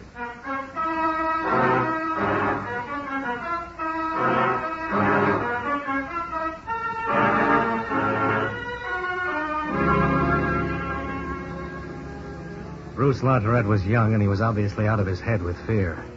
But in spite of it, he held on to the shotgun. Turn around. Look, Bruce, this won't do you any good. You can't get away with a thing like this. Turn around now. Turn around. Go on. If you're going to shoot me the way you did him, you're going to have to work on it a little harder. I won't turn around and die that way. I don't want to shoot you. You haven't done anything to me. Now, I told you to turn around and do it. He didn't do anything to you either, but you shot him. He killed my mother. He couldn't have killed her. The police checked him. The police don't know about Evelyn. Nobody knows about Evelyn but me. She burned the store down, and he might as well have done it. Evelyn? Evelyn who? I'm going to kill her, too. And I'll shoot you if you don't stop right where you are. I don't want to, but I will. That's better. Now stay there. Bruce. Bruce!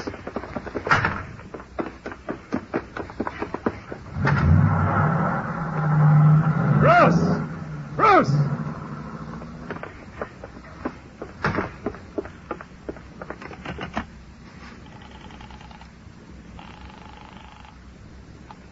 Operator. Give me the police. Hurry.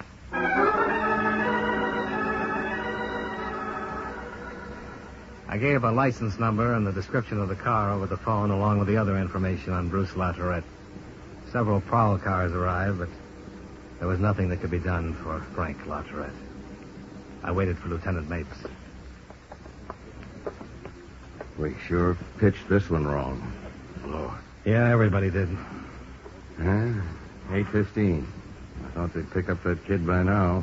APB's been out since you phoned. Shouldn't be too hard to spot. He wants to kill somebody named Evelyn, and he looked pretty determined. I never saw such a thing in my life. You suppose he's dreamed all this? I don't know him well enough. Latorette might have had a woman who helped him burn down the store and kill his wife. He might have had to kill Thompson when Thompson found out about it. That's the part that makes it no dream. Dollar, if we don't have that kid in our hands pretty soon, we'll be standing in another room someplace looking at another corpse tonight. Yeah, I know. How could we miss it? Who's Evelyn? Why didn't any of these people in the neighborhood know anything about it when we questioned around? I don't know. Let's see. Farrell and Hayes, Thog, Weiner. Come on, Looney. Let's talk to these neighbors again. Okay. Boy, what I'd give for one gossipy old lady who knew everybody's business. You mean who knew somebody named Evelyn? Yeah, I guess that's what I mean.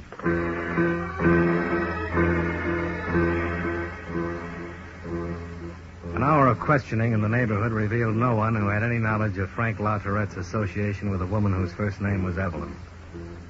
Bruce LaTourette seemed to have completely disappeared somewhere within the city. However, at 10:15, a young girl walked into police headquarters and asked to see Lieutenant Mapes. I was in the office when she was ushered in. What's your name, miss? Dorothy Kelly. This is Mr. Dollar. I'm Lieutenant Mapes. How do you do? At the desk, they said you had some information about Bruce LaTourette. Is that right? What will you do to him? Try and stop him from killing another person. He's already killed his father. Yes, I know. I heard it on the newscast at 9 o'clock. You want to sit down? Thank you. You know Bruce? Yes, we go to school together. Mm-hmm. I don't know exactly how to tell you this. It isn't easy, I mean. I've heard Bruce talk about it ever since his mother was killed in a fire last week. Maybe I shouldn't have come down here at all. Well, if it'll help us stop him from killing someone else, you did the right thing. Do you know where Bruce is, Dorothy? No, honest, I don't know that. I'd tell you if I knew. What has Bruce been talking about, Dorothy? Well, he was pretty upset about his mother's death and took it pretty hard. Yeah, sure. He was out of school all last week, and then when he came back this week, we had lunch together one day. He hardly ate anything, just sort of sat there staring out, you know? Mm-hmm. Did he say anything? Not at first. He used to talk to me all the time. I mean, we're pretty good friends. Oh, gosh, if my mother knew I was mixed up in this... We'll talk to your mother, Dorothy. Go on. Well, Bruce was sitting there, and all of a sudden he said, they killed her. I thought he was crazy. I said, who killed her? And he said that his father and somebody named Evelyn killed her. He said that Evelyn set fire to the store and that his mother couldn't get out. He said his father had been seeing Evelyn for a long time. Mm-hmm. And he also said something about telling all this to a man named Thompson and that Thompson was killed, too. Did he tell you who Evelyn was? No, sir. Did he say where she lived? No. Did he mention her last name? Gosh, I don't remember. I think he just called her Evelyn. Nothing else about her? No, sir. Oh, wait. What? She teaches skiing.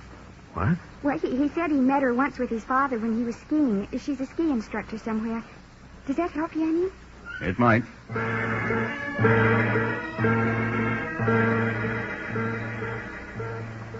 It did help. 3/4 of an hour later, the owner of a sporting goods store remembered a woman named Evelyn Warder, who had skiing classes on weekends. He located an address for her in North Denver, and I drove out there with Lieutenant Mapes. She was a tall, plain-looking woman in her early 30s. What is it? Miss Evelyn Warder? Yes? Police. I'd like to talk to you for a minute. What about? May we come in? Well, yes. You know a man named Frank LaTourette? No, why? His son shot him to death tonight. Do you know him? Miss Warder? No. Why are you here telling me this? Don't you know? No, I don't know. I have no idea. I was there right after Mr. LaTourette was killed. His son said he was going to kill a woman named Evelyn. He's still loose. What are you doing, talking to everyone named Evelyn? You going down? If you didn't know LaTourette, you don't have anything to worry about. If you're lying to us, you're liable to get killed. He came by because we thought you might be the one he's after. We don't have a lot of time. I don't know anyone named LaTourette. And you're okay. Sorry to have bothered you. That's all right. Good night. Good night. Night.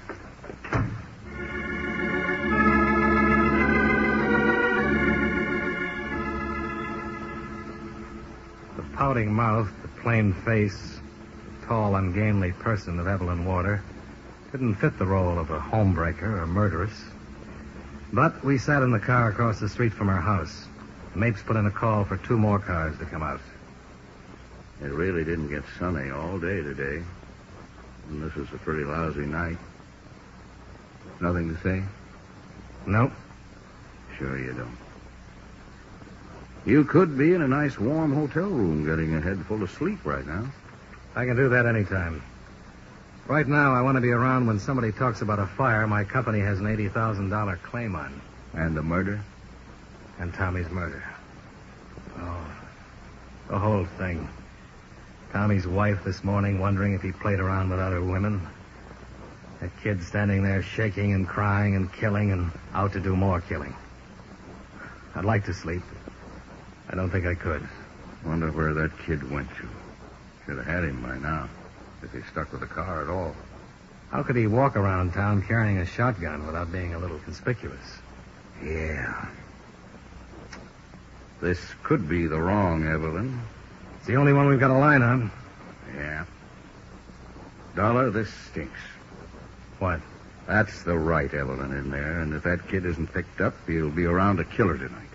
Yeah. So let's go in and give her the business. She said... Hey, across the street. What? That's the car. The kids? Yeah. Let's go. How'd he get here without... Over there. Yeah. Come on. Bruce! Launcherette, this place is covered. You'll never get away alive. Yeah. You okay? Shooting in the dark. That isn't going to do you any good, Bruce. Let me try. Sure.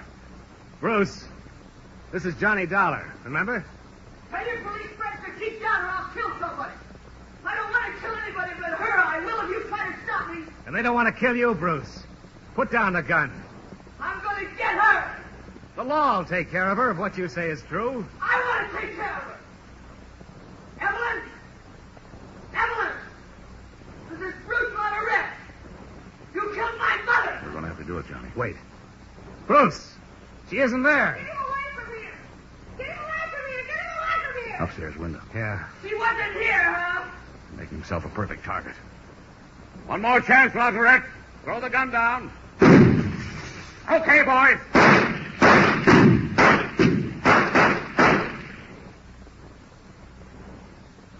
Well, that did it.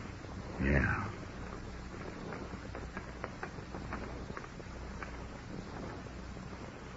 I'll get an ambulance.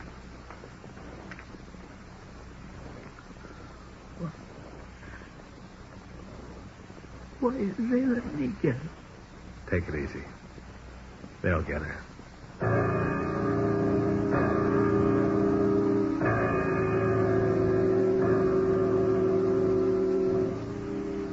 They did get her. She was taken down and charged with suspicion of murder and arson. Bruce Launcherette was removed to the emergency hospital and died there 3 hours later. I was in his office when Lieutenant Mapes had a stenographer take a confession from Evelyn Warder. All right, Miss Warder. I met Frank 3 years ago skiing.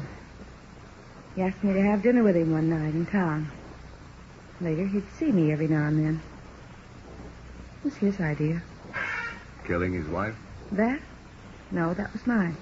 You figured out how to do it? Yes, why? You mind telling us about it? I knew she worked on the books in the store at night.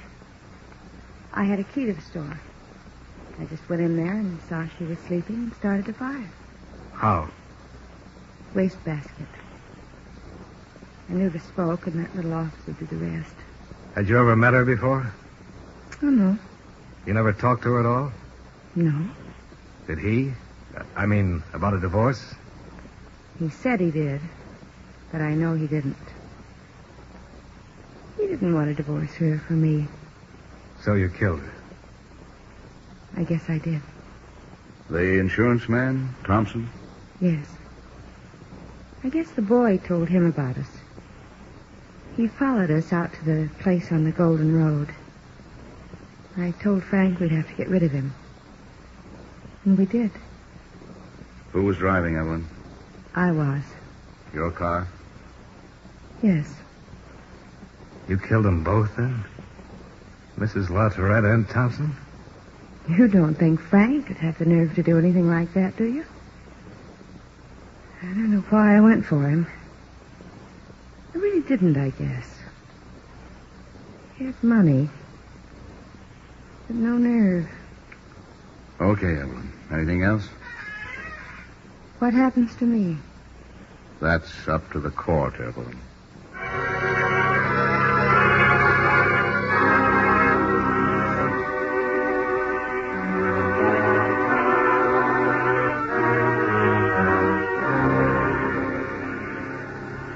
Expense account item 3, $12, hotel and board.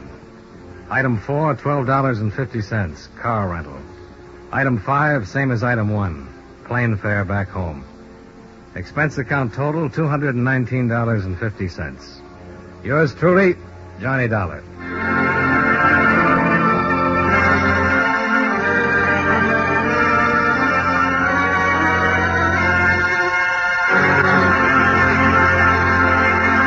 Yours truly, Johnny Dollar, stars John Lund in the title role and was written by E. Jack Newman with music by Eddie Dunstetter.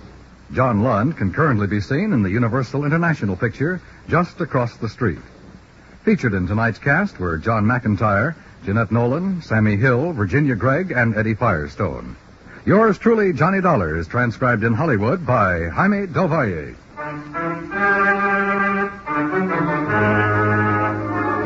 This is Dan Cumberly inviting you to join us next week at this time when John Lund returns as... Yours truly, Johnny Dollar.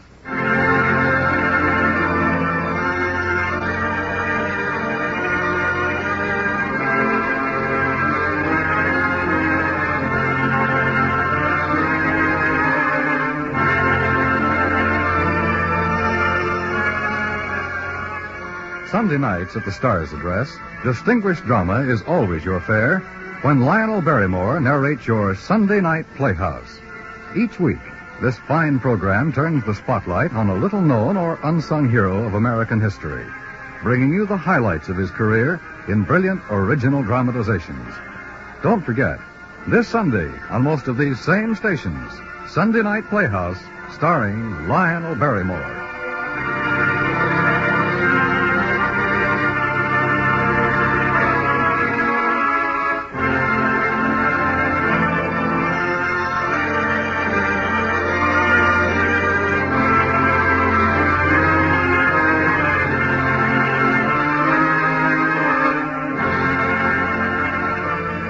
America now listens to 105 million radio sets and listens most to the CBS Radio Network.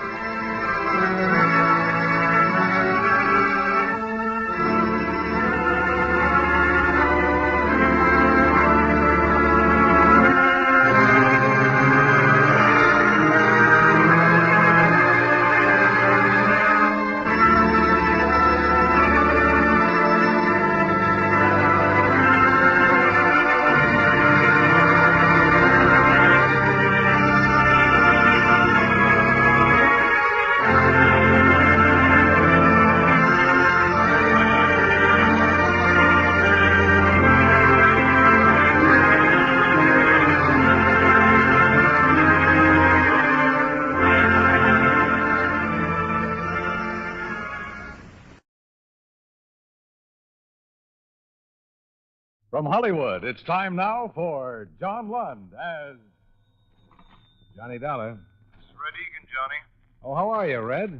Was it a boy or a girl? Both. Barry had twins. Well, then double congratulations. Do I get 2 cigars? Sure, if you'll come down to my office and pick them up. Fair enough. Better pack a suitcase, too. I have a job for you. Where? The coroner's holding an inquest in Rexford, Wyoming tomorrow afternoon. I'd like you to be in on it. Why? We have a dead client named Underwood. We don't know if he was murdered, committed suicide, or had an accident. What does it look like? All 3. I'll be there in an hour.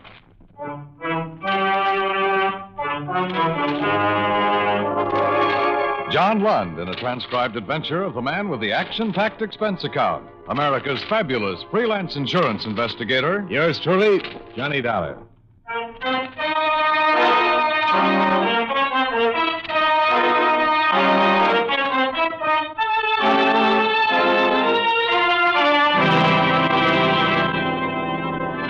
Expense account submitted by Special Investigator Johnny Dollar to Allied Adjustment Bureau, Suite 418, Markham Building, Hartford, Connecticut.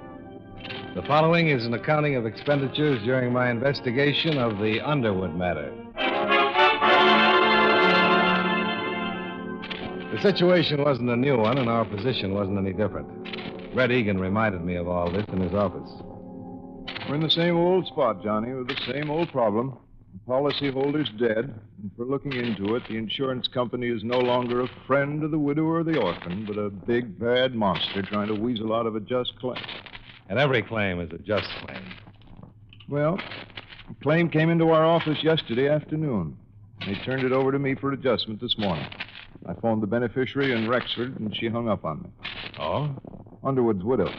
She didn't like it a bit, having an insurance man in Hartford calling her up. Even after I explained that any insurance conduct an investigation on a claim, and that's my business. Mm-hmm. Well, what exactly happened to Underwood? The only thing I really know is that he fell 4 stories from a hotel window and died instantly. Here, the AP account of his death came from a local paper there. Mm-hmm. How big was the policy? $25,000. Double indemnity if it was an accident, of course. And no payment if he committed suicide. This doesn't say anything about suicide. My guess is that a local reporter wrote that up. Underwood was a major stockholder in the newspaper it appeared in. I doubt if they'd suggest suicide, don't you? I don't know, Red. I never met the editor. Well, meet him if you like. Talk to him. Talk to anybody. When you get to Rexford, go to the inquest and sit with the spectators. Listen to what everybody has to say. After all, it's up to the coroner's jury there to decide whether Underwood was pushed, fell, or jumped to his death. Not us. I just want you there to be sure that whatever Columbia does about this claim, that it's all tidied up. Okay? Okay. Oh, how about my cigars? Sure, help yourself. Cost me $3.69 a box. And on second thought, you can buy me a drink.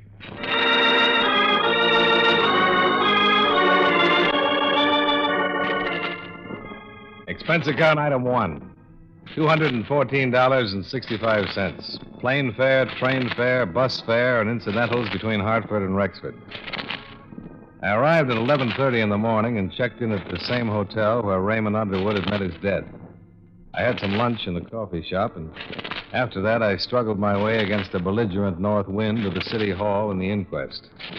There I sat with the reporters and listened to a bellhop, a desk clerk, and a chambermaid give their versions of what had happened the day Underwood met his death. I was most interested in what Mrs. Underwood had to say. Down, please.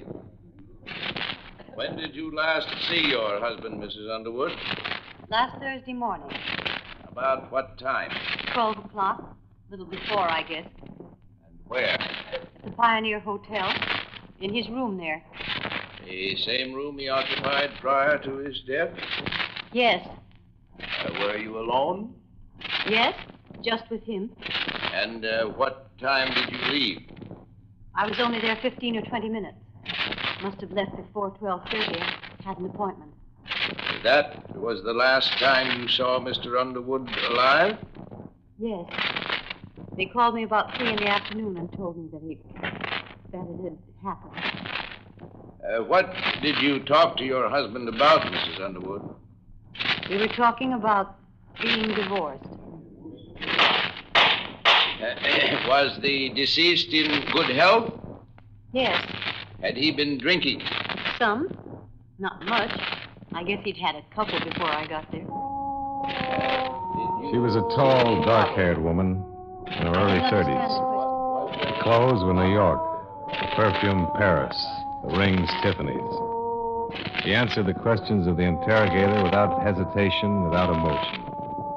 It had been previously established by the desk clerk that she'd left the hotel room a full 15 minutes before Underwood had plunged to bed. By 4:30 in the afternoon, it was all finished. The jury brought in their verdict for the coroner's man to read. This jury that the said Raymond W. Underwood came to his death by a broken back received in a fall from the 4th story of the Pioneer Hotel at or about 12:30 p.m. on Thursday, February 19th.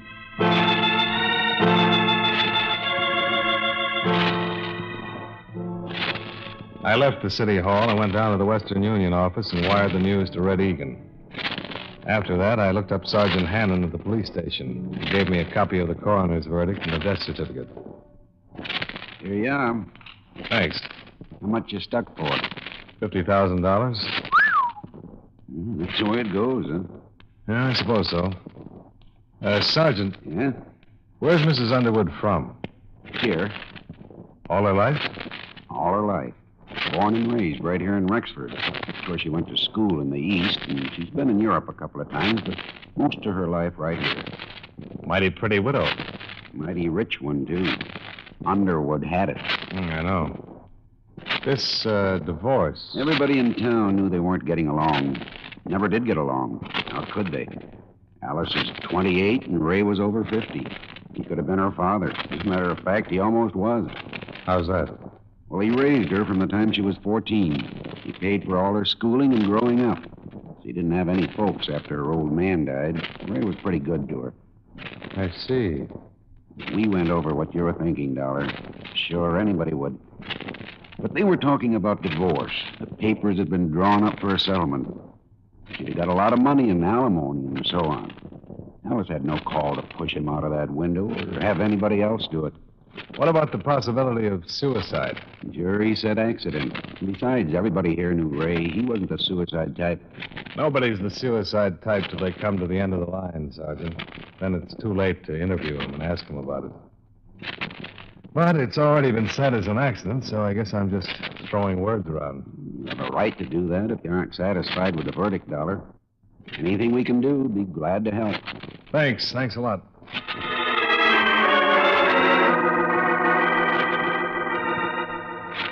Expense account item 2, $10.80, public stenographer.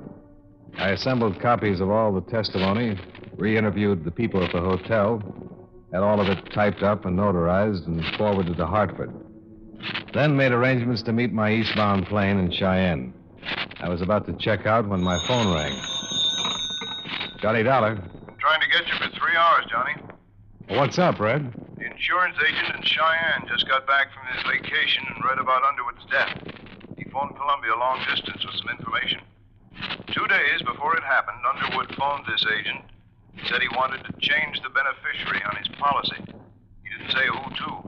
Uh-oh. And now, get this. The morning Underwood died, he phoned and said to never mind, that Mrs. Underwood was still his beneficiary.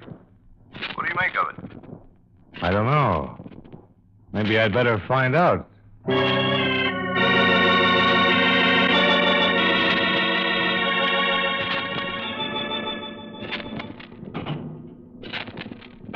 What matters do you want to clear up? Oh, just some details about your husband's death, Mrs. Underwood. I sure hate to trouble you at a time like this. That's perfectly all right, Mr. Dollar. Sit down. Can I get you a drink? Scotch will be fine. All right. Did you know that Mr. Underwood wanted to change the beneficiary on his insurance policy last week? Yes. Water all right? Oh, fine. We also learned that he changed his mind about that the day he died. Can you explain any of that? I think so, Mr. Dollar. Ray and I were going to be divorced. He moved out of the house better than a month ago. We went to his attorneys and drew up a tentative property settlement. Here you are. Thanks. I didn't see him for 3 weeks or so, and then we happened to meet, and, well, we had a rather bitter argument about everything. Where was this? In the dining room of the hotel. I was lunching there with some friends. I see. It was one of those ridiculous things. We quarreled and parted very angrily. The whole thing was childish. My first impulse was to see a lawyer and demand every unreasonable thing I could on a settlement. I guess his impulse was to cancel me out as his beneficiary. Did you go to a lawyer? No. I cooled off. Do you know what day this was? The luncheon was a Tuesday affair, I think. Yes. That fits in all right. Our parting had been amicable. I mean, Ray and I just didn't get along as husband and wife. But we made it up just before he died. He called me that morning and apologized for his conduct. I apologized to him. I went to see him later at the hotel. He fell out of the window after I left. Yeah. Well, then, we can assume that this business with the policies had to do with the argument. I can't think of any other reason. You had no other heirs? No. Why? Well, you see, Mrs. Underwood, it's kind of hard for us to believe that a man involved in divorcing his wife would still name her as his beneficiary. Why do you say a thing like that? Well, because of past experience, I suppose. It's unusual. I see. Of course, I was the last one to see Ray alive. Mm-hmm. And I could have told you that we were reconciled, that we were going to drop the whole matter, that he was going to move back into the house. Yes, you could have told me that, Mrs. Underwood. But I didn't. I told you the truth. I haven't lied to you, Mr. Dollar.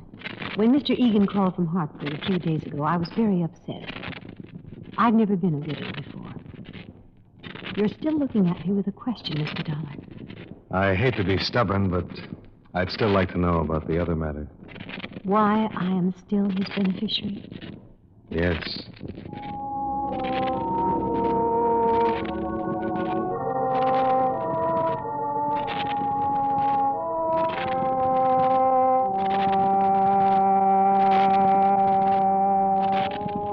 The next morning, I interviewed all the people who had been on duty at the hotel the morning of Underwood's death. Then I dropped in to see Sergeant Hannon once more. Well, here it is, right here. I went over the room myself with two of my men. Personal effects of the deceased included 4 suits of men's clothing, 14 shirts, 5 pair of men's hosiery. Was there a bottle in there? Liquor? Yeah. Nope. How about a flask? Nope, nothing like it. Just a glass. Hannon, I talked to all the people at the hotel before I came over here. Underwood left a call for 11:30 the morning he died. They called him. 5 minutes later, he phoned the insurance agent in Cheyenne. And that's the only business he conducted all day, outside of calling his home. We know he didn't leave the room, and we know Mrs. Underwood visited him there about 12. Yeah. But more important, Underwood didn't call and have a bellboy bring him a bottle. Room service didn't send him any drinks. The chambermaid swears there was no bottle of liquor of any kind in his room all the time he lived at the hotel. Ray didn't drink much. Well, that adds to it. What light drinker takes a drink before breakfast? He only had time to get up and shave before his wife showed up. Who said he had a drink? Mrs. Underwood. On the witness stand, under oath, she said that her husband had had a couple of drinks. Mind you, she didn't say he was drunk, but she did say he'd been drinking before she got there. You know what I think, Hannon? What? I think she just threw that in because it's a little hard to believe that a cold, sober man would walk out of a hotel window and kill himself accidentally. But you and I and everybody else at that coroner's inquest got the impression that Underwood was slightly tipsy. I want to know where he got the drink. I want to know who gave it to him. That's what I want to know. Where'd he get the drink? If he had one. It's a pretty good question, Dollar.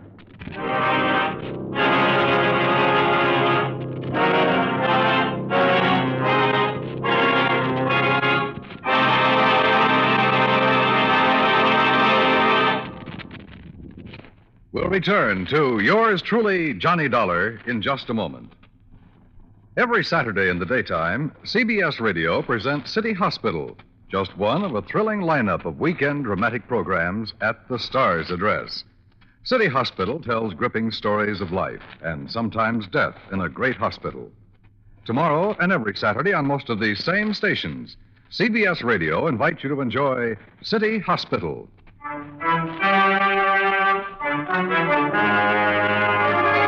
Now, with our star John Lund, we bring you the second act of yours truly, Johnny Dollar.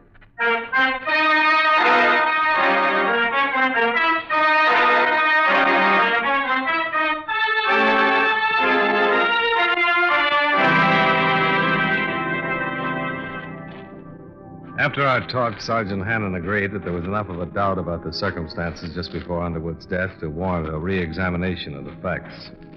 That was all I needed. I knew that Mrs. Underwood would be questioned and that the pressure would start to build up. I had some pressure of my own.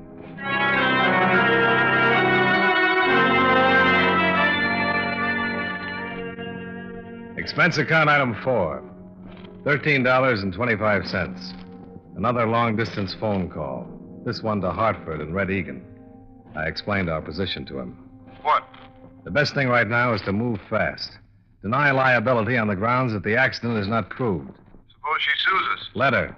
The burden of proving that it was an accident would be on her. Red, he didn't have a drink that morning. All right, she made a mistake. He had a heart attack. got dizzy and tumbled out of the window. He might have, sure. But there's no doctor in town able to tell us he had any trouble along those lines. And there's Mrs. Underwood herself. What about her? She was ready for that coroner's jury yesterday, and she was ready for me when I called on her last night. The only one she wasn't ready for was you when you phoned her a couple of days ago, and she hung up. She halfway apologized for that. But she really couldn't think of anything to say to you. Okay, but I want to tell you I don't think the Columbia insurance people will play it that way. They have a matter of public confidence to think of. Suppose it's a just claim. I tell you it isn't. Why? Do you have anything else? 3 things. Instinct, experience, and statistics. She's a young woman. She was married to a wealthy older man. With him out of the way, she has all his money, everything, not just alimony and a property settlement. And what he left her in the way of property and other things, not to mention the insurance, is something to consider. It's the kind of stuff she can go places and do things on. All right. I'll tell them that. What else? Tell him I'm working for evidence, and the best way to get it is to bring her out in the open. File a complaint against her to the district attorney's office. What charge? Suspected murder. Johnny, that'd get us a criminal libel suit. Remember the drink. He didn't have the drink. All right, but she had an alibi. She had help. Somebody got into the hotel without being seen and pushed Underwood out of that window. You're convinced that it's murder? You bet your boots I am.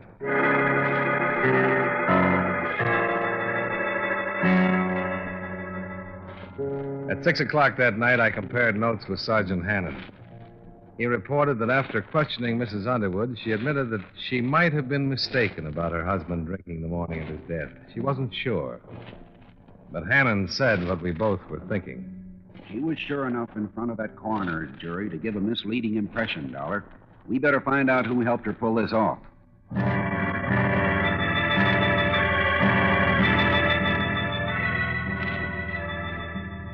Hannon had 16 men working on the case by then. It was a long, tedious job of combing over everything in Alice Underwood's background in order to find a possible accomplice. About 4 o'clock the next afternoon, we interviewed one of the 3 servants in the Underwood home. That's right, sir. Once or twice a week. Do you know where she drove to? I have no idea, sir. She'd generally get up early in the morning and be gone all day. How do you know she went out of town? Couldn't she just have gone and visited a friend somewhere nearby?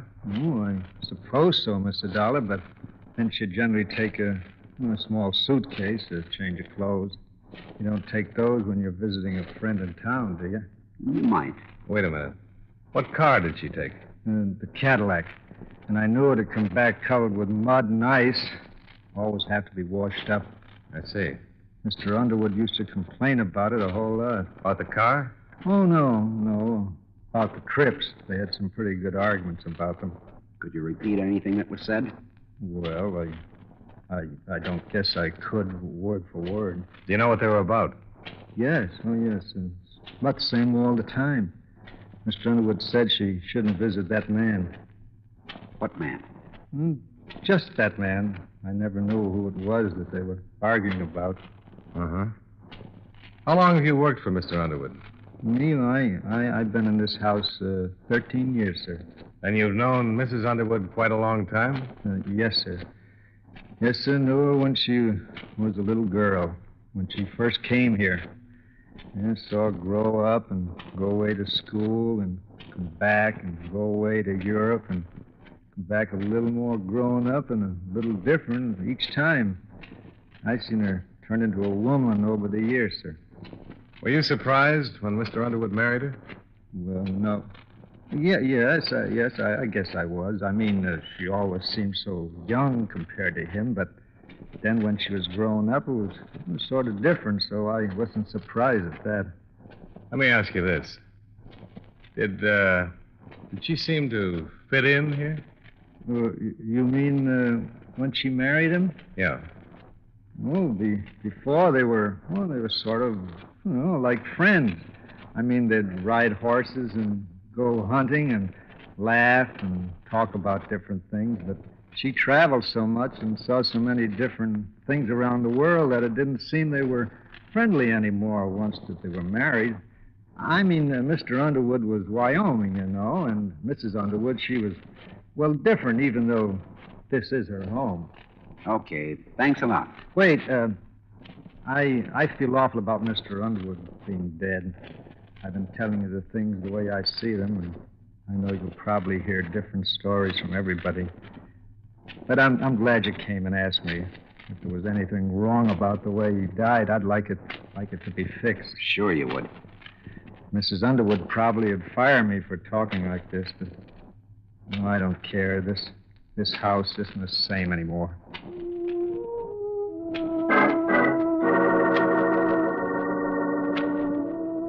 Before the day was out, a complaint had been issued against Alice Underwood on suspicion of murder. However, it was not served immediately, because by that time, Sergeant Hannon's men had discovered the names of 3 men Mrs. Underwood had been seen with at various places around Rexford in the past 3 years. One of them had been killed in the Korean War. One of them had moved to Chicago 14 months before. The third one was a man named Tyler.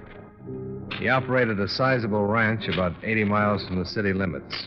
We found him loading cattle onto a couple of trucks. You're trying to find out if I've been seeing her on the sly while she's been married to Ray. Why don't you come right out and ask? All right, Tyler, I'll ask. Have you? No, I haven't. There's nothing between us. Any time we were together while she was married to Ray, he knew about it. He's a good friend of mine. I'm sorry he's dead. And Alice is a good friend of mine, too. I'm sorry you people are thinking what you are. Well, come on, let's go up to the house. Where were you last Thursday, Mr. Tyler? The day Ray died? Yeah. Right here. Can you prove it? Say, what is this? We haven't accused you of anything, Tyler. We're just trying to gather some facts. Alice is a grand girl. You can put that down as one of your facts. You boys want a drink? No, thanks. Not for me, thanks. When was the last time you were in Rexford? Oh, I hadn't been in for the last 6 months. Wait, I was, too. I came in one day around Christmas to do some shopping. Most of the time, my cook or somebody goes in and handles the supplies there. Okay, Tyler. Mind if we talk to some of your help around here? No, what do you want to talk to them about? First, about where you were last Thursday. If you were here, they'd be the logical ones to verify it. Second, about Mrs. Underwood. What about her? What we ask you. Just checking it, Tyler. She's been taking trips and visiting somebody around here. We thought maybe it was you. It wouldn't look good if she was visiting me, is that it? It depends on the circumstances. Yeah. Tell me something, will you? Have you taken any action against her yet? Not yet. My company's filed a complaint. Suspicion of murder. I see. I'd like to tell you something. Okay. Both of you know her, huh? Yeah. Her daddy was a drunk. When he died, Ray took over and gave her everything. If it hadn't have been for him, she'd have been tossing hash in some restaurant around here, kidding the customers, and married to a truck driver. What's this got to do Let with me go on. Sure, she loved Ray for giving her all that, but any woman needs more than that kind of love. I lied to you a few minutes ago. There was something between us. It was bound to happen to me or somebody else closer to her age. I was glad when she and Ray finally decided to be divorced. It was my chance to marry her. You can talk to my people around here. They'd lie for me and say I was here last Thursday all day, and they'd tell you that Alice never came here to see me. They'd lie right on down the line for me, but I can't let you take her into custody for something I did. Something she didn't have anything to do with. I killed Ray Underwood. How did it happen, Tyler? I didn't mean to. One of my trucks was delivering some beef to the restaurant at the hotel. I rode in with the driver and went in the back way. I went right up to Ray's room because I wanted to talk to him. What about? Wasn't the divorce settled? Yeah, it was all set. All set. He called me the night before, and he'd been kind of sore about Allison. I just wanted to go in and tell him what I told you. We didn't plan to fall in love. We didn't want to hurt him. We both loved him. When I got to his room, he wouldn't let me talk at all. He tried to swing on me. I shoved him, and he went out the window. That's all.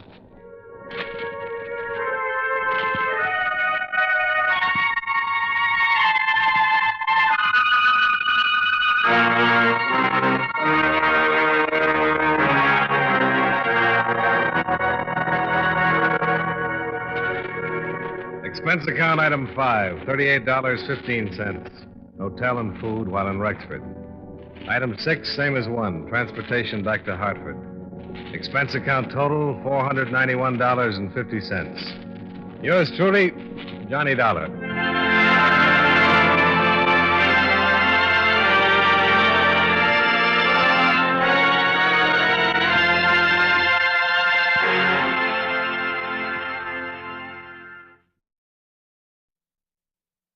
From Hollywood, it's time now for John Lund as Johnny Dollar. We're ready on your call to Boston. Go ahead, please. Hello? Yes? Mr. Semplin? Yes, but I don't believe I remember you, Mr. Dollar. Oh, we've never met. Your company hired me here in Hartford to investigate the Jean Maxwell death. Oh? It's odd that they didn't advise me. Well, they probably will.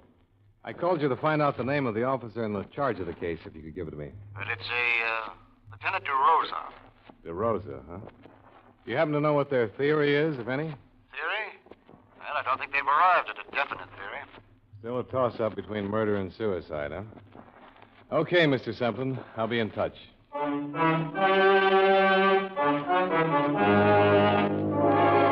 John Lund in a transcribed adventure of the man with the action-packed expense account. America's fabulous freelance insurance investigator. Yours truly, Johnny Dollar.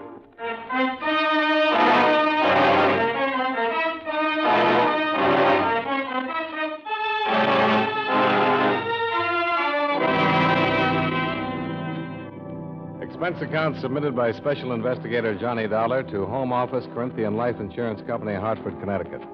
The following is an accounting of expenditures during my investigation of the Jean Maxwell matter.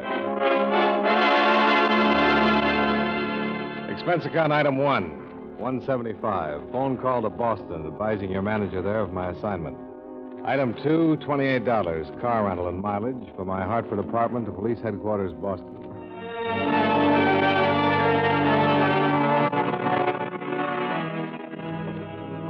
What's the matter, Dollar? Don't you trust us? It's not up to me to distrust you, Lieutenant.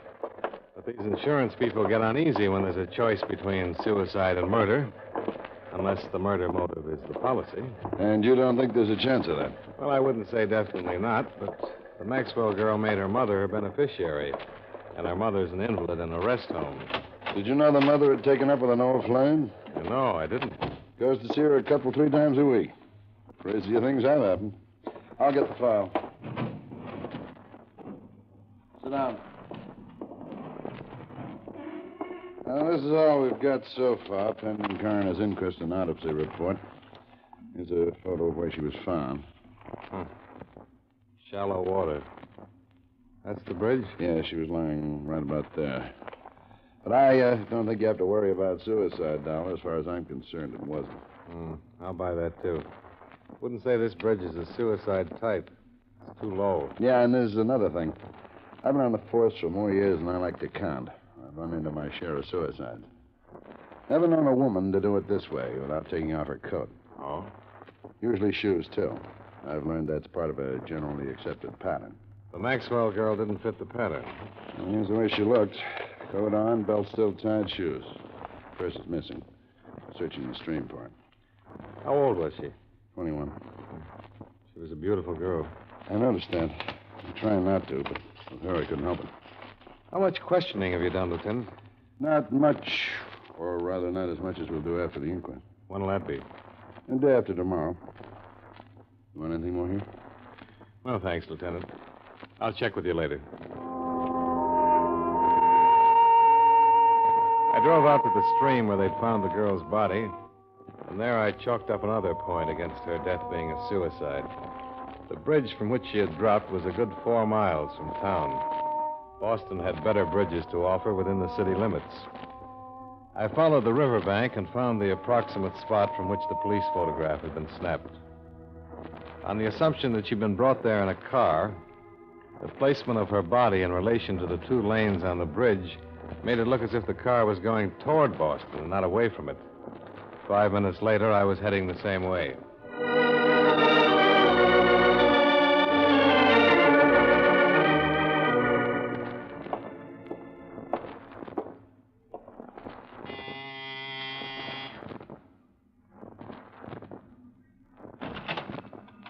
Hello? Miss Mary O'Neill? Yeah. The manager suggested I come up. He told me you shared this apartment with Jean Maxwell. That's right. Who are you? Well, my name is Dollar. I'm from her insurance company. I'd like to talk to you about her if I could. I suppose so, but there's nothing I can do now. This is the biggest shock I ever had. I always said there'd be trouble, but I never thought she'd do anything like this. Maybe she didn't. What's that supposed to mean? Well, there are signs that say maybe she didn't commit suicide. There are? Do you think she had any reason to? That's what I said. I never thought she would. Oh, sit down. Any place. Thanks. Did you say you expected trouble? Yeah. I kept telling her. It was the way she went. Like she couldn't live fast enough. Like there wasn't enough time to get everything done. She'd been like that ever since she got rid of... her mother went into that hospital. Jean was all tied down, taking care of her before. What could have caused trouble? Well, I'm not saying she was wrong or anything.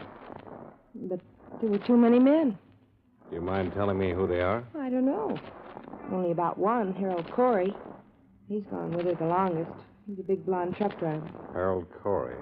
He drives for the Seaboard Trucking Company. Sometimes he goes way out to the West Coast. And while he was gone, Jean didn't stay home and catch up on her reading, if you know what I mean. Yeah, I think I do. Out with a different guy almost every night. I didn't pry, but she'd never tell me who they were. You think somebody killed her, don't you? Would you help me try to find out? What could I do? Well, you didn't want to pry, but I get paid to. I'd like to look at her things. I suppose it's my duty, sort of, isn't it? In a way, yeah, but I can't force you to. Oh, I know it's the thing to do. Some of her drawers are locked, but I'll show you what I can. I started on the locked dresser drawers. They gave up and opened after a brief struggle, but contained on the whole things that might normally be locked up because of their value. Imported perfumes, expensive lingerie, and some jewelry. Only thing that looked as if it might have been hidden for the sake of secrecy was under the jewel box. It was a gold house key with a heart-shaped bow. I never saw that before. I never saw the perfume before either, but I smelled it. That's a few $100s worth of scent. And the rest of it there. Was Jean used to such expensive things? Not that I know about. Harold Corey sure couldn't shell out that kind of money. And that heart-shaped key. That's cozy. I'd like to keep it if I could. Oh, I don't know about that. After all, it isn't mine. I might get into trouble. Oh, you won't, I promise you. I'm working with the police on this thing. I want to find out where it was made, if I can, and who ordered it. Oh, I get it. Sure, I wouldn't stop you from doing that. Even if I could. A phone call to the Seaboard Trucking Company gave me the information that Harold Corey was out on a run to Philadelphia. It was expected about 3 in the morning. Expense account item 3, $7. Drinks and dinner after I checked into the Bristol Hotel. Item 4, 1 dime. Phone call to Jean Maxwell's employer. Edward Hollis was at home and would see me.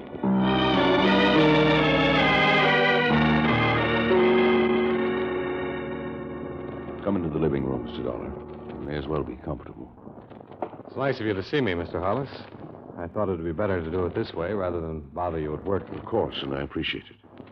The atmosphere at the office has been gloomy enough. Oh, this is Mrs. Hollis, Mr. Dollar. Well, how do you do? Quite well, thank you. I didn't know the poor girl, but it's a dreadful thing. Yes, I'm afraid it is. I simply don't understand. A young girl like that with everything to live for. May even be worse than that. Worse? How could it be worse? Looks more and more like her death was not a suicide. Mr. Dollar. I didn't mention it on the phone. The police think it was murder. So do I. I thought it'd be better to save the blow until I got here. Murder's pretty messy. I can't believe this. Why do they think that? Well, almost intuition, not quite. They know how people commit suicide. On an average, all suicides do certain things. The Maxwell girl didn't do any of them. Well, this is a shock.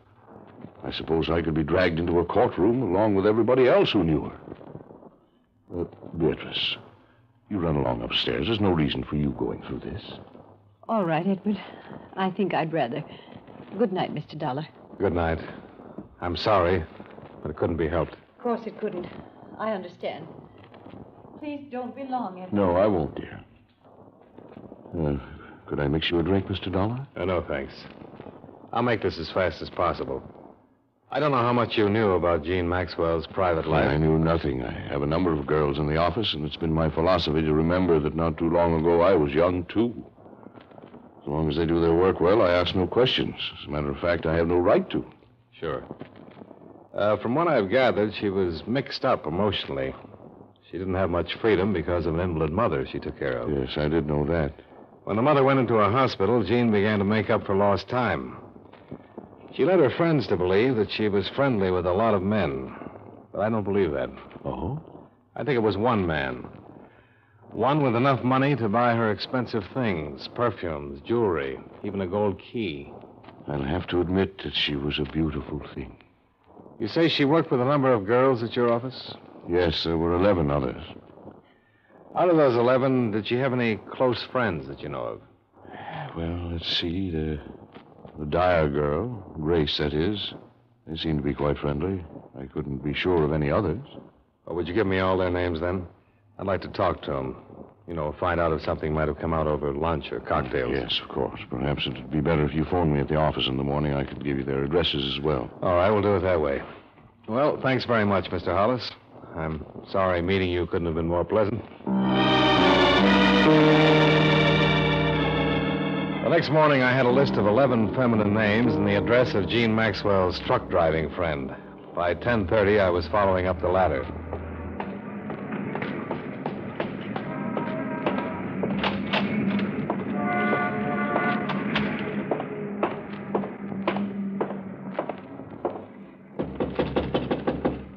Come back later.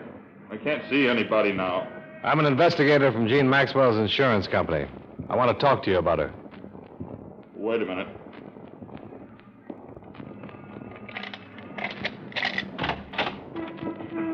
Sorry to bother you. My name is Dollar. Come on in. I've been out of town.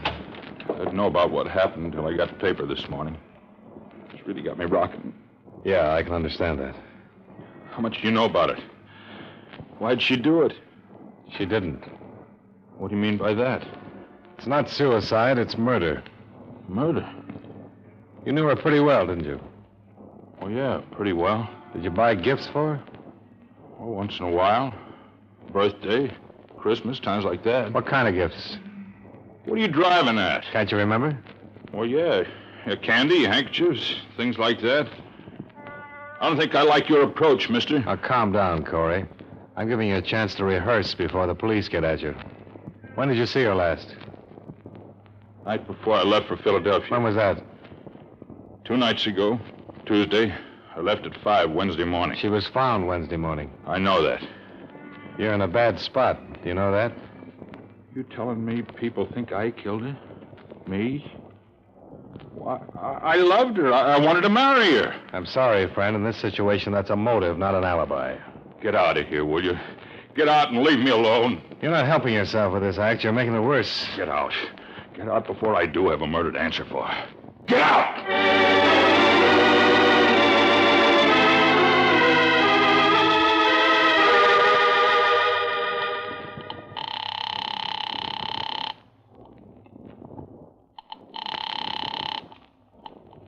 Lieutenant DeRosa.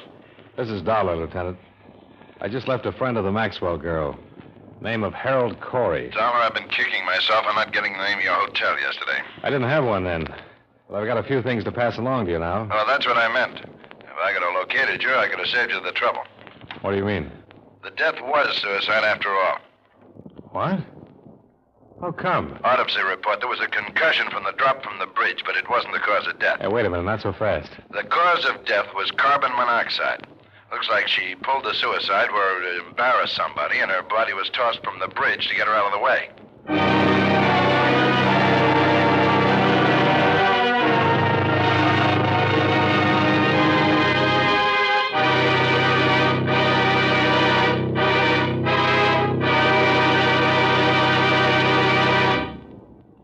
We'll return to yours truly, Johnny Dollar, in just a moment.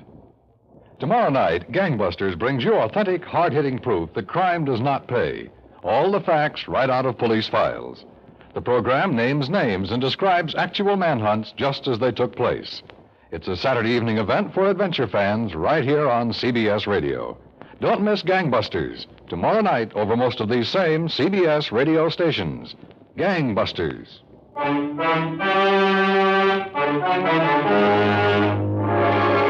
Now, with our star, John Lund, we bring you the second act of yours truly, Johnny Dollar.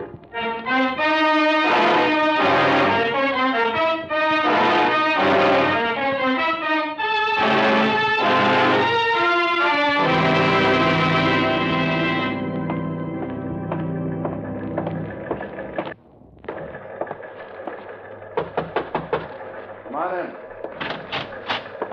All right, I'll sit down. Thanks. This, new theory of yours. What's the matter? Don't you like it? Well, I thought I was making progress in the other direction. Give it to me again, will you? Yeah. Here's the autopsy report. Death by asphyxia caused by presence of large amounts of carbon monoxide. Agent unknown. That's it. Probably automobile exhaust. That's the most popular these days. You believe this, Lieutenant? I believe what's in the report. And how did you say she got into the river? Oh, I said maybe she committed suicide somewhere so that somebody would get involved. To get rid of her, she was probably dumped in the stream. What's the matter, Dollar? I thought you'd be happy with the suicide evidence. The insurance company hired me to dig up the facts. If it was suicide, all right. But if it wasn't, they want to know that, too. And I still don't think it was. Why not? From what I've learned, she wasn't the type. She liked to be alive. And she played it hard enough to leave some motives lying around.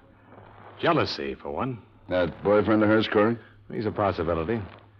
I talked to him, and for my money, he deserves checking. And then there's this. What does this unlock? I wish I could tell you.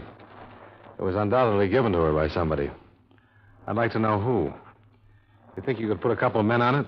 Find out where it was made? All right, Dollar. I'll stick my neck out that far for you. I'm under orders, you know. I'll have to be assigned before I can investigate. Sure, I understand. Well, I'll take your story upstairs and see what the brass says. Let me know what else you find, huh? Yeah, I will. Oh, you have the address of the old flame you mentioned? The mother's friend? Still like to settle for fraud, wouldn't you? Now, the desk sergeant will give it to you. His name's Paul Anderson.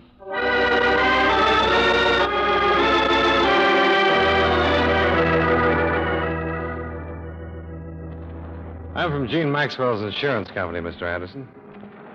Wonder if you could spare me a few minutes. Yes, I suppose so. Come in. You're the adjuster? So soon? I'm an investigator.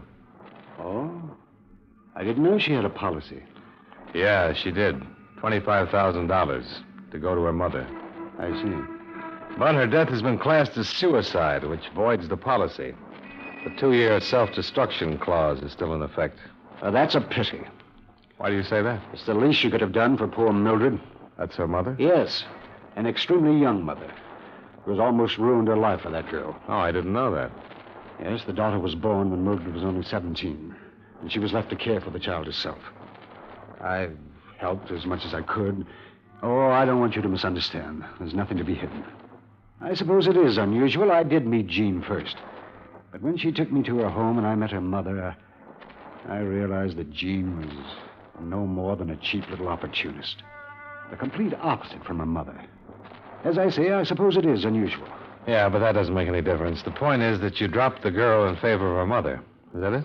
It wasn't the gross situation you evidently wish it had been. Now, look here, this has gone far enough. You've asked me these questions for one reason, so that you can draw your own conclusions. Haven't you? I didn't know it showed. Well, it does. You think I sent Mildred to the home to get her out of the way, don't you? Well, that's not the case, but you can think what you like. Go ask Mildred if you care to. I won't bother.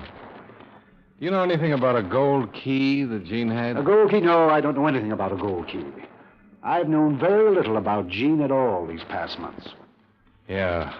So many people seem to know so little about her.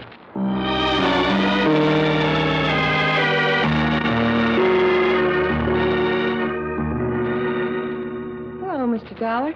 I've been wondering how you were making out. How are you, Mary? The police been here yet? No. I'll be scared to death if they do come. I feel guilty the minute one looks at me. That's common enough. Have you remembered anything that might help? No, not a thing, Mr. Dollar. I hardly slept last night. It's creepy. With her room just like it was the last time she left it. I've got to either move or get somebody else in there. Yeah. Mary, did Jean ever mention a Paul Anderson to you? Anderson? No, I don't think so. Not that I can remember, anyway. She was always kind of secret about things. She did talk to you about her mother, though. Oh, a little, yeah, about her being in the hospital. Anything about how she got there? No, except I got the idea Jeannie thought it was wrong, how much fun she was having without her mother to worry about. She never told you who was paying the bills? No, who was? This Anderson guy? Yeah. You're sure she never mentioned him?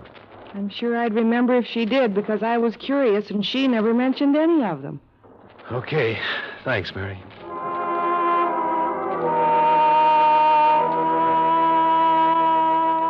It was 4 p.m. then, and at 5, I was standing in front of the Seaboard Trucking Company building on Columbus Avenue as Harold Corey backed a big rig into a parking area and headed for a short-order restaurant across the street. Hello, Corey. What this time? The dispatcher tells me you're going out on another run. Pretty short layover, isn't it? Yeah. You decided to look into the way I do my work? Oh, I just wondered if there was a reason for this quick run. Yeah, there is. I asked for it. I figured driving I could get my mind off this thing. Anything wrong with that? Maybe not. You know how she died? I read about it. Carbon monoxide. Yeah. The police have decided that doesn't sound much like murder. What do you think? She's dead. That's as far as I can think. You knew about Paul Anderson, didn't you? What about Paul? Well, that he might have been more interested in Jean than he was in her mother. I suppose you're just doing a job, aren't you? Well, if what you say is true, I didn't know about it. If I had known about it, I would have killed him, not Jean. Now leave me alone, mister. I can't take any more. Well, I don't enjoy it either. As you say, I'm just doing a job. I checked that night with 6 of the 11 girls who had worked, lunched, and chatted with Jean Maxwell. Their collective description was of a girl who listened to and enjoyed what other people said, but had little to offer herself. None of them knew anything about her private life. But the next morning, the police located a goldsmith who said he remembered making the heart-shaped key. I went out to see him, then got back to Lieutenant DeRosa. How'd you make out with that fussy little man, Dollar? Well, we found the day the key was ordered, and he remembered a few things, because a councilman's wife came in the same day. What? The customer, J.E. Carter was the name he gave, mentioned a cottage on the bay. That's east. The girl's body was found northwest of here. I think she was dumped from a car coming toward Boston from out there. So, I think the cottage is in that direction. Deduction yet. Well, if I were going to dump a body, I wouldn't carry it through town to take it to that bridge, would you? I'm being paid to think about another case. I couldn't sell the murder pitch upstairs, but I tried, and I'll buck for promotion if you're right and upstairs is wrong. I don't suppose you could earn that promotion by assigning some men to cover that northwestern section, could you? Not a chance. That's county. Division of responsibility. Yeah. And we'd all be surprised to know how many criminals take advantage of that.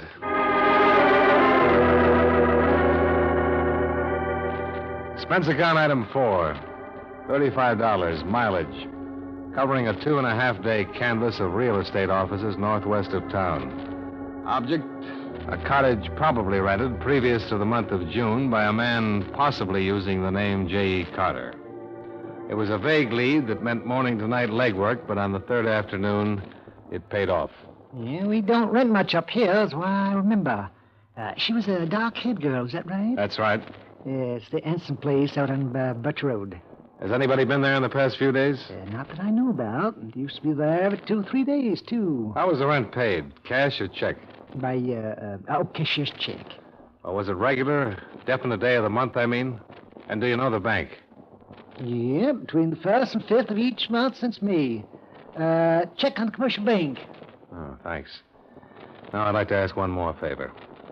Would you take me out to the cottage? I certainly will. If it's a police affair, I'm not the one to stand in the way. Well,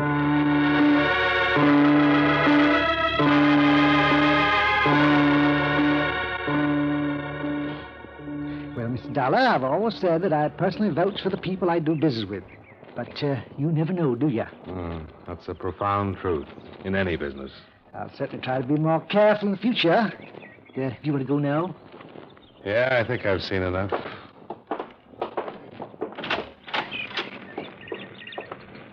Let me lock it. I want to see if this key fits. It's it. Yeah, it did.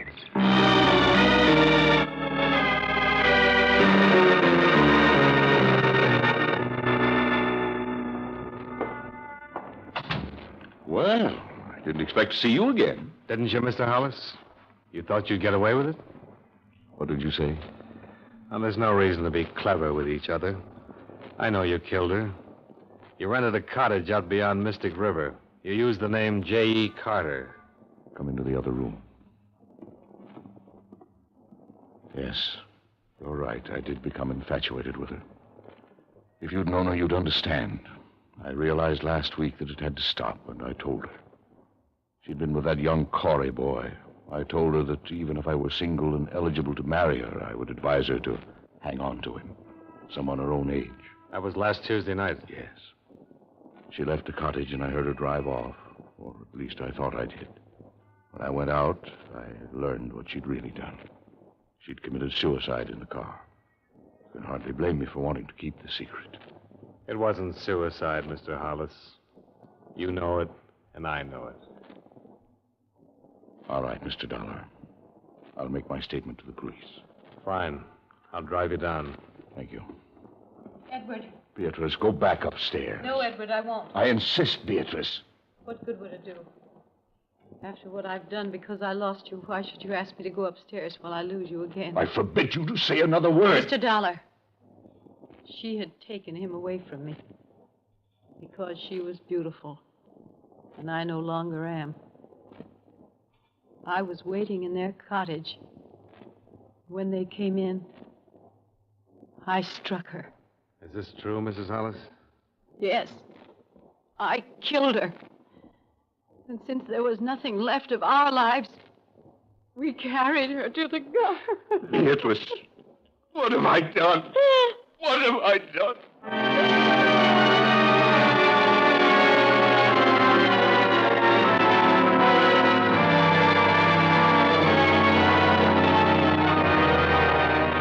Expense account item 5, $110. Final bill for car rental. Item 6, $85 miscellaneous. Expense account total, $266.85. Yours truly, Johnny Dollar.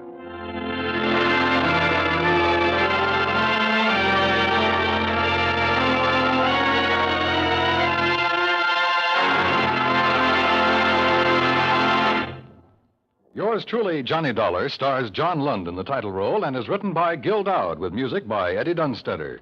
John Lund can currently be seen in the Universal International picture Just Across the Street.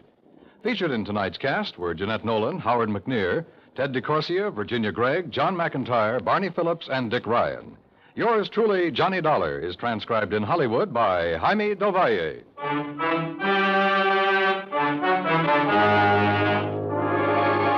This is Dan Coverly, inviting you to join us next week at the same time when John Lund returns as... Yours truly, Johnny Dollar.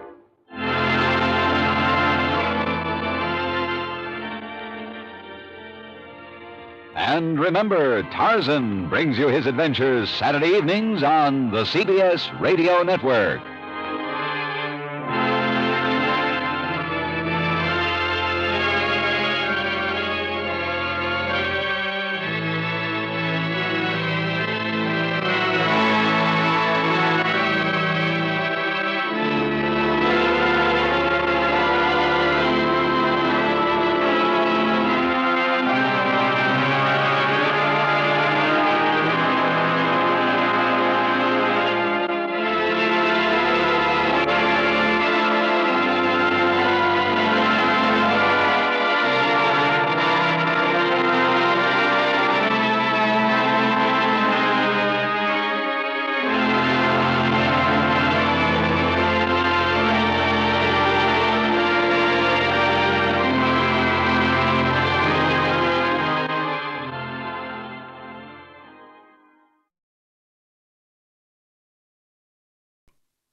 John Lund as yours truly, Johnny Dollar.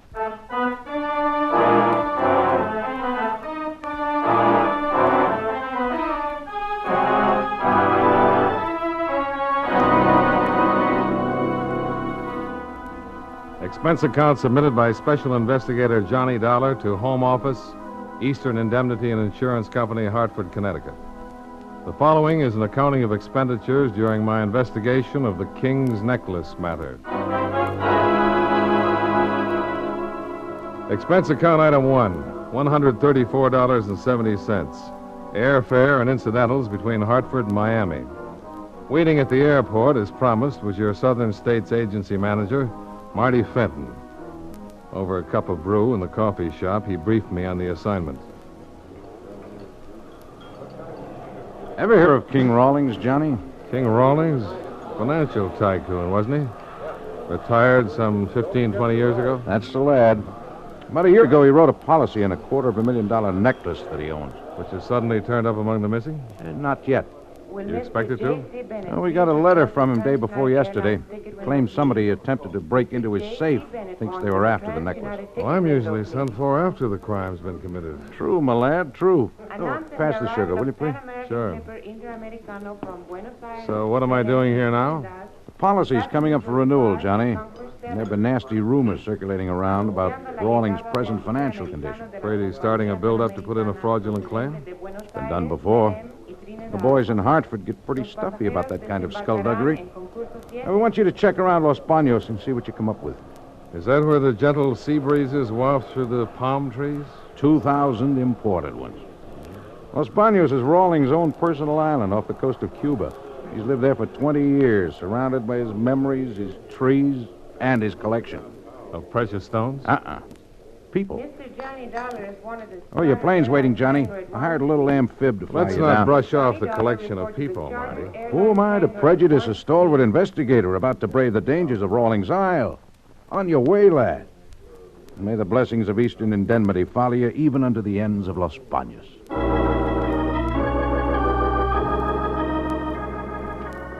After 1.5 hours of white clouds and blue sky, the plane put down in an even bluer sea and taxied over to a landing dock on a picture book island. King Rawlings had collected palm trees, all right, but I didn't know about the people. From where I stood, there was nothing to be seen but the landing dock, a gravel path, and those trees. The path led through a seemingly deserted tangle of exotic flowers, sweet-scented vines, and the ever-present palm trees. It was like a tropical paradise, peaceful, serene, untouched by men. I just about decided that nobody on this island ever made use of this lush garden spot when I learned that I couldn't have been more wrong. Over here, please. Well, hello, wherever you are. Over here, in the clearing to your right. Hello. Who are you? My name's Johnny Dollar. I am Nita Valdez, Mr. Dollar. I'm glad to know you, Miss Valdez. You are the man who arrived on the plane a few minutes ago, no? I didn't think anyone had heard. The hospitality is overwhelming. You will become accustomed to it. Everyone here is too occupied with himself to bother concerning anyone else. Like me? I have been too busy sunbathing.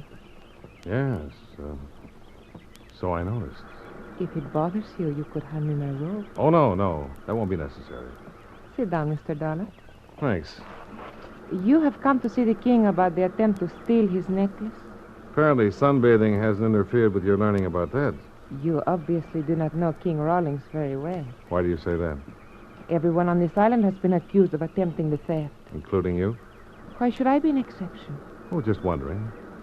Because I'm young and beautiful, you think perhaps I hold some special place of esteem in King Rawlings' affections? Well, do you? Can you reach that bottle of suntan lotion? Yeah, sure. The back of my shoulders. Would you mind? It is a difficult place for me to reach. Oh, I'll be glad to. About the necklace, Mr. Dollar, I would not be too concerned about it if I were you. Oh? Why not? Well, if anyone had actually made an attempt to steal it, the king knows who he is. But he still accused everybody here, huh? It affords him a great deal of pleasure to make others squirm and be uncomfortable. You don't like him very much, do you? I hate him. Then why do you stay here? Same reason as everyone else. Money. Oh, that will do nicely, thank you. You're welcome. Do you mind explaining that bit about money, Miss Valdez? Later, perhaps. The sun is still warm, and I wish to take advantage of it. We will meet again. A polite dismissal if I ever heard one. You're wondering, perhaps, why I stopped you to talk this way? The thought had occurred to me, yes. When you meet the king, get to know him a little, I think you will understand why. And if I don't? I sunbathe here every day at this time. I'll think about that, too.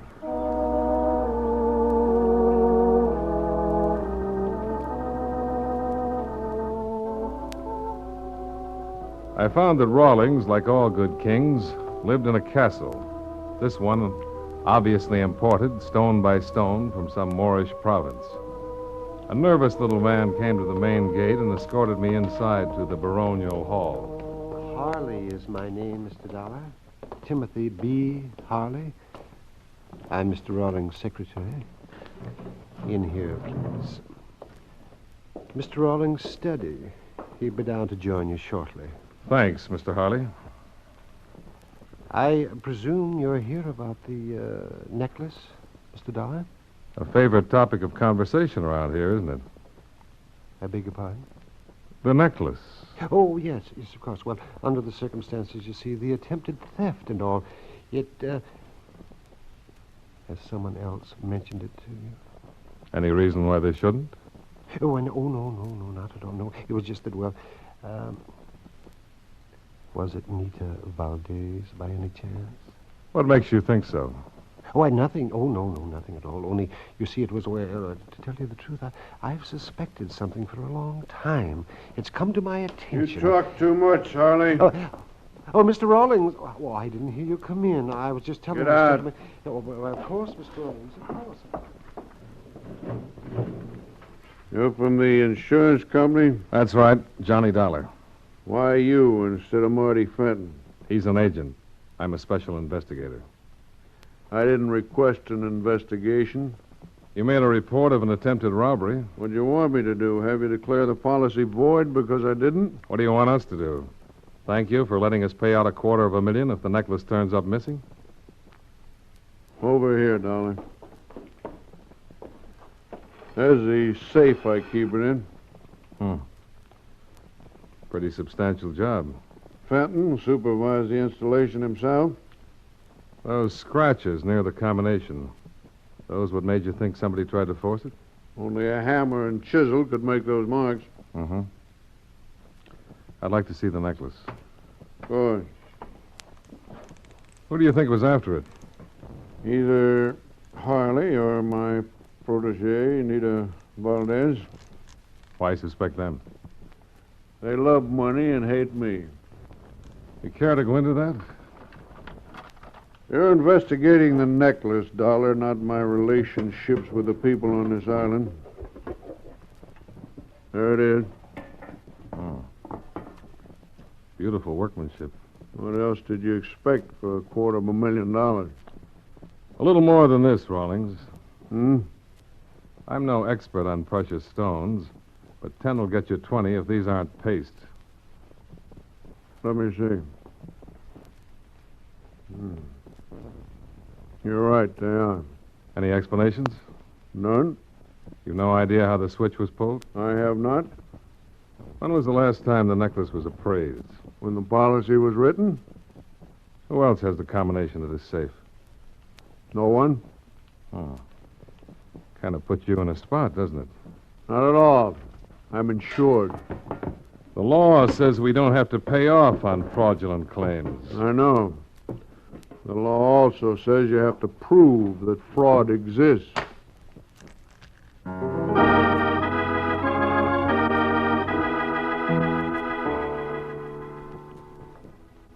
I broke the news to Marty and looked around for something to improve the shining hours while waiting for him to arrive. I found it. Dressed in a clinging silk gown on a patio overlooking the sea. It was obviously the cocktail hour. Mind if I join you? Oh, please do. I can't make up my mind. To what, Mr. Dollar? Which shows you off to greater advantage? That dress or the sunsuit? For that, you may have a choice of rewards. Scotch or martini? Nothing, thanks. Well, what did you think of him? The king? Yes. I'm more interested in what you think of him. I have already told you. I know. He confirmed your statement. That I hate him? Mm-hmm. You can believe it. I do. What I want to know is why. King Rawlings is a collector.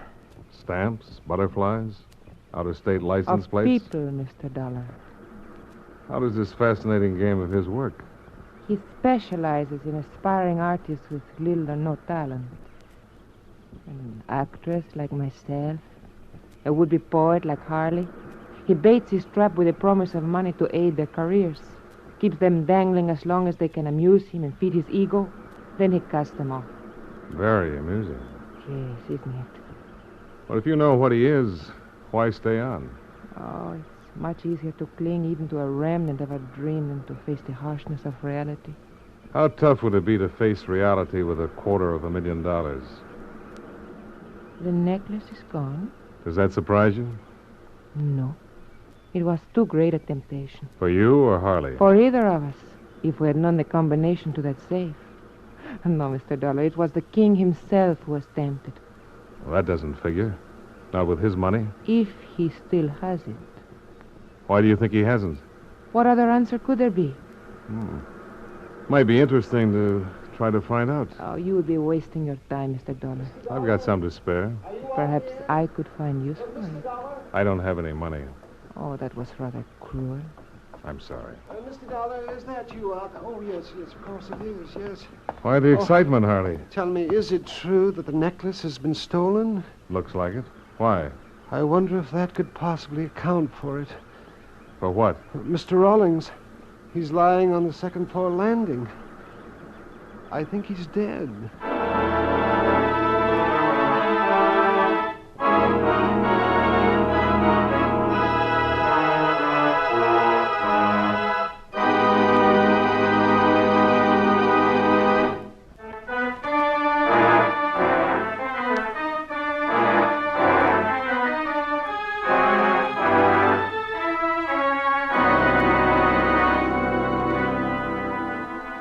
Timothy B. Harley couldn't have been more right. King Rawlings was lying stone cold dead on the second floor landing. When Marty Fenton flew in 3 hours later, accompanied by a Captain Fuentes of the Havana Police, I gave them a fast briefing. Marty's reaction was predictable. Nobody gets off this island until we learn what's happened to that necklace. Right, Captain Fuentes? Yes, I agree, Senor Fenton. Up to a certain point. What point? What do you mean? The good captain apparently feels there might be something more important about all this than a missing necklace. What could be more important than $250,000 in stolen jewels? How about murder? Never entered my mind. Naturally not. Eastern Indemnity only insured Rawlings' stones, not his life. I guess I had that coming. Senor Dollar is quite correct, however. The cause of Senor Rawlings' death is not apparent at the moment. It will require an autopsy to determine. And if it's murder? We must then regard everyone who was present upon this island with suspicion. What help can you give us regarding that, Senor Dollar? Well, just what I've told you. Outside of the servants, only Harley, Miss Valdez, and I were among those present. And who was the last to see Senor Rawlings alive? So far as I know, I was. But Harley could have been with him after Rawlings left me in the study. For that matter, Miss Valdez could have seen him, too, before our little tete-a-tete on the patio. Look, fellows, me lads, I don't want to appear single-minded about this little affair, but we don't know whether Rawlings was murdered or not. However, we do know Eastern indemnities out a cool 250 G's if that necklace doesn't turn up. Payable, of course, to Senor Rawlings' estate. Sure, but who cares who it's payable to? What I'm interested in is not paying it. Thinking of possible motives, Captain? The heir to Senor Rawlings' fortune might well be suspect. So would whoever stole the necklace, if Rawlings had tumbled to him. And there's always plain hate, isn't there? You have something specific in mind, Senor Dollar? Just a suggestion, Captain. Fuentes had his plane fly Rawlings' body back to Havana for posting, while he conducted a very thorough, if unenlightening, questioning of those present. Apparently, no one had seen Rawlings after he left me in the study, had any idea how he died, or what had happened to that necklace. Fuentes knocked off around midnight, and everyone ostensibly went to bed. I still had a few unanswered questions kicking around, so I went up to Harley's room to try them out. Why, yes, Mr. Dollar. Mr. Rawlings had a will, but as I told Captain Fuentes, it's locked in the safe. And it'll take a court order and some professional safecrackers to get at it, I know. But what about the copy? Copy? It's customary for the attorney who drew it up to retain a copy. Oh, yes, of course. I hadn't thought. Senor Chavez must have one in Havana. He's an attorney there? Yes. As a matter of fact, he handled most of Mr. Rawlings' financial affairs. Well, he must have a copy. Oh, why don't you ask him? Oh, I will. But first, I'd like to know why you were planning to leave Los Baños. Leave Los? Well, how did you know? Well, maybe you can think of another reason for having a half-filled suitcase laying there on your bed. Oh, yes, of course. Yes. I was planning to leave. There's no reason why I shouldn't. After all, my employment here has been terminated. Have you discussed the idea with Captain Fuentes? Well, no, but why should he object? I'm not guilty of anything. Just a thought, Harley. Mind if I take a look at that suitcase? No, don't touch that. I don't. Well, what do you know? A brown paper parcel neatly wrapped and tied. You mind telling me what's in it? It's none of your business. Put that down. It wouldn't be a necklace by any chance, would it? Put it down, Dollar. Oh, sure, right away. Well, now that's interesting. All new, crisp, in $100 denominations. Must be close to $10,000 here. Well, what of it? It's mine. Oh, I don't doubt that. I'm just wondering where you got it. I saved it. Working for Rawlings? Yes, why not? I saved it working for Rawlings. It's mine. Okay, Harley. I don't want it. Don't you really know why Captain Fuentes might object to your leaving now? No. I most certainly don't. Remarkable.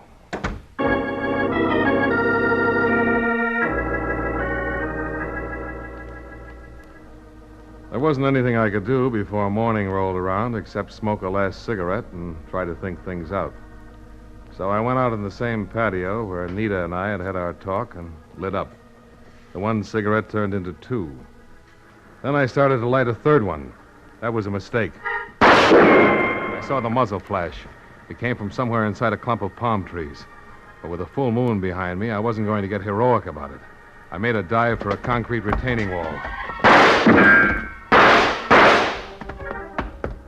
I didn't think the shots I'd snapped out had done any good, and I had no intention of finding out, not with that moon lighting things up. So I made myself comfortable with my back to the wall and waited for the Cuban Marines in the person of Captain Fuentes to come charging to the rescue.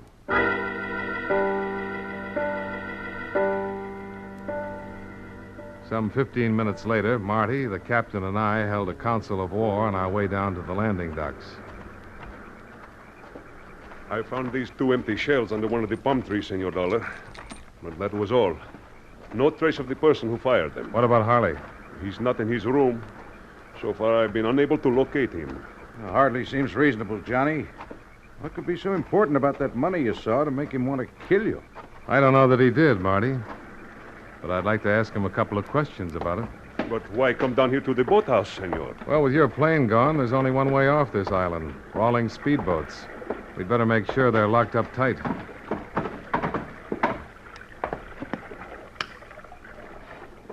One of the slips is empty. It wasn't when I got here. We heard no motor, senor. Well, that's nothing that a paddle and a pair of willing arms can't explain. Harley? That's my guess. Then it's 10 to 1 he has the necklace with him.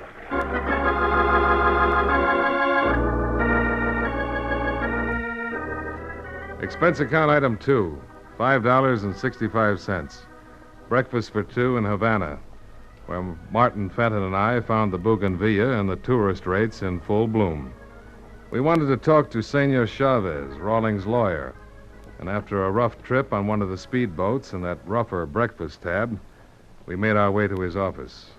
See, I have a copy of Senor Rawlings' will, but you understand I cannot disclose its contents until the court so order. Well, we don't want any details, Senor Chavez. Huh? But I understood you were inquiring about beneficiaries. All we want to know is if he left anything to a Timothy Harley or Anita Valdez. I see. Well, we've explained the circumstances, Senor Chavez. It can't violate any professional ethics to give us a yes or no to those two names. No, I do not believe it is unethical to tell you this much. No individuals were named in the will, only charitable and public welfare institutions. Well, that eliminates the heir apparent angle, Johnny. One more thing, Senor Chavez. There have been rumors that Rawlings' fortune was almost gone. Any truth to them? Not a bit. All his investments were most judiciously placed. He was perhaps wealthier at the time of his death than at any time during his life. Well, you've been a big help. Thanks. For now, it is an attorney's duty to aid the law, is it not? Any time you are here in Havana, please to stop in. It would be my pleasure. Will do, Senor Chavez, and thanks again. Well, it was a great help. Cleaned up some loose ends. It's a loose necklace I'm worried about, Johnny. Where do we go from here? Well, we can check out the local police, see if they've picked up anything on Harley. Good as anything, I guess. Oh, which way? We passed it on the way up here. We'll go right... Senor Dollar, it is most fortunate that you're still here. There is a phone call for you in my office from the island of Los Baños. Oh, thanks, Senor Chavez. There on my desk, senor. Johnny Dollar. This is Captain Puente, Senor Dollar. I have some information for you. Oh? What is it, Captain? First of all, the autopsy report on Senor Rawlings has come in. Natural death? See, that is correct. From an old aggravated heart condition. But how did you know? No real reason for anybody to murder him. What else? We have found Senor Harley's body at the north end of the island. Apparently his motor stopped and the surf dashed him against the rocks. His skull was fractured. You didn't find the necklace on him? No, but he is the one who stole it. What makes you think so? In his wallet, we found a slip of paper, senor. On it was written the combination of the safe.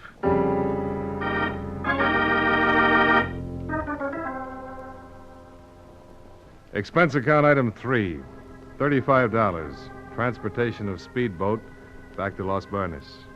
With Captain Fuente's report, there was no need to report directly to the island, and Marty was anxious to get back to the office and bring you up to date. So he chartered a plane, and we took off for Miami. Well, Johnny, my lad, we chalk up another happy collaboration, huh? Yeah, you might call it that, Marty. A king there was. You know, somehow I don't think Rawlings was a very happy man with all his dough. Holed up on that island, nothing but hate around him. Well, money's not the answer to everything. No, but as the saying goes, it sure helps. But then I guess it didn't help Harley much either. I wonder if we'll ever find that necklace. It'll turn up. Pretty optimistic, aren't you? No, I'm sure of it. Well, come on, Johnny, give. Where do you think it is? Right there in your briefcase. It's not a very funny gag, Johnny. No, Marty. It's not? And how about changing the snapper? I wish I could, Marty. But it figured all along. Looking for every possible loophole, I guess. But they all closed up on me. Where did I slip? Where they all slip. At the very beginning. When you first thought of it. What tipped you? Rawlings swore that only he knew the combination of that safe. He was wrong. One other man knew it. The one who supervised its installation. I should have known you'd tumble to that.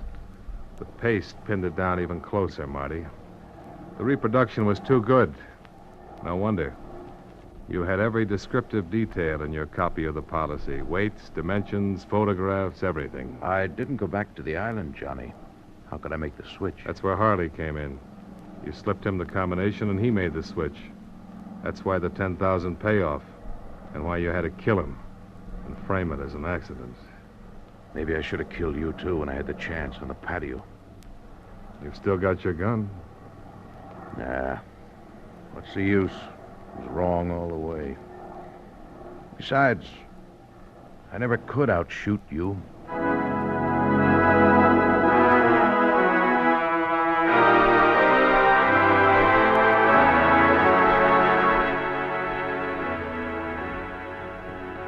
Expense account item 4. $32.15.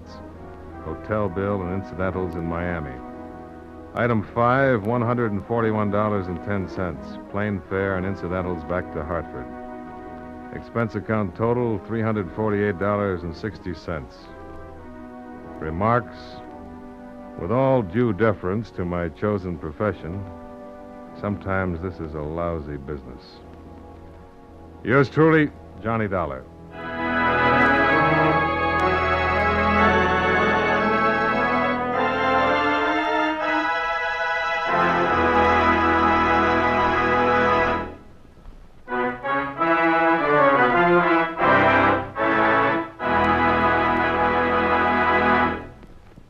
Yours truly, Johnny Dollar, stars John Lund in the title role and was written by Sidney Marshall with music by Milton Charles. Featured in tonight's cast were Jack Moyles, Lillian Bayef, Tom Tully, Howard McNear, Nestor Paiva, and Don Diamond. Yours truly, Johnny Dollar, is produced and directed in Hollywood by Jaime Del Valle.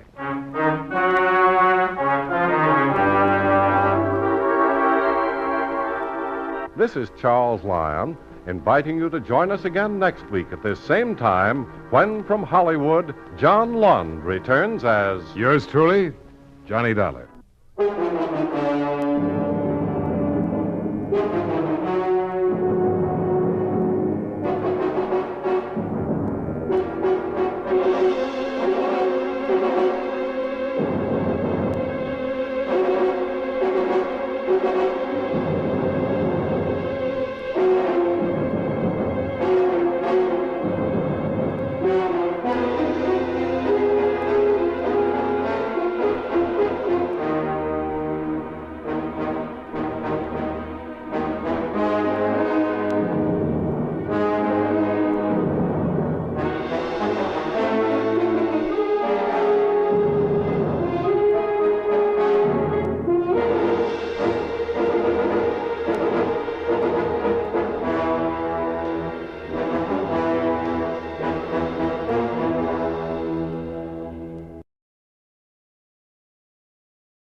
For your listening enjoyment, John Lund as... Johnny Dollar. Mr. Dollar, this is Wilbur Runyon. I planned to meet you at the Dallas airport, but by the time I had you paid... Oh, it's all right. Sorry you went to that trouble. I took a cab in. Are you at your office now? Yes. I'll be right over. I hope the Home Office didn't think I was foolish asking for your help in this matter, but... Oh, no, they didn't. Not after paying off 4 policies and 1 employee group in so short a time. Well, that's the way I figured it. Accidental deaths at the oil wells are one thing, but, well, murder puts a different light on it. Yeah, it usually does. I'll be there in 10 minutes.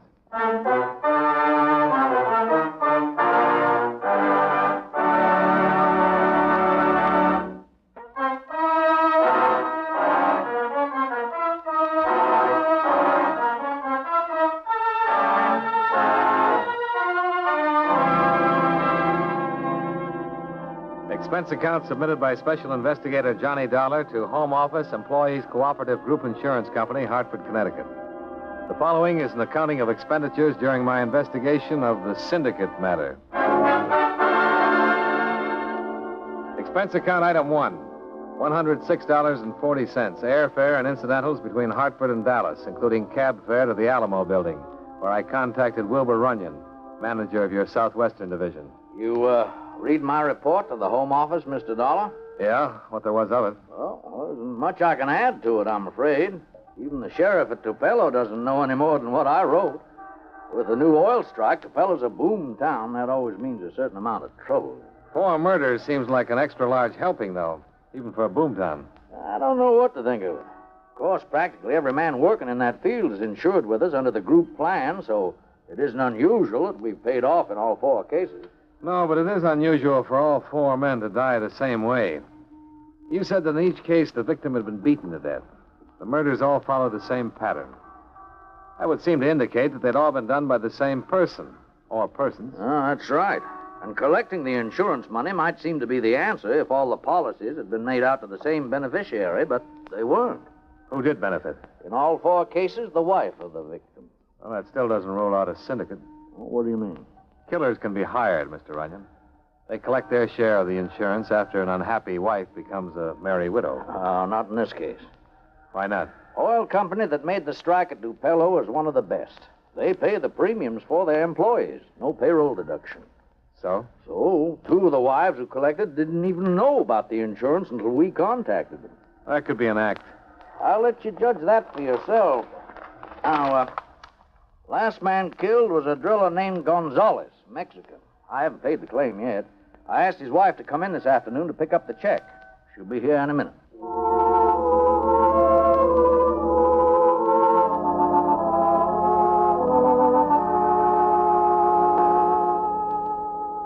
This money comes from the men who killed my husband?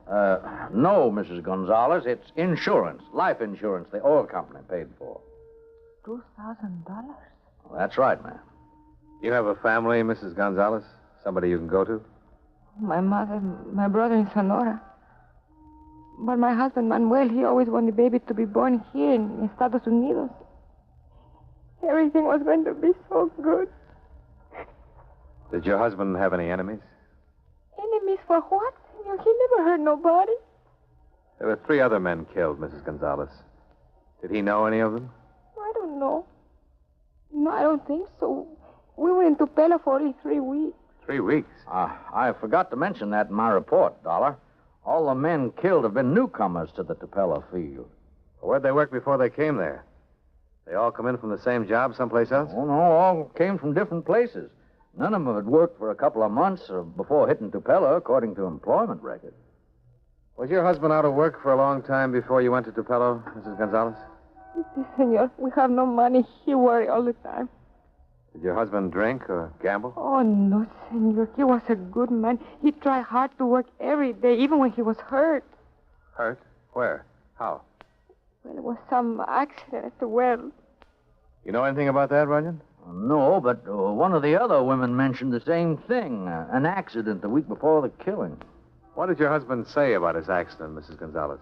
Well, he told me he falls off, but he has marks all over. For 2 days he stayed in bed. I tried to make him stay longer, but he cried. He said he must get up and go back to work. He said he's afraid he will lose the job. Well, not for an on-the-job injury, he wouldn't. Well, there isn't any record of an on-the-job injury, Dollar. He was afraid for something. He wouldn't tell him, but he was afraid. How do I get to Tupelo? Trailways bus depot right across the street. But like I said, even the sheriff is stumped on this one. I'm not going to see the sheriff. I'm going to get myself a job in that oil field. Oh, I see. Want me to contact the company, make sure there's an opening? No, don't contact anybody. We already know of 4 openings.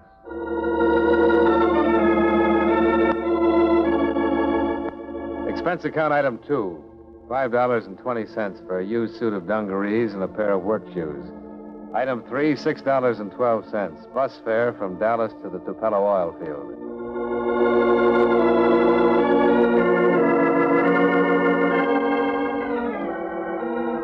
I found found quarters in a rundown boarding house, and at 7 the next morning, I was at the employment office. Before 9 a.m., I had a shovel in my hand and was digging a sludge pit. Hey, you, the new man. Knock off a minute. You talking to me? Yeah, come here. What's your name? Johnny Dollar. Well, I'm Bull Farrell, straw boss on this job. Hi. Smoke? Oh, thanks. New man comes on the job, I like to get to know him. Help him along if I can. Where'd you work last before you come here? I was out of a job for quite a while. Oh, that's too bad. No money coming in gets rough on a fella. Yeah. You broke? I ain't being nosy, Dollar. Just thought if you was, I might figure out a way to help. Thanks. I'll get by all right. Well, if you do get stuck, let me know. All right, you can go back to work. He was friendly, all right. A little too friendly. I was a stranger, but he wanted to help me out with money. And when I said I didn't need it, he didn't like it. It was too late to go back to him without making him wonder. I had to figure out a way to make him offer again. By lunchtime, I had it figured. I left the well and crossed the field to the office. Went up to the payroll window. Something I can do for you? Yeah, I just signed on this morning. When's payday? Weekend Wednesday. You get your money Thursday. Any chance of getting a little advance? I'm broke. Your first day on the job, what do you think this is? Well, I gotta get by until payday. I gotta eat. I can't help that. Advances are against the rules. Well, thanks anyhow. Hey, just a minute. Yeah? You need some money. See Bull Farrell.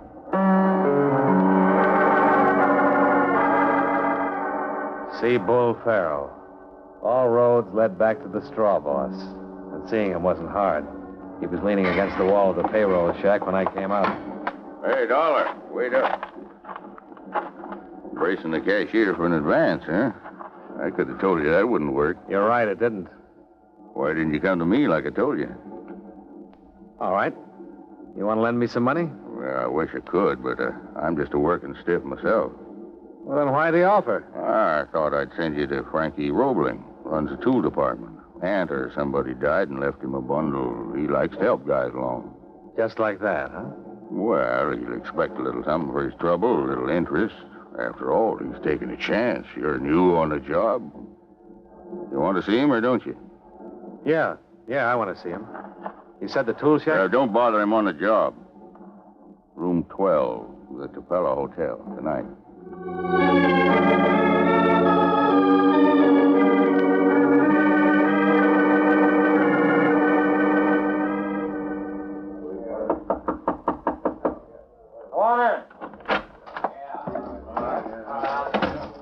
I'm looking for Frankie Roebling. I'm Roebling.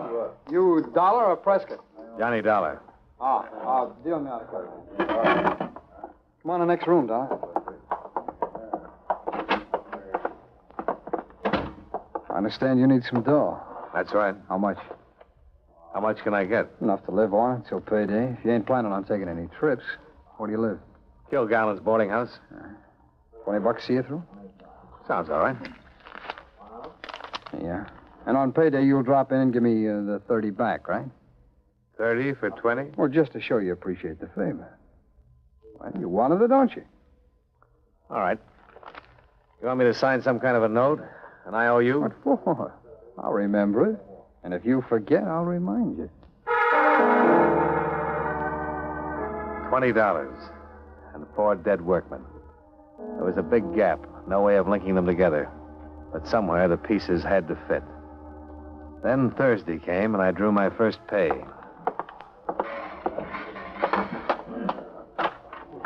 Hi, Dollar.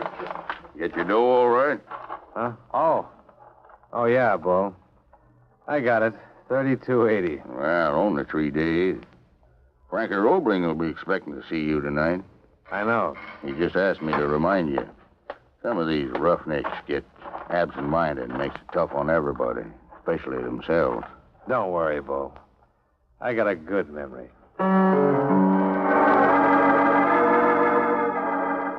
More than 50 men were in Roebling's room that night, all of them in work clothes, all of them giving him money, and none of them enjoying it.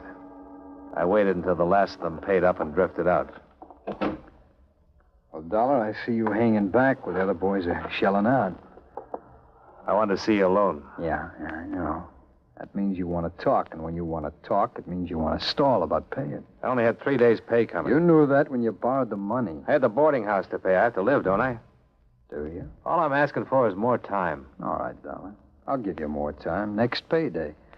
Only then it'll be $40, not 30. Suppose I say I won't pay it. What do you do then, Roebling?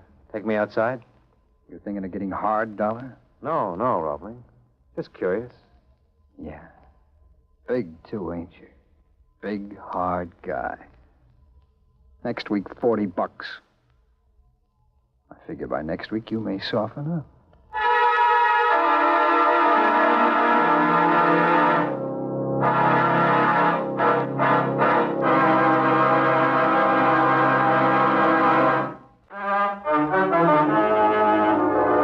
And now, with our star, John Lund, we bring you the second act of Yours Truly, Johnny Dollar.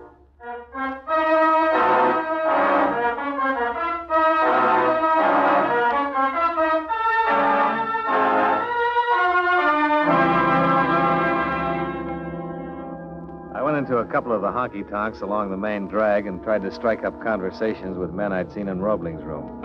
But they shied away from the subject like skittish horses. I was ready to give it up when a man I recognized from the job came over and set his beer down next to mine.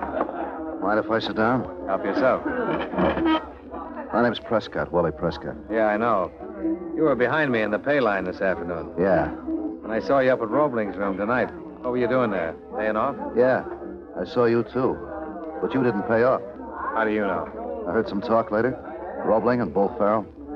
It's none of my business, maybe, but you better pay.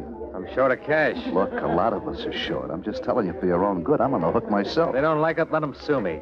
That isn't the way they work it. How do they work it? Vronsky and a couple of the others could tell you. If you don't pay up in full by next week, you're liable to get worked over. That doesn't convince you? Yeah? Well, a few guys have died around here since the field opened. Too bad a few guys didn't have a talk with the sheriff instead. About what? A beating in a dark alley from a bunch of guys you can't identify? What would it prove? And what happens next when the guys you want behind bars can't be put there? Every payday, I just about manage to pay off. I got a wife and 2 kids, so I got to borrow all over again to feed them. Vronsky's in the same boat. So are a dozen others.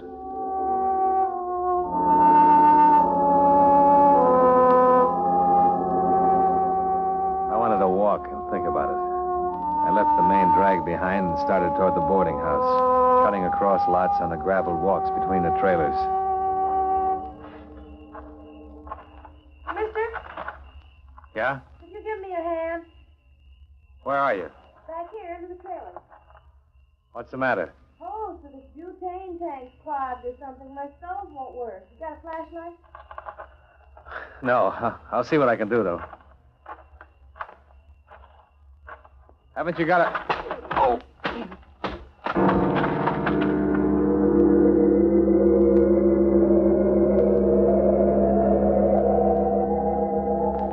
Waves of pain swirled over me, and then I was sucked down into a whirlpool of blackness.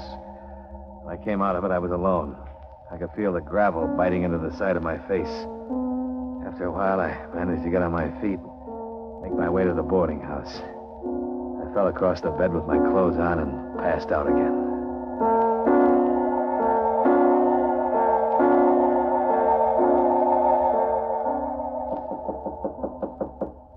Oh. Come in. Well, what happened to you, Dollar? I had a little accident, Bull. Isn't that what usually happens? Rough town. I'd have known better than to get liquored up on pay night. I'd have known that's what happened when you didn't show for work this morning. Why don't you save it? We're alone. Oh. What are you talking about? You know what I'm talking about. You and Roebling had me worked over. I wouldn't go around saying foolish things I couldn't prove if I was you. Things could be worse, you know. You might have been hurt as bad as Prescott was. Prescott? Yeah. He got to talking through a bottle last night, and somebody resented it. He's over at the hospital. Ain't saying much today, though. Guess he's sobered up. Guy with 2 kids. Probably lose a whole week's work. Roebling likes him, though. He'll see him through. You better be back on the job tomorrow, though. You got obligations, too, you know. They're due next Thursday. Don't worry, Bull. I'll be paid off in full. Expense account item 4. $5 to Dr. Wayne Libet of Tupelo for patching up some of the damage done by Frankie Roebling's bill collectors. Item 5, 80 cents, round-trip bus fare to the county seat at Langham, where I laid the story on the line for Sheriff Arthur McMahon. How much of this can you prove, Dollar? Not a speck of it. I could probably put a couple of deputies on it, and with luck, we might be able to hang a loan shark charge on Roebling. He'd get bail and scare all the witnesses out of town in 5 minutes. Sure he would. Besides, I want him for murders. I want him as bad as you do. Yeah, I know it. Everybody's been on my neck for this Tupelo mess. Letters from civic groups. They all come to churches. They yell for action, but they forget about evidence. When they get in a position where they could testify personally, that's when they lose their tongues. Prescott can testify to the setup. You think he'll testify now? After what happened to him just because he gave you a warning? Can he point to one single man and line up and say he did it? No, neither can I. Wait a minute. Suppose you got them trying to kill somebody before they succeeded. What do you mean? I was jumped last night for failing to pay Roebling. Gonzalez and the others drew one beating that way before they were killed. Yeah, I see what you mean. Roebling expects me to kick him with $40 next Thursday night. Suppose I don't pay him again. You willing to be the clay pigeon on this? If you keep me tagged next Thursday night from the minute I leave that hotel. I'll be there. But if we stop them from killing you, we still wind up with an assault charge. They all know they've done murder before, though, Sheriff. When you take them in and split them in different cells, each one is going to be worrying about how much the others are talking. Somebody in that syndicate is going to get nervous. I went back to the job. For the first couple of days, my head throbbed and my sides ached until the beating finally wore off. Bull Farrell was at his post outside the payroll shack when Thursday came. I saw him speak to a couple of the men. With me, he didn't think it was necessary. When we knocked off for the day, I headed straight for the Tupelo Hotel in Roebling's room. Hello, Dollar. Hello, Roebling. Come up on business or just to talk again? I came up to tell you I couldn't pay you this week. Oh, it's too bad. I'm sorry to hear it. I had an accident. Had to pay a doctor bill. I borrowed $20 from you, and you'll get it next week. $20. That's bad business, Dollar, to lend money without interest. You gonna do something about it? A big guy like you? No, you're too big for me. Much too big. You know what I'm gonna do? I got an idea. I'm gonna make that 20 a gift, Dollar, from me to you. No strings. No strings at all. I left the hotel and hit the main drag as I had the week before. I started to sweat. If the sheriff and his deputies were around, I couldn't see him. I pretended to have quite a few drinks in a half a dozen bars before I headed for the boarding house. Once I got away from the center of town, the streets were like a cemetery.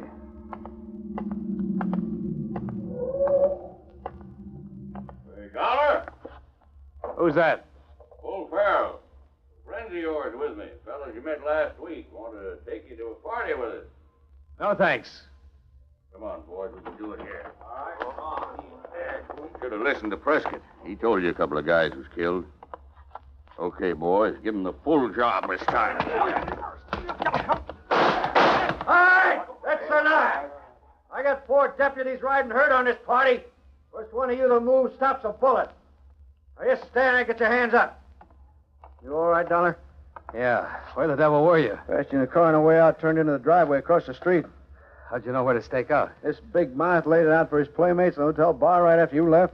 My deputy was standing less than 10 feet away from him. Okay, so I start to beat a guy up. Let's get in and pay the fine. Sure, I got a half dozen murder warrants here in the name of John Doe, too. What do you want to do about them? Where's your corpse? Are you kidding? No, I'm not. Prescott and Bronski and 20 other men are in jail right now, protective custody. And they've all made statements. Some one of them is bound to recognize one of your boys. Sure. We got all of you except Frankie Roebling. He's the boy who's going to pay the fine, Bull. While you sweat it out, he'll pay a fine for loan sharking and then get out of the state. Who are you bluffing? You guys keep your mouths shut. You got nothing on any of us. Let's all go in and wait and see, huh? They wavered, but they didn't break. We knew that by Monday morning, Roebling would have a high-powered attorney in to spring him on a writ. Roebling was getting jittery himself, though. He didn't know what was going on inside, and it was killing him. We watched him from the upper window of the courthouse. Look at him down there. He's more nervous than the ones we got here under lock and key. Yeah, been hanging around all day. If I could only get him in here for 24 hours. On the loan charge? Mm. He'd bail himself out before he got the key turned. Hey, who is that he's talking to? Jailer. Going over to the cafe to get supper for the others. Every time he crosses the street, Roebling tries to pump him. Oh, that's a frightened man, Sheriff. He could blow up any minute. Not unless we find a way to light the fuse. Hey, wait a minute. Maybe we can get a match under him. How? By putting on a show for his benefit. Suppose he thought we were going to bring Bull in here tonight and work him over. I don't handle prisoners that way, Dollar. You don't have to. All we want is for Roebling to think you're doing it. Is there a telephone over in that cafe? Yeah. Call over and get your jailer. On the way back, he can tell Roebling that Bull's getting a workout tonight. I don't get what you're driving at. Where do you think Roebling will be tonight after he gets that piece of information? Right down there where he is now, sweating it out by proxy. Sure he will. Then what? About 10 o'clock, get Bull out of the cell and bring him in here. I won't manhandle him, Dollar. Listen to me, will you? You bring him in and seat him over there. If Roebling's across the street, he'll see it. Yeah? Who's that deputy of yours, the big guy? Mike Larkin? Yeah. After we get Bull in here, we pull the shades. Then we march him right out again and put Larkin in that chair instead. If we can stage it right, we put the overhead lights out and turn that desk lamp on the chair so it throws shadows against the shade. From where Roebling stands, it'll look like the shadow in the chair is Bull's. We can also make it look like we're giving him a terrific beating. Then what? What would you do if you actually got a confession out of somebody in this room? Go in the next office, type it up, have him sign it? So that's what you do. Mm-hmm. Typewriter in there is right next to the window. Then you bring Bull in to sign it. He won't sign a confession. No, but he'll sign a denial. It isn't what Bull signs that matters. It's what Roebling thinks Bull Farrell is signing.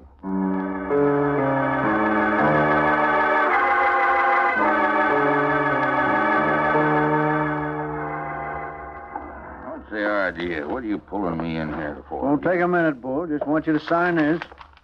Sign what? What is it? You can read it. It's a statement you made when we brought you in, denying any connection with the murder. What do I have to sign it for? Routine, Bull. All right. Give me a pen. Let me get back to sleep. Here. Use mine.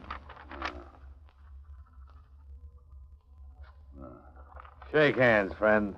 You've been a real big help. All right, Joe. Take him back to the cell. Yeah. Here's hoping, Dollar. Won't take long to know, Sheriff, if Roebling thinks that... McMahon. Yeah, Charlie? Good. No, I'll handle it myself. Let's go, Dollar. It worked? Yeah. The deputy I staked out of the cafe said Roebling bolted like a rabbit as soon as Bull took your fountain pen. We'll get him at the hotel.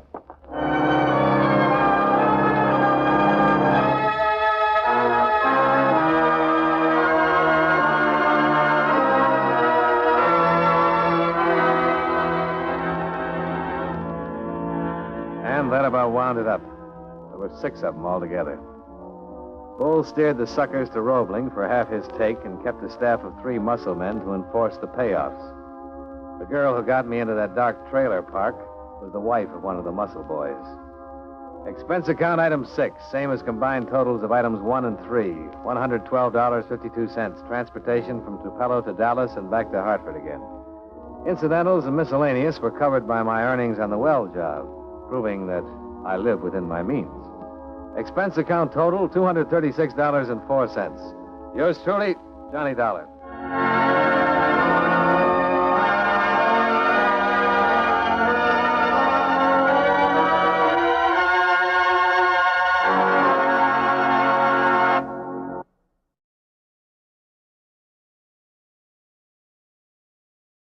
For your listening enjoyment, John Lund as Johnny Dollar. Ned Talbot, Johnny. What are you working on? Why, nothing at the moment. I was thinking of going to New York for a couple of days. Why? Well, I have one here on my desk you might be able to do something with while you're there. Well, tell me about it. Corinthian covers a textile outfit in New York, Wallace Cottons and Company. This week their auditors found a shortage in the books. How much of a shortage? Well, it's nearly 5,000. Wait, I got it right here. $4,185. And I'm supposed to find out who took it? Oh, no, we already know who did that. One of the bookkeepers in their office, Lester James. He's been arrested and admitted everything. I thought maybe you could find out what he did with all that money. Well, I'm going to New York anyway. I'll see what I can do.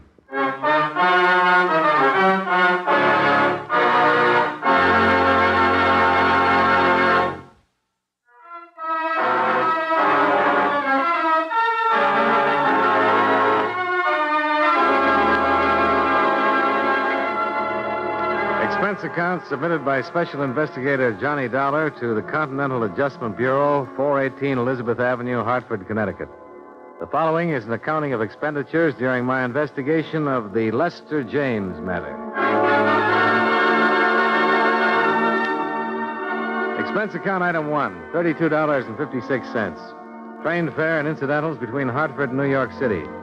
After receiving from Ned Talbot the necessary information concerning the indemnity claim of Wallace Cottons and Company, Incorporated. I arrived in New York at 1:30 in the afternoon and checked in at the New Weston. Central Division told me that Lester James is being held in the 17th Precinct Jail. I went right over. Well, here you are, darling. Now what? Take it easy, James. This is Johnny Dollar. He wants to talk to you. Hello, James. Hi. I'll see you later, Dollar, huh? Yeah, thanks, Sergeant. You'll give me a yell when you finish, huh? Right. Well, what are you? Lawyer or something? Nope. I don't want a lawyer. Said somebody be around to talk to me again, but I don't want to see anybody. Why not? I just don't want to see anybody, that's all.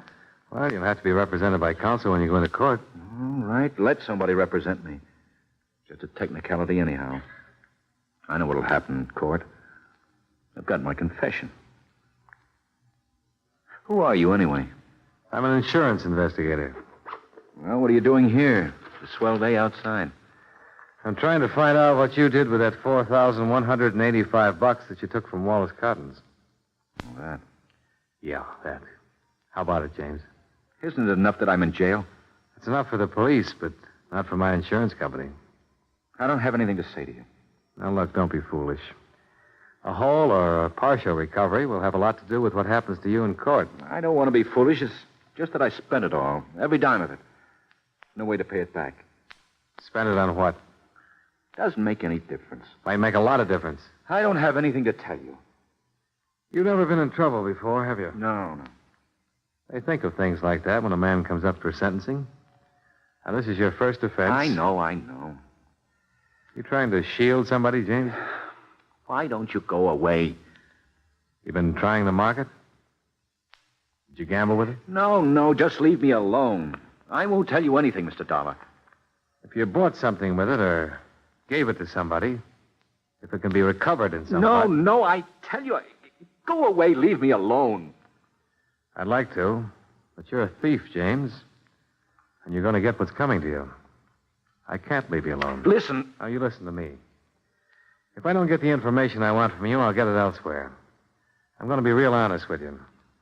Corinthian Liability wrote a blanket policy on Wallace Cottons and Company, promising to pay them in full for every loss caused by fire or theft on their premises. Now, no insurance company takes the word of some guy sitting in a jail cell where there's cash to be recovered. It's the same as stolen property. If you gave it to someone or spent it when it wasn't yours, it's still redeemable. Now, what do you have to say? Look, Mr. Dollar, this won't do you any good. I'm no low-forehead job who got caught crawling in a drugstore window. I'm a college graduate. I've been in the business world for 10 years or better. I know what I want to tell you and what I want to keep to myself. And I don't want to talk about this, do you understand? And there's no way or no person who can make me talk about it. I took the money, I admitted that. I did a bad job of it, I was caught, I've confessed, and you've got me. And that's the whole story. Okay. Have it your way, Lester. Go away. Just go away, please.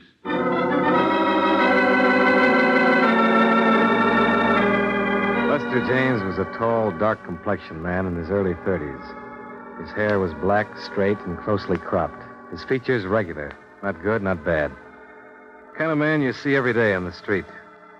Somehow, the kind of man I hadn't expected to meet. Expense account item 2, $1.35, cab fare. I went over to the apartment on 59th Street where Lester James had lived. According to the penciled note above the first door to the right of the entrance, Mrs. Anastasia Denovich was the manager.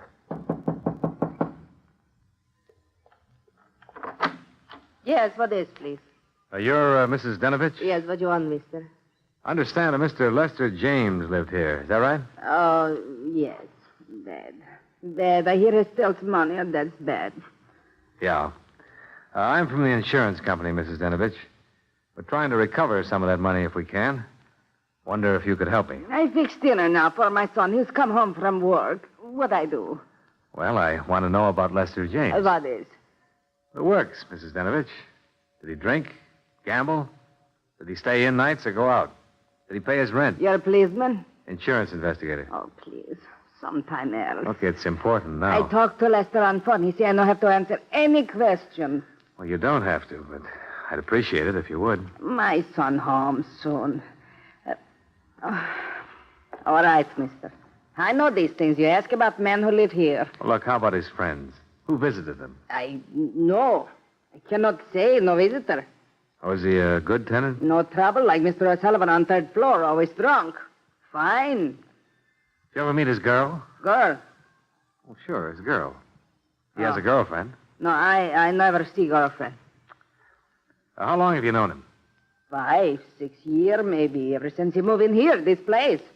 You know how he spent his time? Work. He work hard. No, I mean besides working at the textile company. How else? No. He poor fellow, that one. How's that? He steal money, true, but he poor fellow just same. For him, I feel. Yeah. Lester, he quiet and he think. I know he live up in that little room quiet. Think, he does all the time, he think. Oh, my son's dinner, please, you go now. Just a minute. I'd like to see his apartment, if I can. No matter. You bring key back, please. Thank you, Mrs. Denovich.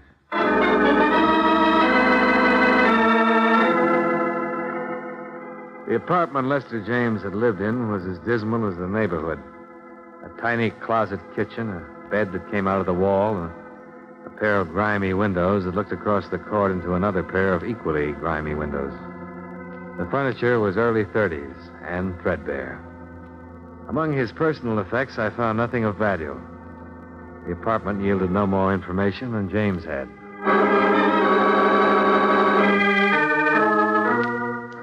Expense account item 3, $1.95, dinner. I had it in a neighborhood restaurant called the 59er. A place where, I learned, Lester James had frequently eaten. The restaurant manager remembered him and liked him. A woman who ran a bakery shop across the street told me how he'd come back from the war in 1946 and had worn his uniform for a month until he got a job and could buy some civilian clothes.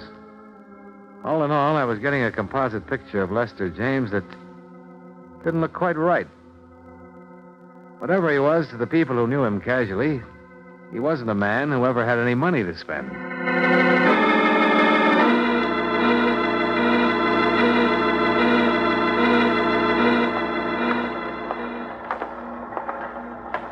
Well, hiya. Hi. No good, huh? Well, that's the way it goes. We had some action here today, no? Oh? Sit down.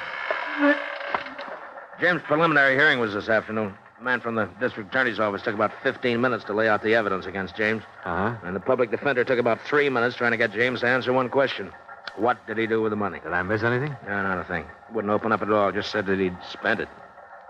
Well, Public defender about threw up his hands. I'm about ready to throw up mine. When is the trial set for? Sometime next week. I'd like to talk to him again. He been moved yet? Didn't go to the sheriff's office. Somebody bail him? He bailed himself. $200 he had in war bonds. Has he left yet? No. Won't get out till about 6. That's when the shift changes. Why, you still want to see him? Yeah, I'll wait.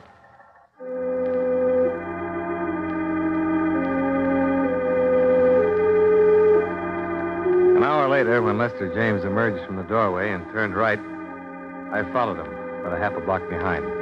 When he caught a cab and headed uptown, I caught one, stayed right with him. When he got out at the Empress Theater and walked around to the stage door, I was standing at the alley entrance. 10 minutes later, he came out and hailed a cab. Once more, I followed. This time, he went back to his apartment on 59th Street. I waited 15 minutes before I went in.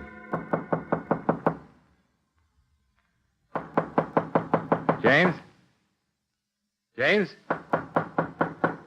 James, it's me, Johnny Dollar. I got a couple of whiffs of it standing there in front of the door.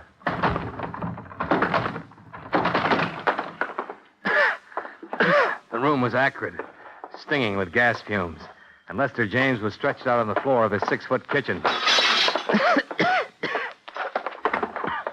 When When I picked him up and carried him out, I didn't know whether he was alive or dead.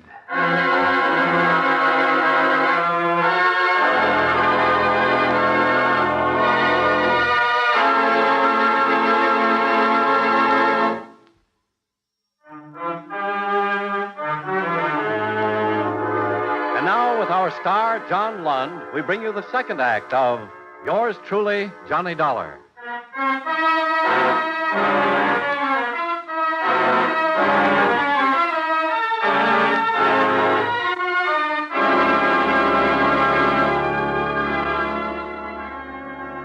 Seconds after I found Lester James, I'd called a police ambulance. In a matter of minutes, an intern was working over him with a pull motor. There was no telling how much gas he'd breathed in or for how long a time the jet had been open. Hand me that. Thanks. Swab. Okay. You alive? Maybe. Hard to say on these. That shot should cause some reaction. Oh? This your place? No, it's his. You know him? His name is Lester James. I met him earlier today. Can you give me that? We might be getting something here. What, this thing? Yeah. He'll be sick if... Oh. What? He's catching on. Oh, yeah. Let's have a little more. Getting some pulse. Respiration, too. Will you make it? Well, it depends. If he had a heart condition, it'll be tough. There's nothing more we can do here. Let's move him. Now, where'll he be? 48th Street emergency. Why? Well, I'd like to talk to him when he comes around. Better phone in first. Oh, sure. Well, that's the third one tonight. What is it, the weather? Not for him. You know why? He's out on bail. Goes to trial on an embezzling charge pretty soon. Oh. Well, be sure and call in. Yeah, right.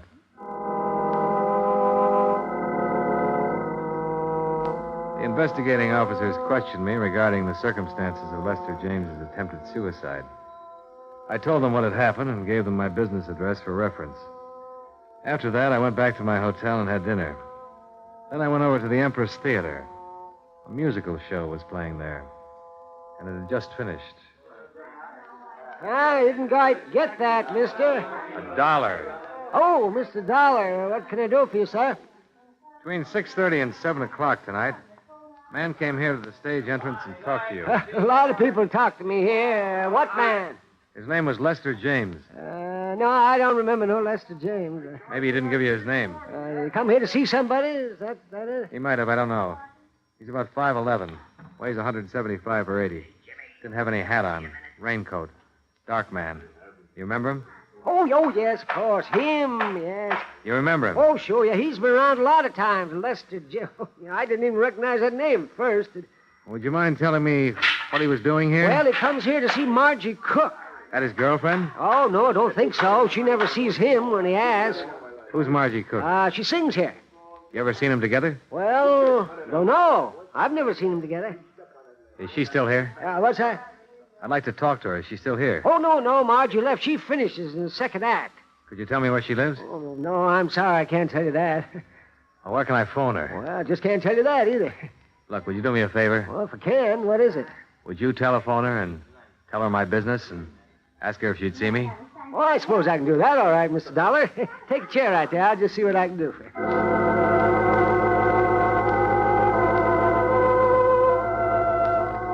Expense account item 4, $2.65. More cab fare. This time to the apartment of Margie Cook, singer. She met me at the door with cold cream on her face, wrapped in a chenille dressing gown. Miss Cook? You must be Mr. Dollar. Come in, please. Thank you. I didn't quite understand Frank on the telephone. Frank? Oh, the doorman at the theater. Yeah. Yes. I didn't quite know what to make of it. Goodness, are you really an insurance detective? Yeah, investigator. Can I fix you a drink? No, thanks. You mentioned something about a man named Lester James, Mr. Dollar? Yes. You know him? Well, no, I don't. There's sort of a reservation in the way you say that, Miss Cook. You know his name? Yes, I know the name. What's this all about? Oh, just a routine investigation. Are you sure? Oh, yes. I'm curious. How did you get my name? How am I connected with Lester James? Well, that's what I want you to tell me. Oh, first, about my name. Well, James was at the theater tonight asking for you. I found that out from the doorman. And then I asked to speak to you. Oh, I understand James has been around there quite a bit. I really don't know how to tell you this. I've only seen the man once in my life. Is that so? Honestly. He's really quite impossible. Oh, dear. This is very embarrassing to be asked about a thing like this by a complete stranger. Well, maybe I can save you that embarrassment if you'll answer one question. All right. He ever give you any presents? Yes. What? Well, that cigarette case there. This one? Mm-hmm. And the lighter to go with it. Uh-huh. Tiffany's. Pretty, aren't they? And expensive. What else? Well, let me think. Oh, that wasn't from him. Oh, that was. What? The lamp over there. Uh-huh. And a fur piece. Could I see that? I'm afraid I gave it away. Oh, I gave it to my kid sister who was visiting me a couple of months ago. what kind of fur piece was it? Ermine. Ermine. I think that's about it. Except for orchids that used to come every night. A dozen orchids every night. He sent them to you? Mm-hmm. For about 3 months. You only saw him once, and he gave you all these gifts. Oh, dear. I know how that must sound. Look, it started about 6 months ago, I guess. I got a card in my dressing room one night asking me to dinner. It was signed Lester James. Well, I'd never heard of anyone named Lester James, and I tore it up. But every night after that, I kept getting the card, and pretty soon flowers, and then the lighter, and the cigarette case came. That's when I saw him. I didn't even dine with him, Mr. Dollar. We had one drink, and I told him I had a headache. I see. Gifts still kept coming, flowers, invitations, and I ignored them. I tried to send the things back, but I didn't know where to send them, so I gave away some, and some I've kept, and that's it. Why didn't you see him after that one night? Oh, he was so different than what I'd imagined. I mean, I've had my share of stage door Johnnies, but this man was... Well, he couldn't say a word without stumbling. He had no poise, no sophistication, nothing. All he had was money. I see. Well, he didn't have money either, Miss Cook. What? He worked for $72 a week as a bookkeeper. But all the gifts, the things he gave me, sent me, he had to have money. He's been stealing it to buy those things for you. For heaven's sake. Why, for heaven's sake. And that's why you're here. No wonder. He tried to commit suicide a couple of hours ago. Suicide? No. Oh, no. I'm sorry I had to come to you to get this information. He wouldn't tell anybody what he'd done with the money. Will he go to prison? I'm afraid so. Oh, but we had nothing. He was just a name to me. Well, apparently, you were something more to him.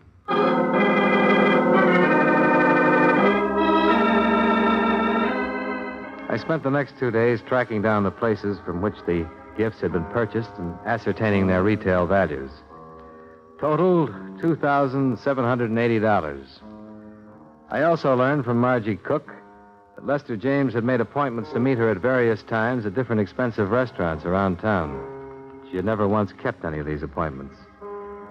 A check with the Waldorf, 21, the Stork, and several other places revealed that James had always made elaborate arrangements to entertain her. His restaurant bills, which were paid, came to $835. The florist's bill, $680. Total, $4,295.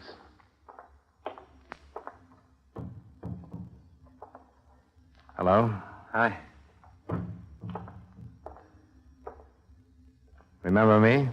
Sure. Insurance man. What now? How do you feel? Okay. You saved me, didn't you? I suppose so. Why? Well, for the same reason you'd save a man who was dying, James. You know what I've been doing? What? Answering the questions that you wouldn't answer. I met Margie Cook. What? My job, I had to. Listen, you had no right to go to her. You had no right. Look, it's the company's money you were spending on her. I had every right. Unpleasant as it may be. And she knows all about me? Yep. We took back all the things you gave her. dirty scum. Look, don't get mad at me. Get mad at yourself. I didn't steal the money. You did. Why didn't you leave it alone? What difference does the money make to you? Nothing to me. What do you want now? Well, I didn't get all of it traced down. There's still $410 I'm worried about. Yeah. Here.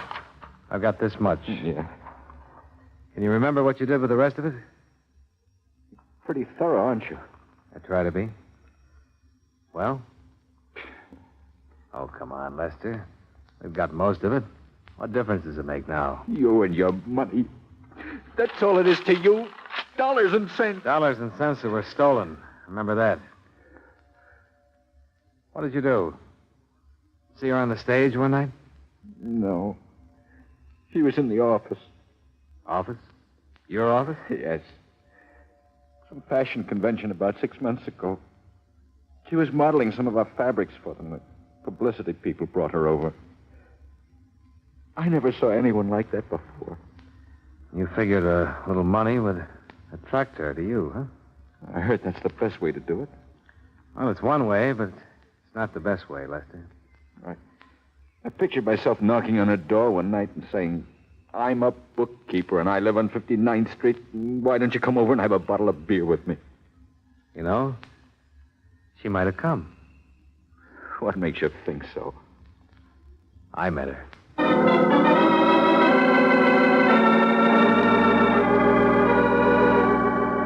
Up until the time I talked with Lester James in the emergency hospital, I had my doubts about love at first sight. But after I talked to him, I was convinced that it could and did happen. To him. I was sorry that he didn't know quite how to handle it. I was also wondering if I'd been in his shoes, would I have done the same thing? Johnny Dollar. Oh, I was afraid you might have left town. I'm just packing up. Who's this? Margie Cook, remember me? Oh, yeah, sure. I haven't been able to sleep thinking about that man. Lester James? Yes. What'll happen to him? He'll go to prison. Even with all of the money returned? Only half of that stuff's redeemable. Take at least, $2,500 more. And then what? Well, then it would be up to the court. I want to pay it. What? I want to make it up, the whole thing.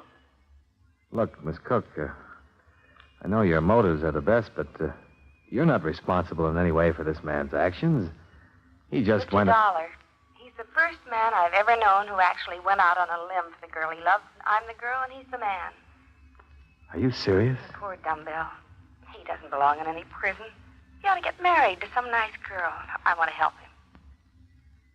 Are you still there? Yeah. What's the matter?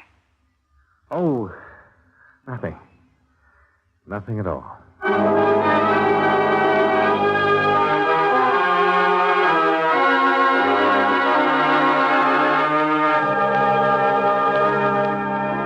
Expense account item 5, $28, hotel. Item 6, $37, meals. Item 7, $15.15, miscellaneous.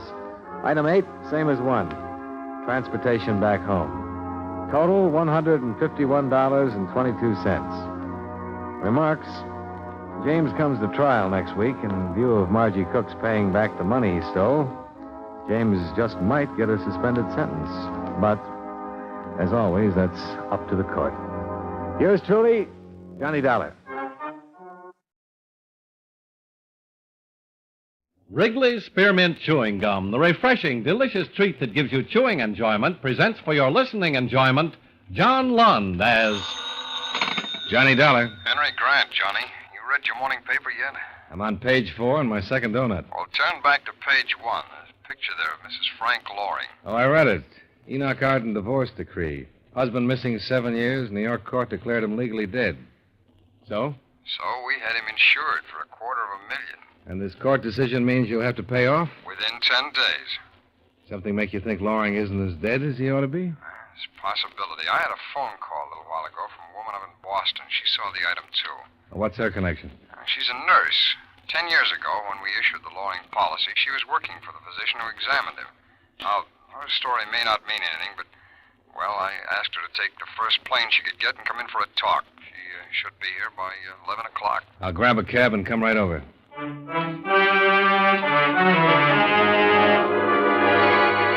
makers of Wrigley's Spearmint Chewing Gum bring you John Lund in a transcribed adventure of the man with the action-packed expense account, America's fabulous freelance insurance investigator. Yours truly, Johnny Dollar.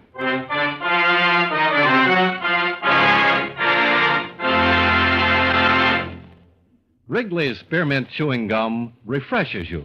Wrigley's Spearmint Chewing Gum gives you real chewing enjoyment. Yes, for chewing enjoyment plus refreshment, it's Wrigley's Spearmint Chewing Gum. The lively, delicious flavor of Wrigley's Spearmint cools your mouth, helps keep your throat moist, and gives you a nice little lift. The good, smooth chewing of Wrigley's Spearmint helps keep you feeling fresh and alert, adds enjoyment to whatever you're doing.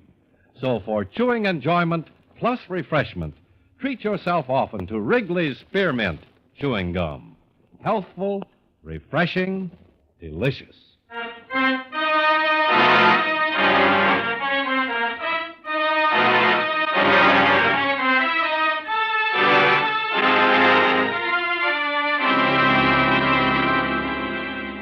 Expense account submitted by Special Investigator Johnny Dollar to Home Office, Hemispheric Life Insurance Company, Hartford, Connecticut. The following is an accounting of expenditures during my investigation of the Enoch Arden matter. Expense account item 1, 50 cents, cab fare to your home office, where Henry Grant provided me with a complete file of previous investigations and police reports covering the disappearance of Frank Loring. I was about halfway through them when Grant came in with an attractive woman in her early 30s. Oh, Johnny, this is Miss Ruth Boulogne, the young lady I told you about. How you Miss do? Boulogne, this is Johnny How do you Dollar. Mr. Dollar's an investigator, Miss Boulogne. Now, I want you to tell him exactly what you told me on the phone this morning and, well, anything else you may have thought of on the way down here. Well, I don't really know whether I've anything to tell. You worked for the doctor who examined Loring when his policy was issued? Yes, Dr. Felton. That was in New York. I'd just gotten out of training. It was my first job. I was only there 3 months, then I went into the Army during the war. Mm-hmm. And since the war, I've worked in Boston, the Haywood Clinic. I feel sort of foolish telling you all this. I'm probably wrong. But she thinks she saw Loring in Boston, Johnny. When? Well, about 2 weeks ago. 2 weeks ago yesterday. Where? At the clinic. Look, really, I'm not sure about You're not all this. hurting anybody, Miss Boulogne. Suppose you just tell us, and we'll take it from there. Well, as I said, it was 2 weeks ago. A man came to the clinic. He wanted to be vaccinated. He give his name? Yes, but it wasn't Frank Loring. He gave the name of Michael Walsh. I thought he looked familiar, but I couldn't place him. What was the reason for the vaccination? He needed an international certificate of vaccination. It's required by law for anybody going abroad. Oh, he was leaving the country. Well, I guess so. He wanted the certificate. I administered the vaccine. He came back 5 days later, and the doctor entered the result on his card and signed it. That's all I know. What made you connect this Michael Walsh with Frank Loring? I really don't know. I didn't until this morning. I remembered thinking I'd seen him before, and then when I saw that story this morning about Mrs. Loring, the name just came into my mind. You'd only seen Loring once, 10 years ago? Yes, but as I said, it was my first job, and I was impressed at the time having him for a patient. Why impressed? Well, I knew he was an actor. I'd seen a couple of shows he was in, read his name in columns, things like that. Did this Michael Walsh look like Frank Loring, as you remembered him? No, he didn't. I can't explain it. Well, it seemed worth a try, anyhow, John. Wait a minute, Grant. Let's not chuck it out so easily. I've been reading this file on Loring. Played a lot of character roles. Expert on dialects and makeup. A man like that could change his appearance very easily. Something about him, the way he moved, the tone of his voice. Something registered with this girl. He'd have recognized her, too, when he went to the clinic. She was impressed with him. She had a reason to remember. He didn't. I feel a little foolish. And I feel a little curious. How about you, Grant? I've been curious all morning. So curious, I checked the steamship and airlines. And? And a man named Michael Walsh sailed on the SS Castillo 6 days ago. She runs between Boston and Santiago, Chile. You know when she reaches the Panama Canal? Yeah, day after tomorrow. That's plenty of time for you to get down there by air. Yeah, with enough to spare for a stopover in New York and a chat with Mrs. Loring. Expense account item 2, $11.30. Train fare and incidentals between Hartford, Connecticut and the Greenwich Village section of New York, where Mrs. Frank Loring was living it up bohemian fashion. It was evening and the party was in full swing when I arrived. The apartment door was wide open, so I just walked in. Somebody shoved a glass into my hand like they used to do it at the local movie houses on dish nights. Wow. You must be Linda's boyfriend. Oh, must I? I knew it the minute I saw you. She always goes for the same type. Musician, aren't you? They always are. What do you play? Ring Alivio and double on Parcheesi. Oh, a funny one, eh? Well, Linda said when you got here to tell you the benefit is going to run late, so make yourself comfy and wait. She won't be here until 12. I'm Freddie. You must be a poet. How did you know? I'm psychic. Now, what's the party for? Oh, Marcia's celebrating. She's going to get $250,000 just because her husband, Frank, disappeared. She ought to be happy enough just to be rid of him. Don't be so bitter, lad. It'll throw your rhymes out of meter. I helped her get over him. I helped her. Anytime she wanted anything, all she had to do was call little Freddie. Now she's getting all that money and she'll just run out. Oh, she wouldn't do that to you, would she? Oh, no? That's how much you know about women. She's going to Chile, South America. Oh, now that's an interesting bit of information, Freddie. She thinks I don't know about it. The airline called to confirm her reservation while she was out shopping this afternoon. Which one of those lovely ladies is Marcia Loring? Those? She doesn't look like any of them. Marcia's out in the kitchen fixing sandwiches. She needn't think she'll get any help from me. Oh, maybe I can lend a hand. Listen, mister, you've got a girl coming. Oh, sure, Linda. Well, she told me to give Marcia a message. Besides, you don't want to talk to me. Interferes with your brooding. I'll see you later, Frank. Come on. Well, hello. Come in. I'm making sandwiches for the starving multitude. I know. I came in to help. How are you on opening bottles? Champagne? What, for those peasants? Beer. It's right there. The opener's on the hook. Oh, we're in business. Hey, what are you, a party crasher, or did you come with one of the girls? A crasher.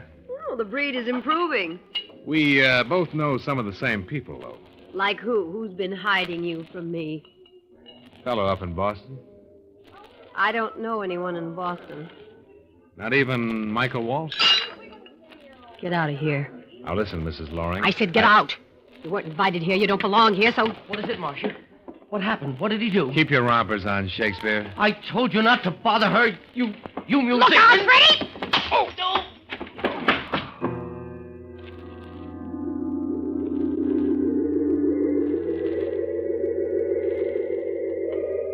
I came out of it lying on the cold stone of a basement areaway. And then I went in search of a diner, a telegraph office.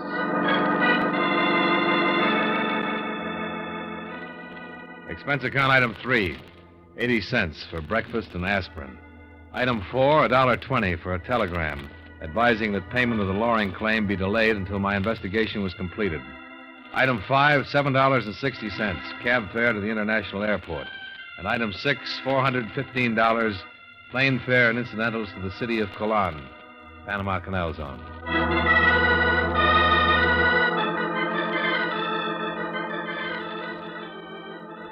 As usual, it was raining in Colon. The SS Castillo had reached port slightly ahead of schedule. I was waiting to go through the locks when I made my way aboard. It was almost midnight. I located the name of Michael Walsh on the passenger list posted in the lounge, and then made my way to the inside cabins on B deck. I knocked on the door of cabin B64. There was no answer. May I help you, senor? You the cabin steward? Si. I'm looking for the passenger who occupies this cabin. Oh, Senor Walsh is not here. He's gone ashore. In this downpour? Si. Look, here's $5. All you have to do for it is to bring me the biggest towel you can find and open this cabin so I can wait inside. Gracias, senor. But if you are waiting for Senor Walsh, he will not be back. Why not? He's booked through to Santiago. When he went ashore an hour ago, he took his baggage with him. I helped him with it. You know where he went? No, senor. He was most anxious to get ashore as soon as our lines were fast. I see. Ship's wireless take any kind of cablegram for him in the past 24 hours? See, I delivered one to him in the middle of last night. It was most urgent, I think. He seemed most concerned. Yeah, I thought so. Thanks. I knew that Frank Loring, alias Michael Walsh, wasn't going to be easy to find. Away from the ship, he was likely to have a third name. And since he was an expert with dialects, there was every chance he'd adopt a different nationality. I thought about it as I made my way through the narrow, rain-swept streets. I seemed to be the only man without shelter in all of Panama. But I wasn't. Do you have a match, senor? Huh? Oh, I could hardly see you. Yeah, I got a match. I doubt if it'll light in this rain. You don't appreciate the rain, senor? In the rain, I always get what I want. The turistas, they never refuse Jose. Hey, that isn't a cigarette in your hand. No, senor. It is a gun. You join me in the doorway, no? Well, I'd rather die than say no. Now, if the senor has some little thing he wishes to give Jose for a gift, Jose will be most grateful. I don't have much cash, but this wristwatch is worth a couple of $100. Oh, see. Oh, that's a very nice one. I will like that. He bent his head slightly to look at the watch, and his gun hand dipped automatically. I brought my hands up to undo the watch strap, stepped quickly to the side, and let Jose have a left in the solar plexus.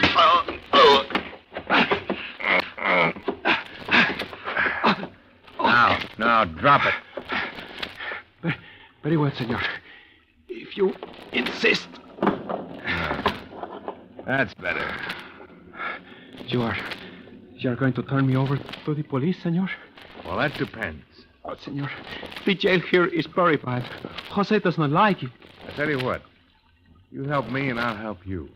What kind of help does the senor need? Suppose the police or somebody were after me. Suppose I had to get out of here without using my passport. How would I do it? From Colon? There is no way, senor.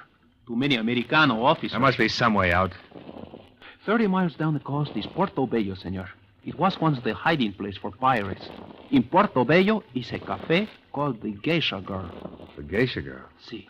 And the proprietor is Senor Kamamoto in Japanese. He is very good at making people disappear, senor.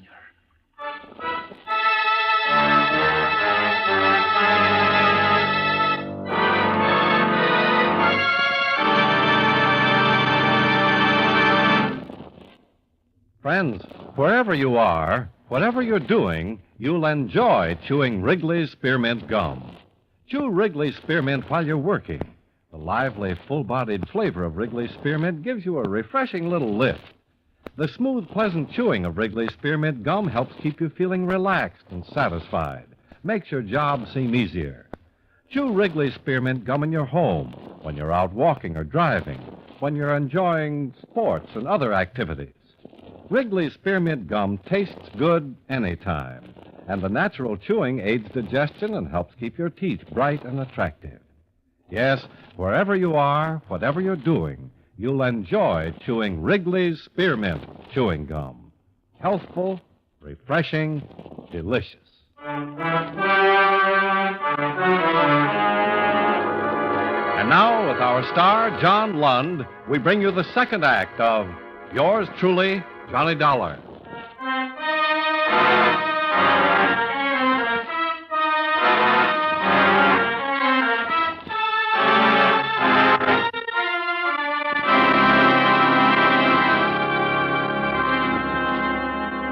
Expense account item 7.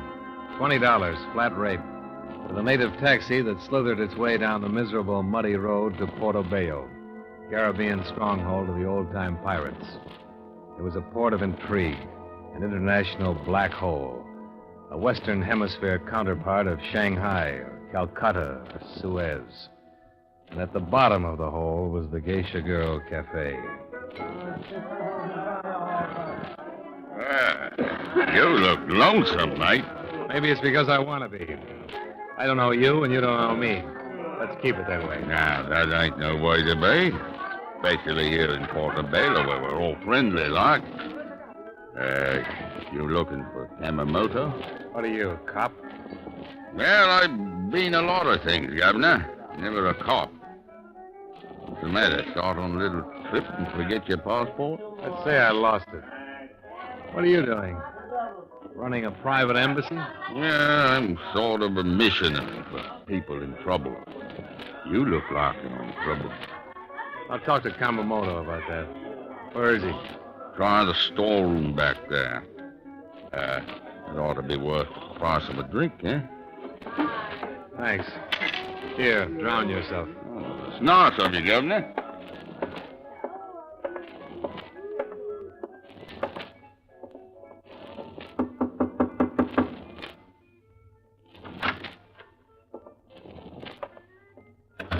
Kamamoto? Ow. Hey. Anybody in here? Matches. Oh, don't bother with that. We won't need a light. Oh! Oh, well done, Suki. You may leave now. I will tie him up. I came to in a room filled with packing cases and lit by a feeble candle. 2 men were seated on a couple of small barrels. One of them was the Cockney who had spoken to me in the bar. The other was a Japanese. Are you feeling better, Mr. Dara? How did you know my name? Oh, from your American driver's license? Is that all he had on him? Oh, well, there was some money which I would find most useful. You were carrying the exact amount required to pay for your passage, Mr. Dara. Over $1,000? That's pretty high fare. I am a charitable man. My rates are based upon what my passengers can afford to pay. An unscheduled ship line is expensive to operate. So you will be taken aboard the Kiramatsu shortly. You will sail at 4 a.m. For where? You will be put ashore somewhere in South America. Venezuela, possibly, or Brazil. I'm not your only passenger. Oh, no. No, you are not.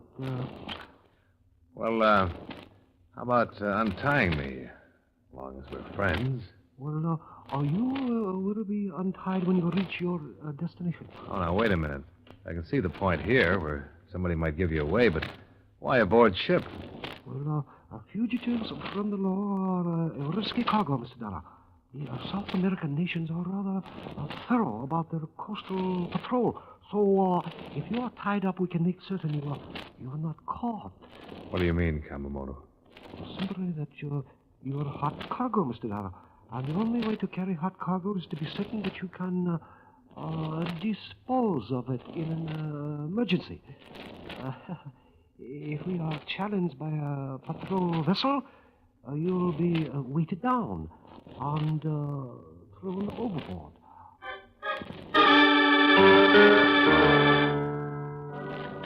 It was dark when they carried me aboard and left me still trussed in the deck cabin. Then the Kiramatsu pitched and rolled her way into the open sea. I knew that Loring was on board someplace, and I knew something else. Kamamoto had lied to the Cockney about what he'd found when he searched me. He had more than a driver's license. He had my insurance company credentials and my passport.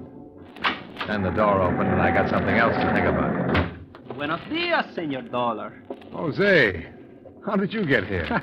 After you left me, I ran into another Americano with no wristwatch, but much money. He was kind to me. He gave me money to leave the country when I told him about the bad jails. Well, how come Kamamoto is letting you run loose? Why, you are the only one who is tied up, senor. I do not think they intend for you to finish the trip. How many other passengers are there? Besides us, 3. A man and a woman came just before we sailed. That's 2. Who's the other one? A man with a white suit and a hat. A Cockney accent? What is that? He sounded like an Englishman? Oh, yes, he is English. Yeah, I thought so. How many in the crew? Kamamoto and 5 seamen. It is a very small boat. Yeah, I can feel that. Look, Jose, I gave you a break with the police. How about giving me one? I'm a businessman, senor. No sentiment. $1,000. Guaranteed by an American insurance company. If you cut these ropes and lend me your gun. Cash, senor. No credit. Too much book. I haven't got any cash. Kamamoto took it all. Too bad. Maybe next time. There isn't going to be any next time for me. Ever buy a sweepstake ticket? See? Well, then take a chance on me. Come on. How about it? All right. But when is the time for the drawing? To see if my ticket wins. As soon as you get these ropes off. But let's do it now. This tub may get to my stop any minute.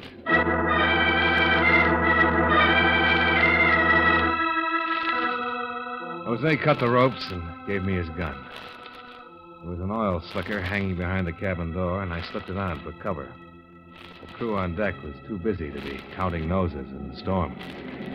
I edged my way forward to the main cabin, grasped the door handle, and crashed in. Dollar! Now, let's not get jumpy, anybody. I'm wet and I'm mad, and I've been pushed about as far as I go. Well, good for you, Governor. Glad to see you up and about. You can drop the accent, Loring, and stop flexing your fingernails, Freddie. Now, what's the matter, Marcia? You get too nervous to stay home and fix sandwiches? I didn't have to stay. My lawyers can collect for me. Now, what? Loring looks pretty alive to me, even with that Cockney accent. I'm more alive than you're going to be. Don't be a fool, Loring. You're more of a clay pigeon than I am. You've been practicing for the part for 7 years. What are you talking about? You think you were going to get to spend any of that insurance money? You think I'm not? Ask Freddie. How about it, Freddie? I don't know anything. I just came with Marcia because she asked me to. Freddie's a nice boy, Loring. He writes poetry, and he'll do anything Marcia asks him to. Won't you, Freddie? What are you trying to do? Wait a minute. I want to hear this. Yeah, you ought to, before your hearing stops altogether. Maybe you've been dead for 7 years, but your widow hasn't been putting flowers on your tombstone. You stop talking about Marcia. You see, Loring? Freddie gets mad when I talk about Marcia. Freddie loves Marcia, don't you, Freddie? Yes. You ever take a look at his eyes, Loring? If Marcia said the word, he'd put a knife in you in a minute. Think it over, mister. Michael Walsh turns up dead in South America, and Mrs. Frank Loring and friend Freddie go back to Greenwich Village with $250,000. Only this time they'd have nothing to worry about. Don't listen to him, Frank. Why not, Angel? He sounds like a pretty smart guy. We've waited 7 years for this. Do you think I'd have anything to do with this little idiot? I've used him, that's all. Marcia. You see, Freddie? She'll get rid of you, too, after a while. There'll always be somebody else coming along to open the beer bottles. I was kind of wondering how Freddie got in on this little trip. I was wondering why we kept something between ourselves for 7 years, and then you spill it to him. I was frightened, Frank. I knew Dollar was after you. That's why I wired you. I couldn't come down here alone until I was sure we'd be together. We'll be together, and we'll stay together until the money comes. Then maybe I'll have some ideas of my own. Give up, Loring. You're never going to get that money. Yes, I am, Dollar. Kamamoto's standing right behind you, the curtain between this cabin and the next one. Don't turn, Mr. Dollar. Now, let me have that gun, Dollar. All right, Kamamoto. Now let's get rid of him. Oh, of course, Mr. Dollar. Why, Kamamoto? Why don't we bargain a little first? I'm afraid you are not in a bargaining position. How much is he going to give you for dropping me? You'll get $5,000, Dollar. Oh, you're dealing with a real cheapskate, Kamamoto. I'm worth more than that. I could shut you up right here. Please, Mr. Loring. Let the gentleman speak. And do not use that gun unless I say so. This is my ship. You took my credentials before, Kamamoto. You know who I am. Yes. How much did Loring tell you he was going to collect? He's stalling, Kamamoto. Get rid of him. I warned you, Mr. Loring. I will decide who leaves the ship, and when, and how. Suppose you tell me the amount of the policy, Mr. Dollar. $250,000. He's lying. It's only $25,000. Is it, Loring? I tell you what I'll do then, Kamamoto. Put us both ashore back in the canal zone where I can get him into the hands of American authorities, and my company will pay you $25,000. And I'll make it $50,000, Kamamoto. $50,000. I bid 60. Do I hear 70? Come on, Loring. Bid. I can go the whole $250,000. Won't cost my company any more either way. I'll kill you, Dollar. No! Loring and Kamamoto fired at the same time. Both of them were hit, but only Kamamoto went down. Loring turned to Marcia. You wanted him. You can go together. Marcia! All right, Dollar. That ends everything. Now I'm around to you for sure. Oh, I wouldn't count on it, Loring. This time I've got a friend in the doorway. What he says is true, senor. Senor Kamamoto was no longer using his gun, so I took it. Besides, you have only one bullet left. I have 5. You kill Mr. Dollar, and I will have to kill you. You're cooked, Loring. Your wife's dead. You couldn't even get the money if you could get away. All right. Here. You can have it. Kamamoto hit me in the side. It hurts. Maybe I can patch it up a little. Better just rip your shirt. I loved her. She always wanted things more than an actor could give her. Whose idea was it? Hers. I hid out like a dog. She sneaked up to Boston to see me. Maybe once every 6 months after the first year. The rest of the time I was without her. I guess she wasn't lonely. Yeah. Some women never are.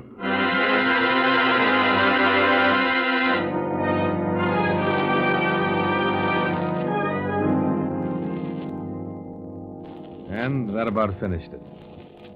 Expense account, item 8, $60, miscellaneous expenses. Expense account, item 9, $1,000 as promised to Jose.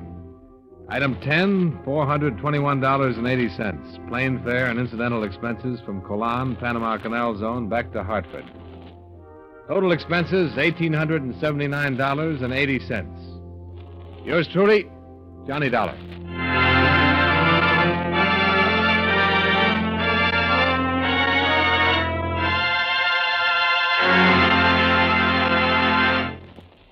Remember, friends, Wrigley's Spearmint Chewing Gum refreshes you. Wrigley's Spearmint Chewing Gum gives you real chewing enjoyment. The lively, full-bodied flavor of Wrigley's Spearmint cools your mouth, freshens your taste, sweetens your breath. The smooth, pleasant chewing of Wrigley's Spearmint helps keep you feeling relaxed and satisfied. Makes whatever you're doing more enjoyable. Yes, for refreshment plus chewing enjoyment, treat yourself often to Wrigley's Spearmint Chewing Gum. Millions enjoy it daily. Get a few packages and always keep some handy. That's Wrigley's Spearmint Chewing Gum. Healthful, refreshing, delicious.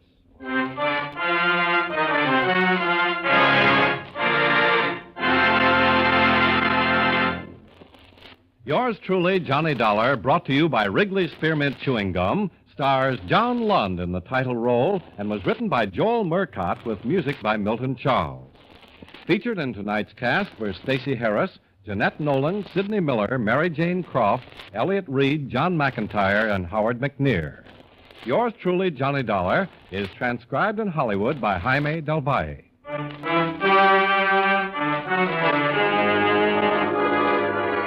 The makers of Wrigley's Spearmint Chewing Gum hope you enjoyed tonight's story of Johnny Dollar and that you're enjoying delicious Wrigley's Spearmint Gum every day. This is Charles Lyon, inviting you to join us again next week at the same time when, from Hollywood, John Lund returns as... Yours truly, Johnny Dollar.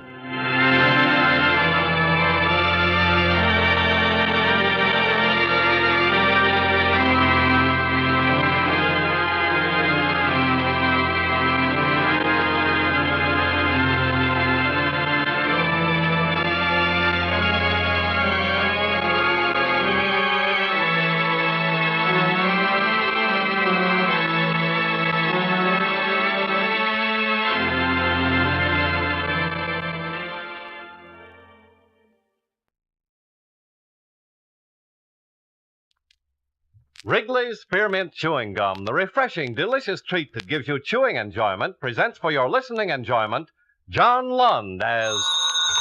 Johnny Dollar. Dupree, Johnny, down at International. Oh, hello, Paul. Nice to hear your voice again. How are things? Oh, about the same. Hey, Johnny, would you like to come over to my office and meet a girl? She pretty? Very. Interesting? Very. As a matter of fact, she just told me the most interesting thing I've ever heard. Oh, yeah? What's that? She just told me that she was dead. I better come over.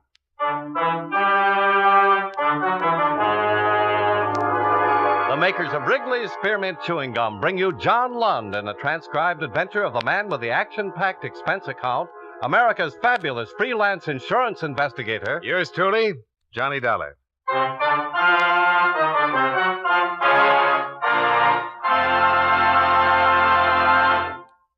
Wrigley's Spearmint Chewing Gum refreshes you.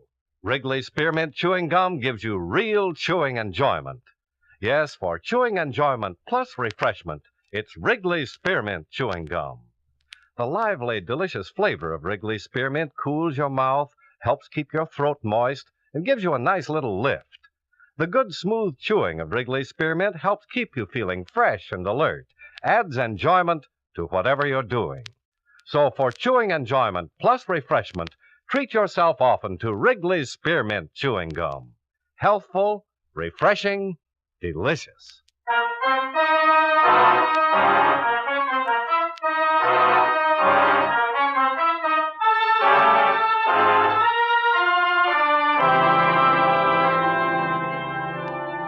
Expense account submitted by Special Investigator Johnny Dollar to the International Insurance Corporation, International Building, Hartford, Connecticut. Attention Claims Division. The following is an accounting of expenditures during my investigation of the Madison matter. Expense account item 1, $1.30. Cab fare downtown to the International Building. I went up to the 10th floor in Paul Dupre's office to find him sitting across the desk from a tall, dark-haired woman in her early 30s. She was pretty, she was quiet, she was well-dressed. Oh, hello, Johnny. Come on in. Hi, Paul. This is Mrs. Walker, Mr. Dollar. How do you do? How do you do? Sit down, Johnny. Make yourself comfortable. Mrs. Walker came to see me this morning with a most unusual story. Something Johnny. about being dead? Yes. Mrs. Walker, Mr. Dollar will be handling this matter for International. I wish you'd tell him exactly what you just told me. Well, there really isn't much to tell you, Mr. Dollar. It's just that I'm legally dead and my husband is collected on my insurance policy. What's your husband's name? Frank Madison, Dr. Frank Madison. I took the name Walker when it happened. It was my maiden name. My married name is Thelma Madison. Where does your husband live? In Los Angeles. I made a file check before you came over, Johnny. We issued a straight life policy on a Thelma Madison in Los Angeles, April 23rd, 1945. According to this, Mrs. Madison passed away June 5th, 1951. Claim was filed by the beneficiary, husband, Dr. Frank Madison, June 7th, and paid on the 10th of that month. Frank Madison, that's your husband? Yes. How much was the policy? Full claim, $10,000. Who adjusted it? A local man, Los Angeles office, McCarthy there. How about a death certificate? Oh, yeah. Here's a photostat. Cause of death, coronary thrombosis. Here. Thanks. This is signed by a Dr. Willis Reed, Mrs. Walker. Do you know Dr. Reed? Yes, he's a friend of my husband's. They share medical offices. Suppose you tell me how it worked. Well, one night Frank had a patient who was in pretty bad shape. A girl had been drinking somewhat and saw his shingle and just came in the office. She said she was feeling badly. I was there helping Frank, acting as receptionist. The girl had a heart failure in the examining room.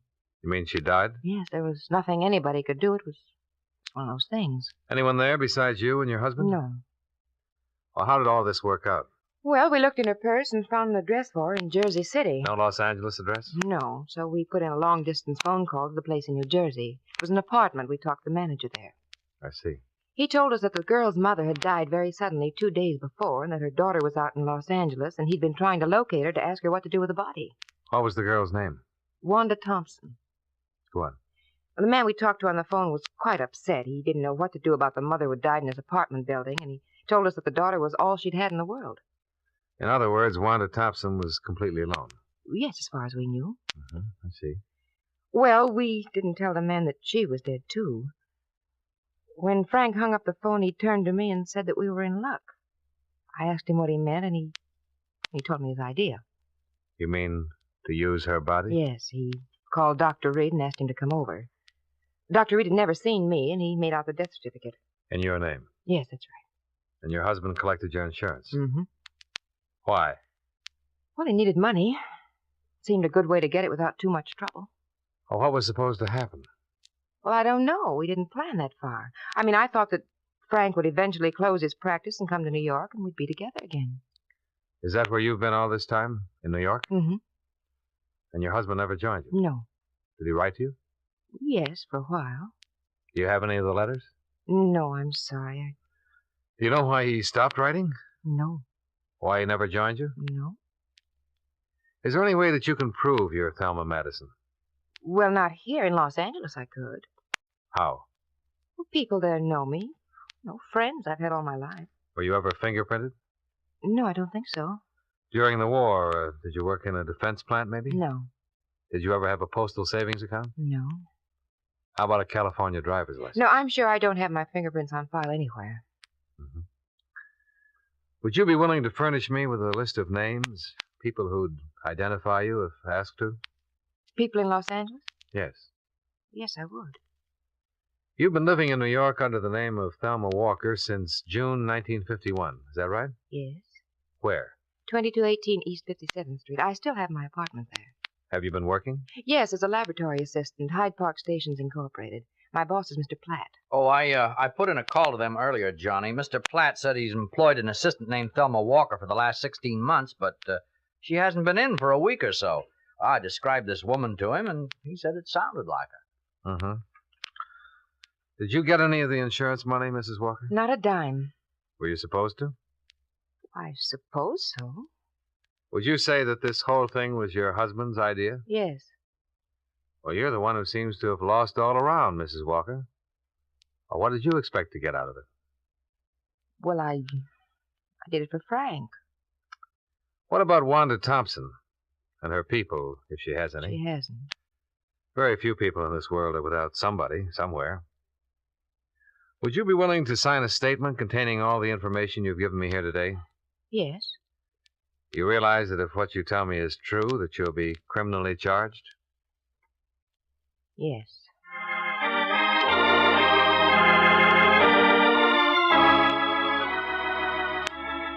By 5 o'clock in the afternoon, a statement had been prepared. Thelma Walker signed it without hesitation. I talked with Dupre in the outer office. Well, Johnny, I don't even have to go up to legal to know that every word of this will have to be verified before we can take any action. Well, if half of it's true, we're in business. Oh? She didn't give us any good reason for coming here.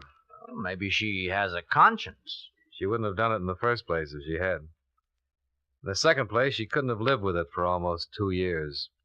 And in the third place, there's an awful lot of coincidence. Yeah, but suppose it's true. Well, then it's the neatest thing since the ball bearing. What worries you most? What I said before. She might be a crackpot with a good imagination. Well, let's find out.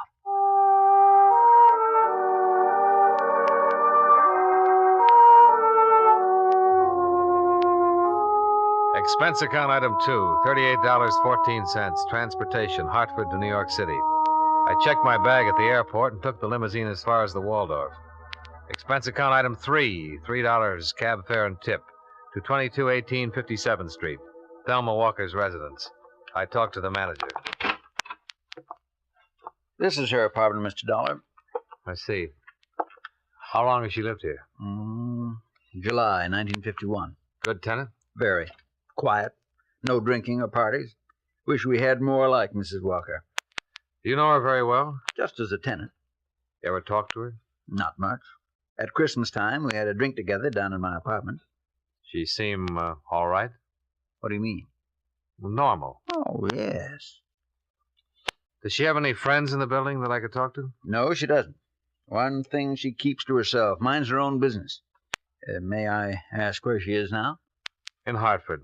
New Hartford Hotel, if you want to talk to her about anything. I'll remember that. You mind if I look around? I'll have to stay with you.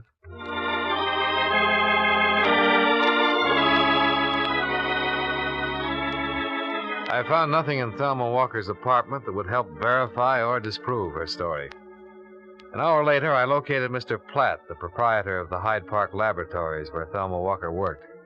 His answers concerning her conduct, habits, and attitude were identical with those of the apartment house manager.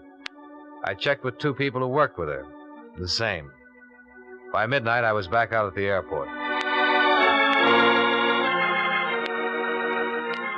Expense account item 4, $2.25. Long-distance phone call to Hartford.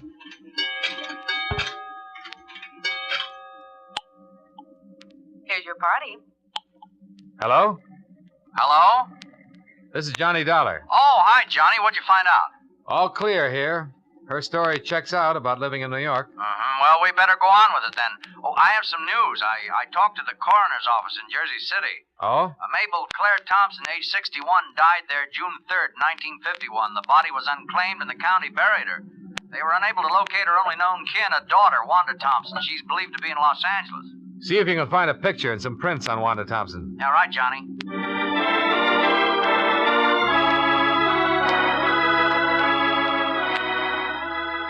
Expense account item 5, $185. Transportation New York to Los Angeles. I arrived at 8:35 in the morning. By 9:35, I was in my room at the Statler sleeping. At 4 o'clock in the afternoon, I awakened, shaved, and had something to eat. There was a special delivery airmail folder for me at the desk. It was from Paul Dupre. It contained a front and side view of Thelma Walker, along with a sample of her fingerprints and handwriting.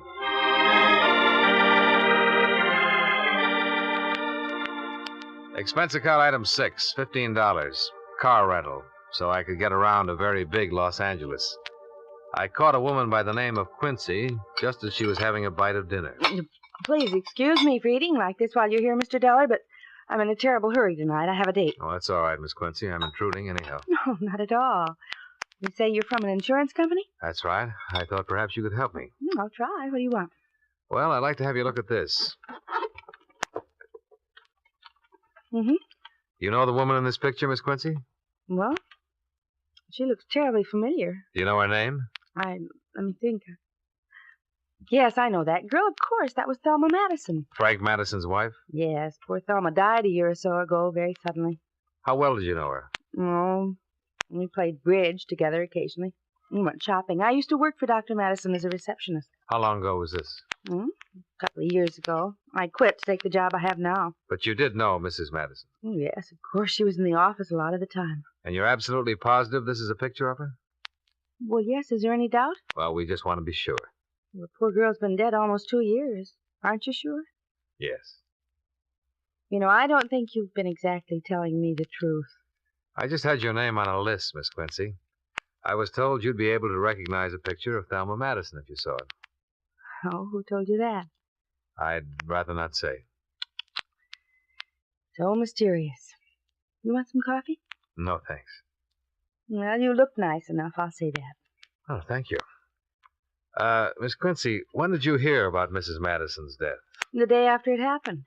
I dropped in to see Dr. Madison about some things I'd left there, and he told me what had happened. It was quite a shock. She was always so healthy. I see. Did you go to Mrs. Madison's funeral? No, there wasn't one. Dr. Madison had her body cremated.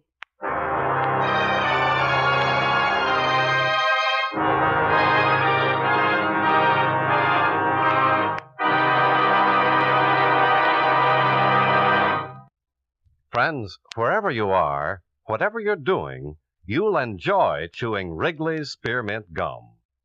Chew Wrigley's Spearmint while you're working. The lively, full-bodied flavor of Wrigley's Spearmint gives you a refreshing little lift.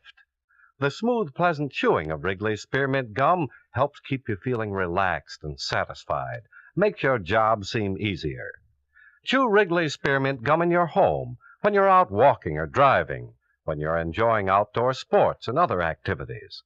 Wrigley's Spearmint Gum tastes good anytime, and the natural chewing aids digestion and helps keep your teeth bright and attractive. Yes, wherever you are, whatever you're doing, you'll enjoy chewing Wrigley's Spearmint Chewing Gum. Healthful, refreshing, delicious.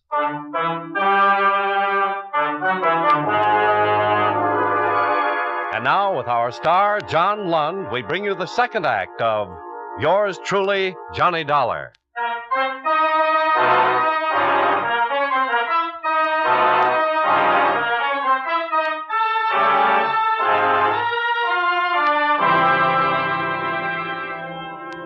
The Los Angeles police had a missing person report on Wanda Thompson dated June 21st, 1951. They'd been unable to get any leads as to her whereabouts. The reports had been filed by a man named Rexford. I looked him up. He lived in a small house off Laurel Canyon Drive. I told him my business. Insurance? Investigator. Oh. Well, come on in. Sit down. What can I do for you? I understand you once knew a girl named Wanda Thompson, Mr. Rexford. Yeah, that's right, I did. So tell me you know where she is. No, I couldn't say that exactly. Oh, you're looking for her, huh? Yeah. You been to the police? Yes. You filed a missing person complaint on her? Yeah, but they never did find her. Was she a good friend of yours, Mr. Rexford? Yeah, sort of. She was a nice little kid. Came from someplace in New Jersey. How long did you know her? About 3 weeks or so. How did you happen to meet her? I met her in a restaurant. She sat across from me. It was kind of crowded, and I don't get the wrong idea. It was just that we began talking, and we wound up going to a movie together. I saw her quite a bit for a while, and then she just up and disappeared without a word. That's about it. Do you remember when you last saw her? Sure, it was my birthday, June 5th. Went out and took in a play and had some drinks and food. I took her home, and she lived in a room over on, I think it was Berendo Street. 1480 West Miranda? Yeah, that's a little sort of court. That's the last I saw of her. Called a couple of times. The landlady said she hadn't seen her around, then I went over there. We went in the room, found all of her things there, but she was gone. Finally got worried and went to the police. Mm-hmm. She drink much? No. You think something happened to her? Well, I don't know. I mean, anything could happen. Why would a kid like that just walk away from all her clothes and things and not let anybody know about it at all? Did she know many other people in town? Well, I told the police that I didn't think she did. I never heard her talk about anybody else. I knew she'd only been here for a little while. She came here for health. Oh? Yeah, some kind of heart trouble. Needed the weather or something like that. Did you tell this to the police when you reported her missing? No, should I? Did she go to a doctor here? Oh, yeah. I saw him a couple of times while I knew her. Was his name Madison, by any chance? Dr. Frank Madison? Yeah, that's it. Dr. Madison. He was the guy who was taking care of her.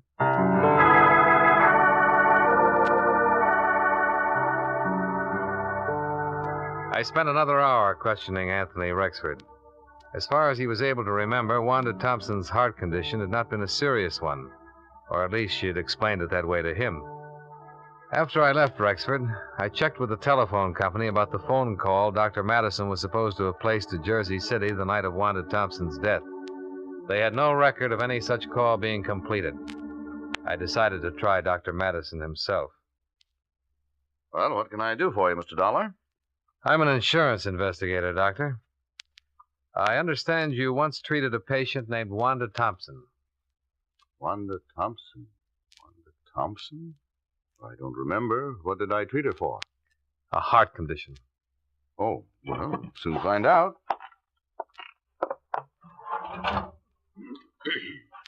Thompson. Wanda. When was this? Oh, almost 2 years ago. I don't have the exact dates. Well, I don't have a Wanda Thompson in my files, Mr. Dollar. Was it something important? Pretty important. Well, she might have come in once for some little thing. I wouldn't make a history of that necessarily. A man she once knew here told me that she came to you a few times. Could have been another Dr. Madison? No, she told him it was you. That's funny. Well, say, now, wait a minute. You say this was 2 years ago? About that.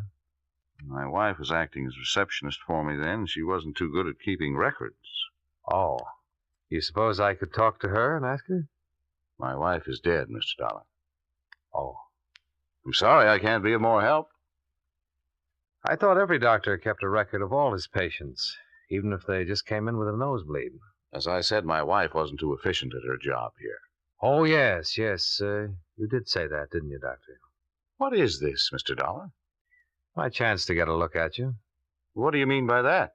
I'll come right out and say it, Doctor. You should have kept a file on Wanda Thompson. You should have kept that above all other things. The fact that you don't have one is going to make me believe a lot of things that I haven't really believed up till now. What things? What on earth are you talking about? I talked to a woman in Hartford, Connecticut 4 days ago who told me her name was Thelma Madison.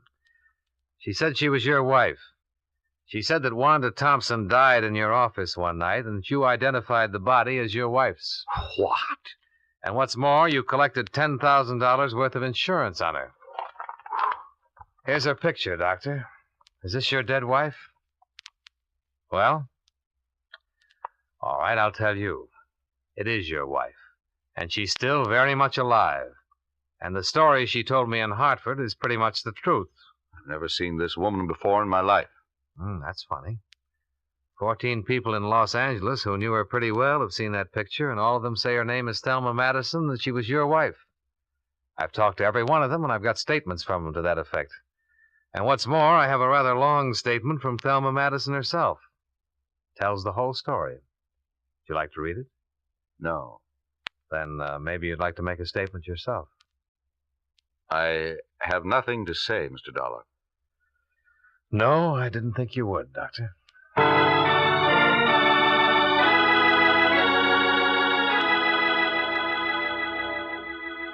On the strength of the evidence already assembled, I preferred charges against Frank Madison and had him taken into custody. He refused to talk with the police or with me about any of the charges of which he was accused. He was held without bail pending investigation.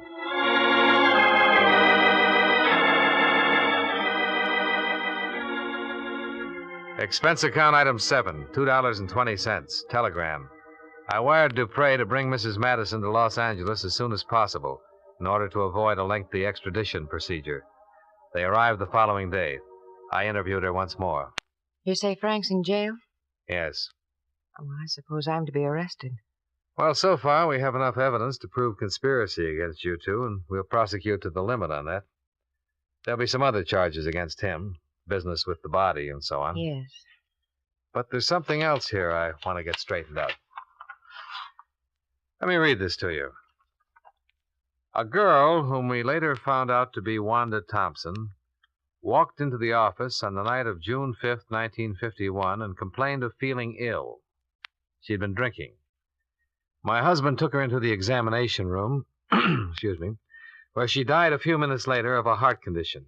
Those are your words on this sworn statement. Yes. Let me go on. I had never seen or heard of Wanda Thompson until that night. I was with my husband when he placed a phone call to her home in Jersey City. He spoke with a man there who managed an apartment house, and so on. Mrs. Madison, that call was never placed. I was in the room when Frank made it. The phone company has no record of it. Were you in the room when Wanda Thompson died? No. Did you know that she was a patient of your husband's before that time? No.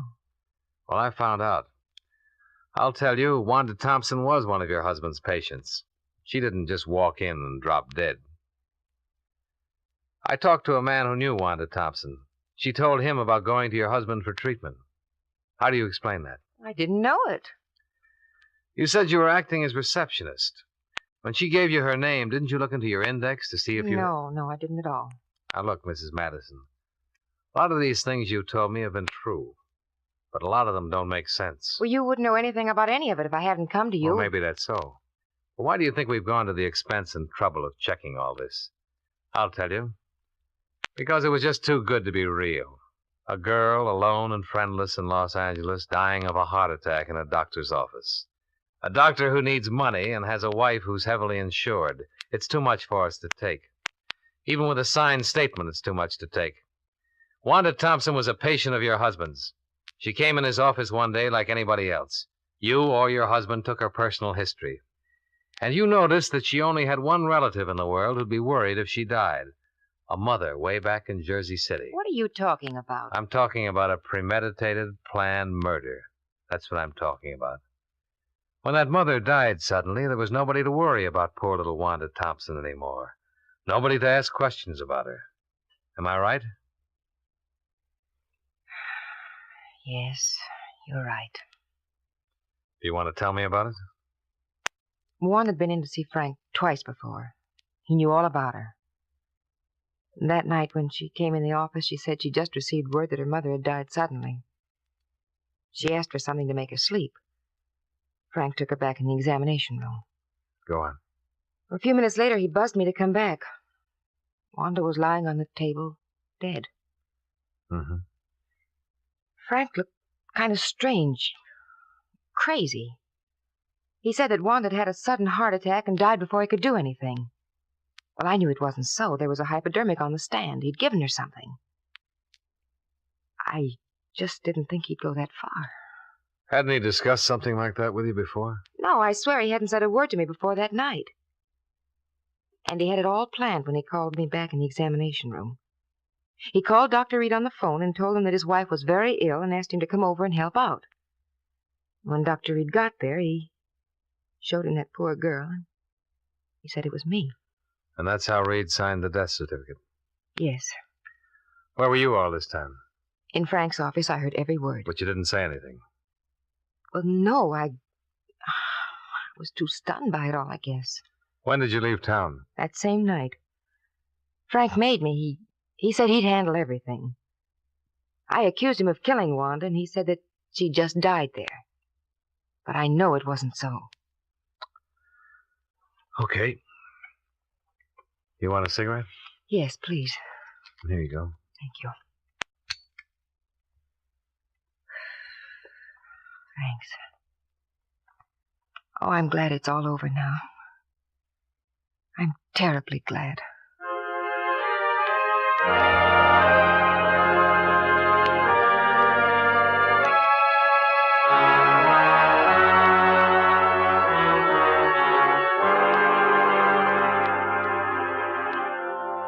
Expense account item 8, $73.50. Board and room while in Los Angeles. Expense account item 9, $205. Plane fare to Hartford. Expense account total, $525.39. Yours truly, Johnny Dollar.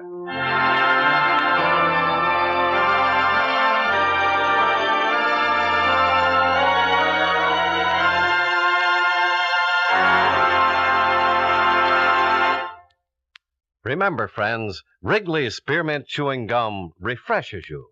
Wrigley's Spearmint Chewing Gum gives you real chewing enjoyment. The lively, full-bodied flavor of Wrigley's Spearmint cools your mouth, freshens your taste, sweetens your breath. The smooth, pleasant chewing of Wrigley's Spearmint helps keep you feeling relaxed and satisfied, makes whatever you're doing more enjoyable. Yes, for refreshment plus chewing enjoyment, treat yourself often to Wrigley's Spearmint Chewing Gum. Millions enjoy it daily. Get a few packages and always keep some handy. That's Wrigley's Spearmint Chewing Gum. Healthful, refreshing, delicious.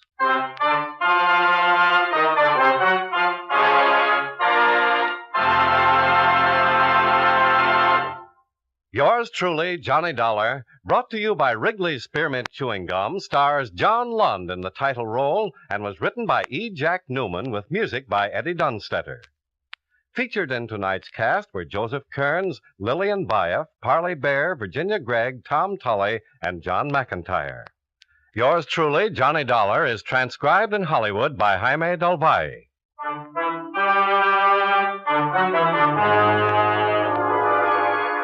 The makers of Wrigley's Spearmint Chewing Gum hope you enjoyed tonight's story of Johnny Dollar and that you're enjoying delicious Wrigley's Spearmint Gum every day. This is Charles Lyon, inviting you to join us again next week at this same time when, from Hollywood, John Lund returns as... Yours truly, Johnny Dollar.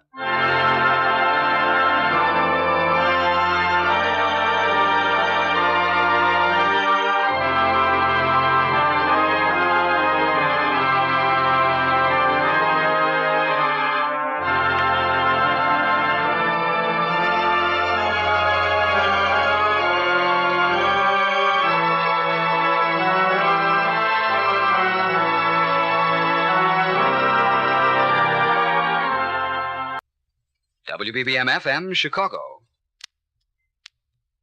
Wrigley's Spearmint Chewing Gum, the refreshing, delicious treat that gives you chewing enjoyment, presents for your listening enjoyment John Lund as... Johnny Dollar. This is Joe Benson. You call me? Oh, yeah, Lieutenant. I'm from Federal Underwriters. All the way from Hartford? Yeah.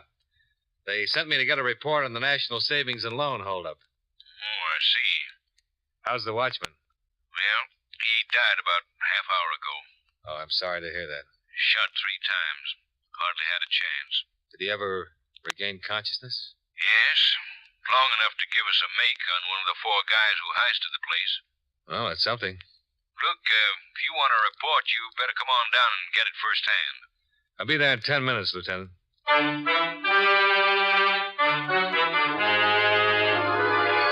The The makers of Wrigley's Spearmint Chewing Gum bring you John Lund in a transcribed adventure of the man with the action-packed expense account, America's fabulous freelance insurance investigator. Yours truly, Johnny Dollar.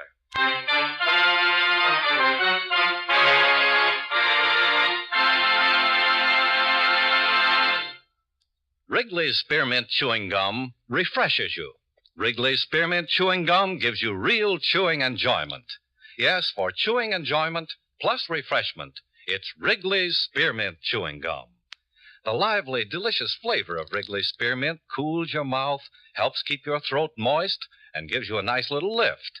The good, smooth chewing of Wrigley's Spearmint helps keep you feeling fresh and alert, adds enjoyment to whatever you're doing. So for chewing enjoyment plus refreshment, treat yourself often to Wrigley's Spearmint Chewing Gum. Healthful, refreshing, delicious.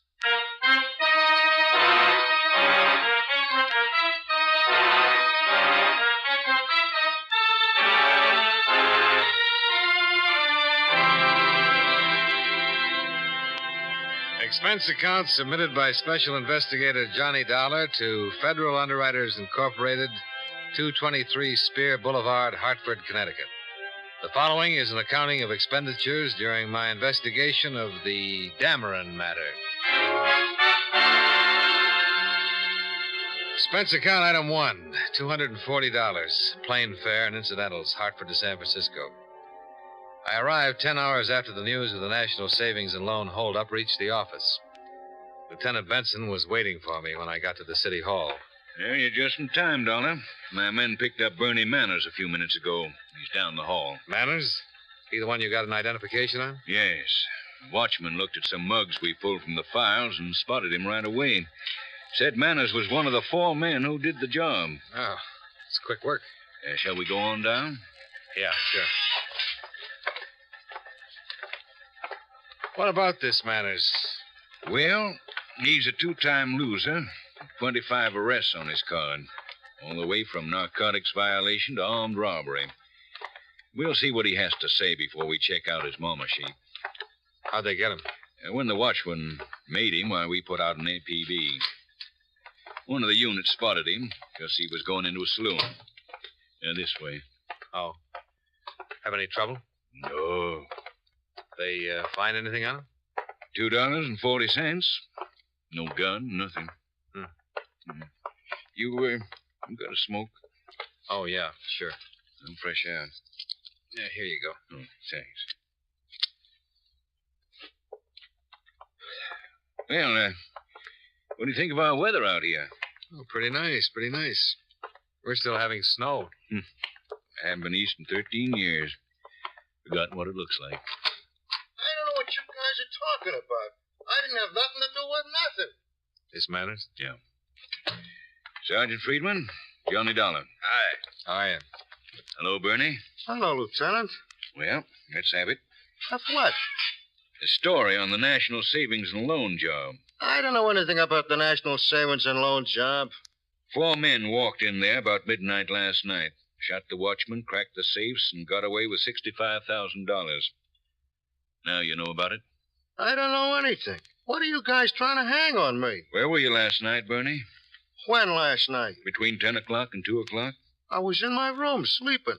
Can you prove you were sleeping last night in your room? Who can prove they were sleeping? Well, a landlady, somebody like that. I don't know. What do you know? Huh? About the National Savings job. Nothing. I don't know nothing. Look, Bernie, you can make this thing a whole lot easier. I can? Now, who worked it with you? Who were the other 3 men in on it? Oh, come on, Bernie. You were always pretty good at talking. I'm not going to tell you anything. I don't have anything to tell you. How are you making a living these days? What? What do you do for a living? Why, I've been driving a truck up to last week. Yeah? Where? Coast Trucking Outfit. Did you quit? I was fired. Why? I got in a beef with the boss. Check that. Yeah.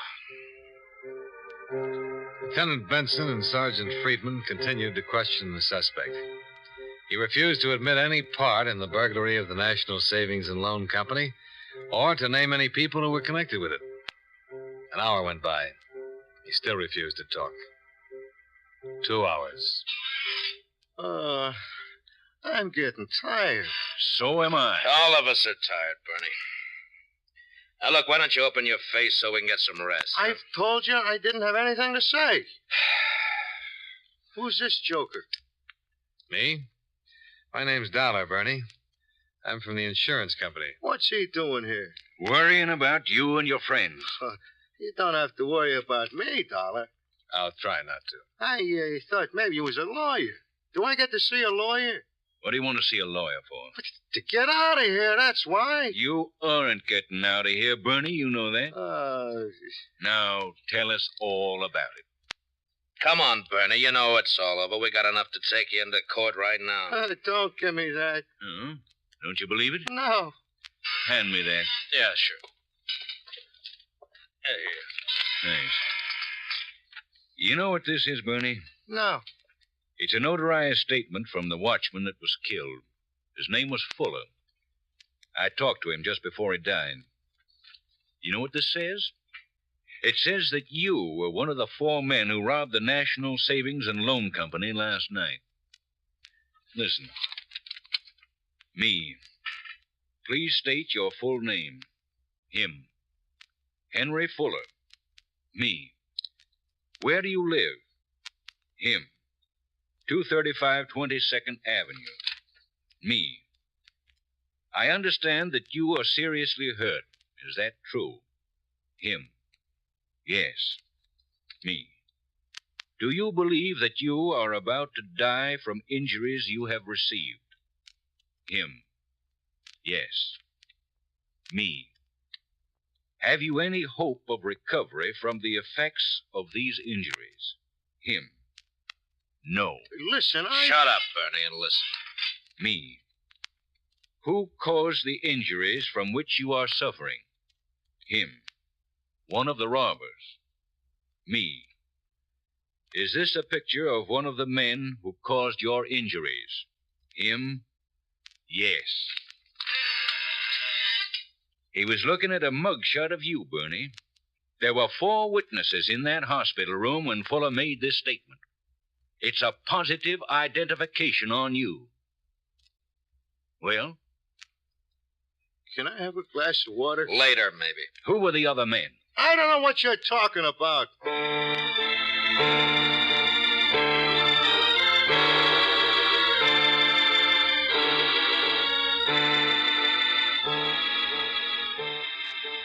Questioning went on. Another hour passed. Everybody got pretty tired. Manners still admitted nothing. It was the usual method of interrogation. Hammer away, hammer away. Sooner or later, he'd spill something important. Lieutenant Benson knew his job. Once more, Bernie. Who were the other men? For the 20th time, there were no other men. There were 4 of you, Bernie. Why didn't we play bridge? Tell us what you did all day yesterday. What? Start with from the time you got up. I'll try to remember. Yeah, we're all interested. Well, what is this? Go on, Bernie. Tell it. What? I got up about 10 and I fooled around all day and I got to bed early. Very nice. What do you want me to tell you? What you did all day, who you were with, where you went. Oh. And after you tell us that, you can tell us how you worked on the National Savings and Loan Office. I'll tell you nothing. All right, what's your name? What? What's your name? Bernie Manners, you know my name. Where do you live? I told you. Tell us your address. 2020 Army Street. Who worked with you? Nobody. Yeah, just a minute. Benson? Yeah.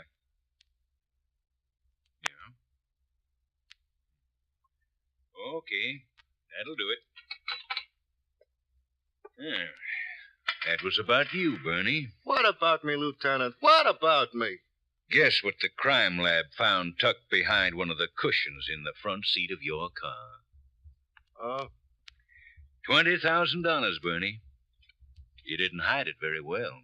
I didn't think you'd be looking. Did you use your car? Yeah? Who were the others? Eddie Page, Jack Ivers. One more. The other guy was called Chick. I didn't know him. Chick one. Just Chick. He figured the whole thing. Who contacted you? Eddie, he put me in on. But Chick ran it. Where can we get hold of Chick? I don't know. What about Eddie Page? I don't know. Jack Ivers? No. It won't do you any good to lie now. I'm not lying. I just don't know where you can get hold of any of them. Now, what'd you do after the job? We all got in my car and beat it. I let them off near the Fairmont. All three of them? Yeah. That way you split the money? No, we did that before we left the loan company. Look, I'm tired. Now, one more thing. Who shot Fuller? This chick. Are you sure? Well, he was the only one who had a gun. Sure, I'm sure. Why'd they shoot him? I couldn't figure that myself. We're all leaving the place. Watchman was all tied up, and it was no trouble. Chick walked over, stuck the gun in his back, and let him have it.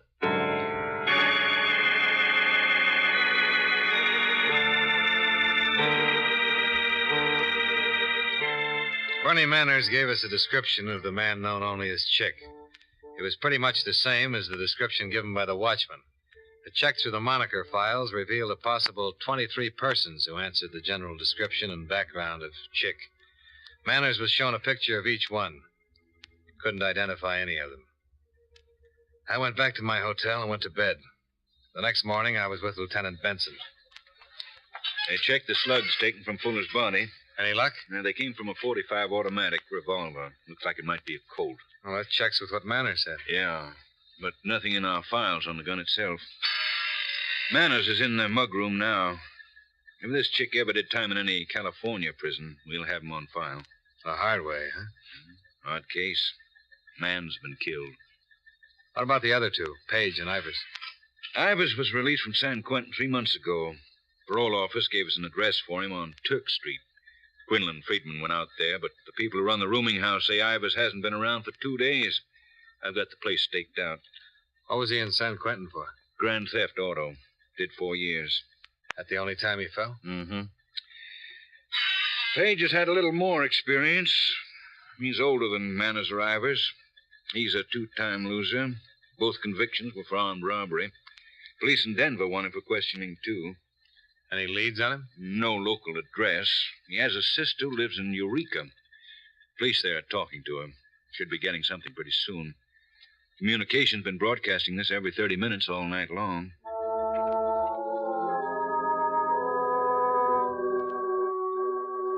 I left Lieutenant Benson so I could talk with the auditors who'd been working with the people at National Savings and Trust. By that time, they determined that $68,000 had been taken in the robbery. I spoke to the claims adjuster who'd flown in from Hartford and the officials of the company. I explained the situation with the police and the recovery of $20,000 of the stolen money. They agreed to suspend their claim, pending the arrest of the other 3 suspects and the possible recovery of the entire loot. Expense account item 2, 10 cents. Phone call. I checked with Lieutenant Benson about 4 o'clock. Hi. Hi. You're just in time. We got a lead on Page. Oh, yeah? 1485 Clare Street. I'll meet you out in front. Right. Expense account item 3, $1.35. Cab fare to the address on Clare Street. Hi. Hi. In there? Yeah. You want to be in on this? If it's all right with you. Okay. Friedman's covering the back entrance. Quinlan's in the lobby. Let's go. Right.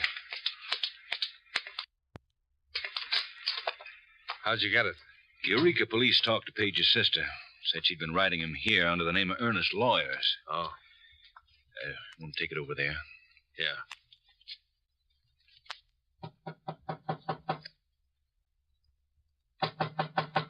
Who's there? Looking for Mr. Lawyers. You Mr. Lawyers? Yeah. What do you want? Package. Who from? It's, Mrs. William Redding, Eureka, California. I have to sign for it. Okay. What's the idea? You alone, Page? Who are you? Police. Get your hat. Come on, let's go. Want to take a look over there, Donald? Yeah. What is this? Bernie Manners spilled it all. Look out. He's got a gun. Drop that, Page. No good, mister. You lousy cut.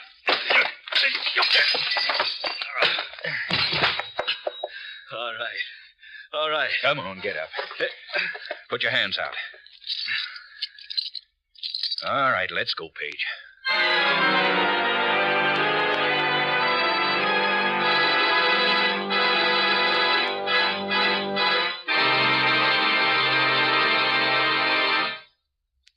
Friends, wherever you are, whatever you're doing, you'll enjoy chewing Wrigley's Spearmint Gum. Chew Wrigley's Spearmint while you're working. The lively, full-bodied flavor of Wrigley's Spearmint gives you a refreshing little lift. The smooth, pleasant chewing of Wrigley's Spearmint Gum helps keep you feeling relaxed and satisfied. Makes your job seem easier. Chew Wrigley's Spearmint Gum in your home, when you're out walking or driving, when you're enjoying sports and other activities. Wrigley's Spearmint Gum tastes good anytime, and the natural chewing aids digestion and helps keep your teeth bright and attractive. Yes, wherever you are, whatever you're doing, you'll enjoy chewing Wrigley's Spearmint Chewing Gum. Healthful, refreshing, delicious.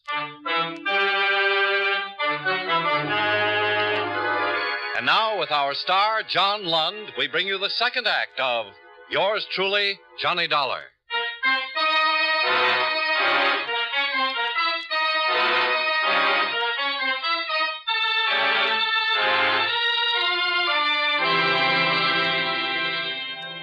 Sergeants Quinlan and Friedman took the suspect, Eddie Page, downtown. I drove over to the emergency hospital with Lieutenant Benson, where they patched up the cut on his temple where Page had slugged him with his gun.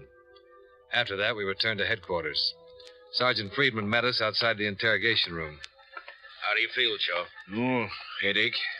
And what about him? Real quiet so far. Fine. We went over the apartment.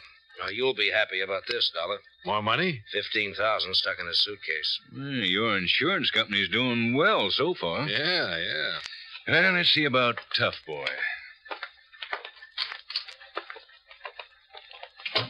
Remember me? I remember both of you.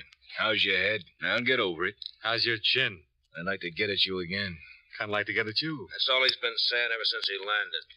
You're tied in with Bernie Manners and Jack Ivers on this thing, Page. Am I? Yeah. And that's enough for us. I suppose you're going to send me to prison. I suppose we are. Some talk. Who's Chick? Chick? The other guy. I don't know. Where's Ivers? I don't know. Bernie had to stay in here 6 hours. How long are you going to take, Page? As long as you like. We've got all the time in the world. So have I. You know, we found your cut of the job in your room. Bernie's already told us about you. You're not going to admit anything, huh? Why should I? Man was killed on that job. There's a murder charge to go along with everything else. Do tell. You can make it easy on yourself, Page. Easier for you. Okay. That's the way you want it? Friedman. Yeah. You and Quinlan stay with this bird. Stay with him if it takes all night and all day and all night. I want to see how long he can last. Well, now okay. Come on, Dollar. Oh, what now? I'm hungry.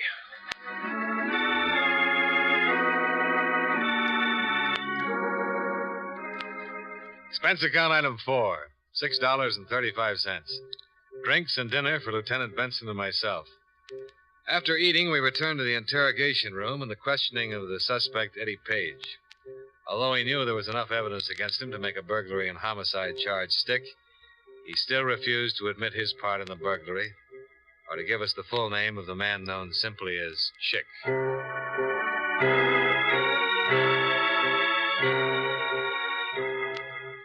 About 10 o'clock that night, a man who ran a drugstore on Geary Street telephoned that he thought he might have some information that would help. I drove over there with Lieutenant Benson.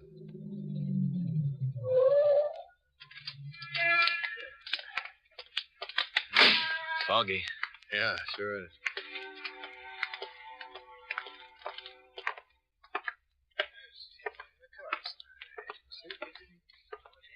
Oh, good evening. Can I help you, please? We'd like to talk to Mr. Smith. Yeah. Oh, you're the police? Well, I'm Smith. I'm Lieutenant Benson. This Mr. Dollar. How do you do? You said you had something that might help, Mr. Smith? Indeed I do, Mr. Dollar. Indeed I do. I read all about the burglary in the papers yesterday, and, well, I have this. A bill wrapper from National Savings and Loan. Yes? Where'd you get this, Mr. Smith? I found it on the floor, right here in the store. You know who dropped it? Yes, I think so.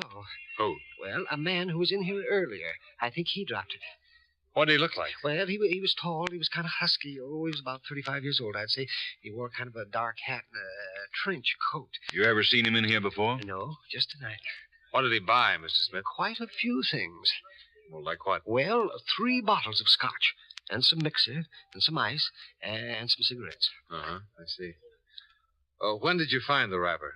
Right after he paid me for the things. What size bill did he give you? It was a 50. You still have it? Yes. Could we look at it, please? Well, surely. Yes, this way.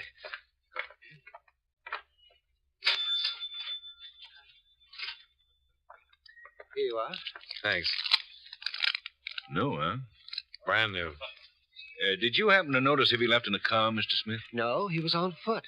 When I found the wrapper on the floor and then remembered the newspaper story, I ran outside to take a look to see which direction he went. He walked right across the street. You mean he might possibly live around here? I think so. Like right there, you see? He went into the Alden Hotel. How long ago was this? Oh, my, that was not over 15 minutes ago. Hey! What? That's him, just coming out on the street there. Get back. Can you see his face? No, not yet. Is he one of the men you're looking for? I don't know yet. Sounds like it. Lieutenant. Yeah? Take a look. Jack Ivers. Let's go. You. Yes, sir. Call downtown. Hey, you. Hold it up just a minute. He's going for the alley. Yeah.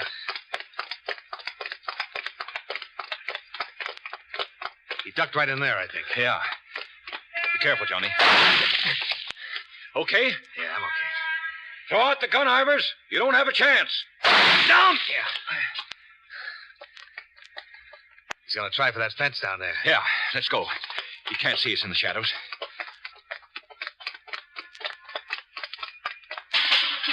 And he made the fence. Come on.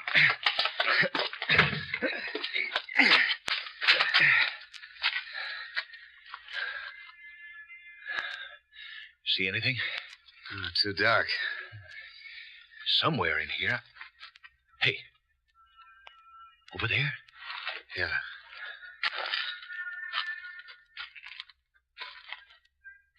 Anything? No. The apartment house. He went in the back door. Yeah. Get down. You okay? Okay. Ivers, this is your last chance. Somebody will get hurt if we don't stop him.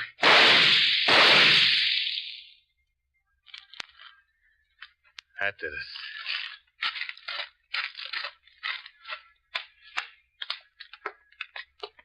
What's it look like? Oh, he's done for. Well, I better phone in.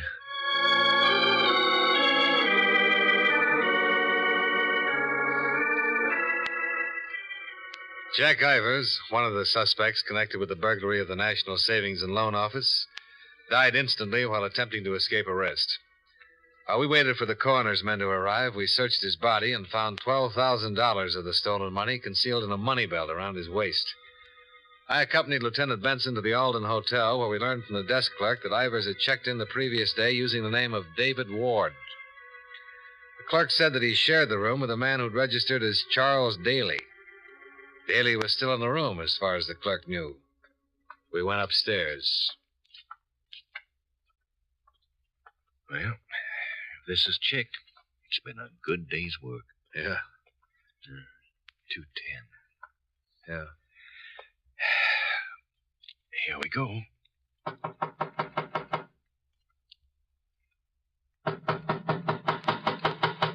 Could have sneaked out. Let's find out. Well,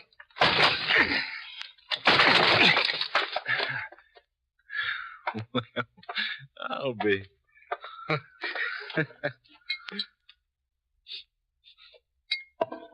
Drunk?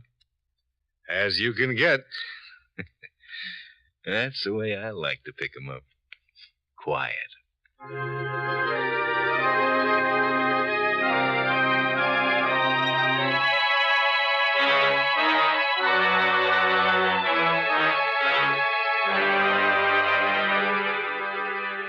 The man man passed out in the hotel room was identified as Chester Dameron, Toledo, Ohio.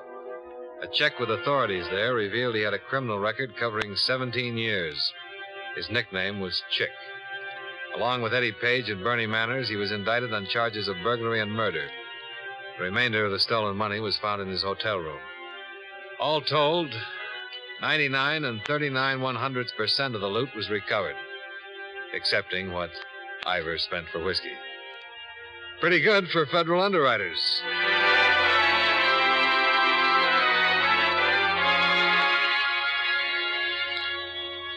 Expense account item 5, $63.30. Miscellaneous while in San Francisco.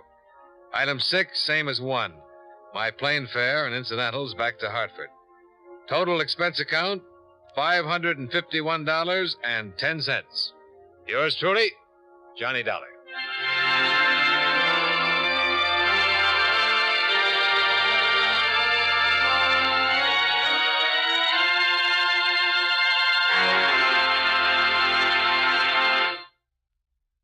Remember, friends, Wrigley's Spearmint Chewing Gum refreshes you. Wrigley's Spearmint Chewing Gum gives you real chewing enjoyment. The lively, full-bodied flavor of Wrigley's Spearmint cools your mouth, freshens your taste, sweetens your breath. The smooth, pleasant chewing of Wrigley's Spearmint helps keep you feeling relaxed and satisfied, makes whatever you're doing more enjoyable. Yes, for refreshment plus chewing enjoyment, treat yourself often to Wrigley's Spearmint Chewing Gum. Millions enjoy it daily. Get a few packages and always keep some handy. That's Wrigley's Spearmint Chewing Gum. Healthful, refreshing, delicious.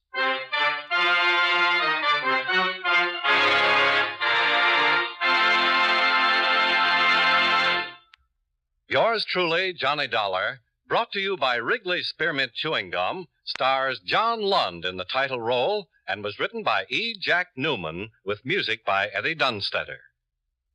Featured in tonight's cast were Bill Johnstone, Clayton Post, Bill Conrad, Peter Leeds, and Howard McNear. Yours truly, Johnny Dollar, is transcribed in Hollywood by Jaime Del Valle.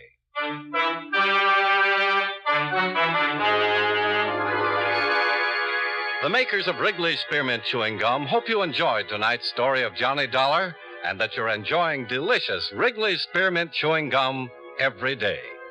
This is Charles Lyon, inviting you to join us again next week at this same time when, from Hollywood, John Lund returns as Yours truly, Johnny Dollar.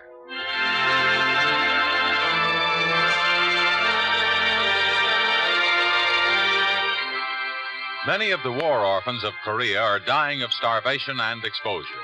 Without your help, they cannot live. We can send them food through CARE, the American Package Sending Relief Agency. One $10 CARE food package will feed 4 children for a month. Send your contribution to CARE's local office or to CARE New York or CARE Los Angeles.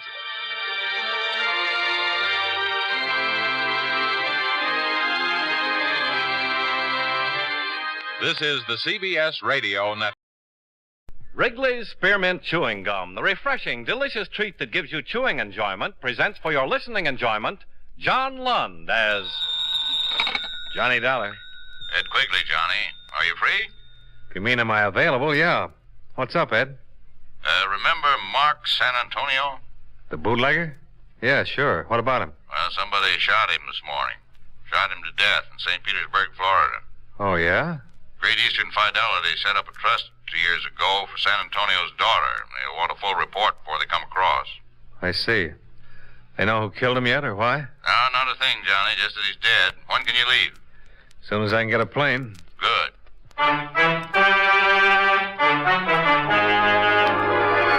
The makers of Wrigley's Spearmint Chewing Gum bring you John Lund in a transcribed adventure of the man with the action-packed expense account, America's fabulous freelance insurance investigator. Yours truly, Johnny Dollar.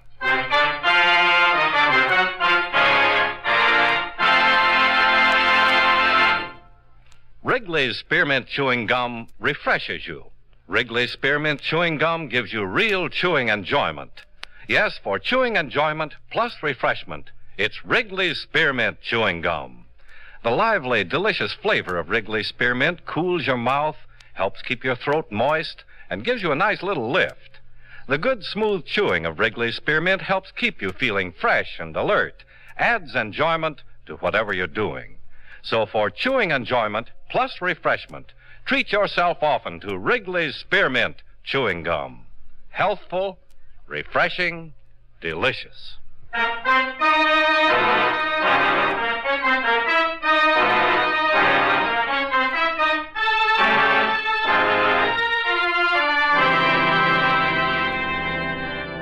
Expense account submitted by Special Investigator Johnny Dollar to Home Office, Great Eastern Fidelity and Life Insurance Corporation, 6th and Jordan Avenue, Hartford, Connecticut. The following is an accounting of expenditures during my investigation of the San Antonio matter. Expense account item 1, $162.03. Transportation and incidentals, Hartford to St. Petersburg, Florida. I arrived exactly 10 hours after I received the call from Ed Quigley. The rainy weather there was as bad, if not worse, than the weather I just left. I checked in at the St. Petersburg Hotel, shaved, showered, had a meal, and started in. My first contact was a police officer, Lieutenant Benjamin by name. A big, swarthy man who seemed to know what he was about. I don't quite get this, Dollar. What's your part? Just that my insurance company would like a full report on everything that's happened. Oh, you mean a report separate from what we have? Yeah, that's about it, Lieutenant. Well, it's their dough. They can spend it any way they want to. What can I do for you? Well, maybe we can help each other, Lieutenant. If you'll sort of let me tag along and see what's what on the case. We'll see.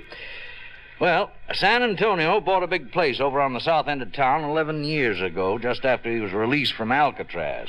He's lived there ever since. Quiet, minding his own business, keeping his nose out of trouble. Yeah, so I understand. Well, as long as a man does that, even a man with a background like San Antonio, as long as a man does that, we don't bother him, he doesn't bother us. Well, today was the first peep we ever got out of him. What happened? Seems at 6 o'clock this morning he phoned into the station and said that somebody was watching his house. Prowl car went out to have a look around. He told the officers that 2 men had been hanging around the front of his house, but they got away just before the car showed up. Uh-huh. He give a description? Yeah, both about 6 feet, dark, wore dark overcoats and hats. San Antonio didn't recognize either of them. The officers put the description on the air and tried to find them, but they didn't have any luck. Now, San Antonio wasn't the kind of a bird to get excited about a couple of guys staking out his place. He pretty well knew how to take care of himself and handle trouble. Yeah, but you say that he hadn't been in trouble or asked for any around here. That's right, too. And I'm sure he didn't want any either. So his call was treated like any other prowler call. We investigated, didn't find anything, and promised to keep our eyes open. Mm-hmm. The cook came on duty about 8:30. She went in the kitchen, made him some breakfast, took it up to his room, and she found him dead. He'd been shot twice with a Luger. The lab has the slugs now. It was a close-range job. Well, then the surest bet is the 2 men that San Antonio reported watching his house, huh? Well, that's about it. Wish we could find them somewhere. What about the cook? She just worked their days fixing his meals and taking care of him. San Antonio must have been past 60. He was 67. I guess he was beginning to show a little tread. A man who's lived the kind of life he has and done the things he's done is bound to show some wear and wants some rest sometime in his life. According to her, he spent his days painting. Painting? Yeah. Mark San Antonio? Every room in the house covered with pictures he's done these last few years. Oils, pretty good, too. And when he wasn't painting, he was listening to records, all kinds of heavy stuff in the way of music around the place. Now, you hardly figure a bootlegger like San Antonio thinking of anything like music and art. Hardly ever. Yeah. And all the time he was in action running booze up in New York and getting himself in trouble with the tax people, he was bound to step on a lot of toes and get himself a lot of enemies. The kind of people who wouldn't forget. You talk to him much? Oh, yes. Now and then I'd meet him on the street or in a store. He seemed pretty gentled up. How'd he live? Apparently he saved something from the old days. A house he paid for in cash. The Bank of New York used to send him a statement every month. I suppose he had some arrangement with them. Well, that's about it so far. I see. Well, I sure appreciate the information. It's okay. When I get any more, I'll let you know. Crime Lab's still working on some of the stuff in his room. Maybe we'll get something there. Mm-hmm. Say, do you mind if I talk to that cook? Oh, that's your privilege, Dollar. Her name's Olson. She's staying at the San Antonio house during all this. Okay. San Antonio's daughter blew into town this afternoon. She's at the house, too. What did she have to say? Oh, nothing. She didn't even know Mark San Antonio was her father until your insurance company told her. Didn't know? No. She's been living in Philadelphia all these years with an aunt. All very legitimate. The girl's been using the name Randall. Edith Randall.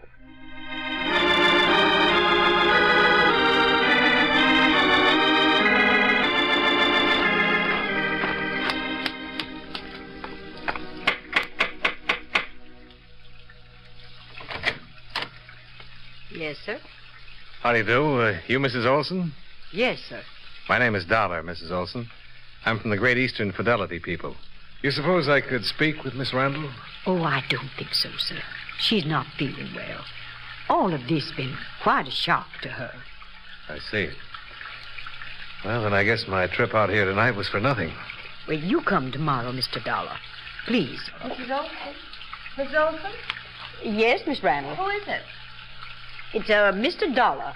He's from the insurance company. Insurance company? Yes. I'd like to talk to him, Mrs. Olson. The woman who stood at the base of the iron grill stairway was tall and dark-eyed. She came toward me smiling, showing a frank, wide, happy mouth. Young kind of face that could have been 20 or maybe 30. Mrs. Olson excused herself, and we were alone. I wanted to talk to someone who might be able to give me a little more information about all this. It's all quite new to me. Well, I'll tell you what I can, Miss Randall. Yes, I'm sure you will. From what Mr. Hurth and the insurance offices told me on the phone, I'm to be quite well off because this man was murdered here today. You mean Mr. San Antonio? Yes, Mr. San Antonio. They tell me he was my father. To awaken one morning and discover you're not one person, but an entirely different person. I mean, I'm the daughter of a famous racketeer who's been murdered. You seem to me like a very nice person. And so do you, Mr. Dollar. Will you tell me all about this, please? Well, just our part of it, Miss Randall. Let's see, you're 26 now, is that right? That is. Well, 26 years ago, your father was on trial for income tax evasion. Just before he was convicted, he set up a trust fund with my insurance company to provide for you. It's been paying money for your support and education all these years. According to the condition of the trust, the rest of the money reverts to you now. Comes to well over $50,000. And that's all there is to it? Yeah, except for this. You mean my father... It's so strange to say that. My father's murder? Mm-hmm. I suppose I'm grateful to my father. I suppose I should be grateful. I can't say that I'm particularly sorry about his death any more than I would be if any human being died violently somewhere. How strangely life treats us sometimes. How very strangely. You know, you've somehow made me feel comfortable in this house. May I offer you a drink? It was strange for me, too, because I felt comfortable in the house. Over the drinks, we talked of Mark San Antonio. I told her what I knew of his life, of his activities up until the time he'd been sent to Alcatraz. She told me how she'd been reared, far removed from anything that might have connected her in any way with the San Antonio name. Altogether, it was a revealing conversation for both of us. She'd never imagined any part of the kind of life her father had lived. And I never imagined that it was possible for anyone to get away from a man like San Antonio. For the road, Johnny? All right. How long will you be in St. Petersburg? Till all this is straightened out. You mean you'll be here until they find out who killed him? Mm-hmm. How about you? Oh, I really don't know. I really don't even know why I came here exactly. Yes, I do. I wanted to see him, see what he looked like. What kind of a life he led here. Did you see him? No. I suppose I can if I want to. But I have seen what kind of a life he had. He was just an ordinary man, wasn't he? Have you noticed the pictures he's painted? Mm-hmm. May I ask you something? Well, yes. How do you feel about him now? Is this for your report? For myself. Since you've been here, in these last 2 hours, I've begun to think of him for what he was. My father, I mean. I'd like to know why he was killed and who did it. Will I see you again? I hope so. Edith. Yes. I hope so very much. So do I, Johnny.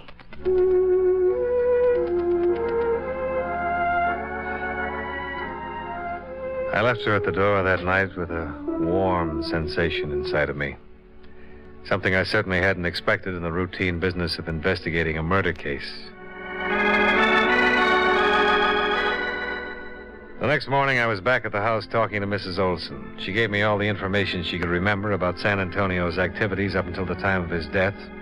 Same information she'd given the police. All of it accurate, but lacking in any possible clue as to the identity of his slayer or slayers. I had breakfast with Edith there and then went back downtown to spend a solid 12 hours in the company of Lieutenant Benjamin, who had still not located or identified the two mysterious men. However, there were other developments.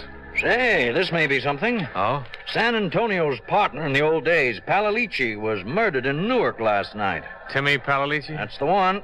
Any details? No, just that he was shot to death with a Luger. When the slugs taken from San Antonio's body were compared with those that killed Palalici and were proved to have been fired from the same gun, the case took on new proportions. Every available bit of information regarding the two ex-big shots of the 20s was located, read, and reread. It meant activity in such cities as St. Louis, Chicago, New Orleans, and Buffalo. But no new information as to the identity of the killer. Johnny. Hey, what is it? You're shaking. Hold me. Hold me, please. I suppose I'm being a terrible fool about it all, Johnny. But they've been after me all day. Cheap little things. A newspaper syndicate wants me to write my exclusive story as the daughter of Mark St. Antonio. Fairy princess, daughter of racketeer. Hey, now take it easy, honey. Even Hollywood called. Some producer saw my picture in the paper and offered me a contract. He says he has a script all ready. Come on now. I'll try. Women are fools, aren't they? I shouldn't have come here. I shouldn't have shown up at all. Then what would I have done, Edith? And what would I have done? Mix yourself a drink, Johnny, and I'll put on a new face.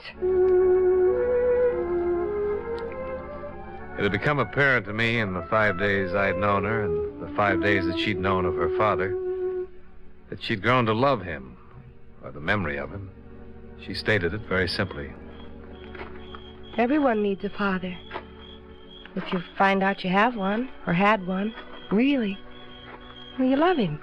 We were walking up the gravel path of the house when she said that. I suppose I was thinking of how nice it would be to kiss her at the door when I heard someone behind me. I twisted, trying for the gun in my inside pocket, but there was nobody to shoot at. At least nobody I could see. Why me? Why me, Johnny? Why? Edith died right there, and I lowered her to the ground.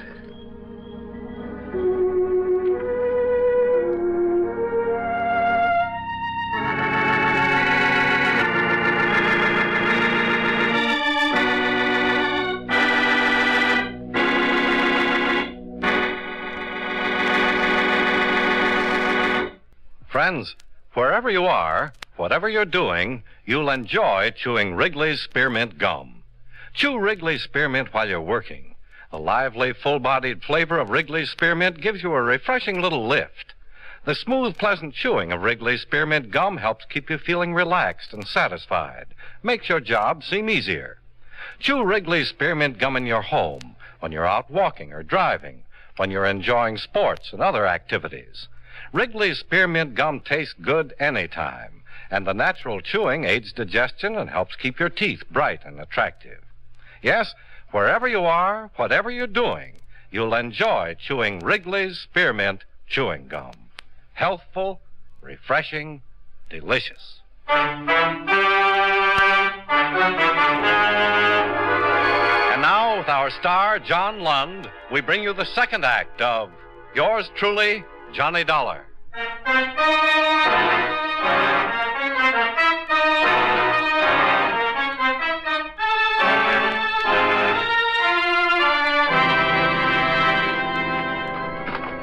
10 seconds after Edith Randall died in my arms, I was stumbling down the gravel path that led from the house to the road. It all happened so suddenly and violently that I can't say that what I did from there on or what I felt was entirely rational. All I know is that a car was parked at the deep end of the gateway and 2 men were just climbing into it. Hey, you two! Stop! Stop! Stop!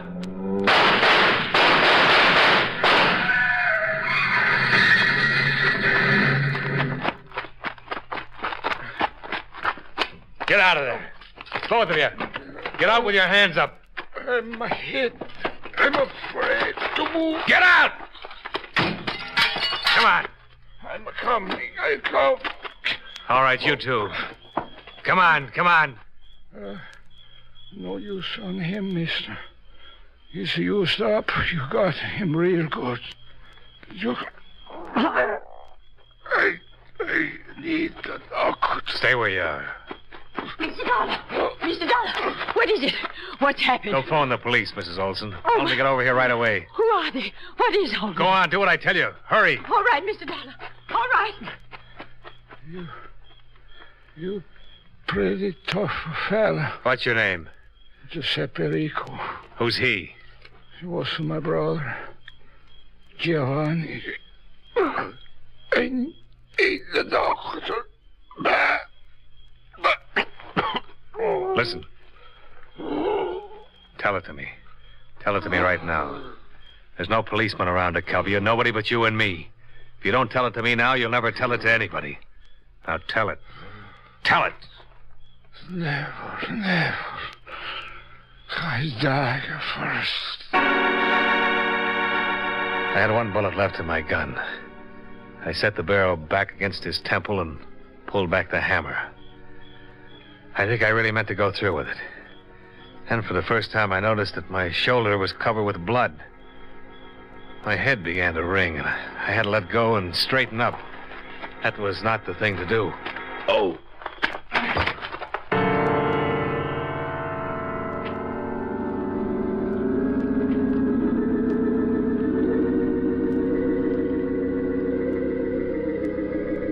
Hello there, Dollar. Huh? Oh, Lieutenant. Quite a night, this one, huh? Yeah, but... Oh, you stopped one, boy. You were sure curled up when we got there. Edith? I'm sorry, Dollar. I thought I might have been wrong. No, you weren't. How long am I slated for this place? Well, the doctor says you can get out when you want to. Feel like talking? They were just there, and they shot her. That's it. Which one? I don't know. They were together. That's enough, isn't it? Sure. Same Luger that killed San Antonio and Palalici. Just trying to pin it down a little more. We can't get much out of the one that's left. Let me ask him some questions, Lieutenant. Easy. I know how you feel about her. Just lie back there now. Did he say anything at all? No, nothing more than his name and his brother's name. Found papers on him that say they're from New York. Police in New York are looking him up right now. So far, they haven't been able to find any connection with San Antonio. People like San Antonio and Palalici make enemies, but that girl, it doesn't figure. And those 2 flew here from New York just to get her. Yeah. Dollar, you talked to her a lot in these last few days. What'd she say? Nothing that has anything to do with this. You know yourself, she didn't even know who her father was till he got killed. Well, that could have been an act. No, it wasn't. I knew her well enough to tell you that. Yeah, well, why would they gun her down? Why the trip? That Rico boy you're holding in the jail hospital has the answer. Get it from him. Yeah, we will, Dollar. We will. Oh, there's someone here. Just a minute. Sure.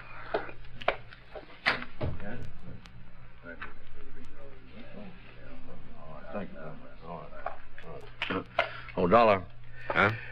Maybe I spoke too soon. Rico died 5 minutes ago.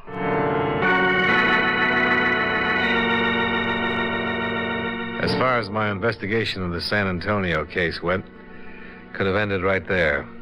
The Luger found on the dead Rico brother was the same gun that had fired fatal bullets into all 3 victims.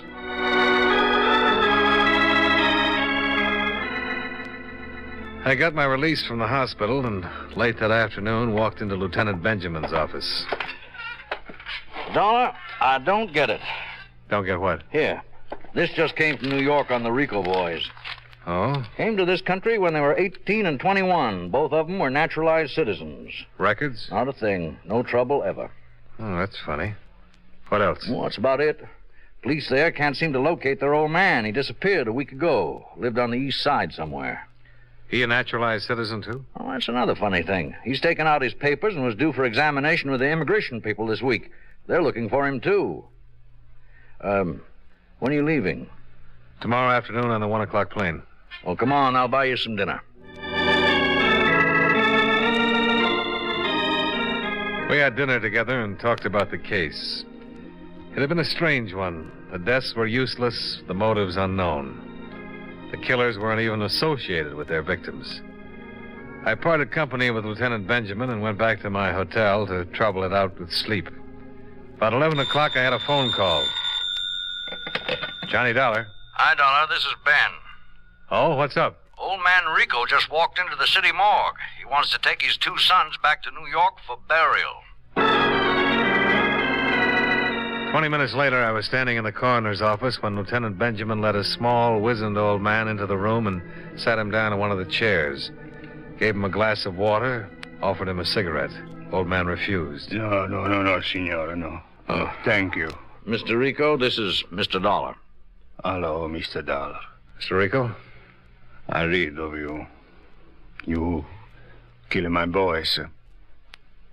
You so? Yes. They tried to kill me. Yeah, I know. It's bad.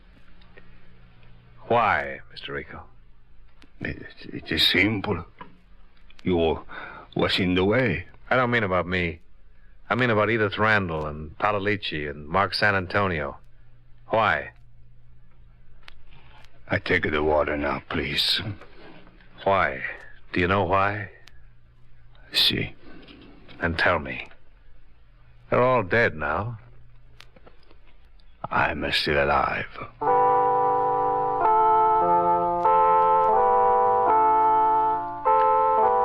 Pietro Rico was held in custody for the immigration officials. He refused to talk about his sons or any of their activities. He just stayed in his jail cell, silent, non-committal to all visitors, including the chaplain. I don't suppose we'd ever have gotten the story of it, except that the will of Mark San Antonio disclosed that before her marriage to him, his wife's name had been Maria Rico. Yeah.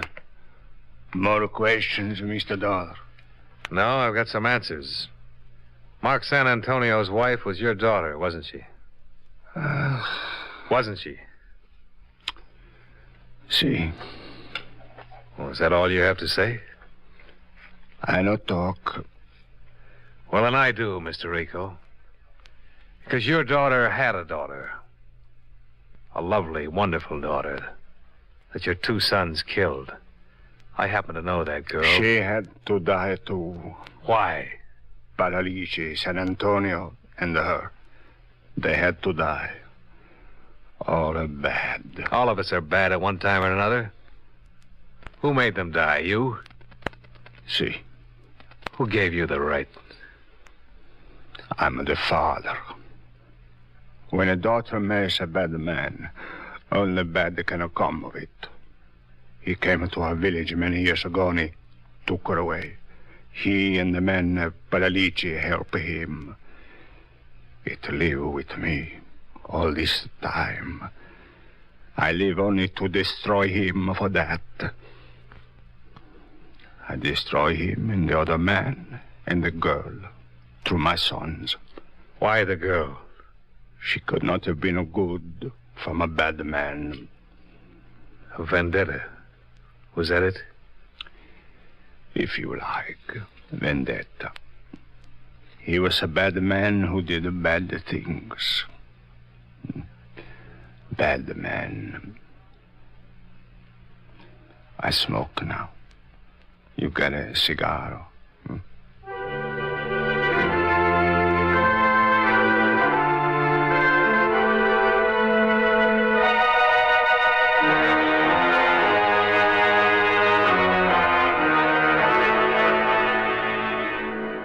The disposition of old Pietro Rico is up to the immigration authorities. I didn't stay around St. Petersburg for all the complex examinations that would have to be made to test his sanity. I had enough of St. Petersburg.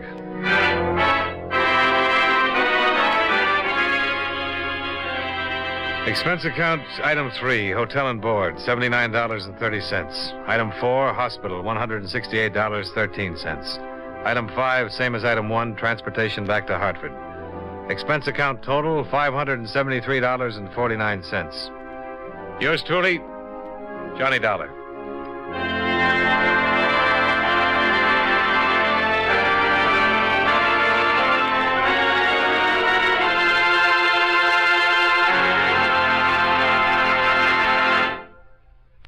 Remember, friends, Wrigley's Spearmint Chewing Gum refreshes you. Wrigley's Spearmint Chewing Gum gives you real chewing enjoyment. The lively, full-bodied flavor of Wrigley's Spearmint cools your mouth, freshens your taste, sweetens your breath. The smooth, pleasant chewing of Wrigley's Spearmint helps keep you feeling relaxed and satisfied, makes whatever you're doing more enjoyable. Yes, for refreshment plus chewing enjoyment, treat yourself often to Wrigley's Spearmint Chewing Gum. Millions enjoy it daily. Get a few packages and always keep some handy. That's Wrigley's Spearmint Chewing Gum. Healthful, refreshing, delicious.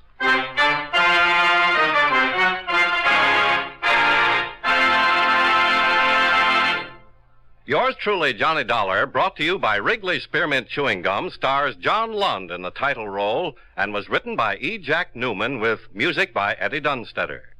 Featured in tonight's cast were John McIntyre, Joe Kearns, Jeanette Nolan, Virginia Gregg, and Jay Novello. Yours truly, Johnny Dollar, is transcribed in Hollywood by Jaime Del Valle.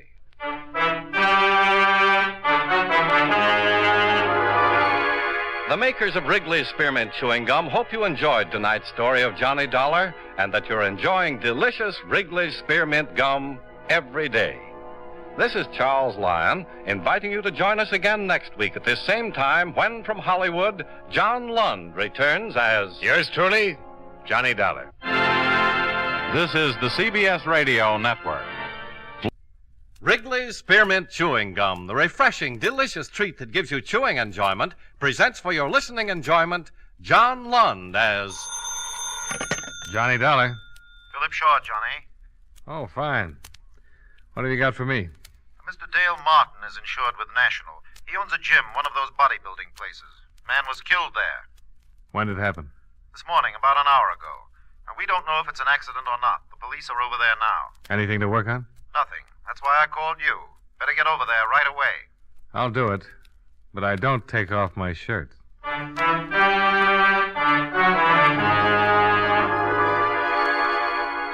The makers of Wrigley's Spearmint Chewing Gum bring you John Lund in a transcribed adventure of the man with the action-packed expense account, America's fabulous freelance insurance investigator. Yours truly, Johnny Dollar.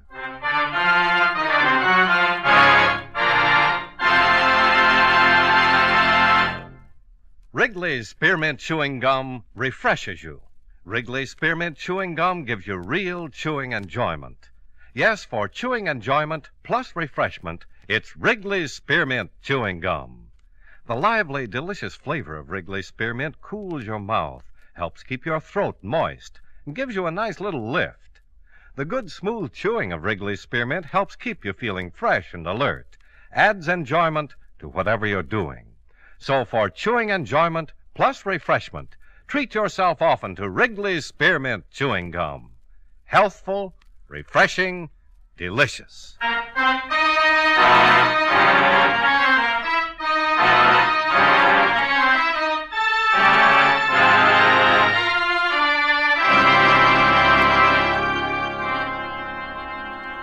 Expense account submitted by Special Investigator Johnny Dollar to Home Office, National All Risk Insurance Company, Hartford, Connecticut. The following is an accounting of expenditures during my investigation of the blackmail matter. Expense account item 1, $1.40. Cab fare and tip for ride from my office to Martin's gym. After receiving what little information there was from you by phone, I arrived at 1215 at 1084 6th Avenue in the heart of downtown. On the second floor, I found Dale Martin, a very nervous Adonis, seated at a desk in his office. A policeman at the door informed me that a Lieutenant Nathan of the homicide detail had stepped out for a minute and the coroner was expected soon. Mr. Martin? Yeah? I'm Johnny Dollar from the National Insurance Company. Oh, that's the outfit I'm insured with. Yeah, I know. That's why I'm here. I want to get the facts in case there's any claim. Now, tell me, what happened? I don't know. I went back to the locker room to check on the towels, and I found him lying on the floor. Found who? His name's Royal, Frederick Royal. He's been coming up here for over a year. Well, why did you call the police and not a doctor? Because I think he was murdered. Why murdered? I've seen a lot of accidents around this gym, but never saw anything like this. It wasn't an accident. What makes you so sure? Well, it looked like his neck was broken. I don't know how it happened, so I called the police. That publicity's going to ruin what little business I have. Murder always ruins something. You got any idea who might have done it? No. Who was in the place when you discovered the body? My 3 assistants and 3 fellas working out. They all still here? Yeah, all of them. Nobody else left or came in? Just the cops. Business is real slow. Does everybody know about it? No, I took the body and put it back in the rub-down room. Haven't even told my boys. Well, the officer at the door won't let anybody leave, so let's have a look at the body and see what we can find out.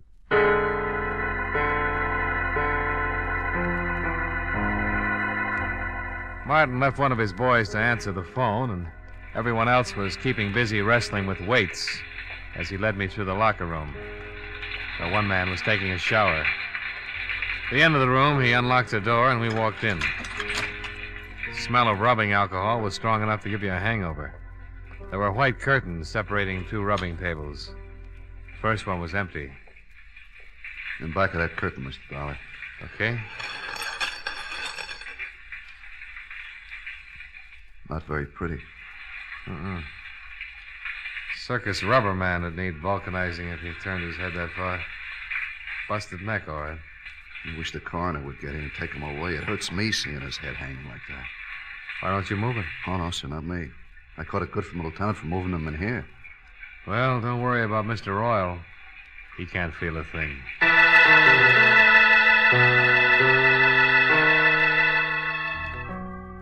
Lieutenant Nathan arrived with the coroner, and the latter confirmed our diagnosis. Nathan had Martin keep his clients and assistant muscle men busy. They started comparing biceps and forgot anybody else was there.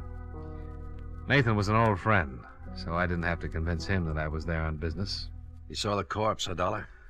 Yeah, it took a pair of pretty strong hands to do a job like that. Yeah, that makes everybody around here a suspect. Got any ideas? You'd have to know a man pretty well to let him get that close to you without starting something. Yeah, somebody could have been rubbing a kink out of his neck and got carried away with his work. Yeah.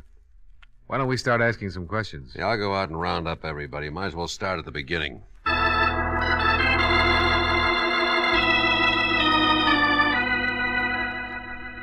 Nathan herded everyone together, and the questioning started. The men were very unhappy. This bad publicity that couldn't be helped. Mr. Robert Wells, songwriter, Mr. Michael Darling, car salesman, and the third and last, Mr. Patrick Mullins, jeweler.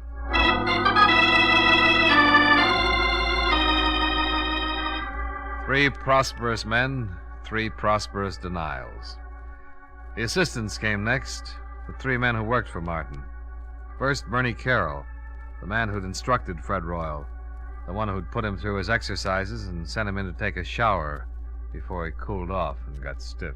Sure. I worked him out and sent him in the shower like always. We tell him to take a good long hot shower to relax the muscles. Isn't that right, Dale? That's right, Lieutenant. That's the way it works. Bernie left him, went over to start on Mr. Wells. Bernie's a pretty strong boy. Yeah. Any one of us could have gone to the locker room at one time or another, Lieutenant. You found him, didn't you, Mr. Martin? Yeah. Why did you happen to go back to the locker room at that particular time? Well, I do it every day. Checking a towel, soap, see that everybody has everything he needs.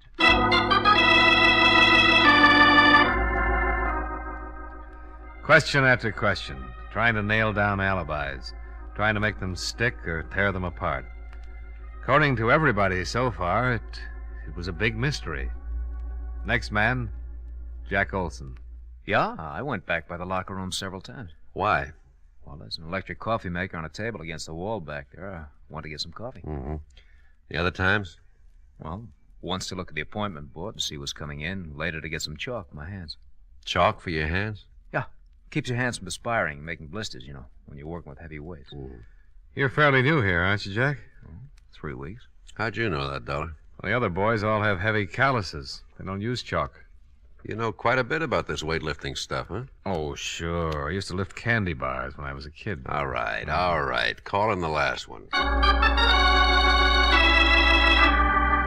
The last man, Johnny Morgan, and his story was no different than the others. Yes, he'd walked back past the locker room. No, he had not slipped in and popped Mr. Royal's neck while he was preparing to take his shower. The coroner removed the body, and all the rest went down to the precinct to sign formal statements. They were all released and sent home, pending further investigation. I hailed a cab and rode home with Dale Martin. Would you like some apple or carrot juice? Well, I'll try anything once. Good for you. Yeah, I figured that. You didn't kill him, did you, Martin? Don't be silly. He was the best customer I had. I wouldn't kill off my business. Here. Thanks. You have any ideas, Dollar? Nope. How long did you say Fred Royal had been coming to your gym? Over a year. What do you know about him? Not much. He was a wolf, like the girls. Always talking about the gal he was out with the night before. I got tired of his gab. I put him straight. You know what business he was in? Whatever it was, he had a lot of money. Wore a new suit every time he came around. Oh, excuse me. Hello? Oh, just a minute. For you, Dollar. Oh, thanks. Hello? I got something on the dead man. Got a record. Blackmail. You know where he lived? We're checking. Oh, wait a minute. Martin, you wouldn't by any chance know where Fred Royal lived, would you? Well, I send a bill to him every month. I got my books here in the apartment. I'll get the address. Oh, Nathan, Martin's got his address. I found something else in his personal effects. Key to a safety deposit box. Boys are checking to see which bank. Here's the address, Dollar. Fred Royal, 673 East Weeping Willow Circle. I told Nathan I'd meet him at Royal's place. I downed my liquefied carrots, said goodbye to Martin. Half an hour later, the lieutenant and yours truly, Johnny Dollar, were tearing Mr. Fred Royal's apartment to pieces. Nothing. Yeah, I came up empty, too. Hey, What's the matter? here's a date book. Good. Maybe we've been working on a holiday. See, here's a name, Barbara Carroll. Carroll. That's the name of one of Martin's muscle trainers, Bernie Carroll. Same name on some of the other pages. The 5th, Barbara, 6 o'clock. Again on the 2nd, Barbara, 8 o'clock. Again on the 28th and the 22nd. Wonder if there's any connection. Oh, might be his sister. Let's give it a try. Bernie and Barbara Carroll. Sounds like something they'd play at the Palace. Well, let's go see their act.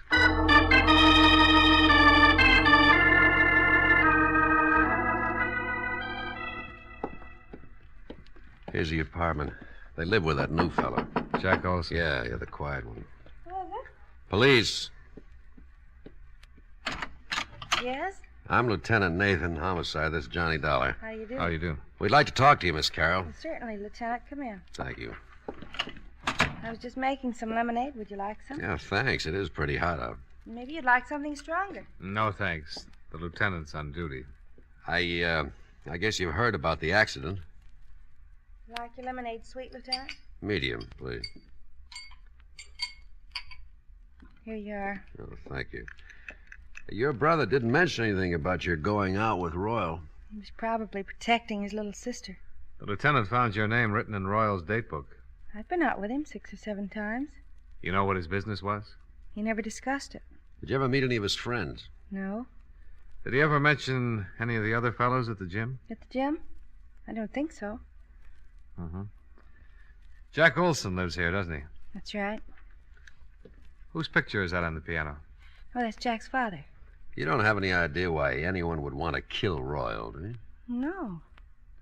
How did Jack Olson happen to move in here with you and your brother? Bernie asked him to. When he went to work for Martin, he was living in a terrible place. One small room. I told Bernie he could move in here if he shared the rent. Mm-hmm. How well did Olson know Royal? He'd seen him at the gym. Seen him here when he came to pick me up. Where's Olson now? Working, I think. Well, thanks, Miss Carroll. We'll be talking to you again. More lemonade? Later, maybe, Miss Carroll.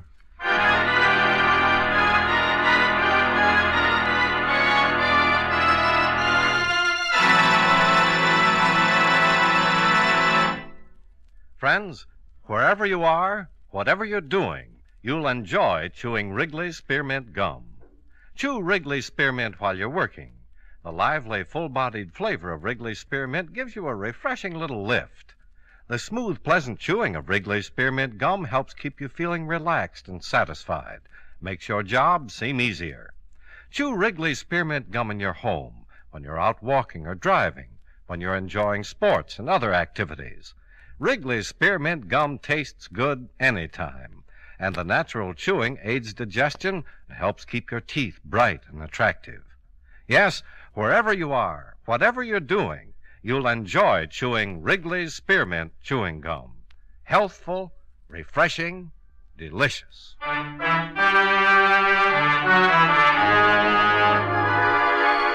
now, with our star, John Lund, we bring you the second act of Yours Truly, Johnny Dollar.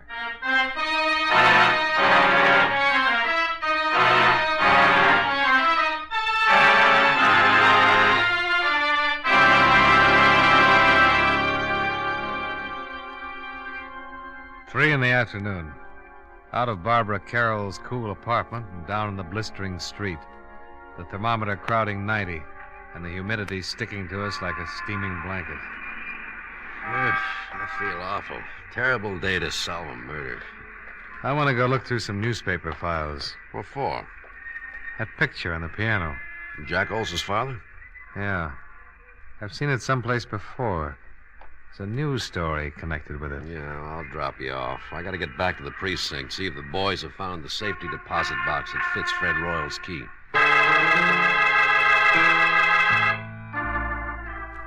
Nathan dropped me off at the newspaper, and I went down to the morgue to do some hunting.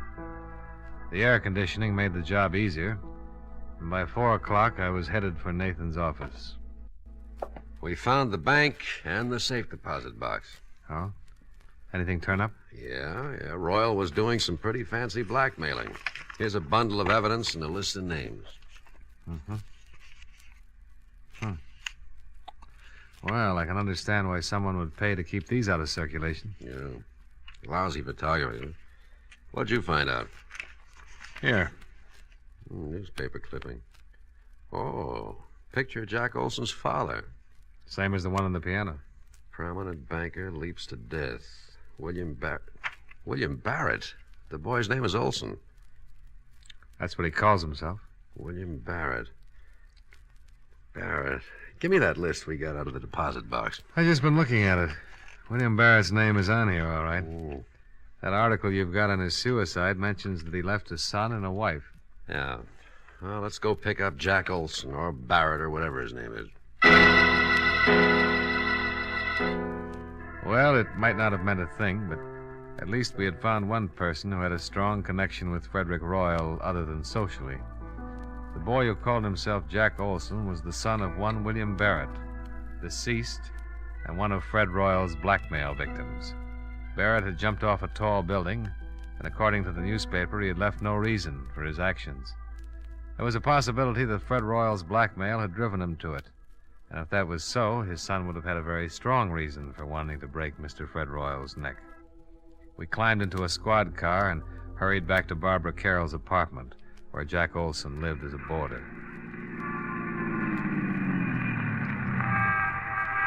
Now, let's go. Hey, wait a minute. Oh, what's wrong? Jack Olson, coming out of the building. All right, we pick him up on the street. He's hailing a cab. Come on, let's see where he's going. Wouldn't it be easier to just ask him? Oh, stop trying to ruin my afternoon. You know, there's nothing more relaxing than a pleasant drive through quiet, peaceful old New England. We started tailing Jack Olson's cab. Across town. Along the Merrick Parkway. Across a bridge. He's headed for Long Island. Well, your Connecticut badge won't be much good over there. We kept going across the Sound, past the outskirts of a couple of waterfront towns and onto a long highway. Pretty expensive cab ride. Pretty expensive. Pretty important. Yeah. Well, they're turning off on that road. Hope we don't lose them.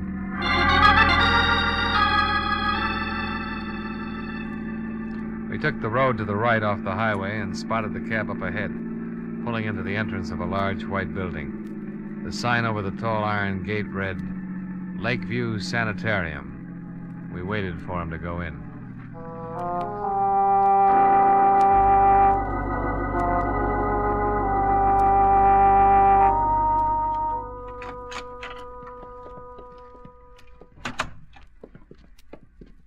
Yes? Is there something I can do for you? I'm looking for a man. Oh, any particular man? Oh, who's in charge of this place? Dr. Feder. Well, run him out, please. I want to talk to him. Which one of you is the patient? Patient? Can't you tell? Look, just go get Dr. Fodder. Feder. Oh, Feder, okay. Go get him and tell him Lieutenant Nathan wants to talk to him. Lieutenant Nathan? Of the cavalry. Huh? Oh, well, I'll get him right away. Lieutenant. You think that's funny? Oh, well, I liked it. Let's see what kind of a reaction it gets out of Dr. Feder. Cavalry. Nice thing to say in a place like this. Lieutenant Nathan? Yeah, that's right. I'm Dr. Feder. Oh, this is Mr. Dollar. How do you do? How do you do?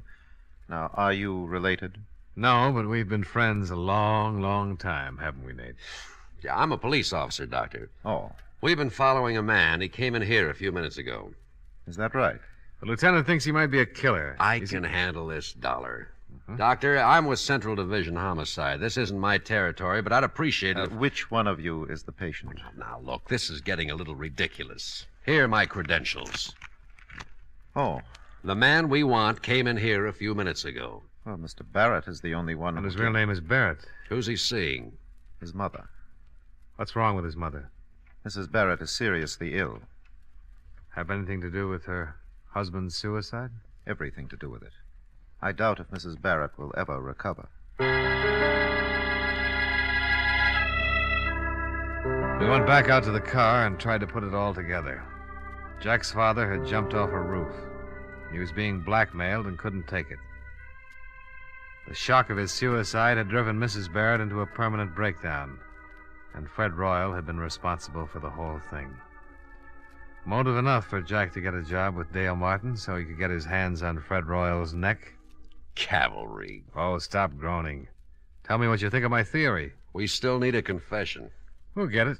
Mind if I make a pest of myself and ask how? Let's ride back to town and see Dale Martin.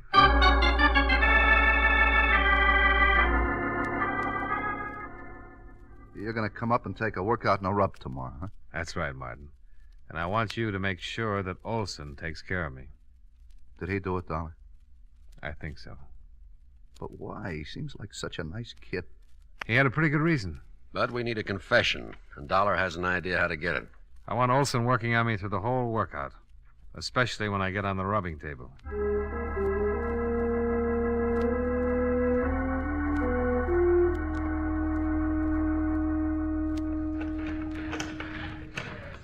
You're in pretty good shape, Mr. Dollar. Well, I'm carrying a few extra pounds. I will knock that off of you in a hurry. Don't try to talk while you're using the pulleys. Hi. Hi, Martin. He's in pretty good shape, Mr. Martin. Now, let's see. Better not do too much on his stomach the first day. I'll see you later, Mr. Dollar. Nice fella, Martin. Yeah, very nice. Tell me, have you found out anything about Mr. Royal's death? Oh, the police have got a few ideas. Lieutenant and I went up to see your roommate's sister. Yeah, Barbara told me. I hope you don't suspect her. She kind of liked Mr. Royal. She wouldn't have any reason to kill him. All right. Let's go back to the rub table before you cool off. Huh?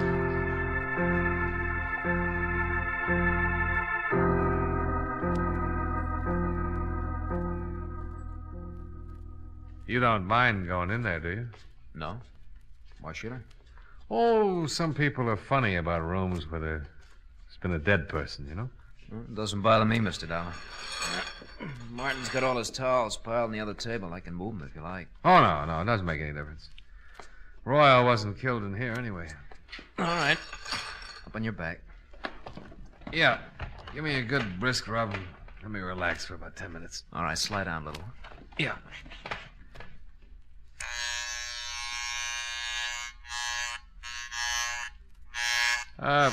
What'd you do before you came to work for Martin, Jack?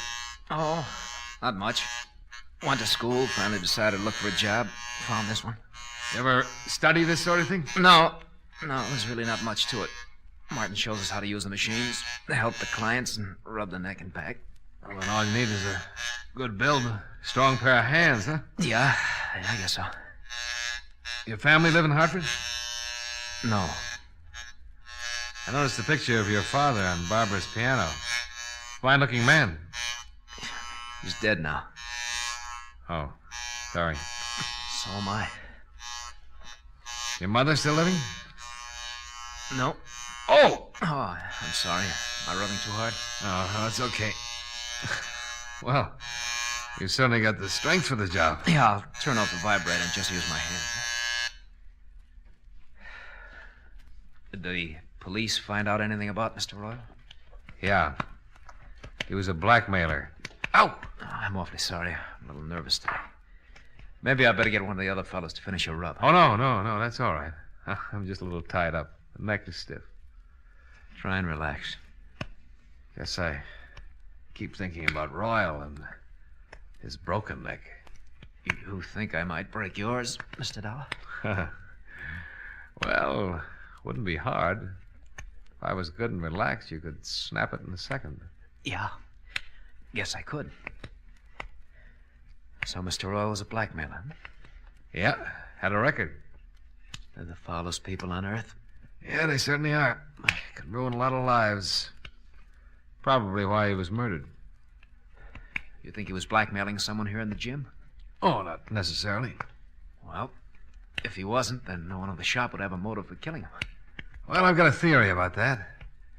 I think someone in this gym hated him so much that they waited until no one was looking and Royal was all alone.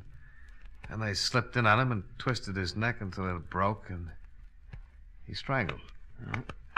Why would they hate him so much if he wasn't blackmailing him?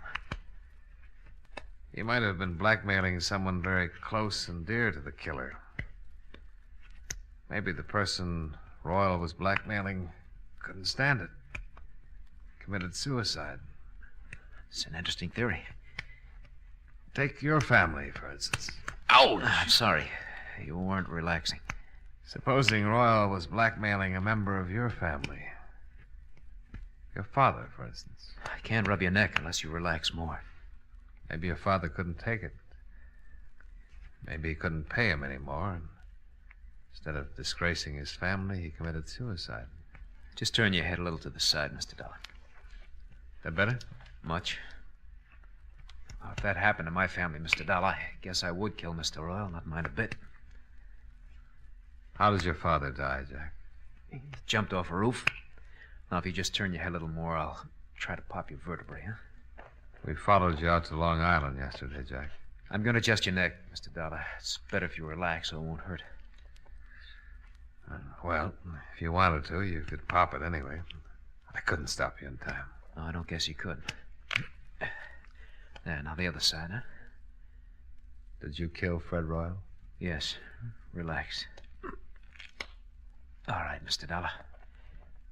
Let's go down to the police station. Lieutenant's outside with Martin.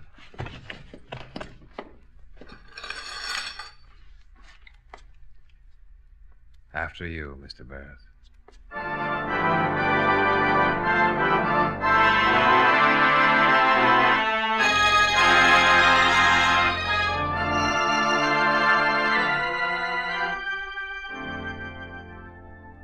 Nathan took Jack Barrett down to the station and got from him a signed confession. I went with Martin. And with every drink, I saw another Barrett. So finally, I gave it up and came up here to my office. Expense account. Item 2, $4.53. 1/5 of very dry gin. Martin forgot his health and hygiene for a couple of hours and finished what I didn't drink. Item 3, $16.75. Cab fare for a ride up through the country, all by myself. Expense account total, $22.68. Yours truly, Johnny Dollar.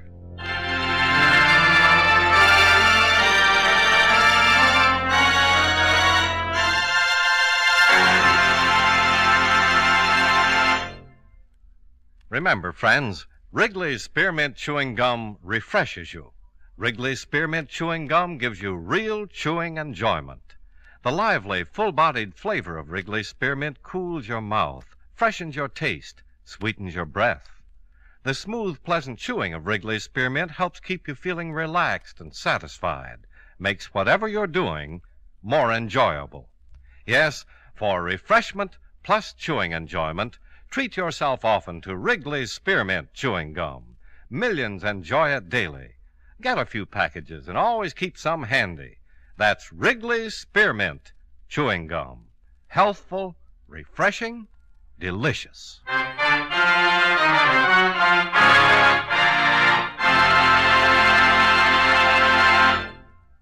Yours truly, Johnny Dollar, brought to you by Wrigley's Spearmint Chewing Gum, stars John Lund in the title role and was written by Blake Edwards with music by Milton Charles. Featured in tonight's cast were Edgar Barrier, Hy Averback, Hal March, Jim Nusser, Tony Barrett, and Virginia Gregg. Yours truly, Johnny Dollar, is transcribed in Hollywood by Jaime Del Valle.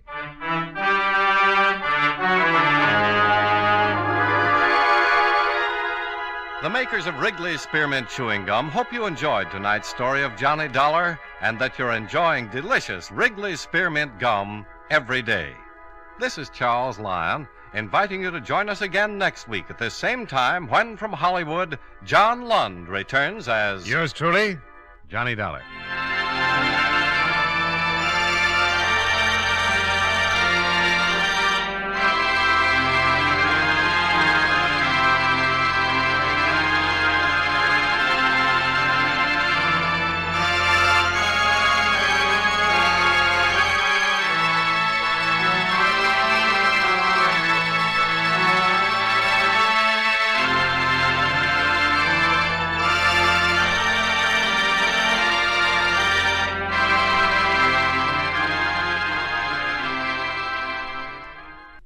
Wrigley's Spearmint Chewing Gum, the refreshing, delicious treat that gives you chewing enjoyment, presents for your listening enjoyment John Lund as Johnny Dollar. New York Police Department calling. Mr. Dollar, will you accept the charges? Yeah, put them on. Just a moment, please. Ready with your call to Hartford, Connecticut. Go ahead. Hello, Dollar? That's right. This is Sergeant Papish, robbery. I have a notation here. You're the one to contact in the case that came up. Allied Adjustment Bureau? Well, I've done a lot of work for him. What's it about, Sergeant? Well, we've recovered a mink coat you were looking for about 6 months ago. Oh? Yeah, stolen from a party named Jacoby in Rochester. The Jacobys are in Europe right now, but the furrier's already identified it as the one he sold to him. Jacoby? Rochester? Yeah. Oh, yeah, I remember.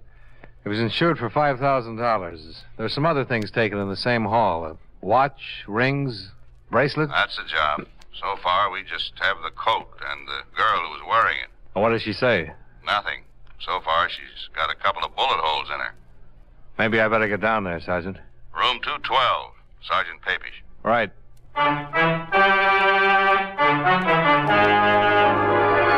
The makers of Wrigley's Spearmint Chewing Gum bring you John Lund in a transcribed adventure of the man with the action-packed expense account, America's fabulous freelance insurance investigator. Yours truly, Johnny Dollar.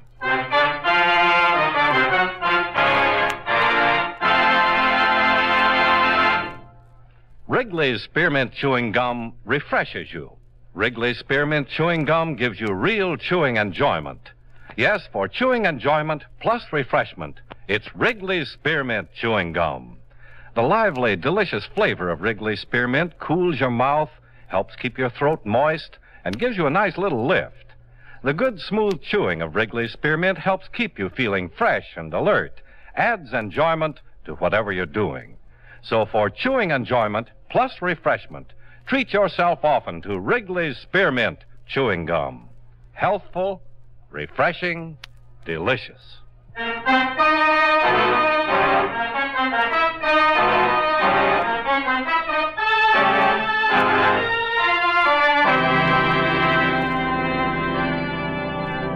Expense account submitted by Special Investigator Johnny Dollar to the Allied Adjustment Bureau, Markham Building, Hartford, Connecticut.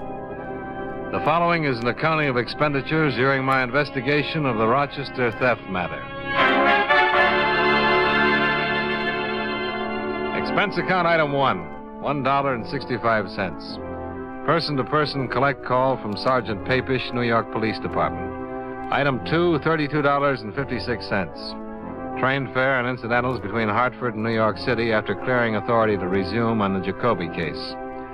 It had been stalemated 6 months before when the Rochester police and I were unable to recover any part of the items stolen from the Jacoby residence. I arrived in New York at 1:35, dropped my bags off at the New Weston, then went directly to the Metropolitan Police Station.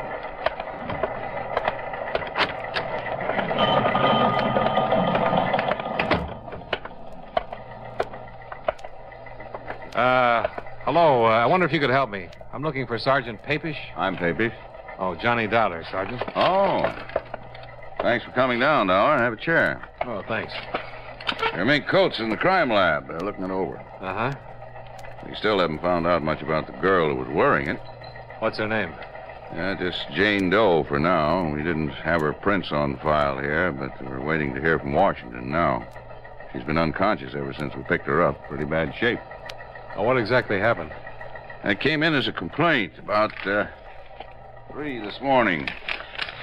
A woman over on 57th Street telephoned about a disturbance. A prowl car went over to the address and found this girl lying in the entrance to the apartment house wearing the mink coat.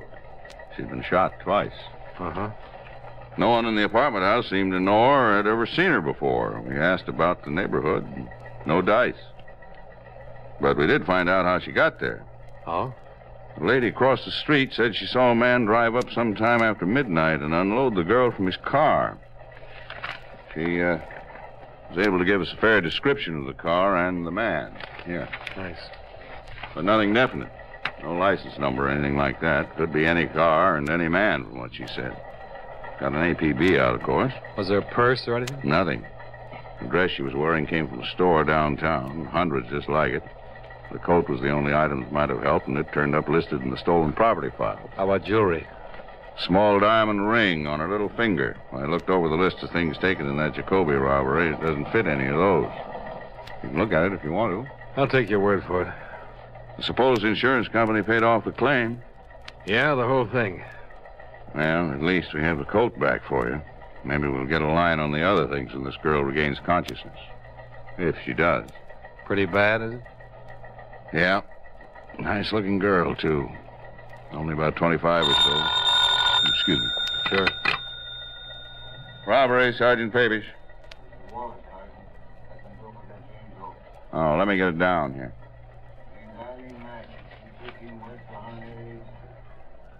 213 West. Right. Okay, see you there. Bye. Just got an answer from Washington. They able to identify the girl? Yeah, address and all. She had a postal savings once. Name's Eileen Madden. You mind if I go with you? Come on. Maybe you'll get back all of your loot.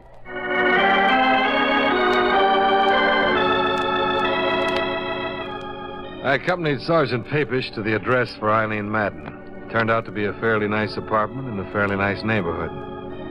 By the time we arrived there, a full crew of technicians were at work giving the place a complete check. Sergeant Papish introduced me to a tall, heavy-set man. This is Mr. Dollar from the insurance company, Walt. Sergeant Walter. All right. How are you, Sergeant? Oh, fine. I'm afraid we haven't done any good for you so far.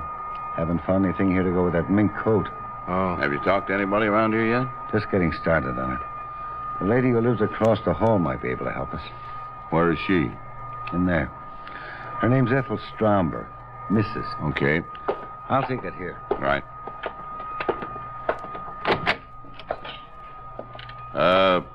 Are you Mrs. Stromberg? Yes, I am.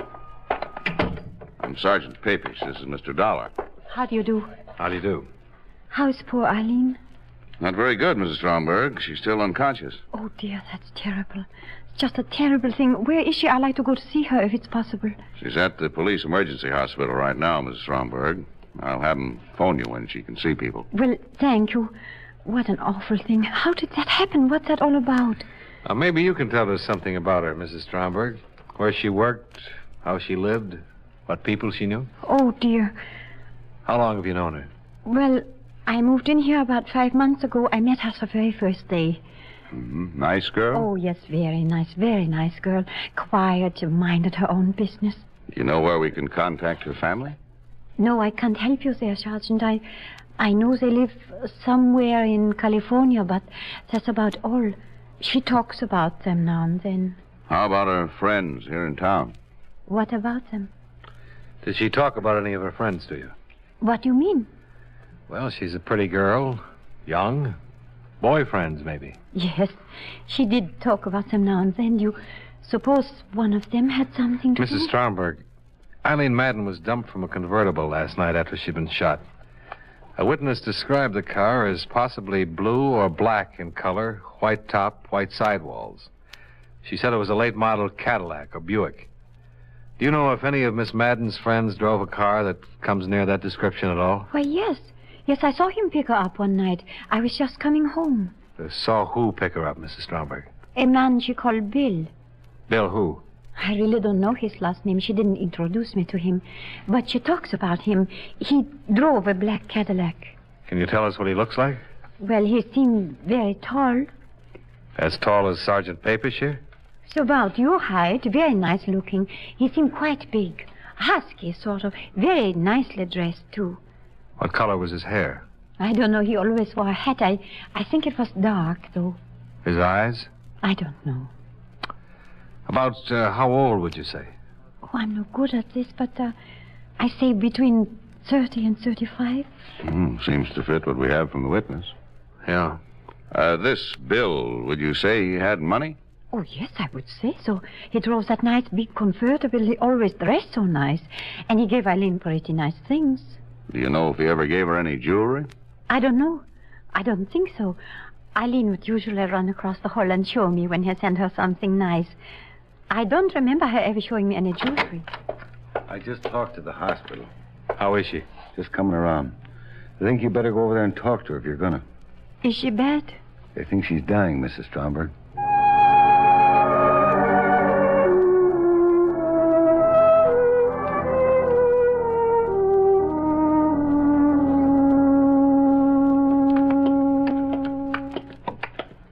Think she'll make it?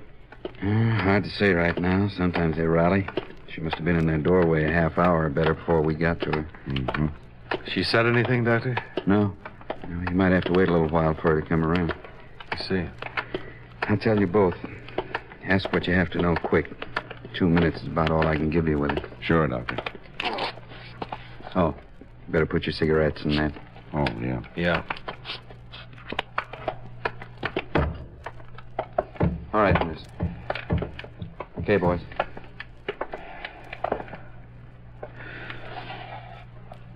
Is she conscious?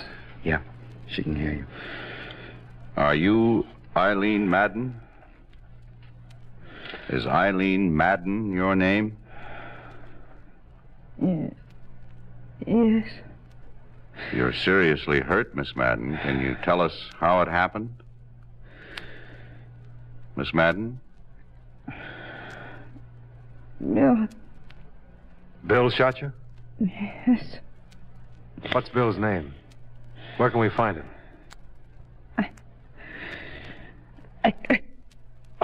Doctor, watch out.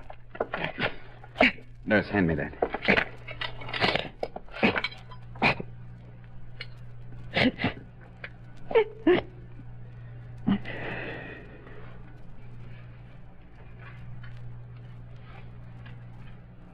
fellas. There was nothing I could do.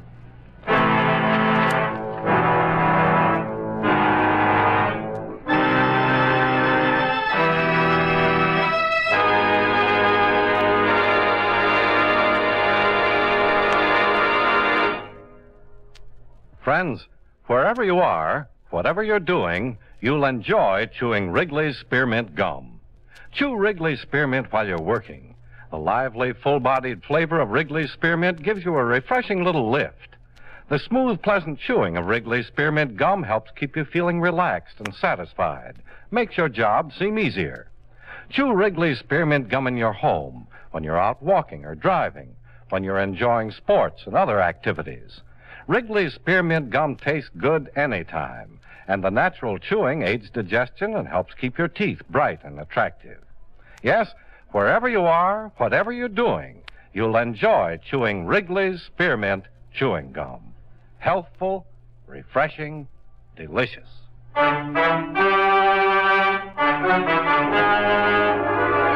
now, with our star, John Lund, we bring you the second act of Yours Truly, Johnny Dollar.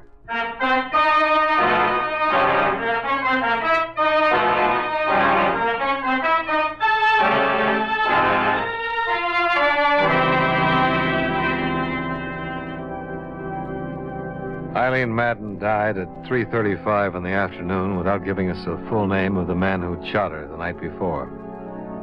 I stayed with Sergeant Papish and Sergeant Walters as they continued their investigation of her death and the appearance of the mink coat covered in policy number 27M55567, issued to Roland J. Jacoby, Rochester, New York. The apartment where she had lived yielded some information. Here it is. Letters from Robert J. Madden in Riverside, California. Looks like her father. Okay, we'd better notify him. This might be the best lead. What's that? This picture. Found in one of her closets.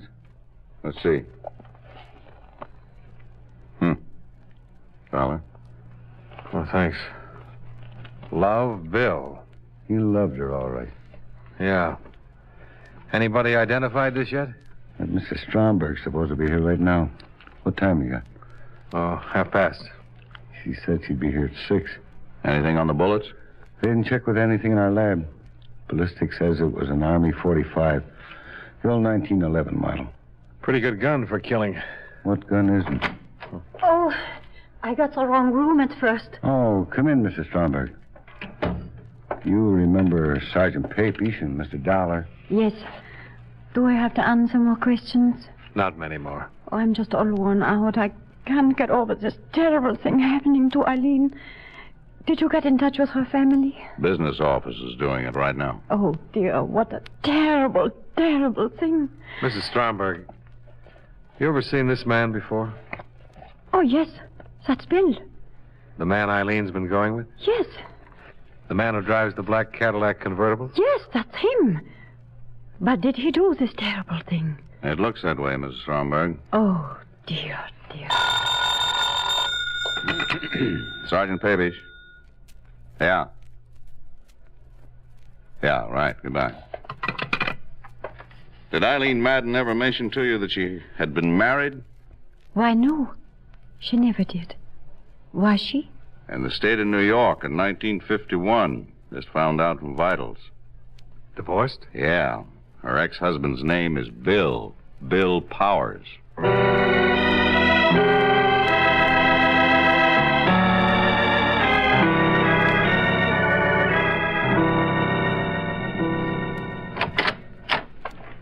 Sergeant Papish, this is Mr. Dollar. How do you do?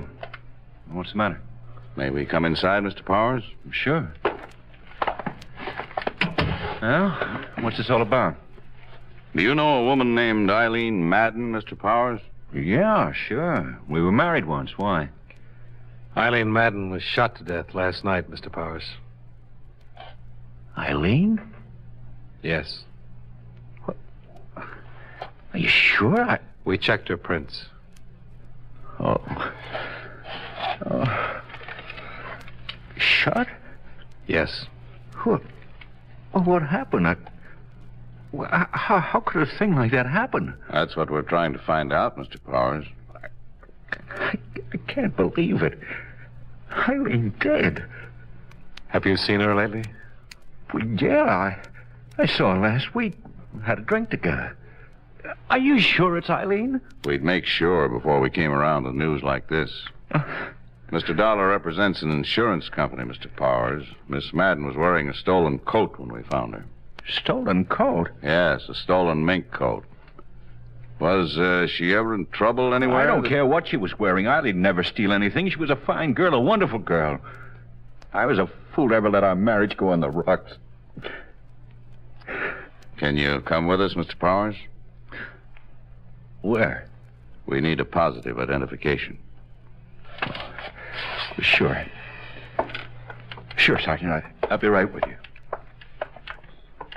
Want to smoke? Thanks. Well, he isn't the bird in the picture. No. Did you see the car in the driveway? Yeah. 51 Caddy, black convertible.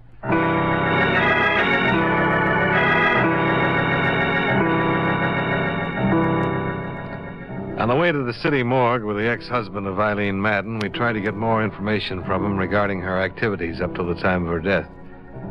But Powers seemed so distraught that he could only speak of their short marriage and the reason it had ended. It was an old and especially sad story of a man who couldn't provide well enough for a beautiful wife. However, once he'd seen her body at the morgue and identified it, he seemed to get better control of himself. We all walked across the street for coffee. I hope you get whoever did this, Sergeant. I hope you get him fast. We sure want to, Mr. Powers. Why would anybody do that to Eileen? Why? Maybe you can help us answer that. Oh, you're just interested in that coat you say she was wearing. Well, mister, I don't believe she was wearing a stolen coat. What do you think of that? I'm just looking for the facts, Mr. Powers. I'd like to prove what you just said as badly as you'd like to have it proved. But we have to start somewhere. You can understand that. I suppose so. You told us you saw her last week for a drink. That's right. Have you been seeing her right along? Yeah, sure.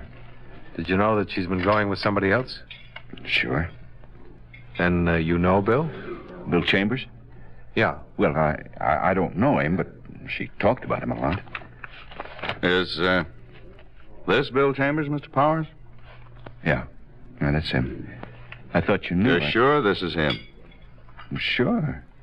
This picture was in her place. I went there one day and saw it and asked her who he was. Eileen told me all about him. What did she tell you about him? Why, she said she was going with him. She told me that he wanted to marry her. Said he had lots of money. Did she tell you where he works? No. Or what kind of work he does? No. You know where we can get in touch with him? No, I don't know that either. Say, do you think he might have done this to her? We'd like to talk to him. I know she's been going with him for a few months, what she told me. And you've been seeing her the same time she was seeing Chambers? Well, yeah, that's right. She didn't want to marry him. She wanted to marry me again. You know what kind of a car Chambers drives? Cadillac. Thought you never met him. Well, she told me about his car. It's another thing. I went out and bought one myself. I thought it might do me some good with her. Mm-hmm. Were you at home last night? Yeah. Can you prove it? Yeah. I was home. She was out getting killed.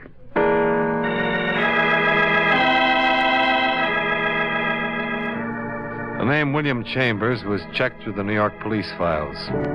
They listed 24 persons who more or less fit his general description. It took 2 days to locate and talk with all of them. Neither Mrs. Stromberg nor the witness who had seen the body dumped from the car could identify any of them. An all-points bulletin regarding the suspect and his car had been issued as soon as we learned his name. Same results, nothing.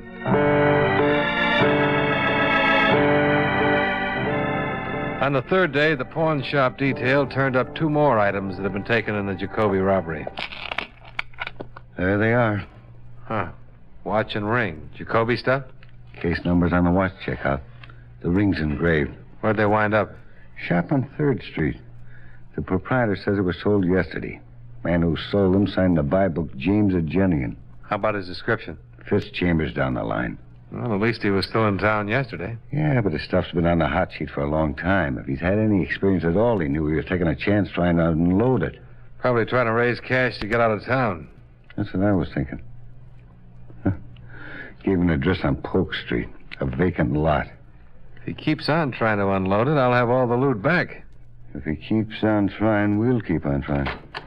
Well, they found his car. Where? Used car lot in the Bronx. He sold it at 10 o'clock this morning.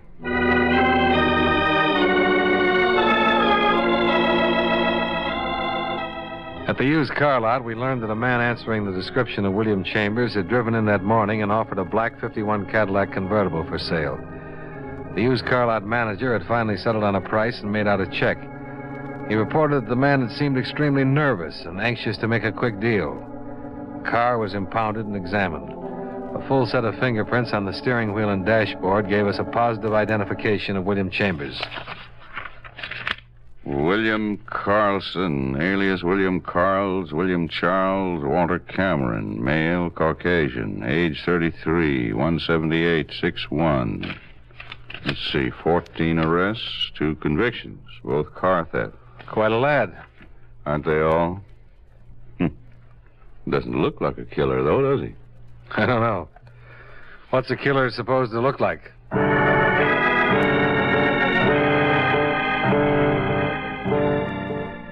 The search to locate William Carlson, alias William Chambers, extended to all parts of the city. The associates and relatives listed in his criminal file were contacted and questioned. All of them denied having any knowledge of his whereabouts. In the meantime, 2 more pieces of stolen property connected with the Jacoby theft were recovered by the pawn shop detail.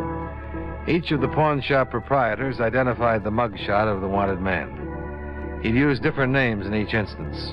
The handwriting was the same. Each address had to be checked out. I went with Sergeant Papish to the one he had given on 78th Street. It was not a vacant lot. Hello? Hello. We're looking for William Courtney. You found him? Huh? Cops? Yeah. Come on in. Hold still. I'm clean. Checked me through the Bible yesterday? Yeah. Your name's Carlson, isn't it? William Carlson? Yep. We've been looking a long time for you. I know. Yesterday, I decided I'd let you find me. I gave my right address. You want to get your hat? Sure. Look, I didn't mean to kill Eileen. I didn't mean to at all. I want you to know that. Let's talk about it downtown. No, we won't. I'm not talking to anybody downtown. I'm talking to you two right now, and that's it. So you better listen. Okay. I've been doing pretty good with these house jobs. Real good. Enough to buy myself a nice car, get some clothes, get around a little bit. I work all alone. I met her. I liked her. I wanted to marry her. I did. I really did. We went out the other night, and I gave her the mink coat for a present. I thought that'd cinch it. She didn't want to take it. She told me she was going to marry some guy she'd been married to before. I let her have it. That's all? That's all. That's it, mister. I could have run. Sold my car. Getting rid of a lot of odds and ends I have around. I decided not to, after all. I don't want to run. Okay, let's get with it. Remember, I let you get me. I wrote my address right down where I knew you'd check it out. Okay. And there's no more talking. You two got it all straight. What's the matter with you, anyway? You got it all? I mean, about everything? Yeah, I've got it. Okay. Hey, wait a minute. You guys are too late. I took it when I heard you knock on the door. Where's the phone? It's too late, I tell you. It's in my stomach now. It's too late. Not for me, brother. I handle plenty of babies, just like you. That's too late. Grab him, Miss. I got it. Go! Look out! Shut up. You're going to stand trial, baby. Sergeant Papish had handled attempted suicides. A lot of them. And in the 5 minutes before the arrival of the emergency ambulance, he managed to force William Carlson to take an antidote that saved his life.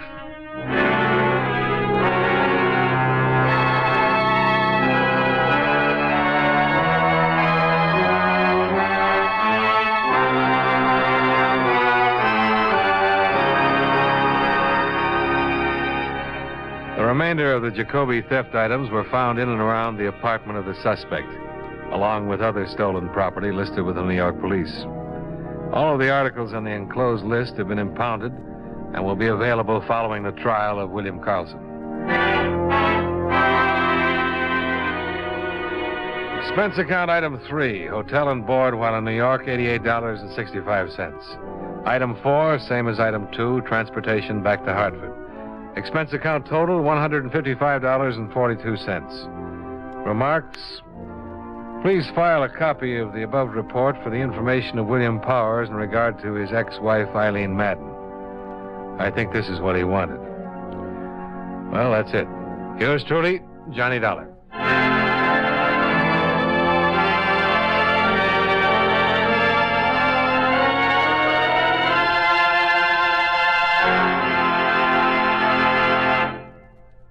Remember, friends, Wrigley's Spearmint Chewing Gum refreshes you. Wrigley's Spearmint Chewing Gum gives you real chewing enjoyment. The lively, full-bodied flavor of Wrigley's Spearmint cools your mouth, freshens your taste, sweetens your breath. The smooth, pleasant chewing of Wrigley's Spearmint helps keep you feeling relaxed and satisfied, makes whatever you're doing more enjoyable. Yes, for refreshment plus chewing enjoyment, treat yourself often to Wrigley's Spearmint Chewing Gum. Millions enjoy it daily. Get a few packages and always keep some handy. That's Wrigley's Spearmint Chewing Gum. Healthful, refreshing, delicious.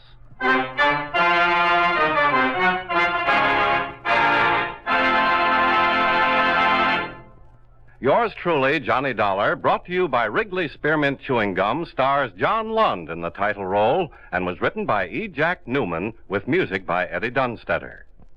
Featured in tonight's cast were Virginia Gregg, John McIntyre, Jim Nusser, Jeanette Nolan, Victor Perrin, and Bill Johnstone. Yours truly, Johnny Dollar, is transcribed in Hollywood by Jaime Del Valle.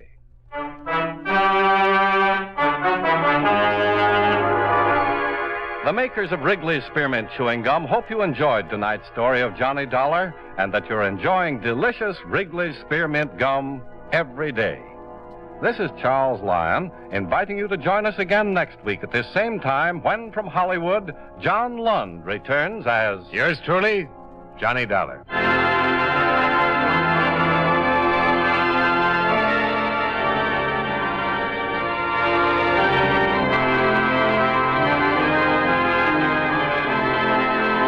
This is the CBS Radio Network.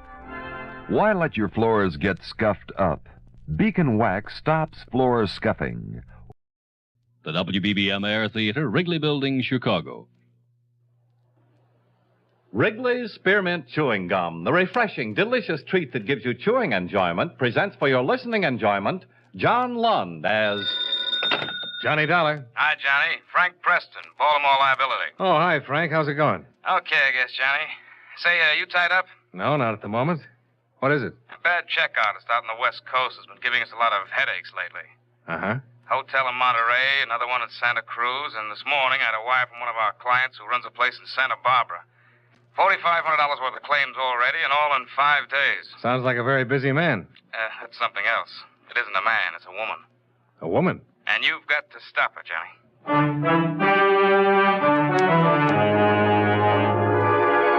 The makers of Wrigley's Spearmint Chewing Gum bring you John Lund in another adventure of the man with the action-packed expense account, America's fabulous freelance insurance investigator. Yours truly, Johnny Dollar.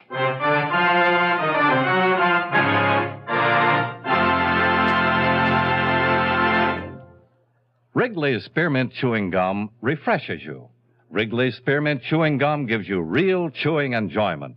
Yes, for chewing enjoyment plus refreshment, it's Wrigley's Spearmint Chewing Gum. The lively, delicious flavor of Wrigley's Spearmint cools your mouth, helps keep your throat moist, and gives you a nice little lift. The good, smooth chewing of Wrigley's Spearmint helps keep you feeling fresh and alert, adds enjoyment to whatever you're doing. So for chewing enjoyment plus refreshment, treat yourself often to Wrigley's Spearmint Chewing Gum. Healthful, refreshing, delicious.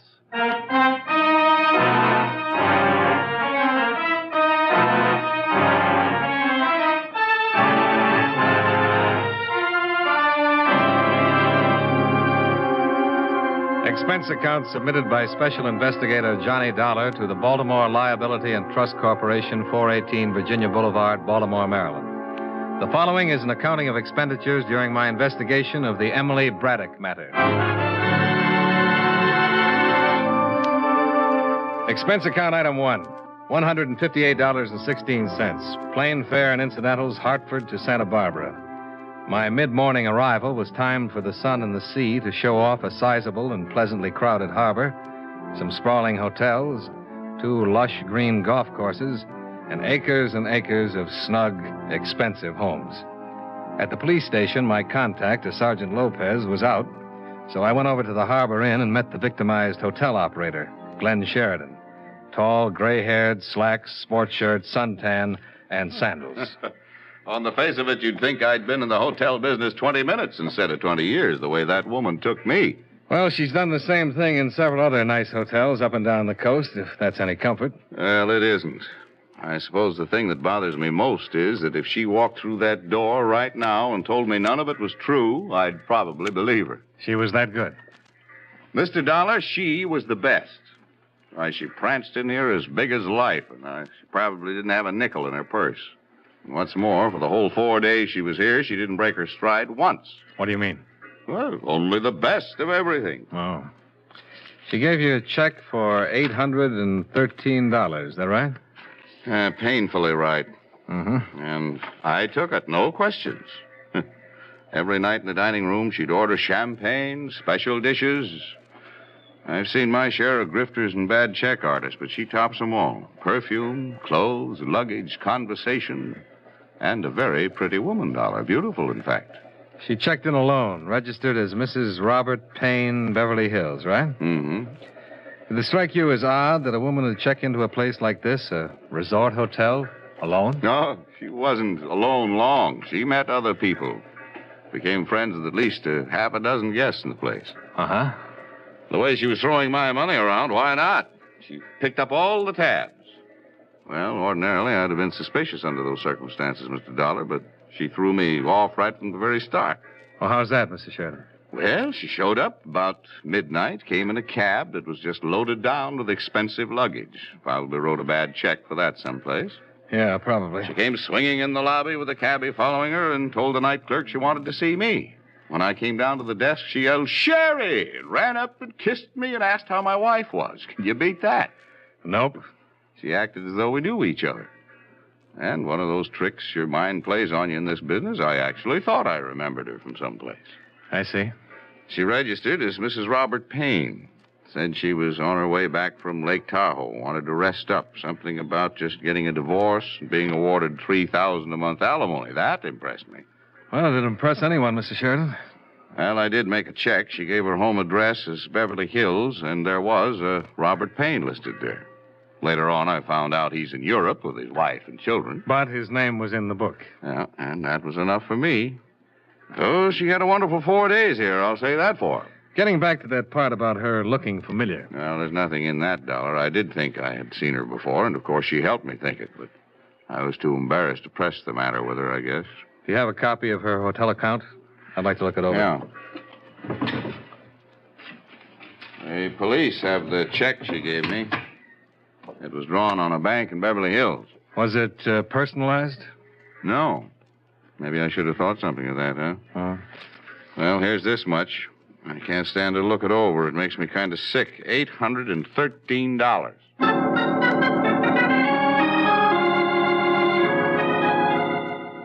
I spent another hour with Mr. Sheridan as he distastefully covered the items on the bill she'd paid with a bad check. Later that afternoon, I met with Sergeant Lopez, who reported a woman answering the same description had passed bad checks in Burlingame, Santa Maria, and Ojai.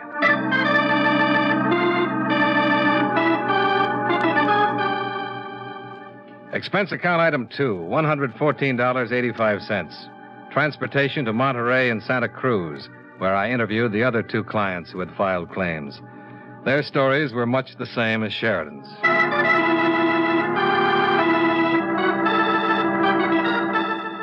Expense account item 3, $4.15. Long-distance phone call. That you, Johnny? Yeah, Frank. All the claims are pretty solid. The police have no line on Don't this... come home. Oh? Hop down to Malibu Beach. She's done it again. At a place called the Seaside Inn. The guy who runs it found out it was bad 15 minutes after she left. That was this morning. I don't expect any miracles, but if you get down there right away, maybe you can get on her trail. Well, I'll try.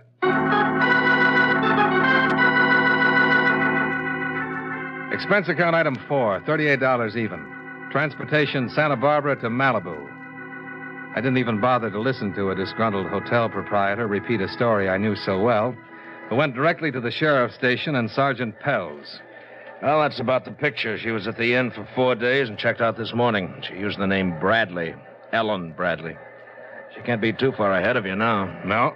There might be a break on this one, too. While she was at the inn, she took up with one of our local residents, a man by the name of Garland. Lives over in the colony. He drove her into town this morning. Have you talked to him? I can't find him anywhere. He has a house over in the colony. The colony? Yeah, that's down the road a piece. They call it that because a lot of movie stars built beach homes there a long time ago. Movie colony, you know? Oh, yeah. Is this Garland an actor? Yeah, when he gets work, which isn't very often, I guess. Mainly, he keeps suntanned. We're trying to locate him now, and as soon as we do it... Oh, excuse me. Sure. Sergeant Pell. Yeah, right away. Garland's home now.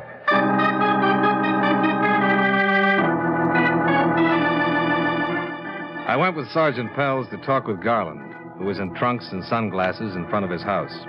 A healthy, muscular, handsome man in his mid-30s. He was a little stunned by the news we brought him. Ellen, a phony? Sergeant, are you sure about this? Well, you can ask the man at the Seaside Inn. He got the check, and Mr. Dollar here's been looking all over the state for it. Well, come on, let's go up into the house. All right. I thought I knew her pretty well. Did you meet her out here, or did you know her before?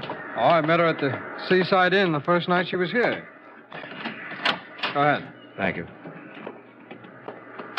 Now, sit down.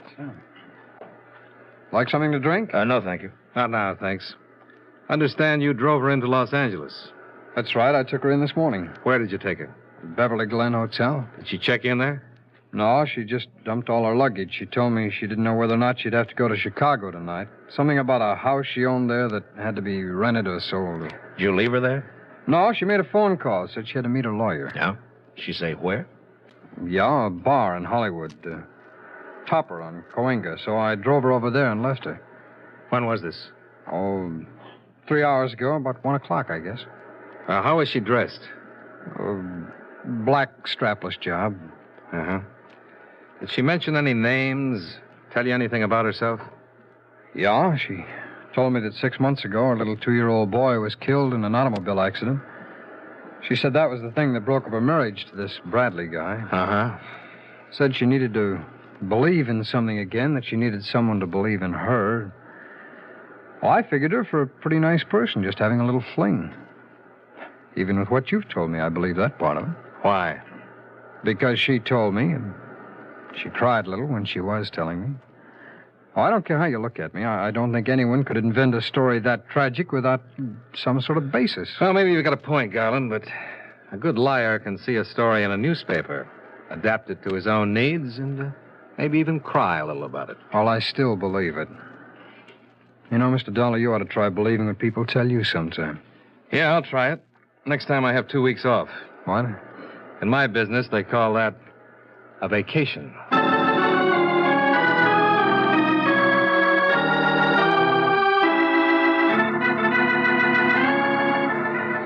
Well, what'll it be, gents? Police. I'd like to talk to the man who was on duty here at 1 o'clock this afternoon. Oh, that's me, Sergeant. My name's Lenny Pollard. Anything wrong? No, just routine. Well, can I get you something? No, thank you. We're trying to locate a woman who's been using the name Ellen Bradley. We were told she was in here around 1 o'clock today. I don't recognize that name. About 5'5", dark brown hair, brown eyes. Wore a black strapless summer dress when last seen. 30 or under. Uh-huh. No, no one like that. 1 o'clock's a pretty quiet time. In fact, all afternoon's been quiet. No woman like that's been in here at all. You been here all the time? Yeah, on duty since 11 o'clock. That's when we open. You sure this is the right place, the Topper? Mm-hmm. Sorry. Wish I could help you.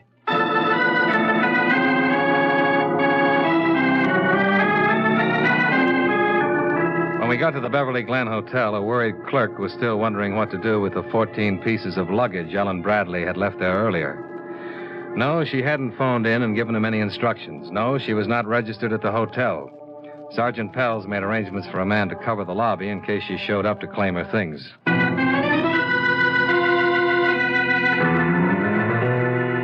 By 8 the next morning, the Central Identification Bureau in Sacramento made a positive identification on a thumbprint taken from her room at the Seaside Hotel.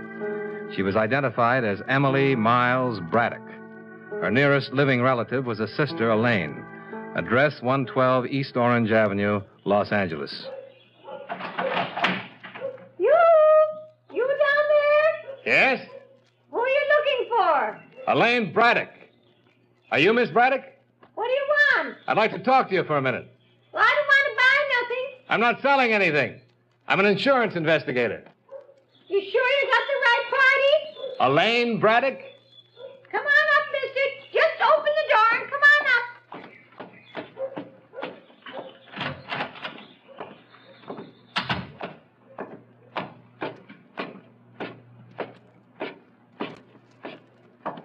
Come on in. Wanted to see me, here I am. What do you want to see me about? The gray-haired woman who had cackled at me from the second story was sitting in a wheelchair by the window. My name's Johnny Dollar. I'm here about your sister. Oh, Emily, huh? Yes, we're trying to find her. Has she been around here? We know she's in the Los Angeles area. Emily was here a little bit yesterday afternoon. Where she's gone now, I don't know. Have no idea. How long was she here? Oh, she stayed maybe 2 or 3 hours. I hope I don't ever see her again. She's no good. Well, how did she get here? By car? Cab? I don't know. Just standing at the door yesterday, the same as you, all of a sudden. Well, how did she leave? Walked. Tried to borrow some money from me, but I wouldn't give her none, so she had to walk. Did she make any phone calls or see anybody else while she was here? Well, she made a call. Any idea who it was? No. Did you happen to hear anything she said on the phone? No. Showing up here just like that after not writing or letting me hear from her all the time she was away. Getting herself in trouble with the police. Being in jail. 10 years ago when I got hurt, she promised she'd take care of me. Look how she's done it. I have to live on the county. You know that? I got to live on the county, and nobody cares about me. Is she in bad trouble? I'm afraid so. Well, how bad is it, mister? Oh, 10 years, maybe. 10 years? 10 years? Gee, 2 was bad enough, but 10... What'd you say your name was? Dollar. Mr. Dollar, I hope you don't catch her. Even if she killed someone, I hope you don't catch her. And I hate her. You're only young a little while, and that's all you got. 10 years in prison, and she'd come out worse off than I am.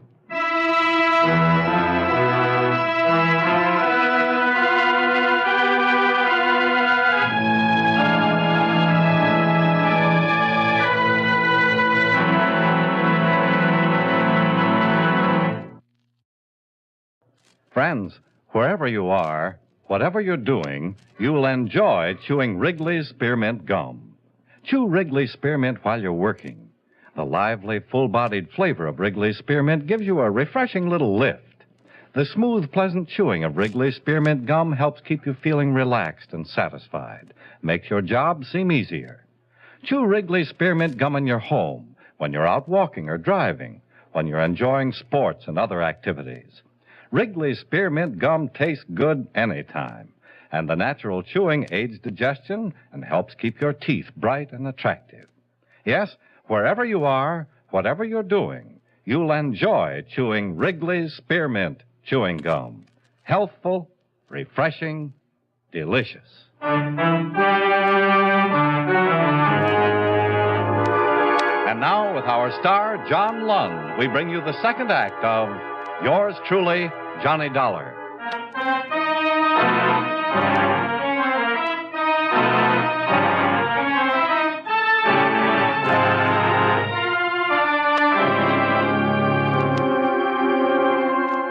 That afternoon, a follow-up came on Emily Miles Braddock. The completed folder included a mug shot that showed a woman of 30 years with dark brown hair, wide-set eyes, a well-formed nose and mouth. I took it with me when I went back to see Tom Garland. Oh, hi. Hi. Mind if I come in? What now? Your friend. What about her? I've been thinking about what you told me about her yesterday. That's nice. Here. Take a look at this. That's her, isn't it? Yeah, that's her. Can we talk now?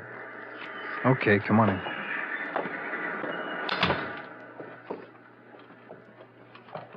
Her name's Emily Braddock, not Ellen Bradley. Up until 2 months ago, she was in the state correction home for women, serving a 2-year term for grand theft. Here, take your picture back. I'm not pushing my weight showing it to you, Garland. But you're a little stubborn about what you want to believe about her. If she lost a baby, as she told you, she was in prison when it happened. I thought I'd better prove this lie. All right, so you proved it. You mind if I sit down? No, help yourself. Thanks. Well, do you have anything else to tell me? Well, I suppose I do, since you don't seem to want to tell me anything. I've been on this case almost a week now. In that time, I've talked to 8 different men who have met Emily Braddock, and 1 woman who knew her by her real name and for what she really is. Garland, every one of those people came out on the short end of things with her. Just a minute, I've looked at this mug shot. I've heard these men describe her, and I think I can understand why. It's not hard to imagine this face set off with a nice hairdo, some earrings, makeup, and the works. This sister of hers I met this morning lives in a very crummy neighborhood, a family home. She's all Emily has left, or vice versa. Emily walked out on her. Well, if it's as bad as you say it is, why shouldn't she? For one reason, her sister's a hopeless cripple. But even she would protect Emily. You're my only hope. What? This woman can get away from us right now. She's smart and clever. She can go right on doing the same thing she's been doing all along. Oh, she'll get caught eventually, But because I know her and she passed a few bad checks doesn't mean that I'm responsible in any way. You know that. You're right, it doesn't. But you're involved just the same. You're different from a hotel man who's been tilted. You're a boyfriend. True, just a 4-day boyfriend. But a woman like that can do a lot of damage in 4 days' time. Why are you here, Dollar? What do you want? I'm here to disillusion you, Garland. Because I don't think you're disillusioned enough right now. Now, wait a minute. You're a perfect stranger to me. I don't know you from a Grand Rapids chair. But I'm doing you a favor telling you that Emily Braddock is a crook and a thief and a forger, and that everything she ever told you was a lie. Now and then a woman walks into a man's life that he'd sell his soul for. But don't ever do any business along those lines with this baby, because all she'll do is give you a bad check for it. She's trouble in a great big way, Garland, and you know it as well as I do. Well, what do you want me to do? Apologize for meeting her? I'll be satisfied if you tell me why you lied. Garland, Emily Braddock never went to that bar you were talking about earlier. You didn't drop her off there. No one there had even seen her. And she's the kind who could walk into the World Series with 50,000 other people around and still be noticed. Where is she now? I don't know. I won't buy that. Not from you. Now, let's try once more. Where is she? What did you do with her after you dropped the luggage off at the Beverly Glen Hotel? Where did you take her? She phoned you from her sister's house yesterday afternoon, didn't she? Right after I'd been here with Sergeant Pelz. Garland, you should see that sister. Ellen's in Santa Monica. Where? At a little hotel called El Tonquis. She's registered there as Evelyn Brady. Where's your phone? It's over there.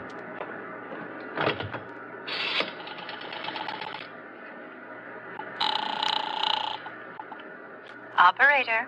Sheriff's office, please. Thank you. Dollar? Yeah? Dollar, could it be fixed so that she wouldn't know that I told you? Could be. All of this beats me. I don't understand it.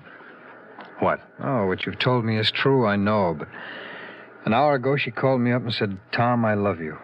That sounded true, too, huh? I told her I loved her, and now I'm turning her in. What kind of a crazy world do we live in?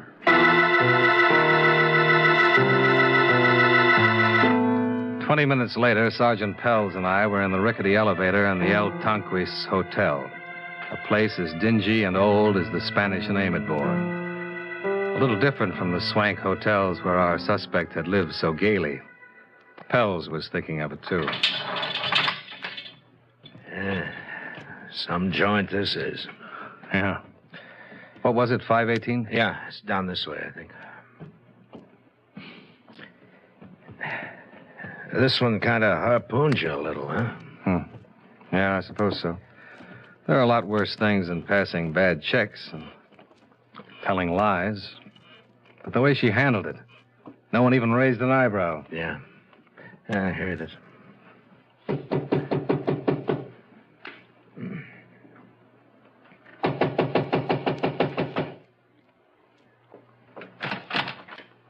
Yes? Emily Braddock? Beg your pardon. I said, is your name Emily Braddock? You must have the wrong room. My name's Evelyn Brady. Sorry, miss, you're the one we want. I'll have to change into a dress. I'll check the room. Excuse me. What's this all about? I think you already know. I have no idea. What is it all about? Bad checks. There must be some mistake. All right, miss. Go ahead and change. We'll wait out here.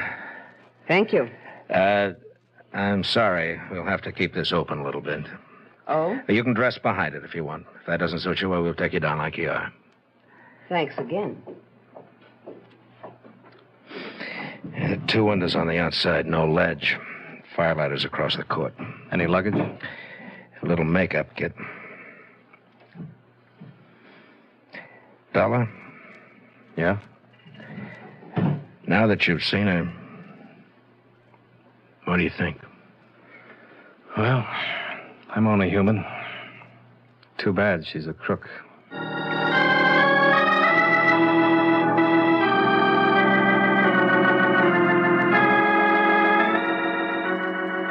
Emily Braddock was held at the sheriff's office in Malibu. The officers who questioned her reported that she steadfastly refused to admit any part of some 16 counts that had been filed against her. I wasn't surprised to learn this, but I was surprised when she sent word that she'd like to see me before I left town. Hi. Here you're about ready to beat it. Uh-huh. You're the one who talked to him, aren't you? Talk to who? Tommy Garland. He told you where I was, didn't he? Sure he did. I thought you wanted to tell me something. You thought wrong. The same as all these others around here. I'm not going to tell you or anybody else anything. Police are like hotel men. You figure out their little system and then you beat it. If you say so. I don't have a lot of time. We could be pretty good friends, you and I, if this hadn't come up. I mean, a drink or something together. We'd have looked nice. Now, look, Emily. You're the one who got him to tell where I was. And he asked you to fix it so I wouldn't know. Oh, yeah, Tommy would do that, I know. What I don't know is what you said to him. How did you get him to tell? Is that all you're interested in? It's not asking anything. Well, I told him just what you are. A thief. A crook. That sold him? Well, he told me where to find you. I guess it did. I must be slipping. You slipped a long time ago. When you walked out on that sister of yours. When you thought you could talk and look your way into anything you wanted. I didn't know I thought that, but if you say so. Whatever I've got, it's worked. Has it? 2 years the last time. Whatever you get this time will be longer, no matter what you say or don't say. I'm not in a courtroom yet. That's where it happens, not in a lousy jail. We'll see about that. You're just as bad and just as dumb as the worst of them. Any day you believe that. Like it says in the manual. When a woman suspect is to be interrogated, remember that the strongest appeal to her is in her family connections and moral outlook. Question her regarding these. Stinking cops. Just stinking cops. You never give up, do you? Hardly ever. Stinking cop.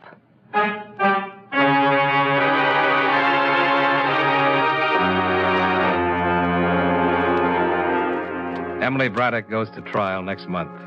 I won't be there, but 6 clients of Baltimore liability will be.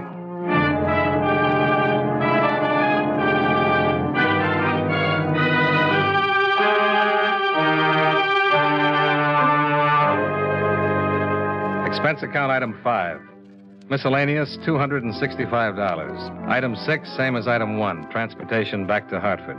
Expense account total, $738.32. Remarks: the next time I go after a check artist, I hope it isn't a good-looking woman who feels that there's no one in the world she can't dominate. This last one scared me, even if she was behind bars. Yours truly, Johnny Dollar.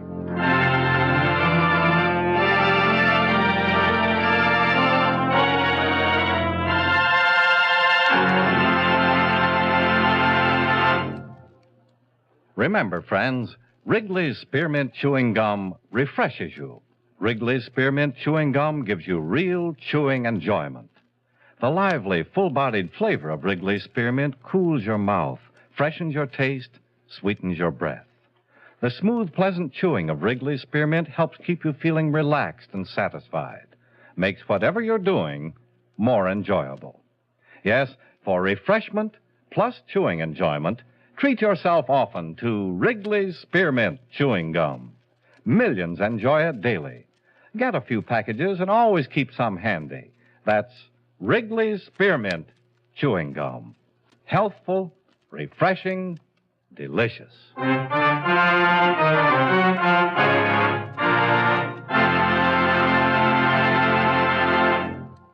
Yours truly, Johnny Dollar, brought to you by Wrigley's Spearmint Chewing Gum, stars John Lund in the title role and was written by E. Jack Newman with music by Milton Charles. Featured in tonight's cast were James McCallion, John McIntyre, Bill Conrad, Stacey Harris, Jeanette Nolan, and Joan Banks. Yours truly, Johnny Dollar, is produced and directed in Hollywood by Jaime Del Valle.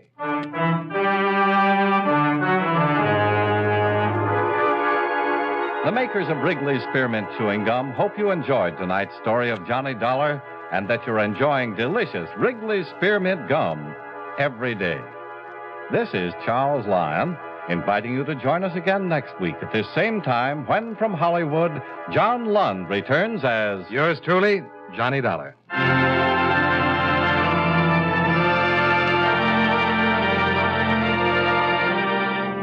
This is the CBS Radio Network.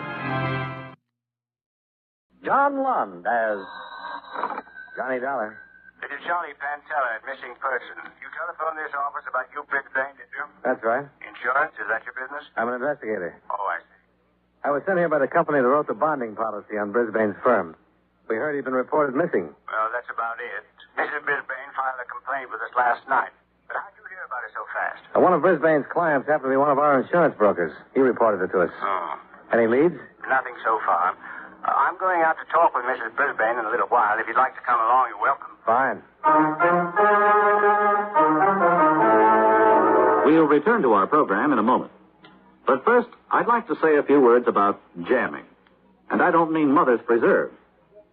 During wartime, it has frequently been the practice of an enemy country to jam our radio communication. That is, to cut into our broadcasting with broadcasting of their own so that our radio messages cannot be received with any degree of clarity. There was a time when our civilian radio broadcasts were jammed too, unintentional though it was. As you can imagine, it was quite a mess, and still could be. Can you imagine what would happen today if there was no coordination among our many radio and TV stations? Or if the telephone companies didn't cooperate? When radio broadcasting first began in our country, each station chose its own call letters, power, and spot on the dial. It wasn't long before 2 or 3 stations would try to come in on the same spot, and the poor listener couldn't understand a thing he heard. So, to get things organized, the Federal Communications Commission was born. Licenses were issued to each station and to qualified operating engineers. The same thing now applies to TV stations. Today, a radio or TV station may request certain call letters, and if no one else has them, the call letters are issued. But power and the spot on the dial are restricted by laws of nature, and the FCC engineers don't have much choice in what they tell the station operator he can or cannot do. With the telephone and telegraph, however, the situation is different. The FCC makes sure the rates are fair both to the company and to the consumer, and that all of the independent companies work together so that someone in Japan or Germany, for example, can call someone else in New York with practically no delay or trouble. So the next time you pick up a stateside broadcast loud and clear, or hear everything your family says to you over the telephone, just remember that you have the Federal Communications Commission to thank.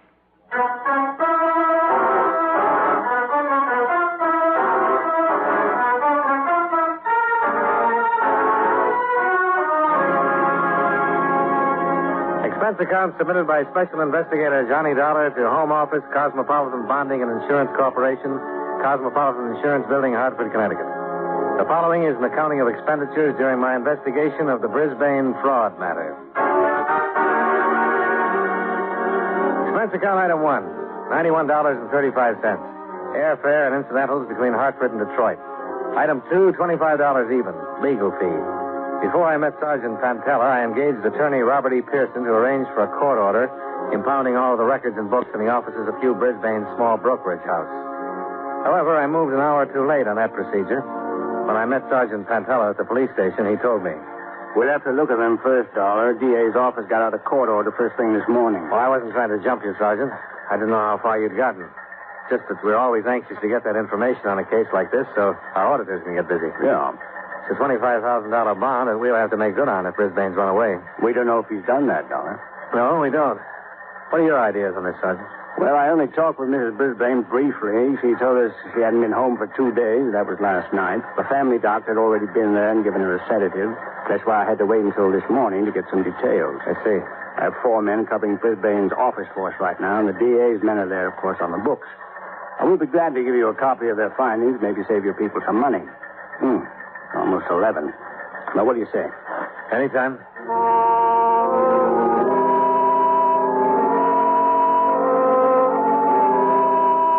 40 minutes later, I was in the living room of the Brisbane home with Sergeant Pantella. Hugh Brisbane's wife was settled on a sofa in front of the fireplace. She was a small, stocky woman in her late 30s or early 40s. The clothes she was wearing, the house itself, the appointments of the room about her, all suggested a well-run, well-kept sort of life. Of course. Sergeant Pantella, isn't it? Yes. And this is Mr. Dollar from the insurance company. Yes? I represent the company that bonded Mr. Brisbane's firm. Oh, really? Naturally, we're interested in his whereabouts, too. Well, is there anything wrong? We don't know. It's just a matter of routine right now. I feel much better today, Sergeant. I hope I can be of some help. Mrs. Brisbane, on a case like this, there are standard questions that we want answered. Now, some of them are personal, but the information is necessary if we're going to proceed with any efficiency. Oh? I wanted you to understand that. Now, last night when I spoke with you, you said you hadn't seen or talked to your husband for 2 days. That's right. I saw him at breakfast Tuesday morning, and that was the last time. Did you know that after he left here, Mr. Brisbane did not go to his office? No. He wasn't there at any time Tuesday or Wednesday, as far as we can find out. Did he take a car? No. He preferred the bus when the weather was like this. About what time did you have breakfast with him Tuesday? Oh, before 9 sometime. He always tried to be in his office by 10:30. I don't want to frighten you, but can you think of any enemies that might want to do your husband harm? Enemies? You?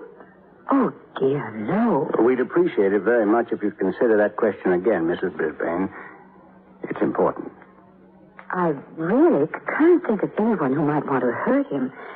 Or perhaps in his office, in his business, there's someone, but he never discussed what went on there with me. Are you sure? It was a rule. See, this is our home. That's his business. We just never talked about what went on in his office at all. I see. How long have you and Mr. Brisbane been married? 18 years next July. Well, can you think of any reason why Mr. Brisbane might just walk out and not come back? None whatsoever, Sergeant. Absolutely none. You said that you saw your husband last Tuesday morning at breakfast? Yes. But you didn't report him missing until last night. Can you explain that? Well, I wasn't here for dinner Tuesday night, and when I got home it was late in the evening. I presumed he was in his room sleeping.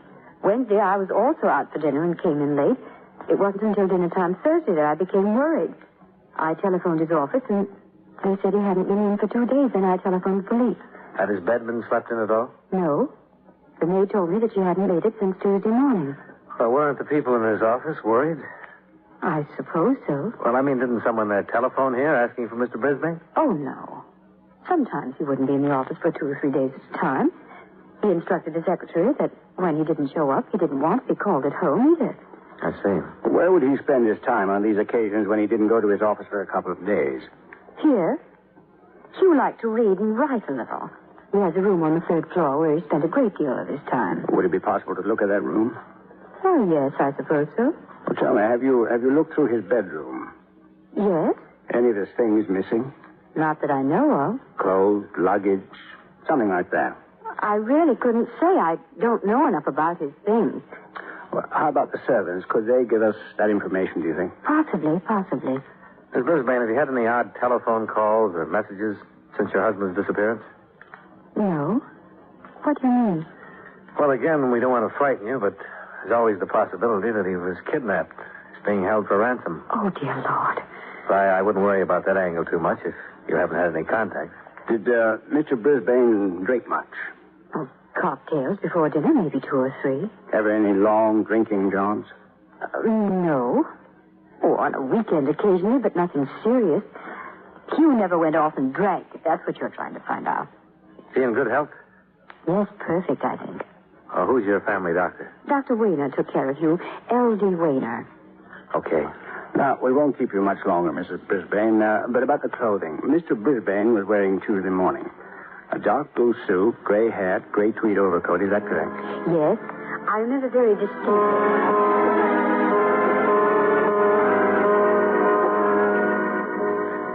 We talked to Mrs. Brisbane for another half hour, gathering information concerning the missing man. After that, we questioned both servants and learned that Brisbane was a man of careful and precise habits. We examined the study that Mrs. Brisbane had told us about, as well as his bedroom. To all appearances, and from all we could learn, he had taken nothing with him but the clothes on his back and what money he had on his person.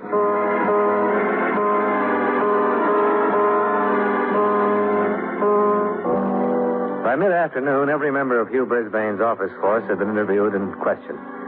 None of them were able to furnish a motive behind his sudden and complete absence. He was described by everyone as a model husband and a model business executive. The detail from the district attorney's office reported that his business was in sound financial condition. I went with Sergeant Pantella when he interviewed Dr. Weiner, Brisbane's personal physician. Well, according to my records, I examined him last on December 13th. He was in good health. For a man of his age and responsibility, I would say he was in excellent health. Oh, could you explain the qualification, Doctor? Well, I was thinking only by comparison. Hugh Brisbane is 45 years old. He's held a position of tremendous responsibility for many years. For a lesser man or a frailer man, the incidence of an organic disturbance increases with the years. In Brisbane's case, it didn't seem to hold. He knew how to relax, or he knew how to escape for periods of time and get a complete rest. He told me that he read a great deal and tried his hand at writing. Did you do a complete physical on him, Doctor? Yes. Why? Was there any indication or any reason whatsoever for you to suspect that he might suffer from some sort of mental trouble? No, there was not. I'd say that when I examined him, he was in excellent mental shape, too. Oh, I know you're seeking out the possibility of an amnesia condition or something similar. No, it wouldn't come in a flash, just like that. There would have been some symptoms. What kind of symptoms? Well, symptoms that Mrs. Brisbane or the people in his office would have noticed and probably told you about when you questioned them. An inability to remember names, addresses, telephone numbers are the most easily recognized. Someone would have picked up those things in his conversation or his actions. For instance, he might have not been able to count his change when he paid a check at a restaurant. See what I mean? I see, yes. I think you can discount the probability of amnesia on those grounds. How long have you known him, Doctor? Well, 6 years, I think. He used to go to a friend of mine who passed away, and then he came to me. Did you ever meet him outside this office? Socially, yes. Where? Well, we both belonged to the same country club. I played golf with him several times. I've seen him at dances, other affairs. Did he and Mrs. Brisbane strike you as a happy couple? Oh, I suppose so, Mr. Dollar. I never really thought about it much. I'll tell you this. Hugh Brisbane has quite a head on his shoulders. That was always my impression of him. Do you ever have occasion to talk with him about anything but business or social activity? Yes, I did, once. It startled me at first. I was aware that he was a man of education and some culture, but I was quite taken aback by his ability to quote the classicists. Oh? It seemed incongruous somehow. I remember we were sitting in the club. It had been a 2:00 lunch. Practically everybody had left except the waiters, and I heard him quote a Greek.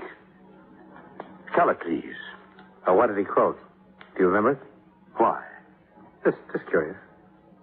I don't remember it, but I was so impressed with the passage, I took the trouble to look it up myself and to write it down. I have it here somewhere. Yeah. There it is, Mr. Dollar. Thanks. Surprising, I don't know. What does it say?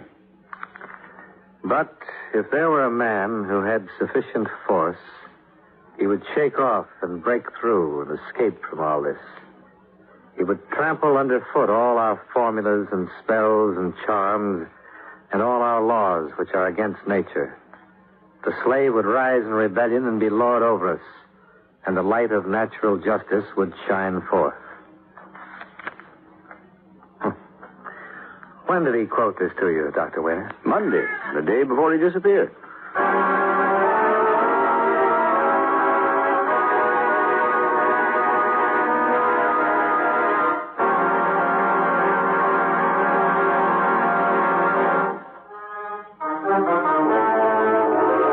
And now, with our star, John Lund, we bring you the second act of Yours Truly, Johnny Dollar.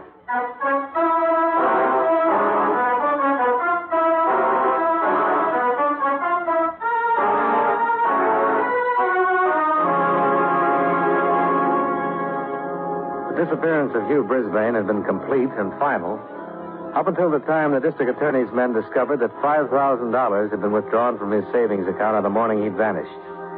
The fact that he was known to have a large amount of money with him opened up new possibilities in the case. What was his name? Cook. This is the third cage. Oh, yeah. Over there. Yeah. Mr. Cook? Yes? I'm Sergeant Pantera. This is Mr. Dollar. Oh, yes. You phoned me. It's about Mr. Brisbane? You took care of him when he was in here last Tuesday. Is that right? Yes, I handled the withdrawal. We'd like to see the slip on that, please. Yes, I looked it up. I have it ready for you. Thanks. You said on the phone you'd want a copy? Yes, for the handwriting man. Well, you may have that one. There was an automatic duplicate when he made out the withdrawal slip. We have that for our file. I see. Have you known Mr. Brisbane very long? Well, I've seen him the many times he's been in the bank since I've worked here. How long is that? 5 years. Are you sure you know him? Oh, yes, of course. Is this him? Why, yes. This is the same man who signed this withdrawal slip last Tuesday morning. That's right. Mm-hmm. Okay, now tell us. What happened? He just came up to the cage and gave me the withdrawal slip. That's all. I see. Weren't you a little surprised when he made out a withdrawal slip for $5,000? No, not particularly. Oh, that's a lot of money. Oh, well, maybe I was a little surprised, but Mr. Brisbane has withdrawn large sums from his personal savings account several times. Yes, I remember once he took out $3,500, and another time he withdrew $2,000. I assumed this was for some sort of speculation where he needed cash on hand. When he came up to the cage, what exactly did he say to you? Oh, just good morning, and will you please take care of this? Was that all? Yes, that's all. Well, didn't he stipulate how he wanted the money? Tens, 20s, hundreds? Oh, yes. He did say that. He took it mostly in hundreds and 50s. I think I gave him $200 worth of 10s and 20s, too, but I'm not sure. Any of those bills happen to be recorded? No, I'm sorry. $5,000 is quite a bundle of money to be carrying around broken down that way, Mr. Cook. Oh, he was ready for it. He had a small bag with him. He put it all in that. What kind of a bag? Oh, just a bag, like a doctor's bag. It was black or very dark brown, I think. Mm-hmm. Anything else you can remember about it?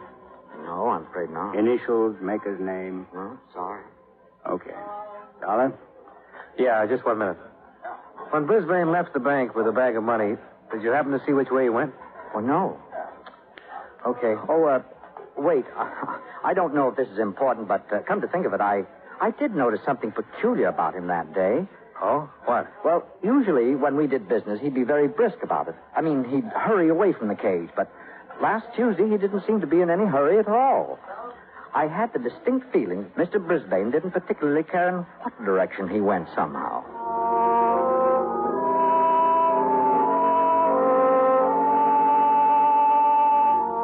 A recheck with Mrs. Brisbane and the house servants established that Brisbane had not left the house carrying the bag described by the bank teller. A supplementary information bulletin was issued, including a description of the bag. Meanwhile, Sergeant Pantella's men continued the routine check of bus, train, and plane terminals within the city. Still no luck. Oh, I'm afraid he had too good a start, Dollar. He could be in Europe by now. Yeah. Well, what does your company think of all this? Well, as long as his books are in good shape, the insurance company can breathe a little easier. But they're still worried about him. I phoned Mrs. Brisbane and told her she could bring charges against him for desertion if she wanted to. That way we'd get a little more action from the other cities. She said she didn't want to do that. Mm-hmm. On that savings account, it was a joint account, wasn't it? Yeah, but he only took $5,000. That leaves her $23,000. Hmm. Well, he's really done a good job if he was trying to get away. With that much money on him, somebody else could have done a good job, too. Yeah. Sergeant Pantella, missing persons. What's your name? I know where it is. Right. Well, at least we know he was alive Tuesday night. How? That was a man who runs a bar over on Motor Avenue. He said Brisbane was in there Tuesday night.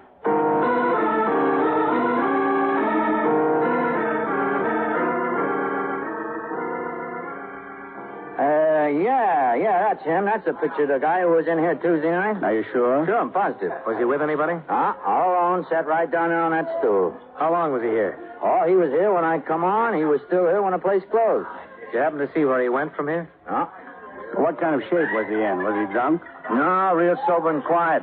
He drank all night, but it didn't seem to affect him at all. Well, did you talk to him at all? No, I just took his orders for drinks. He didn't seem to want to talk to nobody. I see. What time did you come on? 8 o'clock. What time do you close? 2. Did you happen to notice if anybody who was in here talked to him? Oh, I think a couple of people tried, drunks, but he didn't have much to say to him, so they just left him alone. Uh-huh. Anything else happen? No. Oh, wait, yeah, he was making a phone call all the time he was here, a long-distance phone call from that booth right there. He sat at the end of the bar so he could hear the operator call him back. You don't happen to know where he was calling? No. How do you know it was a long-distance call? Oh, because once he handed me a 20 and asked me to change it. I gave him $5 worth of quarters. All the quarters I had, as a matter of fact. Uh-huh. About what time was this? Well, I couldn't say exactly. It seemed to be about 10 o'clock when he started. You mean when he first placed the call? That's right. But he was still at it after midnight. I guess the operator was ringing him every 20 minutes the way they do, Do you know if he completed the call? Oh, yeah. I heard him slugging quarters into the box once. Okay. Did he have anything with him while he was here? What do you mean? Was he carrying a bag or anything? No, nothing but his overcoat.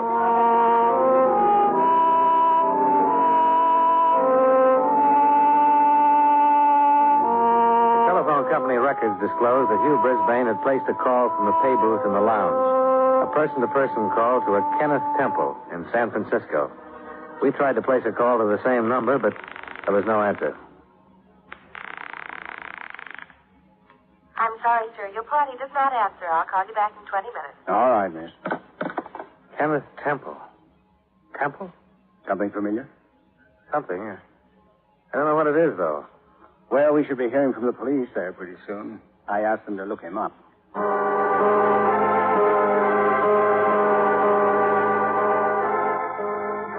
We waited another 2 hours trying to complete the call to Kenneth Temple in San Francisco. The operators were still trying when we drove out to the Brisbane residence once more. Mrs. Brisbane led us into the house. You say you found out something, Sergeant? Well, we might have, Mrs. Brisbane. Maybe you can help us. I'll try. Won't you sit down? Thanks. Now, what is all this about San Francisco? We found out that your husband called a man named Kenneth Temple there on Tuesday night. Oh? That name, Kenneth Temple, does it mean something to you? No. Have you ever heard it before? I don't believe I have. Mr. Brisbane never mentioned it to you at all? I can't say for certain, but it's not familiar to me at the moment. Mrs. Brisbane, have you ever been to San Francisco? Yes? When? Twice. Going to and coming back from Hawaii 2 years ago. Has Mr. Brisbane ever been in San Francisco? He was on the same trip. The name Temple. Maybe it's someone you met while you were there? No. I don't recall meeting anyone there at all. We were in a group of people. We all took the same plane from here and stayed together the whole trip.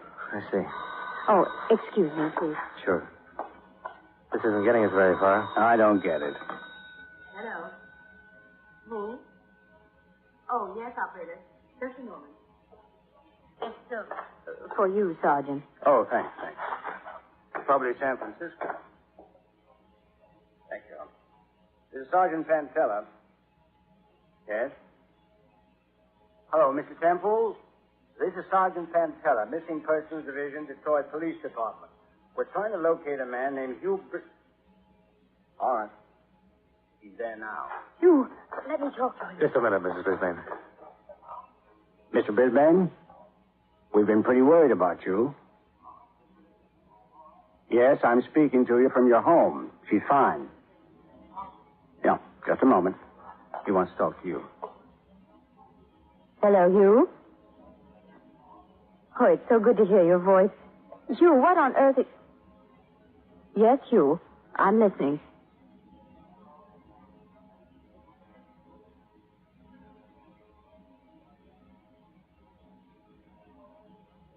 Yes? Yes, Hugh, I remember all that.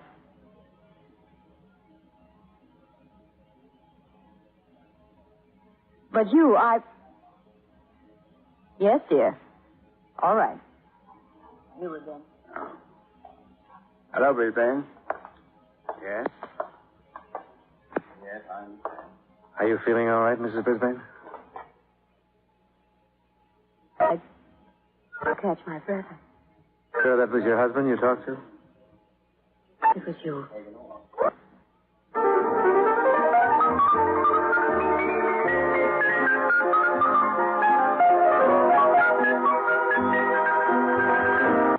I'm leaving you and everyone else. That's what he said. What? Well, he said that he was going to take a long sea trip with Mr. Temple, and that he wouldn't be back for a year, if he ever came back. He said he wrote me all of this in a letter that I should receive today. Why would he do a thing like that? He had everything here in this home that he wanted. It's a lovely home. We have lovely friends. Why? Why? If you would have just talked to me about it. I don't... Maybe he did, Mrs. Brisbane. What? The doctor's the only one I found who ever listened to him.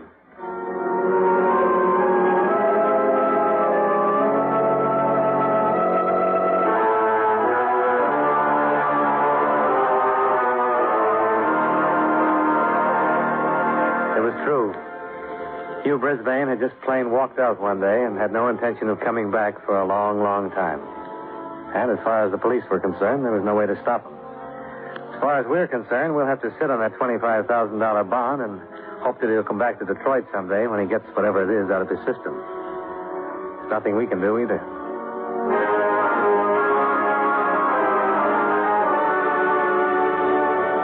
Expense account item 3. Room and board of the Chase. $78.50. Item 4, same as item 1, transportation back to Hartford.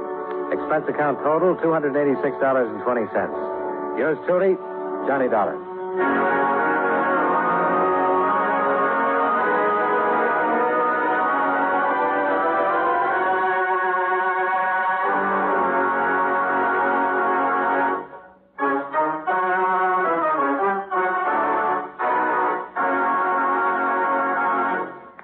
Yours truly, Johnny Dollar, stars John Lund in the title role and was written by E. Jack Newman with music by Eddie Dunstetter. Featured in tonight's cast were Jay Novello, Jeanette Nolan, John McIntyre, Joe Kearns, and Virginia Gray. Yours truly, Johnny Dollar, is transcribed in Hollywood by Jaime Del Valle. John Lund as Johnny Dollar. Hi, Johnny. Shelley Thomas at Federal. You're up early today. I've already been at my desk for 2 hours. How'd you like to work on one for me? What's it about? In cold, hard claim cash, it comes to exactly $12,482.16. That's interesting. What does it mean? Somebody Somebody's been filching a lot of merchandise over in Toledo, and it's beginning to hurt. Could you get over there and have a look around? Sure. Well, it sounds like a police job to me. Well, I don't expect any miracles, Johnny. I just want a good factual report on the whole business for my clients. See you in an hour.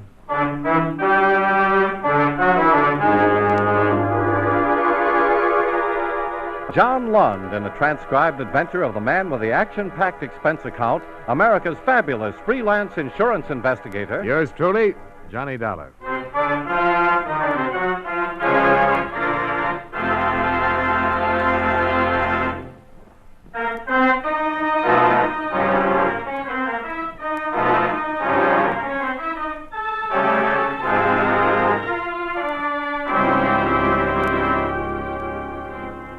Expense account submitted by Special Investigator Johnny Dollar to the Federal Insurance and Claims Adjusters, 2044 Appalachian Drive, Hartford, Connecticut. The following is an accounting of expenditures during my investigation of the Costain matter.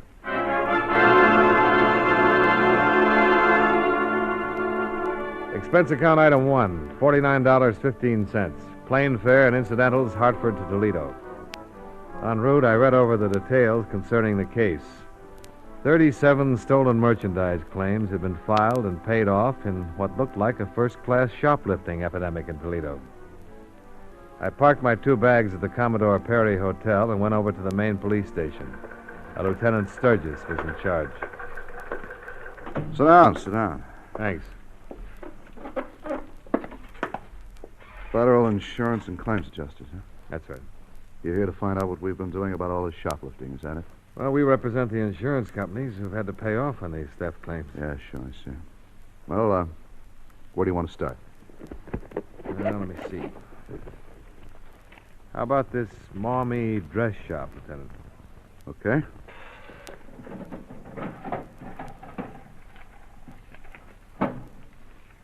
Uh-huh.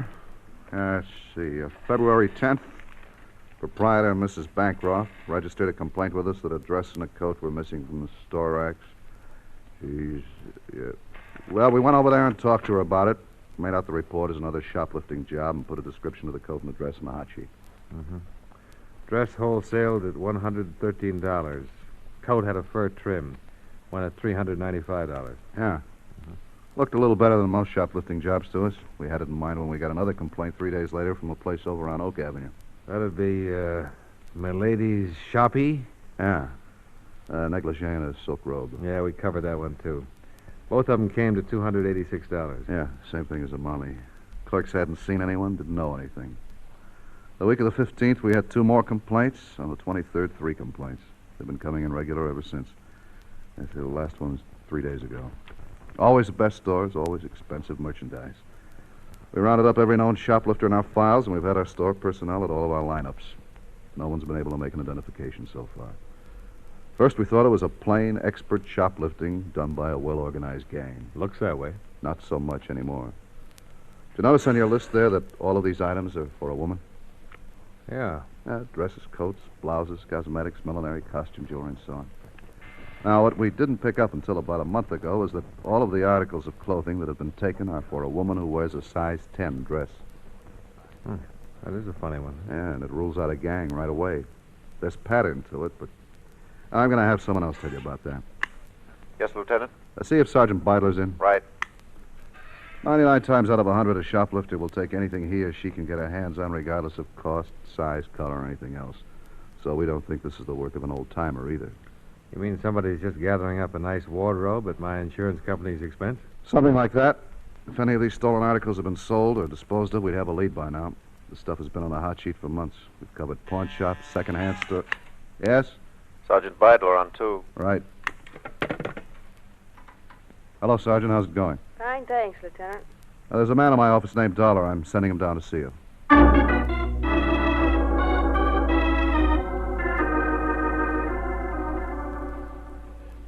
Women in the department reacted a little differently than the men to all this.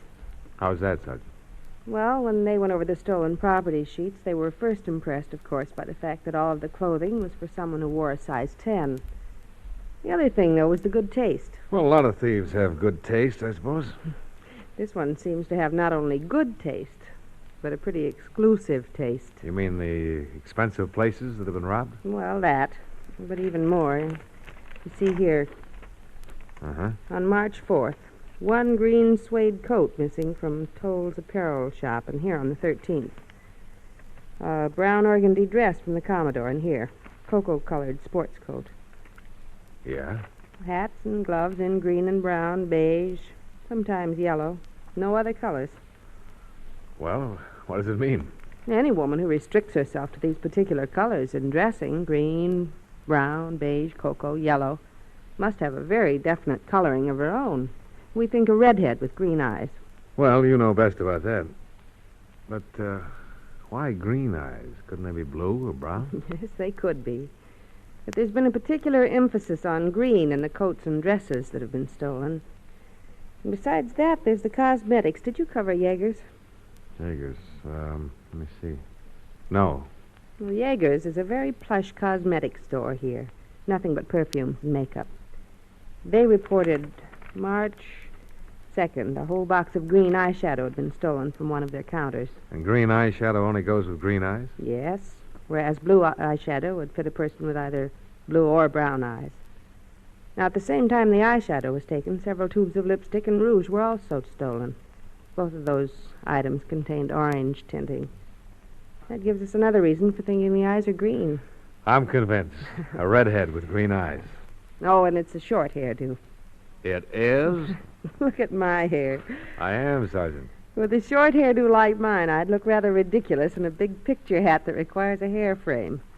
But a small hat, one with a tight contour, would be all right. Hey, I'm coming around. The Case Millinery store, eh? Yes. 4 hats. Total value $185? Yes, those hats that were taken from cases were small, especially designed for a woman with a short hairdo. We think that some of the costume jewelry that's been stolen ties in with the clothes, too. Uh-huh. Well, how does it stand right now? We've had our troubles on this one. It's impossible to tie up the manpower it would require to cover every dress and apparel shop in town, not to mention the department stores. Sure. And we're doing the next best thing. No store has been taken a second time, so we've spotted a dozen policewomen from my department and as many stores around town that still hasn't been hit. And they're posing as clerks. How long has this been going on? Since Monday. Maybe we'll get a lead this way. Yeah. Sergeant, this is just a wild one, but suppose a red-headed woman with green eyes isn't doing it after all. Suppose somebody's doing it for her. We've thought of that, and it looks like a possibility. None of the personnel we've questioned in any of these stores has been able to say definitely whether or not they saw anyone with red hair on the premises or around the shop to fit the time incidents of the particular robbery. I see. And there's another thing we're working on, too, beauty shops. Oh? She's a redhead, and she's got all of these expensive clothes. It's a good bet she keeps herself up. You know, has her hair and nails done regularly. Yeah. We've covered about 50 different beauty salons in town, the best ones. Told them the kind of woman we're looking for and given them an idea of what she'll be wearing. Well, if she's still in town, something should break pretty soon.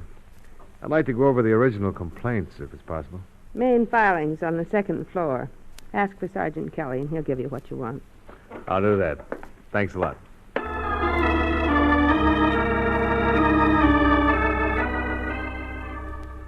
After a full day and a half of studying the crime reports, I wholeheartedly agreed with Lieutenant Sturgis and Sergeant Beidler. Since none of the stolen articles had appeared in any of the usual places for disposal, I was convinced it was not the work of an organized gang or of a previous offender. All clothing that had been taken was the same size and a small variety of colors, and, as Sergeant Beidler had pointed out, suited only to a certain type of woman with definite physical characteristics: red hair, green eyes.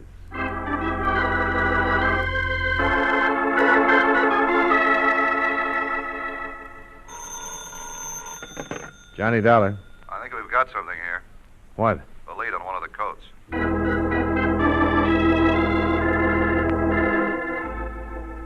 I met Lieutenant Sturgis in the police garage, and we drove over to Toll's apparel shop on West Oak Street. One of the clerks there had phoned in and reported she'd seen a woman wearing a green suede coat that had been stolen from the store a month before. The clerk's name was Alice Emerson. I'm sure it was the coat. Well, how can you be sure of that, Mrs. Emerson? Well, it was the only one like it in the entire store. Uh-huh. And as far as I know, in Toledo, it had a gathering at the back and gold buttons. I just knew that coat the minute I saw it on her. I just knew it. Oh, this was about a half an hour ago, you say? Yes, I was on my lunch hour, and I was eating at the Westgate. The cafeteria? Yes. She was about 3 people ahead of me in the line. I didn't remember at first that the coat had been from us, but when I sat down to lunch, I recalled it. Mm-hmm. I really didn't know what to do exactly. Then I thought, well, I'd better make sure it is the coat, you know. I wouldn't want to make trouble for anyone. What did you do? Well, she had a table over by the wall eating her lunch alone. So I finished my lunch, and I walked over near her, and I took a good look at the coat. It was our coat, all right. The one that was taken from that rack over there. I was going right out on the street and call a policeman, but I guess she got a little suspicious of me looking at her the way I did, and she got up and left. What did she look like, Mrs. Emerson? Oh, she was a nice-looking woman. About my size, 30 or so. Very nice. What color was her hair? Dark. Very dark. Dark? Black, you mean? Or dark brown. I don't know which. Did you happen to notice the color of her eyes? No, I didn't, but she wore glasses. Horn-rimmed. You're certain it's the same coat? Oh, I'm positive. Have you ever seen the woman before? No, never. At least I don't think I have. Nothing familiar about her at all? No. Did you happen to notice which direction she went in when she left the cafeteria? No, I don't know where she went. She just got into a taxi cab.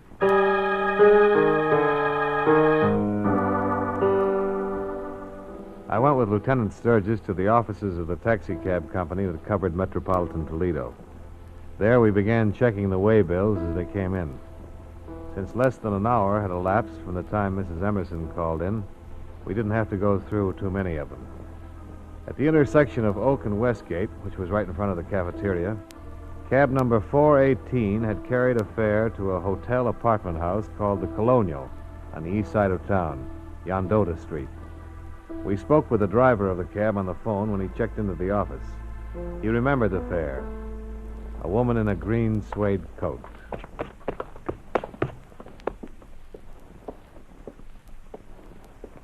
Try that. Yeah. Hello, can I help you? Police. Oh? Sometime in the last hour, a cab brought a woman to this address. We'd like to talk to her. She's about 5'4", about 30, dark hair, wearing a green suede coat. You know her? Well, now let's see. Wore horn-rimmed glasses? Well, I've got 175 apartments here. Wait, a green suede coat? Yeah. Well, Miss Jones. Jones, huh? Yes, Lillian Jones. She just checked in 2 days ago. Alone? Yes. What apartment is she in? 1429. Shall I ring her? No, never mind. We'll just go on up.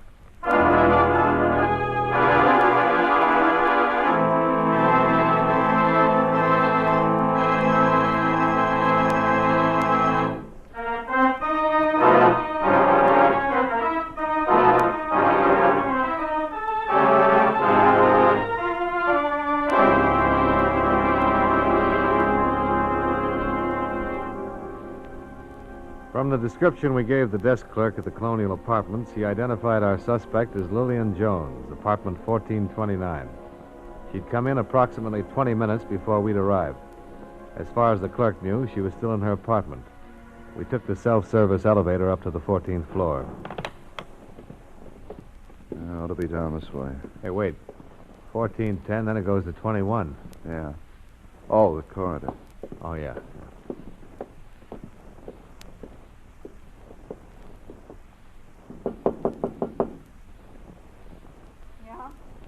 Lillian Jones? What do you want? Police. I'd like to talk to you. Oh, just a minute.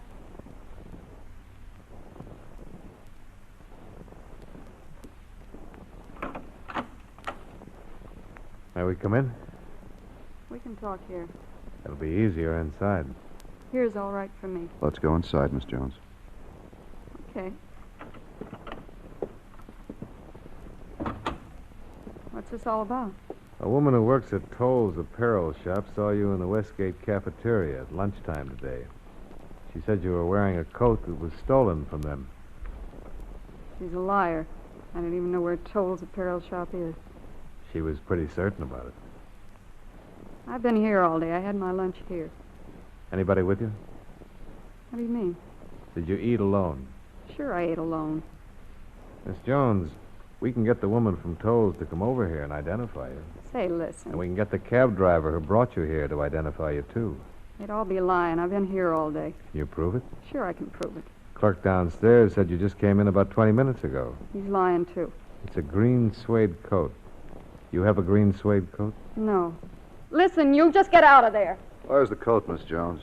I don't know what coat you're talking about. A green suede coat. Now, what'd you do with it? I don't have a green suede coat. Do you have any objection to our looking around? You bet I have. All right, we'll get a search warrant. I'm afraid you'll have to come with us, Miss Jones. I'm not going anywhere with anybody. Get out of here. Get out of my apartment. I'll make plenty of trouble for the both of you. Come on, Miss Jones.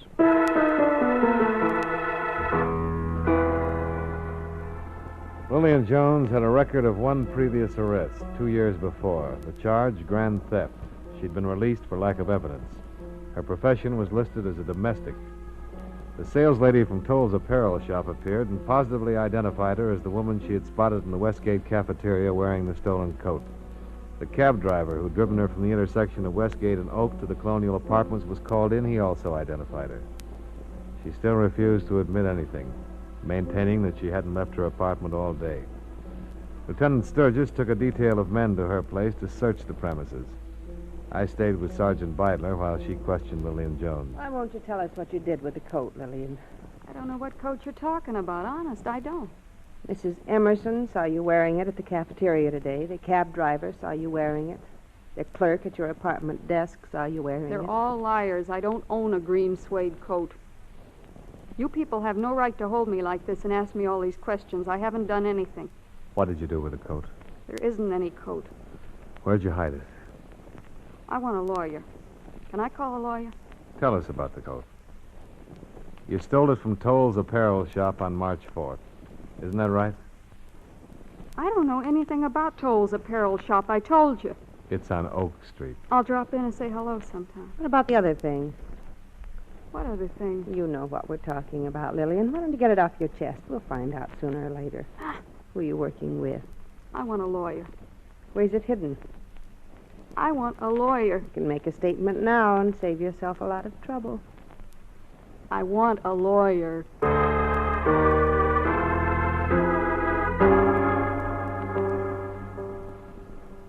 We continued to question Lillian Jones regarding the green suede coat. She denied ever having such a coat in her possession. However, at 3:45 that afternoon, Lieutenant Sturgis returned with his detail of men. They had found the coat, stuffed into a clothes hamper. I took it over to the shop, and the people there positively identified it as the one stolen on March 4th. Yeah? Yeah, it had their label and one of their stock tags in the pocket. Well, that should do it. I don't know what we've uncovered here, though. There wasn't anything else in the apartment that fit any of the other thefts. Yeah? Well, you can hold her on this. Oh, sure. I'll have her booked in right away.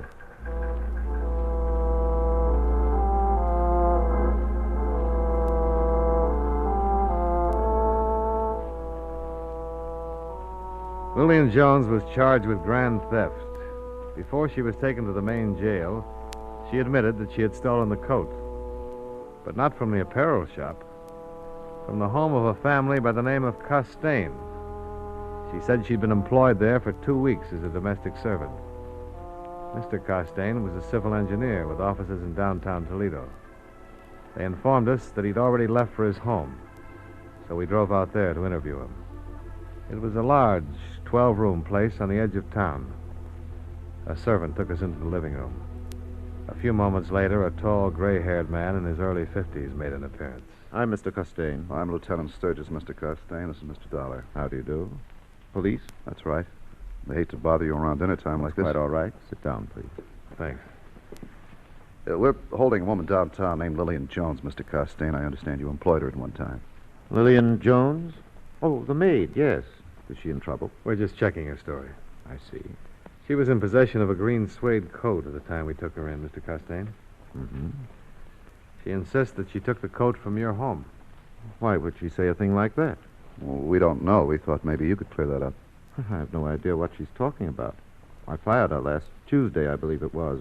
That was the last I saw of the woman. Was she very angry when you fired her? Not particularly. It's just that she didn't work out here very well. I gave her 2 weeks' pay, told her to go. It's a green suede coat with gold buttons down the front. I don't know where she got it, I'm sure, but I know she didn't get it here. Funny she'd tell us she stole it from here. Yes, it is. But I don't know why. Is Mrs. Costain at home? Mrs. Costain passed away last February. Oh, I'm sorry. Do you have a daughter? No. Well, we have to check into all these things, you know. Oh, I understand. I wish I could help you. You can if you will, Mr. Costain. How's that? Would you mind dropping into my office tomorrow and taking a look at the coat? I don't know what good that would do, but I'll be glad to do it. You just might recognize it. Perhaps it belonged to Mrs. Costain. Possibly, although I don't remember it. Room 212 in the main building. All right, Lieutenant. I'll be there in the morning. Fine. Sorry to have bothered you. Not at all. Good night. Good night. Good night. Did you see it? The color print on the piano? Yeah. A red-headed woman with green eyes.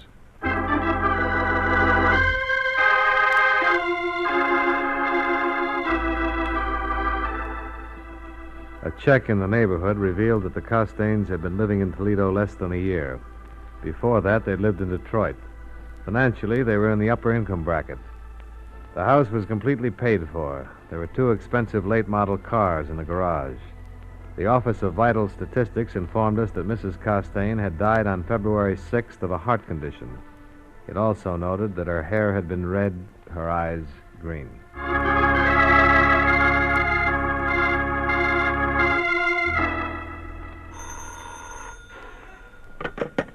Lieutenant Sturgis, robbery. Oh, yes, of course. I see. Well, are you going to be home? Fine. Arnold Costain.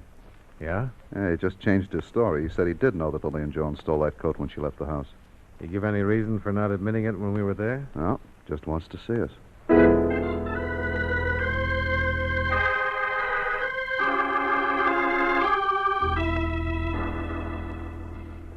I'm afraid I've caused you some trouble on this. Oh, we don't quite understand why you didn't tell us about it last night. It's rather simple, probably rather silly. I have a devil of a time keeping servants here for some reason. If a notice got in the paper, I'd accused one of them of theft. Well, I'd have a difficult time getting another one. They're that way. That coat's worth over $600, Mr. Costain. Yes, I know. It belonged to my wife. And you let it go like that? Oh, I'm insured for personal loss. Did you report this to your insurance broker? Oh, yes. Did you file a claim? Yes. What's your broker's name? Mr. Levant. He has offices in the Metropolitan Building. When did you report the loss? On Wednesday. You mind if I call him and check this? I don't see why that's necessary. I've just told you what I did about the matter. Oh, we're still puzzled, Mr. Costain. That coat was reported stolen from Toll's apparel shop last March 4th. That's absurd, of course. Mrs. Costain bought that coat for herself a week or so before her illness.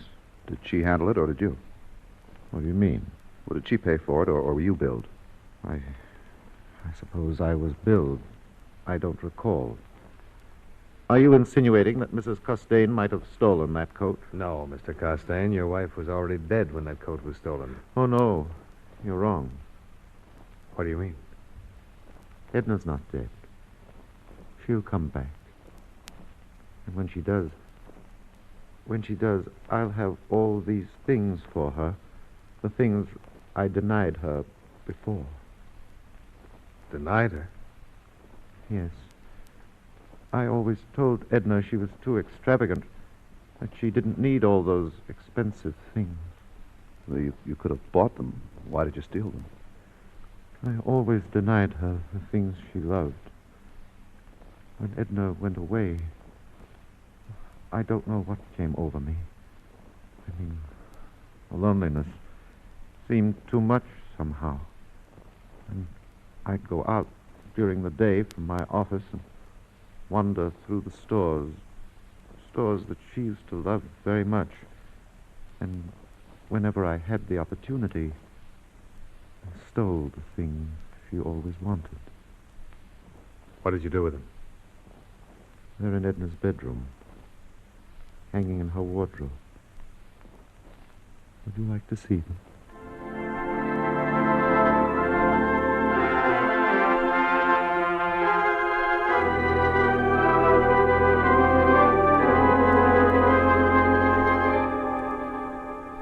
Expense account item 2, $75.25, board and room while in Toledo. Item 3, $62, miscellaneous. Item 4, $41.10, plane fare back to Hartford.